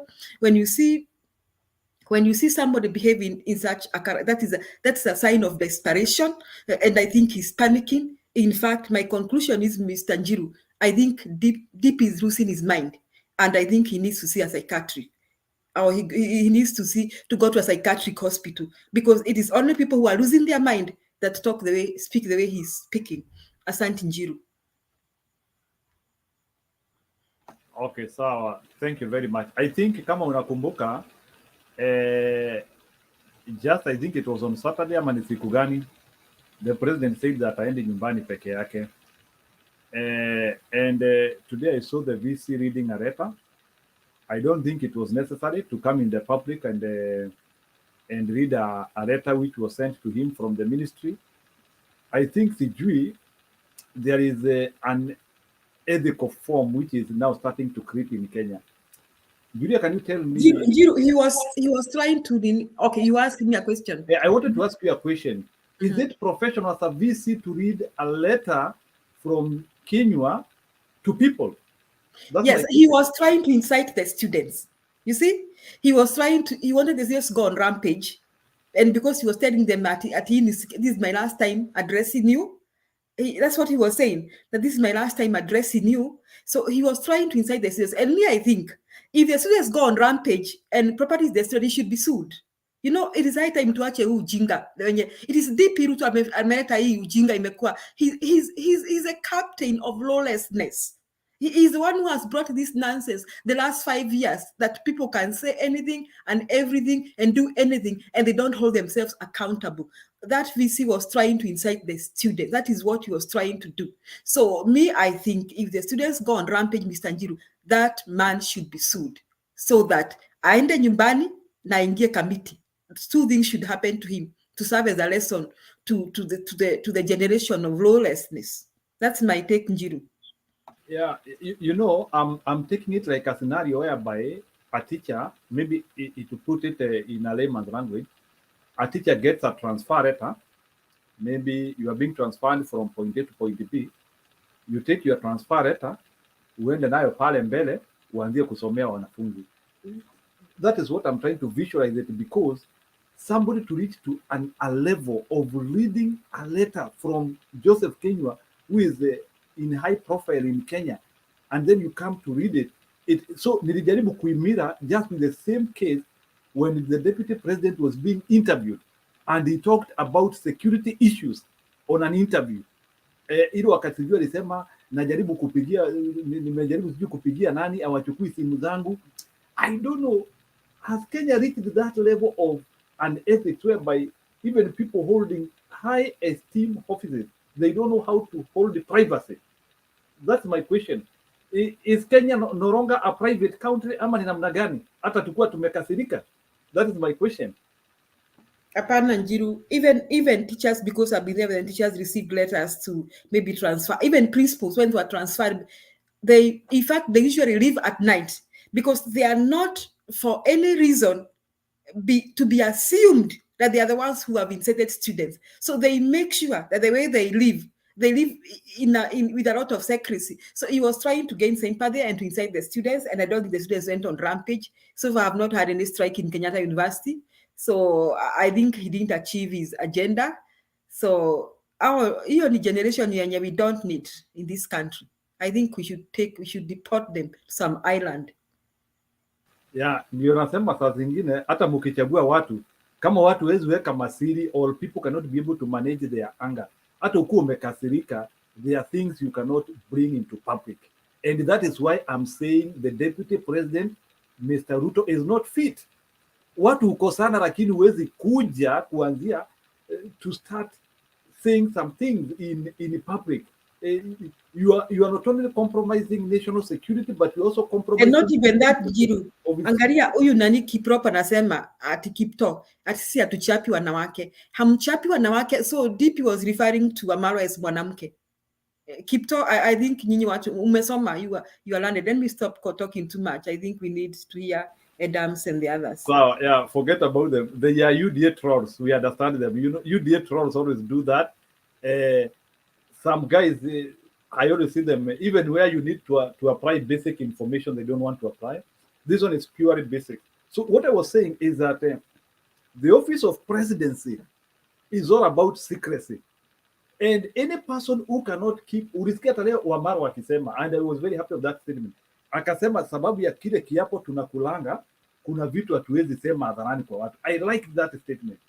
But mtu yeyote ambaye, like you see, like when the even the deputy president should not even be referring to people in the public kuanzia kutaka kuonesha watu ni kama wamekosana na Uhuru. He should leave Kenyans to analyze it for themselves, but he should not show Kenyans that way. If he is going to the extent ya kuoneshana hiyo kukosana, then he should dissociate himself from the government and resign. But you cannot show bad blood and you are in the government. It is against the oath. Those are the things I'm trying to show here. And yet I can see there are people who are very proud with the deputy president of Kenya who is showing contempt on oath. It is wrong, professionally and on institutional governance. So, Bon Adams.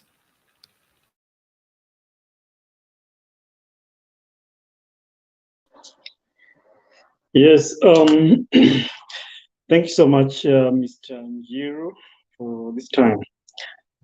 Mato, mambo vipi, long time. Hello, everybody. Yes, let me go very first.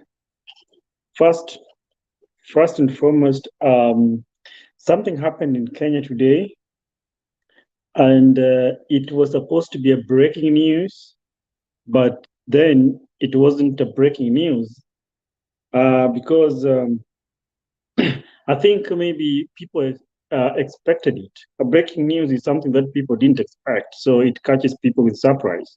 So from the look of things, it happened. It's a big thing. It happened, but it doesn't look like a breaking news because it's like people are not even aware, but people are aware and they're not aware. I'm talking about the validation of Sakaja's papers. That is something that was supposed to be a breaking news, but it didn't break. I don't know why. It was just reported like that, and we already projected it here a few days ago. Some of us said it's going to be like that, and it indeed came to pass today. So it was supposed to be breaking as news, but it didn't break. So it is not a big deal. I think people are really this just tells me that people are so much decided that certain things that are happening right now do not really affect their decision. People are so much decided. I think that is what I can conclude about Sakaja's thing, and I'm done. Secondly, I want to say and reiterate something about the KU land saga. The Vice Chancellor, Professor, forgot his name, was trying to... Paul Wanaina.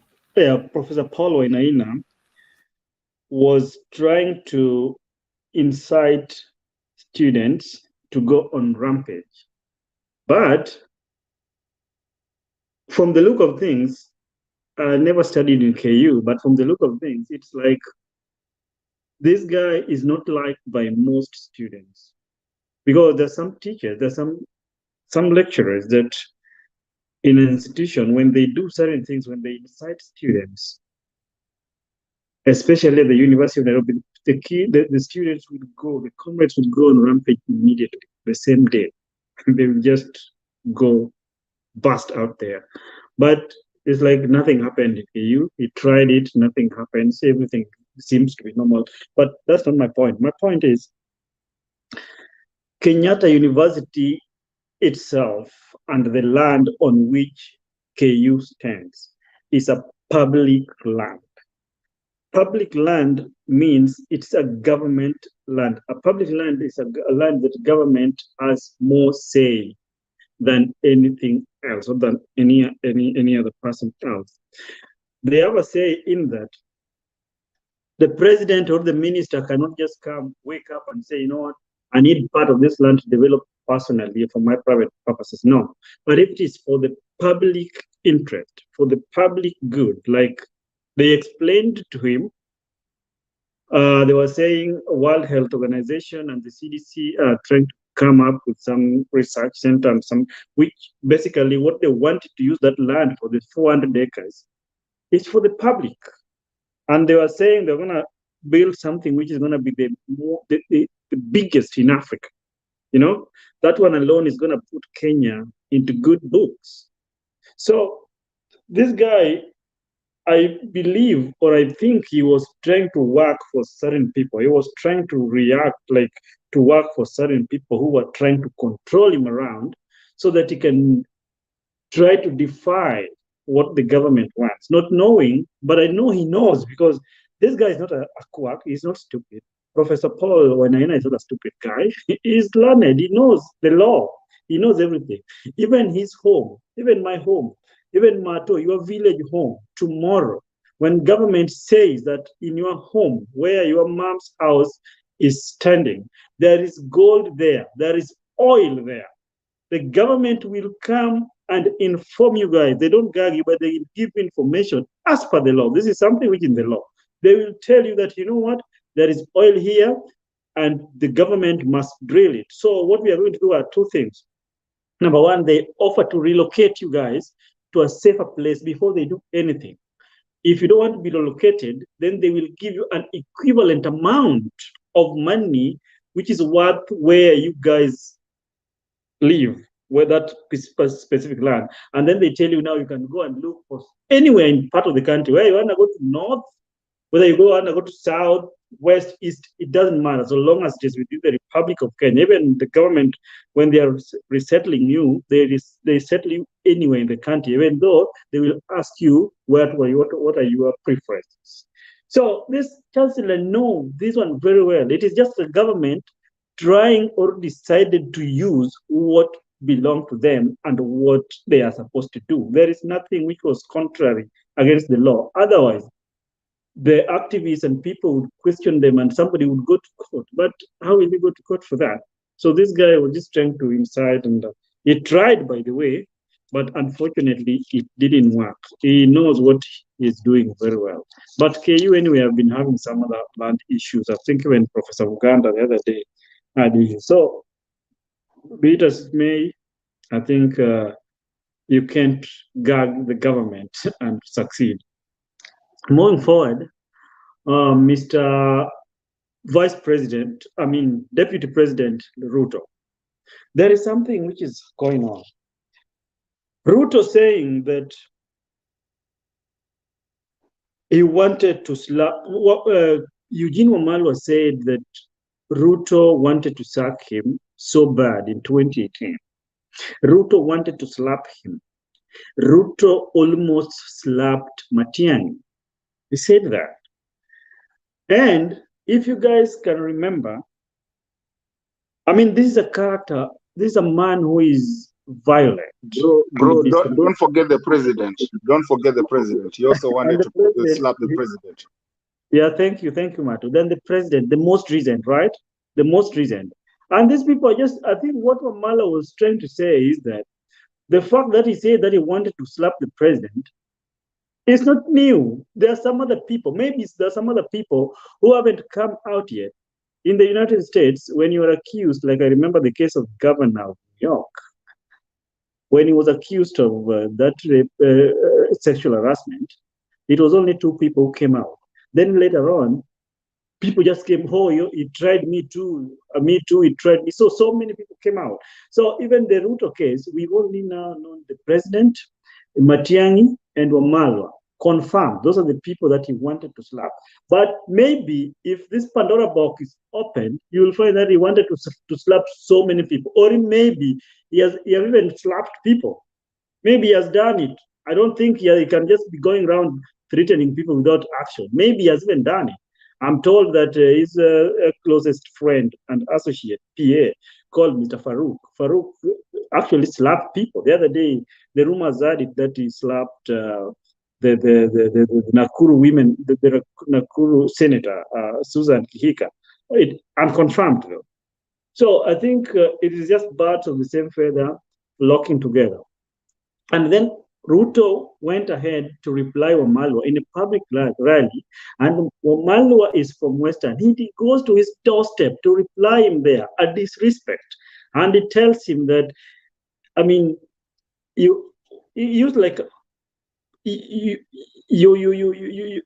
I mean, you're like a woman or something. That reply was like, unakaa kama mwanamke, unalia kama mwanamke. Like that is that alone. He said that Mimi is like PK. You pick a fight with PK, and PK says Mimi Adams, Mimi spigani na wanawake. Like Yeah. wewe ni mwanamke. Yeah, that one alone, Julia, means he disrespect women. And Ruto disrespecting women is not only with Eugene Wamalwa. You guys remember there was a time before when Moses Wetangula was still in NASA. There was a day Ruto go on podium and said that huyu jamaa alikuwa anataka kupigwa na mwanamke. Hata mwanamke si alikuwa anataka kumchapa. What are you trying to tell us? You are trying to tell us that women are nothing before you. So Ruto, a woman is nothing before this guy. And I think, ladies, women need to open up their eyes and see. There was some other time back that there were rumors that he slapped his wife in Karen when they had a delegation or something, and that thing was covered. So this guy has no respect for women. Like, you see, like a woman is just somebody there, you're just supposed to be there. You don't need to be, you don't have much voice because he's a man. He's the one who say, he called the shots. You're just a woman. That's the word. You're just a woman. And I think that kind of mentality is past. We are in 2022. Generations have passed. This guy is stuck. And then you come out and tell people that when you form the government, your government will be 50-50 women, is a lie. Even if it happens like that, the 50% of women who will be in this cabinet, we will just gag them, being threatened. You're being threatened all the time. So I think he lives in his head, he lives in a world whereby what a man can do, a woman cannot do. That is the world where our DP is still stuck in. And I don't think we are going to change him now. That is what it is. This is a man who doesn't believe that a woman can even become a head of state. He really doubt it. He can just maybe say it on the PR grounds, a lip service, but he really don't believe that a woman can become something. Because even if you look at him, God blessed him with kids. He has both boys and girls. So the way he speaks, it means that he elevates his boy children higher than the girls. And from where I sit, I think I don't believe that. We are Africans here. Yes, it used to be our culture, but let's not just say, we should not just say, oh, it is not an African culture to look down upon women. African culture is very simple. Women are supposed to be protected by men, not molested by men. But this guy is a molester. He's molesting women. This is somebody, I don't know, and this is somebody who is exposed. I know he grew up in the village, but he's not the only person who grew up in the village. You don't have to react like that. Something I think is wrong with him and need to be done. And you cannot also go. Let me tell you, Mato, even if you know you are stronger than me, or if I'm stronger than you, I can beat you physically. I should not come to your home state and show my might that I can beat you and show you that is wrong. So going to Western and saying such kind of things to Wamalwa, and he said the same things to you to Wetangula some other years back, is also disrespectful. You don't do that. It was okay if you could go and say that on an elderly. We could say, you know what is in his book. Adams, my brother, I've challenged anybody to tell me what number was Wamalwa vice president? What number he was in our I will check. I will check that. What number and what number is Uhuru? Not Uhuru. Ruto. What number? The two numbers. I will check that matter. I will answer you before we finish this.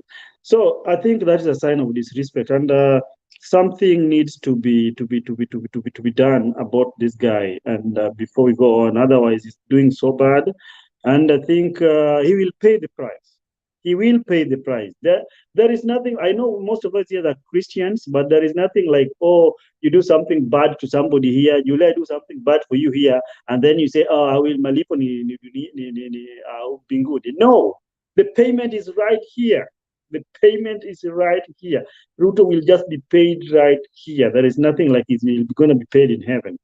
Okay, and finally, I saw Raila in down at the coast. Oh man, that was electrifying. It was a good thing. That was a very, very good thing, and I don't need to say much. And that was just good. I don't know how Ruto is going to make it down there, but it was electrifying in Taita Taveta County. That was good. I don't want to talk about Ruto in Budalangi because I've just covered what Ruto did in Budalangi was disrespecting women and Wamalwa and chest thumping, which is so wrong. And by the way, let me tell you, even if Ruto said that he wanted to slap Matiang'i, you know, sometimes when I look at Ruto and I look at Matiang'i, if you leave them to slap each other, who is going to deform the other? So that's a story for another day. Mike Sonko was with Uhuru, but what Mike Sonko is looking for, to me, is called relevancy. He just wants to be relevant. Otherwise, Mike Sonko ni yule is just trying to be relevant. And Mike Sonko, having worked with President Kenyatta, he knows him. He knows the buttons. There was a time that Mike Sonko put the president of the state on a speakerphone, and he posted it on public. So he knows where to press the button. I know Uhuru like drinking the adult soda. And conclude sasa. Yes, that maybe they were with him, so he knows how to press, where to press, and what to do with him. But it's very wrong, whatever he did. And I think he's just trying to be relevant. But I think Uhuru right now is a bit clever. He's a clever lad. He's a clever guy. He's not really going to toe down to what or to play the game Mike Sonko is trying to play. Otherwise, I think we are doing well, and I wish our team all the best. God bless and thank you. Okay, sawa. If you people you can Alex, nasikia ni kama unataka kwenda ama namna gani? You can make your in 2 minutes sababu watu wengine hawajaongea. Stone PK hajaongea, Demba hajaongea. So be very brief. Yeah, tumekaa hapa long, sisi wengine tutasikiza kutoka nyuma. So I thank you the panelists, moderators and the rest. I quickly wanted to say on the response of Eugene Wamalwa.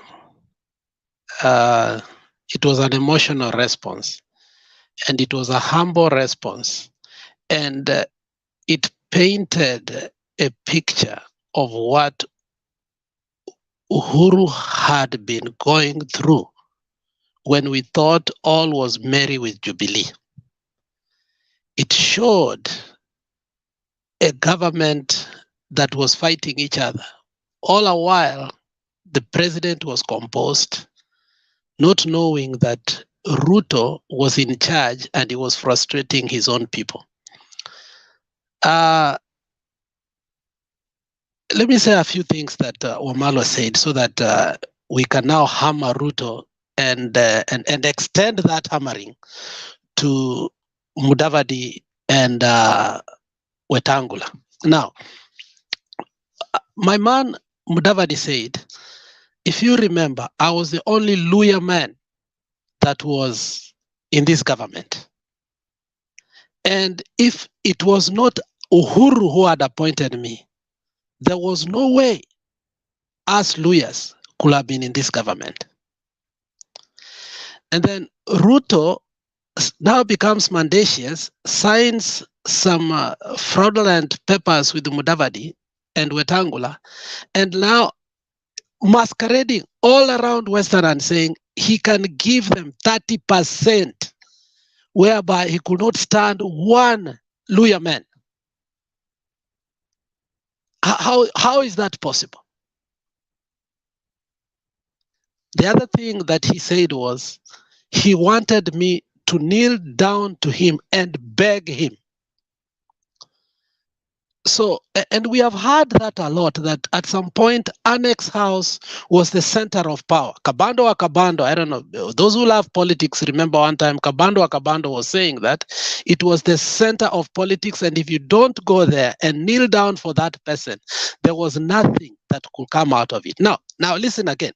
Now, it was Ministry of Water and Irrigation. Now, because Wamalwa was given that ministry, irrigation was taken out. Can you see the chronology of all this frustration that he was giving Wamalwa? So, and that is why I'm telling my Luya people, there is no way Ruto in his right mind can give you 30%. He can't stand one man who is a Luya. How can you get 30%? This government was so dysfunctional. Uhuru was very frustrated. And from far, you can say that Uhuru is a true leader because he poised as if the government was really working, whereas Uhuru was so frustrated and he was looking for a partner so that he can get his manifesto to work. So the Big Four agenda hazikuharibiwa, as these people say, with the handshake. That's a lie.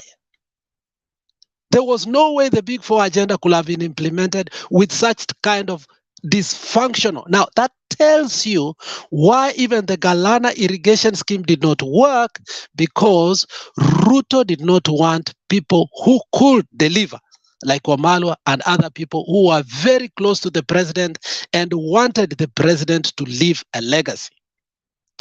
From what Wamalwa said today, we can prosecute and hammer Ruto, and if he was going to get 25% or even 40% in Bungoma, I think this was the beginning of the hemorrhage of that. And if we can keep on this point, and I hope the people from Bungoma are listening to us, for the next 2 weeks, redundantly, we do that, I swear to you, he will not get anything in Trans Nzoia and Bungoma. He has given us a talking point. He has given us hot button points. And I think that's where we should prosecute. Ruto does not love Luyas. Ruto doesn't love Luya men close to power. And Ruto can't handle one Luya man, so he cannot handle 30%. That is my finishing point. Thank you very much. Okay, sawa. I know Stony PK ulikuja ukapotea sana. Maybe you can give your statement, alafu sasa Demba achukulie sasa, sababu nilijua ulikuja ukapotea, tukakutafuta ukaenda kabisa. Naona kuona sababu umekaa. You can give your statement, then Demba achukulie from there. Nilikuwa nimeenda kujua kama Wamalwa ni mwanaume bwana. Thank you Njiro na Themba, Julia, Martin, Ndeto, Adams na Joshua. Mjambo wote, good to see you guys. Mimi wacha nizungumze haraka hapa, and I'll just speak some of the areas that I felt was really very, shining. Uhuru, then is there opening one of these very nice landmark projects by NMS, his signature, his baby, and then you see Sonko, you see Sonko around, and he's there, he talks some things, hapo na pale, Uhuru is just laughing. I think the optic here was of that of a very desperate man. And then it also depicted Uhuru as a person, the other side of Uhuru that many people don't know. Ile ya unaweza kufanya vile unataka, but hakuna mahali utanipeleka, because sometimes people reprimand Uhuru and forget that he's the president of this republic, and he can decide to just look at you. Wewe unaongea inakuwa ile baba anaitanga kunyamba ya punda, because when you see Sonko talking there, blah blah blah, those were nonsensical statements he made, but Uhuru was laughing. Sonko, yes, it's true, he was looking for relevance, that I agree, And then, of course, he blunders when he says that Nairobi atakuwa anaangalia Nairobi akiwa Mombasa, ndio watu wasije wakanyanyaswa, watu maskini wasije wakanyanyaswa, kwa sababu anawapenda sana. This guy is talking in front of Mr. Bandi, ule alikuwa anamuita Saddam. And he's talking of in front of Kananu, ule alikuwa alisambaza, audios zake, the way she was XYZ trying to tarnish her. Who looks like a cartoon there? I mean, really, what could he achieve? He's just taken a soko and a waste of time. For me, he just made mockery of himself, and I don't think Kenyans, unless the other category of Kenyans could be interested in Sonko. Interesting, when Uhuru speaks and outward, expression of his support of Baba, this was a confirmation of what he had said at KU when he was launching the WHO facility. And he made it very precise that atafanya kila kitu hivyo, na he will go with those people who think that he won't be able to exercise his power. This is Uhuru who is giving you the finality. It is Uhuru who is telling you, take it to the bank, take it or leave it. Baba is your next president. So it is only left for the Kenyans who are lazy to think. Wengine tunaambiwa ati Kiambu ni battlefield, wengine tunaambiwa ni undecided. Sasa as a Kenyan today, sitting somewhere saying you are undecided, I think you need to really reassess what is your, I don't want to say what, because you are seated undecided about what. You are being told this is Canaan and this is Ahera. You are not able to decide. You are told this, huyu ni mwizi na huyu ni mtu ambaye atakuchungia mali yako. You are not decided.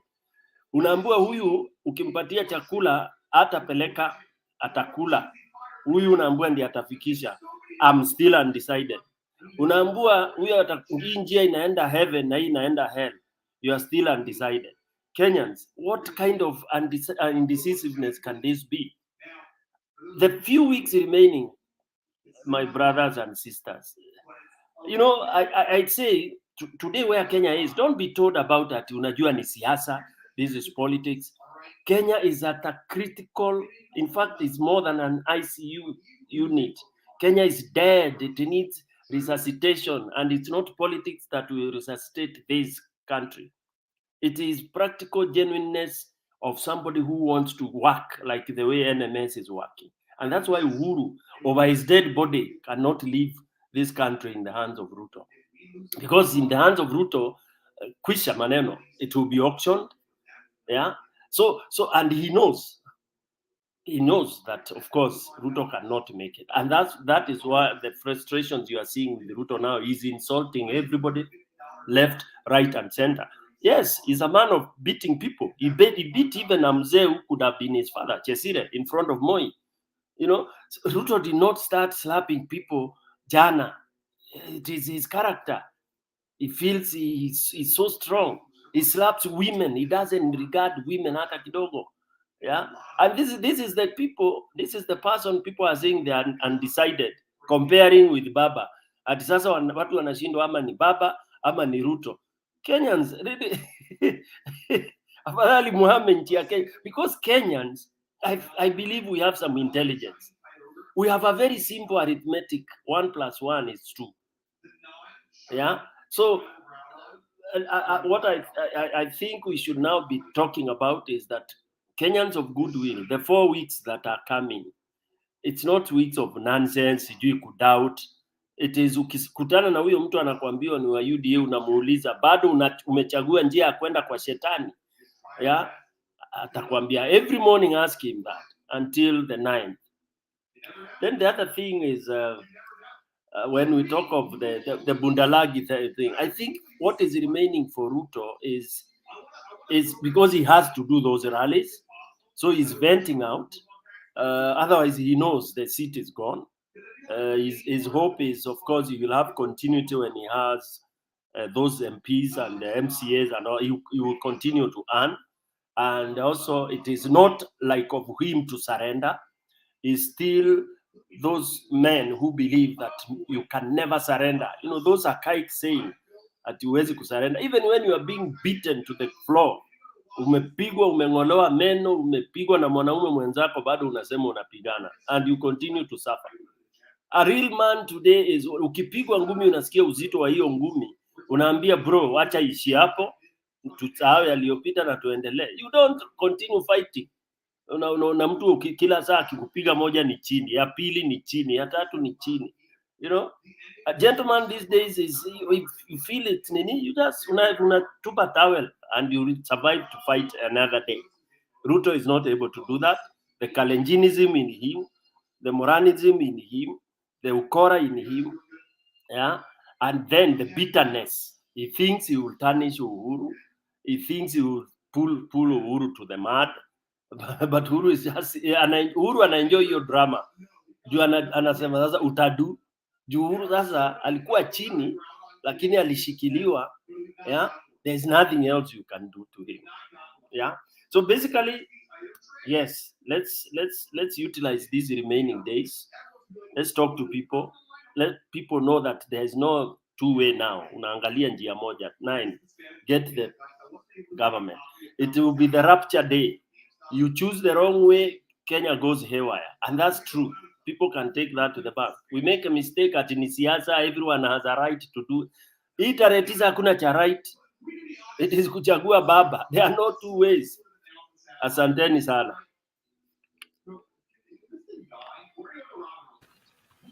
Sawa.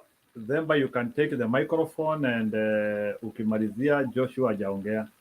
Then others can do a second round. Okay, let me allow Joshua to speak. Joshua, karibu. Asante sana. Yes, I just want to read on what Ruto said yesterday. Unfortunately, that was one of the worst statements a leader can give. Very worst statement. And the problem with Ruto, that Ruto is arrogant. He wants to pretend that is God. It's a small God. Ruto is just like any other human being. Because even if you appoint somebody in a position, you cannot just go bragging, saying that I'm the one who appointed him. If it was not me, we took him from Mtaro. No, sometimes there's some statement that is, as a leader, you cannot say. But I'm also wondering, when Ruto was in Chatham House in UK, Ruto was asked by one of the Azimio PR, known as Mary, that he was given some powerful ministry to appoint. Ruto said very well that it's not me who appointed, it's Uhuru Kenyatta, the president. So I'm shocked today that Ruto can say that I am the one who appointed Wamalwa Kijana, Eugene Wamalwa. It's very short because Ruto is contradicting. When alikuwa huko kwa wazungu, alisema yeye si appointed authority. Akiwa Western, anasema kuwa is the one who appointed Eugene Wamalwa. So Ruto is double speaking. Today anasema hii, so I don't know alikuwa anadanganya wazungu ama alikuwa anadanganya watu Western. So to me, that was one of the worst statements, and as women, they should come out and condemn that utterances. Because if you say that you are the one who appointed Eugene Wamalwa na mdomo, and then you go ahead and say that sisi kama Wakalenjin atupigi wanawake, so he's trying to say that wanawake wana mdomo. And then I was shocked. It is describing Wamalwa. Even kama hiyo ni kimbo chake, maybe ati mdomo yake ni mrefu kutoka hapa mpaka South Africa. Those utterances kama za watoto wadogo. So to me, I'm still saying that Ruto is arrogant, and we don't have to elect such a leader, because if we elect such a leader in this position like this, then we are dead as a country. So we should come out in a large number and vote tarehe 9 to stop this arrogance, because Ruto is very, very arrogant, one of the arrogant leaders, because Raila has appointed so many people, and the same people go ahead and start abusing him. He has nominated so many people, like someone like Sosion the other day, Mwaura has been abusing him. But not even a single day, Raila has gone to those regions and abused those people and brag that I'm the one who appointed that person. So I think we should come out in a large number and stop the so-called Ruto. And then secondly, I want to the rally for Taita. Kalonzo, it seems that Kalonzo sometimes he loses his senses, because like yesterday, I mean today, he was trying to portray, he was trying to bring the MP that come from Azimio, not Azimio, from Wiper, and yet we have different parties in that region. Then you want to endorse that MP in front of people. So he was really embarrassed. So Kalonzo sometimes you need to learn and know how to control himself, so that we cannot do that, because I'm shocked that Kalonzo sometimes he doesn't think of himself. So I want to say that we need to come up with a large number and vote that this mwezi wa nane. And then on Uhuru Uhuru,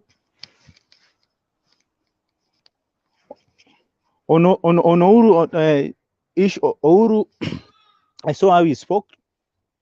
He spoke well, and then Uhuru started to stamp out his statement. The other time you realize Uhuru is talking, but not straight. But yesterday Uhuru spoke straightly, and he told us that this is the right person. You know, sometimes the way my brother who spoke, Stone, Ruto and Uhuru were close friends. Walikuwa wanatembea wanavaa shati moja, and then there's somebody ambaye hata huyo Ruto hajaimuona, anaambiwa na Uhuru kuwa this is not the right person, because Uhuru knows Ruto very well. And then wewe hata hujai kuona Ruto, unaona Ruto kwa TV akiongea tu with that is and bado unang'ang'ana ati Ruto. Uhuru is telling you that this is not, because he knows very well the kind of character ambaye ni Ruto. And then a person ambaye hajawahi hata uona Ruto anasikia tu kwa TV, because anaona kama Ruto anaongea with arrogance, anashangilia, is claiming that Ruto is the right person. Ruto is one of the worst leaders so far. We need to stop with high standard Ruto to be president in Kenya. And then on the issue of Sonko, to me, my analysis, we analyze. Sonko has been brought in a picture to assist Igade, because Sonko is a mobilizer. Uhuru has seen that, although Igade is a good administrator, but Igade is not a politician. So you realize that even in his campaign, even here in Nairobi, it doesn't hit the ground. So and Uhuru, they need for them to hit the ground and for Azimio to win this seat, they need to mobilize people in the ground. Sonko is a good mobilizer. You see how he went to Mombasa, and how he was moving around, and he mobilized people within a few months. So he has just been brought in a picture, and I'm sure in the next few months, or maybe a few days, you will see Sonko assisting Gade in his campaign. I don't think that Sonko went there by default, because such an event, you cannot just go there. You must be allowed to be, because that was an event ya serikali. So you cannot just be allowed to come at that event. So he was just invited, and so before that, Raila alivalisha kofia Azimio officially. Sonko has been Azimio, but now you wonder yesterday that alipewa kofia Azimio officially. So they are bringing Sonko in, because Sonko, I don't think that is going to buy in Mombasa. So they're bringing him to assist Igade, because we need people vibrant, like you saw somebody like Sifuna, somebody like Babo Wino. Those are the kind of people, right? This time you're left with, they need to come strongly and assist Igade to campaign, because if you don't campaign, It should be a tight race, but we need to win this. We need to reach governorship in a landslide. So my request as a Kenyan, that can we realize that we need a right leader who can assist this country, because tukiacha kitu, then the way my brother say, kuwa tuko in ICU. Now if you are in ICU, the best thing ni kujiokoa. So for us kujiokoa, let's come out in a large number and vote. I've heard people saying member rigging. I don't think that this election itakuwa rigged. We're just worried for we need to be worried because it's there. But I don't think this election will go to rigged. If we come up in a large number and win this thing landslide, like 202, it was very difficult for Moi to come in and assist Uhuru to get into power. But now if we come up in a large number, hata itashinda hata IBC kufanya ukora, because people have voted in a large number. Ni ngumu sana kuchokora hiyo. So to me, I'm still asking my fellow panelists that let's spread this gospel so that people can come out in large number and vote. But in Western, they should realize that if their son is being called the name like a woman, they should also reject Wamal, or they should reject Ruto in Western, and they should realize that they're being cheated, because Wamala is saying that if it's not Uhuru, we could not even have even a single cabinet. And that's the truth. And then today it's telling them that's going to give them 30%. So I think that is right. It's a right time that we should come up with a large number. We are left with only 25 days that we can win this election in the first round. Thank you very much. Thank you, Joshua. I wish to just make a few comments as we keep moving on. The first comment I want to make is I'm not surprised with Ruto's comment, because why would you be surprised when what other best do you expect from Ruto? Ruto that is his trajectory. That is how he's been speaking. He's been a master of doublespeak. He has lied many times. We don't know whether he's in government or not. We don't know whether he receives national security intelligence information or not. We don't know whether he appointed ministers or not. We don't know whether he had the projects on or not. So over time, where I've reached right now is I don't think we need to be surprised of what Ruto is. They say there's a writer who gave an interesting quote. He says that women lower their expectation when they compare themselves to men. I think, Julia, that should impress you. When you want to compare yourself to a man, you're lowering your expectation. So when we are expecting too much from someone who has already given you evidence of something bad, it's already you are lowering your expectation when you start saying that you expect Ruto to behave better. And I think that is where we have reached with him. So one thing that I like about his trajectory is that he's playing how we would want him to play. He's contradicting himself consistently, because I wouldn't want him to stop contradicting himself. I wouldn't want him to start speaking the truth. I wouldn't want him to forget that in one point, I didn't want him to remember that there was a time that he said something that contradicts himself. There is one time he's in deep state, another time he's not in deep state. One time he's not receiving the NIS director is not picking his call.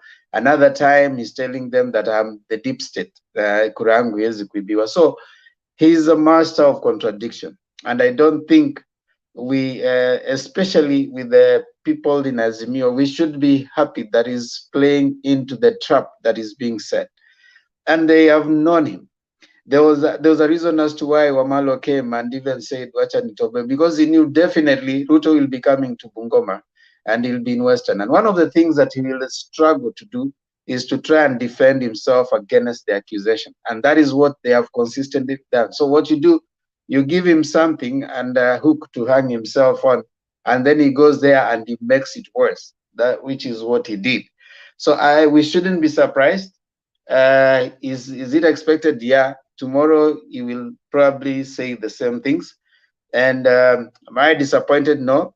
There was a time I used to, but over time we've confirmed that actually, you see, they say if someone hits you once, it's their problem. If they hit you the second time, it's your problem because you have allowed them. The first one, you are surprised. The second one, you shouldn't be surprised. You should know what to do. So if he lied the first time, well, I was surprised, get angry. But now if he's lied continuously, then I would be the one to blame for getting surprised that he has actually behaved in the way that he should be behaving. That is how he's used to do it, and that's how he's used to do his way. And if you notice, even Sakaja, picked the same kind of trajectory. The Madarau, that is one of the explanation and the definition of people who join UDA. They have Madarau, they have that kind of condescending attitude. They don't respect systems. They don't want to respect anyone. Kujipiga kifua. That is what you could see even on Sakaja. And they have this sense of, when you say that, Sakaja can speak well, or Ruto is a good speaker, so they imagine that that is enough in all and everything that is needed by the populace in their voting. So that is what I need to say, at least as far as Budalangi. The rest, I think, I may not have anything useful to add from what people have said. I agree that Azimio is really doing pretty well. And we believe that as time goes by, they will galvanize and mobilize the voters to start focusing in the votes and getting out people to vote, because that is the most important now in the katika masaa ya kulala salama. You need a lot more of people getting out the vote. I hope there's a strategy to get out the vote and keep people focused. It's done with this, like I think PK is saying. If there's any other propaganda someone wants to listen to make a decision, I think a lot has been said, and the ground has pretty much settled on which side someone wants to be. How much more lies can someone hear to make a decision? And how much more is someone expecting to hear so that they can be flipped to a certain side? What value do we think Ruto will add that he couldn't do in his manifesto launch? I think there's a bit of high expectation if you're imagining that he's going to say something different. He's going to, first of all, insult. He's going probably to respond. And I liked what the president said, that you can't go everywhere you're responding to me and I'm not the candidate, and that is what the strategy has always been. Stand up, give them something, they go, they spend their time responding to the president.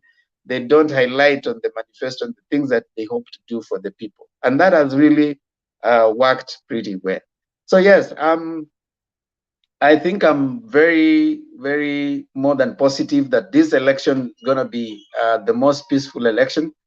I'm also very positive that Azimio is going to win with the high. It's not whether it's going to win or not, is whether the percentage, how much the margin difference there will be. And how do we hit the margin difference? We hit the margin difference by getting people out to vote. I think I will leave it at that because much of the stuff has been ably exhausted by the people who came in, and I think it adds no value to repeat the same thing again. For purposes of since everybody has given their submissions today, I think we can start taking our closing remarks, and I'll give us at least 2 minutes, everyone that is here. And of course, those who came to the comment section, we really appreciate it's been 9 hours. It's always good. Keep coming, share your views. I mean, it's important we keep talking.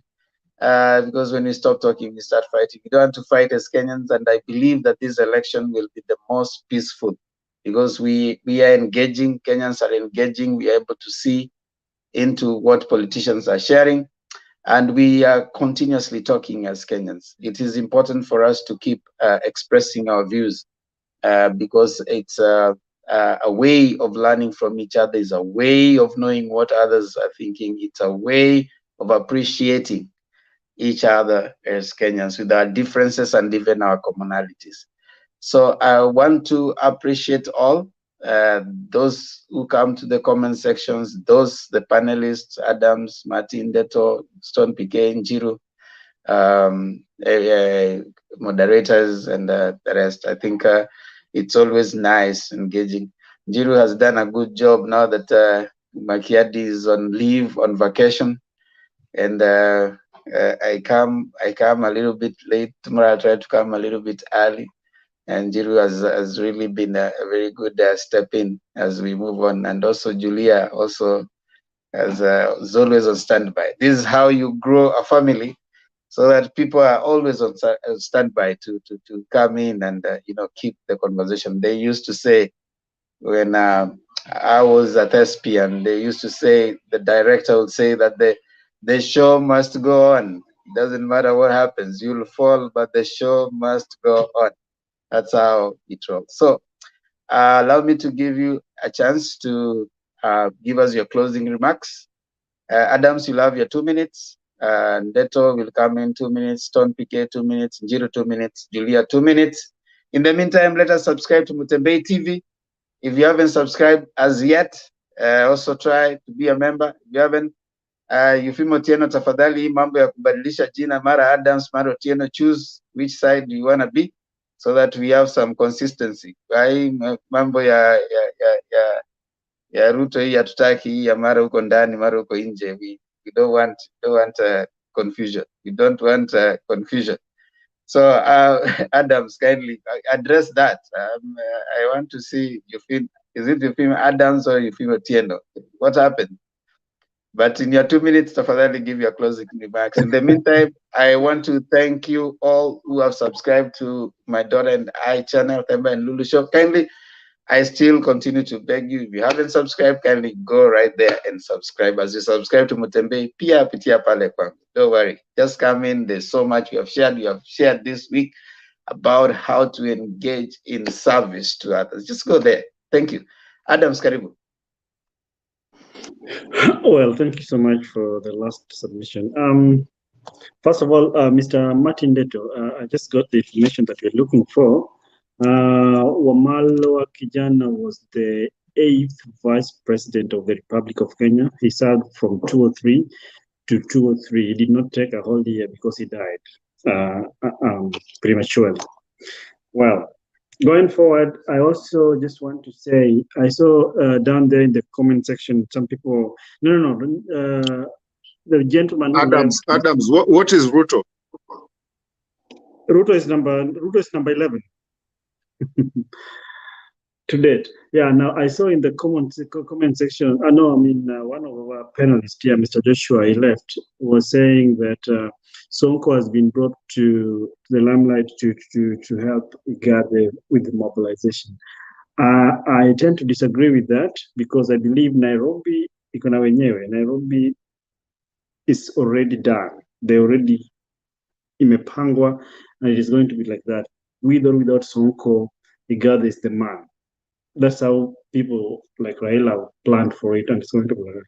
Otherwise, moving forward, I want to mobilize and appeal to all the women in the Republic of Kenya. And remember, your number is superior to men.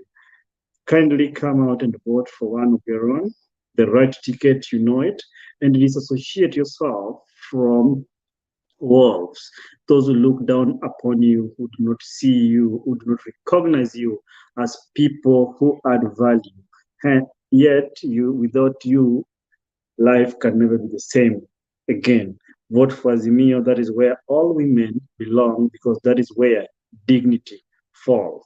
Otherwise, I wish all of us the very best. And thank God. And Mr. Themba, don't worry about the name changing. there is the human beings have 3 forenames. So if you can choose which one to use and badilisha all the time. Thank you so much and God bless.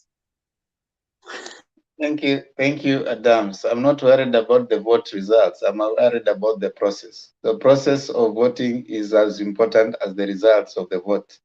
Right now, we are concentrating on the process. So it's not the name change, it's the process and how often it is being changed. Karibu Martin Neto. 2 minutes.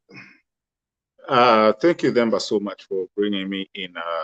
Adams, the reason I was asking that question is because I needed people to understand when Ruto comes and starts saying that he helped people, how do you help somebody who the president has already been there even before Mudi Awori and, and all those things? I wanted people to understand because I know people are watching us, and I was just asking it so that people can actually make it understandable, because one thing I hate in my life is disrespect. And when you see Ruto disrespect somebody like that, who the vice president was there before that, I think us in Kenyan, as Kenyans, we need to go back to a point where we start really thinking about our country more than the politics, And that's the one thing that, even though there's one man that I never liked at all, one man called Uhuru Kenyatta, I never liked that guy at all. But today he is my hero. I can see good things where it's going because you have to be genuine in what you do. I appreciate all of us. Demba, I do appreciate you. I appreciate everybody here. Yeah, sometimes we might not agree with a lot of things, but I also appreciate the fact that we can still, engage and still come in, even though we didn't agree, because that's what brings a country. Uhuru has become my hero. Mother Karua, he's my heroine. I'm happy for the journey for the women.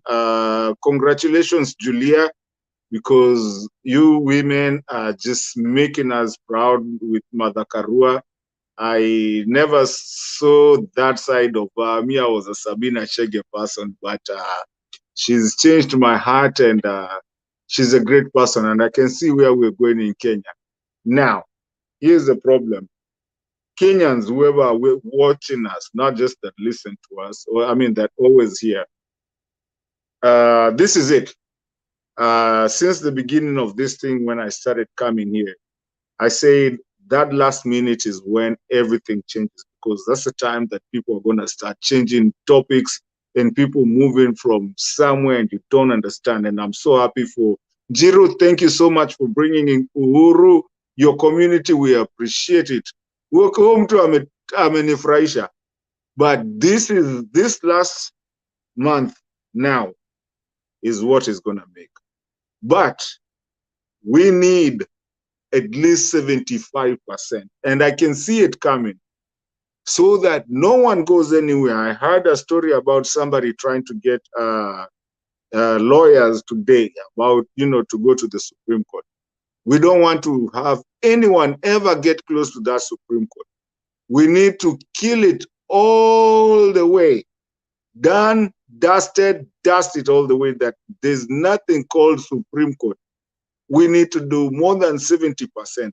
So any Kenyan that listens to us and then can vote, get out, go vote, and let's sit back and enjoy. And then tukisha shinda hivo, tukisha ibisha mtu, then we can have sherehe, and we have a good Kenya that is going to be a bigger Kenya. This is the time that the liberators are going to sit on the seat, like Mother Karua said. Thank you for anybody that has been watching. Thank you for the moderators, and thank you for anybody, for everybody on the panel. I really do appreciate this chance. It's not taken lightly. I thank you. Mucho gracias. Yeah, thank you, Neto. Stone PK, been a while. Yeah, Themba, it's been a while. Hata wewe umepotea kidogo, sijui imekuwa ni aje. Na ukuja hapa. Yeah, we are busy. This is the final stretch, so it's like tumejenga kibanda hapa, tunakuja tunachukua kibanda yetu hapa, tuna tent yetu, tunaendelea. Sawa, sawa. For me, my 1 or 2 minutes would be actually appealing to Kenyans. Niwaambie sasa tuache mambo ya kuangalia ati kufikiria sijui ati kuna ile ati we are still undecided. Hapa hakuna kitu ya kufikiria sasa kwa Wakenya. Njia ni mbili, njia ya mauti na njia ya kupona. It is as simple as that. This time around, it's not politics, it's do or die. It is you choose life or death, both politically, economically, and socially. It's the worst moment in Kenyan history. It is actually, this is the worst of the worst. Tuache maneno ya 207, tusijui 202, sijui. This is when now we are glaring, tunaangalia kifo kwa macho, kifo cha nchi kwa macho. I could not use any other words other than just saying we are staring death, country death. Tumalize miaka 60, tuanze upya either in joy or in apathy, in joy or in agony. That's the choice. And the choice is so simple. It's so simple. Umepewa huyu, unaambiwa hii ni nyoka na unaambiwa hii ni sungura. Will you go for nyoka au sungura? Nyoka akitokea nyumbani huwa unapiga, hata za zile ashakufa mpaka tunamchomanga na mafuta ya taa. I have never known why we do that. Yeah, why would we entertain Ruto? Honestly, Kenyans, choose evil or good, heaven or hell, kifo ama uhai. Asanteni wa Kenya. Tarehe 9 ndio D-Day. Thank you very much. Asante Stone PK. Zero. Dakika zako mbili. Okay, sawa. Mimi nataka kuconclude na kitu moja tu. I just want to tell people here, sometimes when people want to joke with Mr. Uhuru Kenyatta, I want to tell people kitu moja ya maana hapa sana.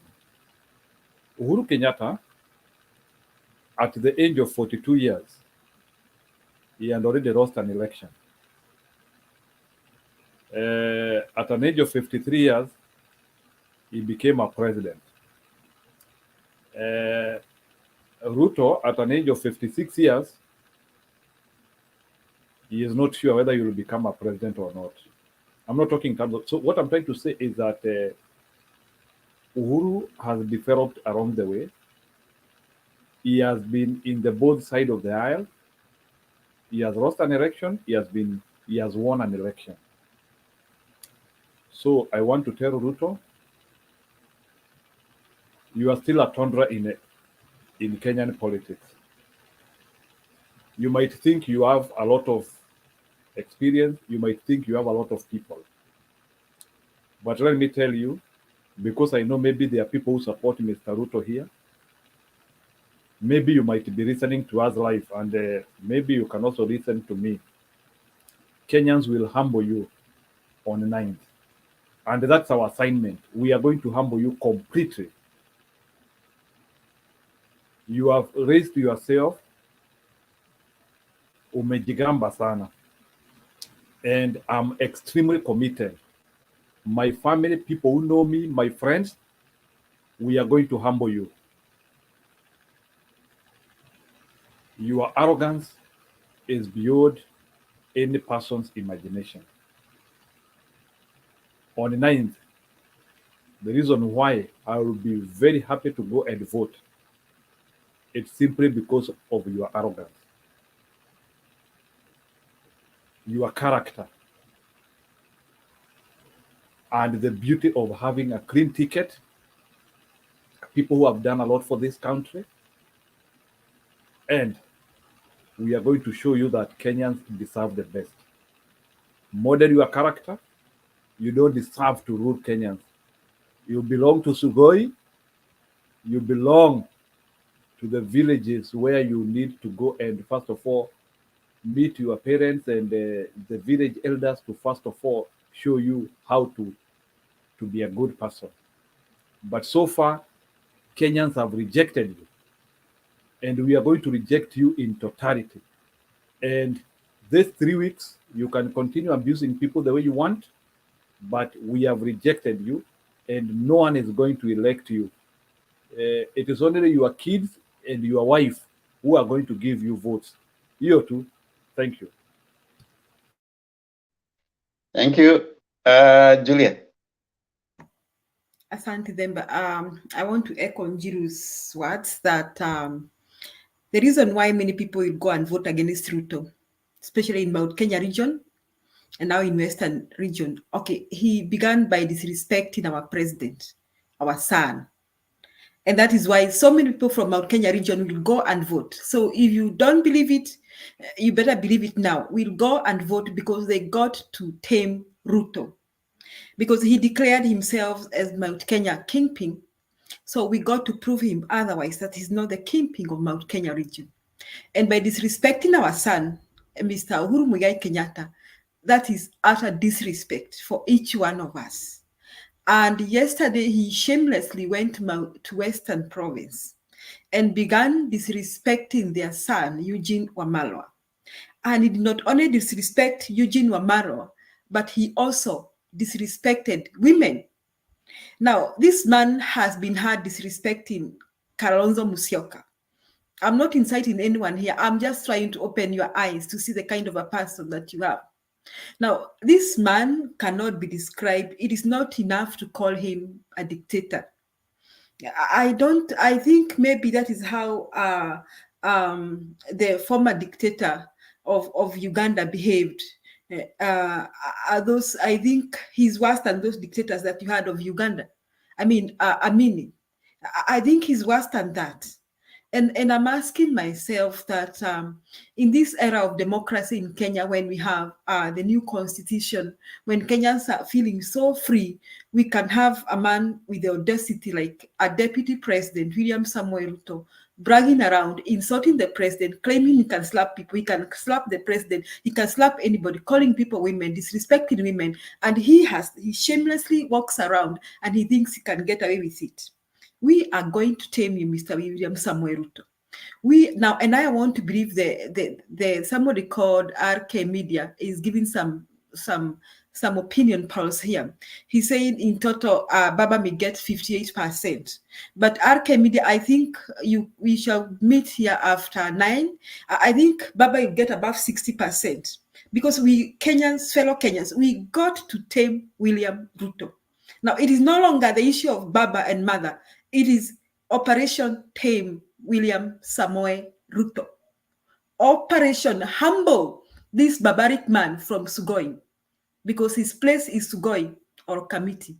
Na waomba wa Kenya mvuke sakafu, kwa maana leo ni Operation Tame the man from Sugoi. Send him to Sugoi or send him to Kamiti. Asante Themba.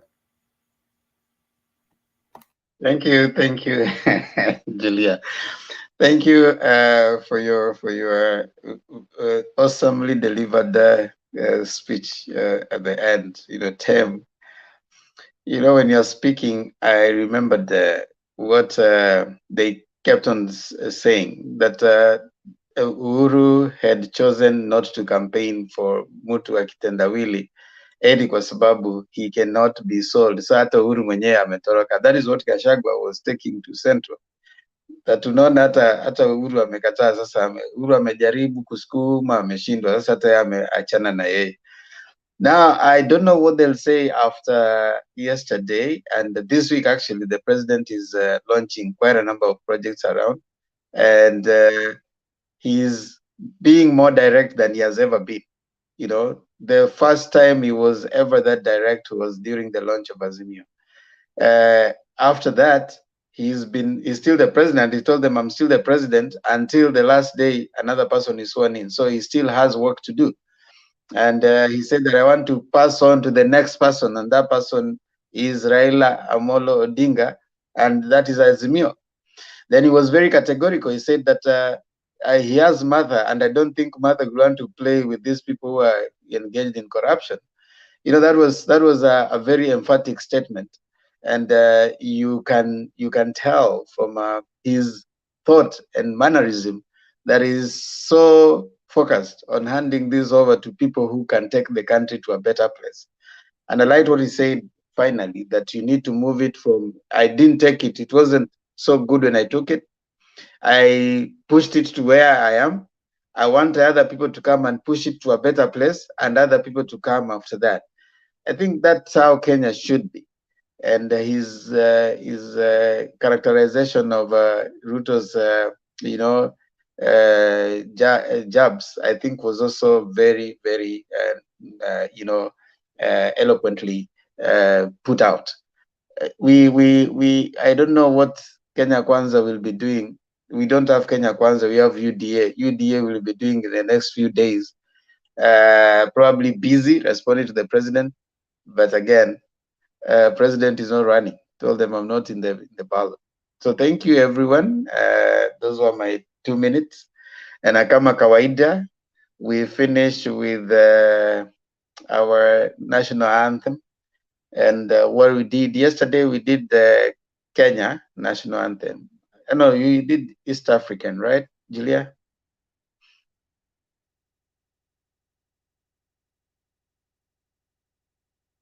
Julia, did you sing this? Yeah, you sang it. Yeah. Yeah, so we are doing the Kenya national anthem today, and we will go to the down floor, underground basement, and we have Stone PK, Deto, and Adams. So Stone PK, you'll do for us the first stanza, and Deto second stanza, and then Adams the last stanza, so that we finalize. Stone PK, you are muted. You are muted, son. Mungu nguvu yetu, ilete baraka kwetu, haki iwe ngao na mlinzi, na tukae na undugu, amani na uhuru, raha tupate na ustawi.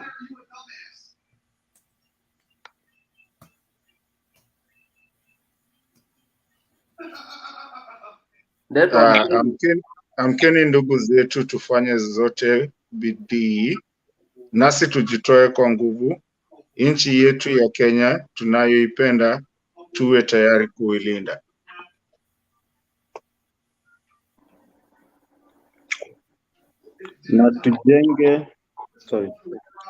Na tujenge taifa letu, ndio wajibu wetu. Kenya istahili heshima, tuungane mikono pamoja kazini, kila siku tuwe na shukrani. Thank you. Awesome. Thank you, everyone.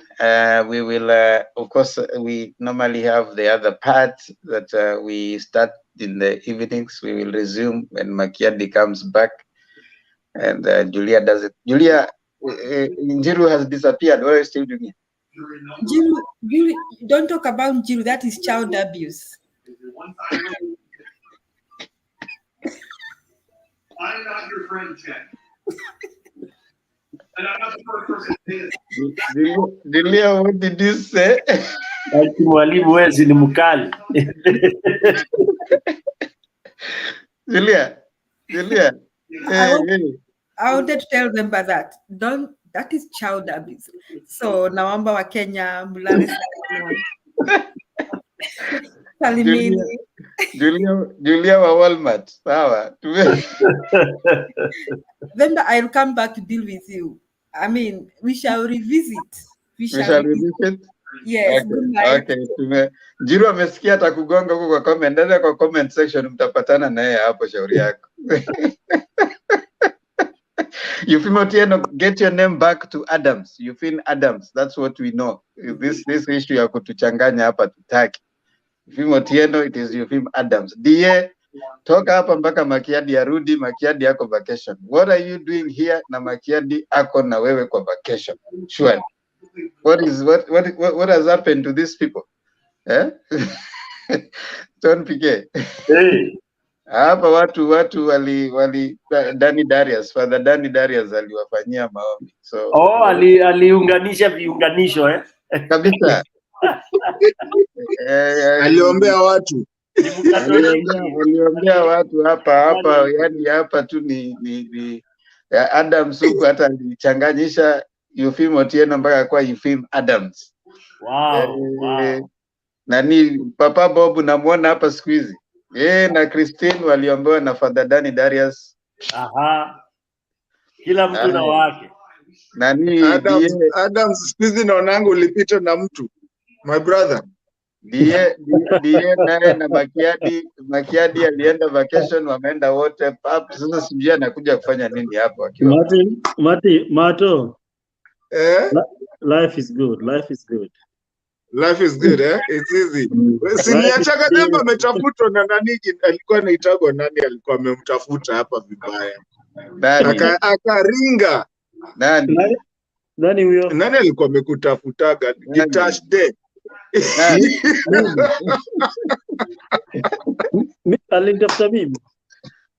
Ndio alikuwa ametafutaga Demba mpaka akamuuliza wewe kwanza ni mwanaume ama ni mwanamke? That was the time that we used to close with Demba. Mimi wakuje wa subscribe kwa Demba Lulu Show. Mimi nawapenda wote. Fanya unasema acha nikwambie leo basi, because anyway ufai kusema, si ndio tunafaa kusema we are subscribers to the Demba and Lulu Show. Tafadhali wenye unatusikiza, kama unapenda Mato, unapenda watu wenye tunakuaga hapa, please subscribe. I'm a subscriber. It's a good show and it teaches you a lot with how you can relate with your daughter. They actually, lakini wanakuaga na umama ya kusalimiana sijui. Sasa naona umeanza kuwa mtu wa UDA kama Ruto. Unaona Ruto ndio apendi wa mama. Sasa wewe ona sasa umeanza. Na kuvutia watu. Wacha watu wenu wakaone mkisalimia. Ati mnafanya nini? Sijui ati. Kuja huko tutakuonyesha Mato. Tutakuonyesha ile. Shindanga huko naonaga, si ati sionagi Demba. You know I'm a subscriber. Yeah, and DA is also a fan there. DA kwa hapo. Najua Adams yuko hapo. Yaani kujeni huko hata kama wewe ni wa UDA. Kuja tu huko usubscribe tu. Tena na Adams akona deni kubwa ya kuna mbuzi fulani alituahidi. Bana, kujeni mkule mbuzi, bado mjua imeanza. Kura zikitangazwa niko New Jersey my friend, na unajua kwa hapo kando. Welcome. We can celebrate. Kula na lakini sasa shida sitatoka huko. Actually tuko na Stone PK huko. Tuko na Stone PK New Jersey. Oh, the backyard is ready. Prepare.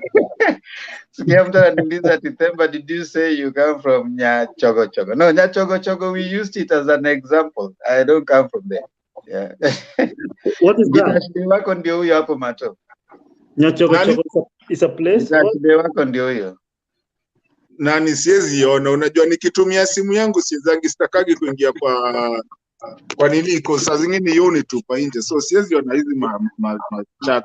Yeah, you will see him hapo anasema pia yeye ni asanteni bwana kwa kusubscribe. Kama huja subscribe enda subscribe Demba and Lulu Show, tafadhali go there subscribe.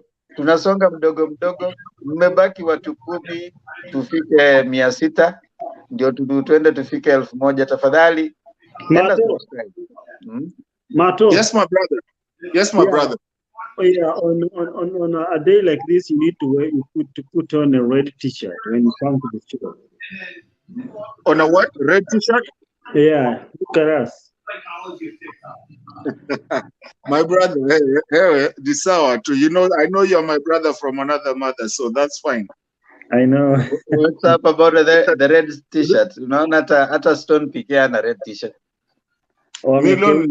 Shati. Wamekiuka. Wewe wacha tutapatana huko uniambie. Wewe enda umgonge na Yufimo tena anaitwa Yufimo tena na jana alikuwa Yufimo Adams. We want to know what happened between yesterday and today. You know, kuna zile umechoma. Let me clear the air. Kuna zile jina yatajua academic paper.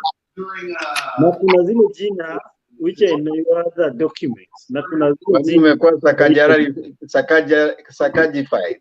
You know, we have we have Sakaja, and we have Johnson Sakaja, and we have Arthur Johnson Sakaja, and there's another one. Arthur Johnson Koskei Sakaja. Yani, nani mtu mmoja.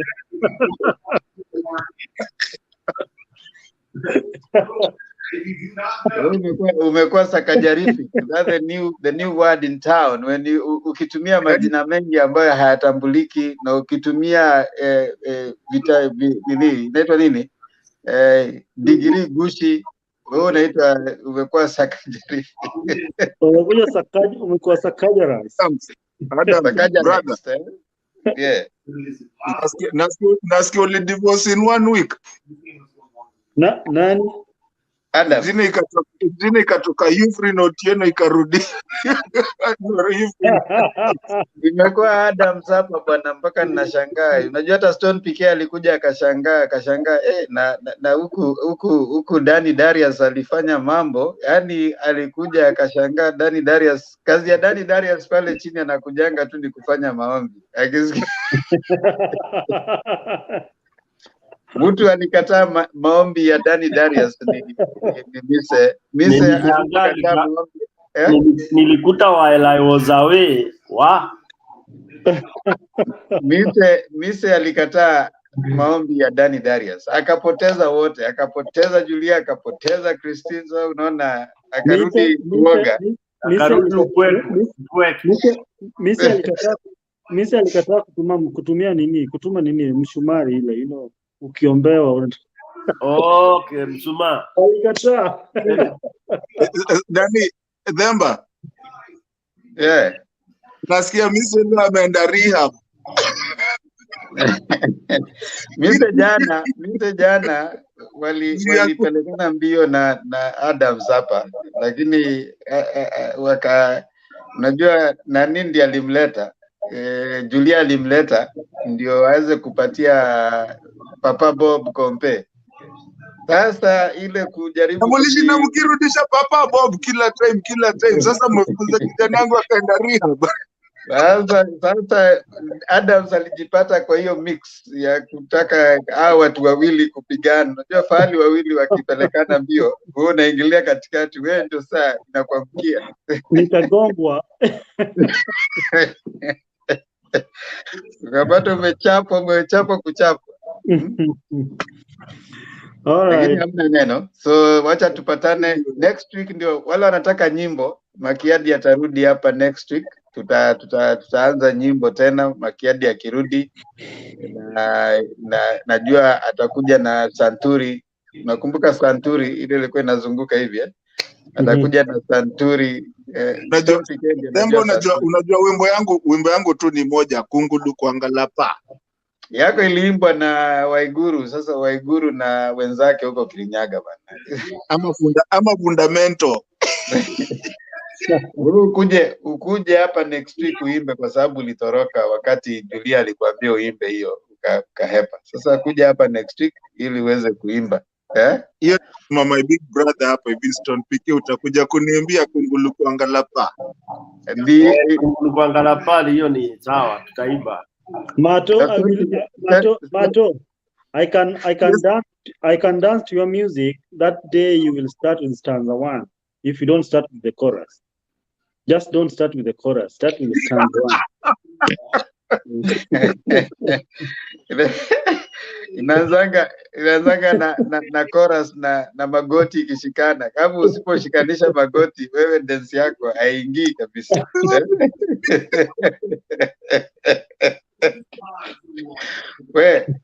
Good people. Stone PK, kwani ulikuwa wapi leo? Kuna background. Nilikuwa tu kuma shughuli kidogo. Ndio maana tunasikia background jamaa anaongea huko. Awino Rapemo music mpaka next week. Tunaandaa Santuri, tunaandaa album. Nani atakuja hapa kama amerelease? DA tafadhali toka hapa, enda tafuta Makiadi. Utakaa hivi kidogo, Mato aanze kuhang na jina lako hapa. Tukirudi hapa Makiadi aanze kutuletea shida. Na nyinyi mlishaombewa na Dani Darius. Tutaki vita. Okay guys, thank you so much. It's always a pleasure. Let's meet here again tomorrow, same time. kawaida, it's from 9:30 East African time. You can always come in and get out, but you can come in, give your views. Kuja, come talk. People want to hear you. People want to hear what you have to say. So come, share. Let's talk as Kenyans. Because we say, and we stop talking, we start fighting. We don't want to fight. Let's keep talking. Remember, the D-Day is 9th of August. Kura yako, bunduki yako iwe tayari, na tunasema kwamba do not tell anyone to vote wisely. Tell them to vote Baba, vote Azimio, because the two is the same. Wise and Baba Azimio is one and the same thing. So hakuna haja useme vote wisely. Vote Baba. Vote Azimio. Demba kabla uende, itabidi uanze kufunga kama baba. Jeshi forward march. That's a good one. Yeah. Okay. Jeshi fire. That's a good one. Yeah. We shall actually, as we move, tutaanza kuleta ni baba tu, ndio ni baba tu. Ati ndio nasema nini? Ningejua nini?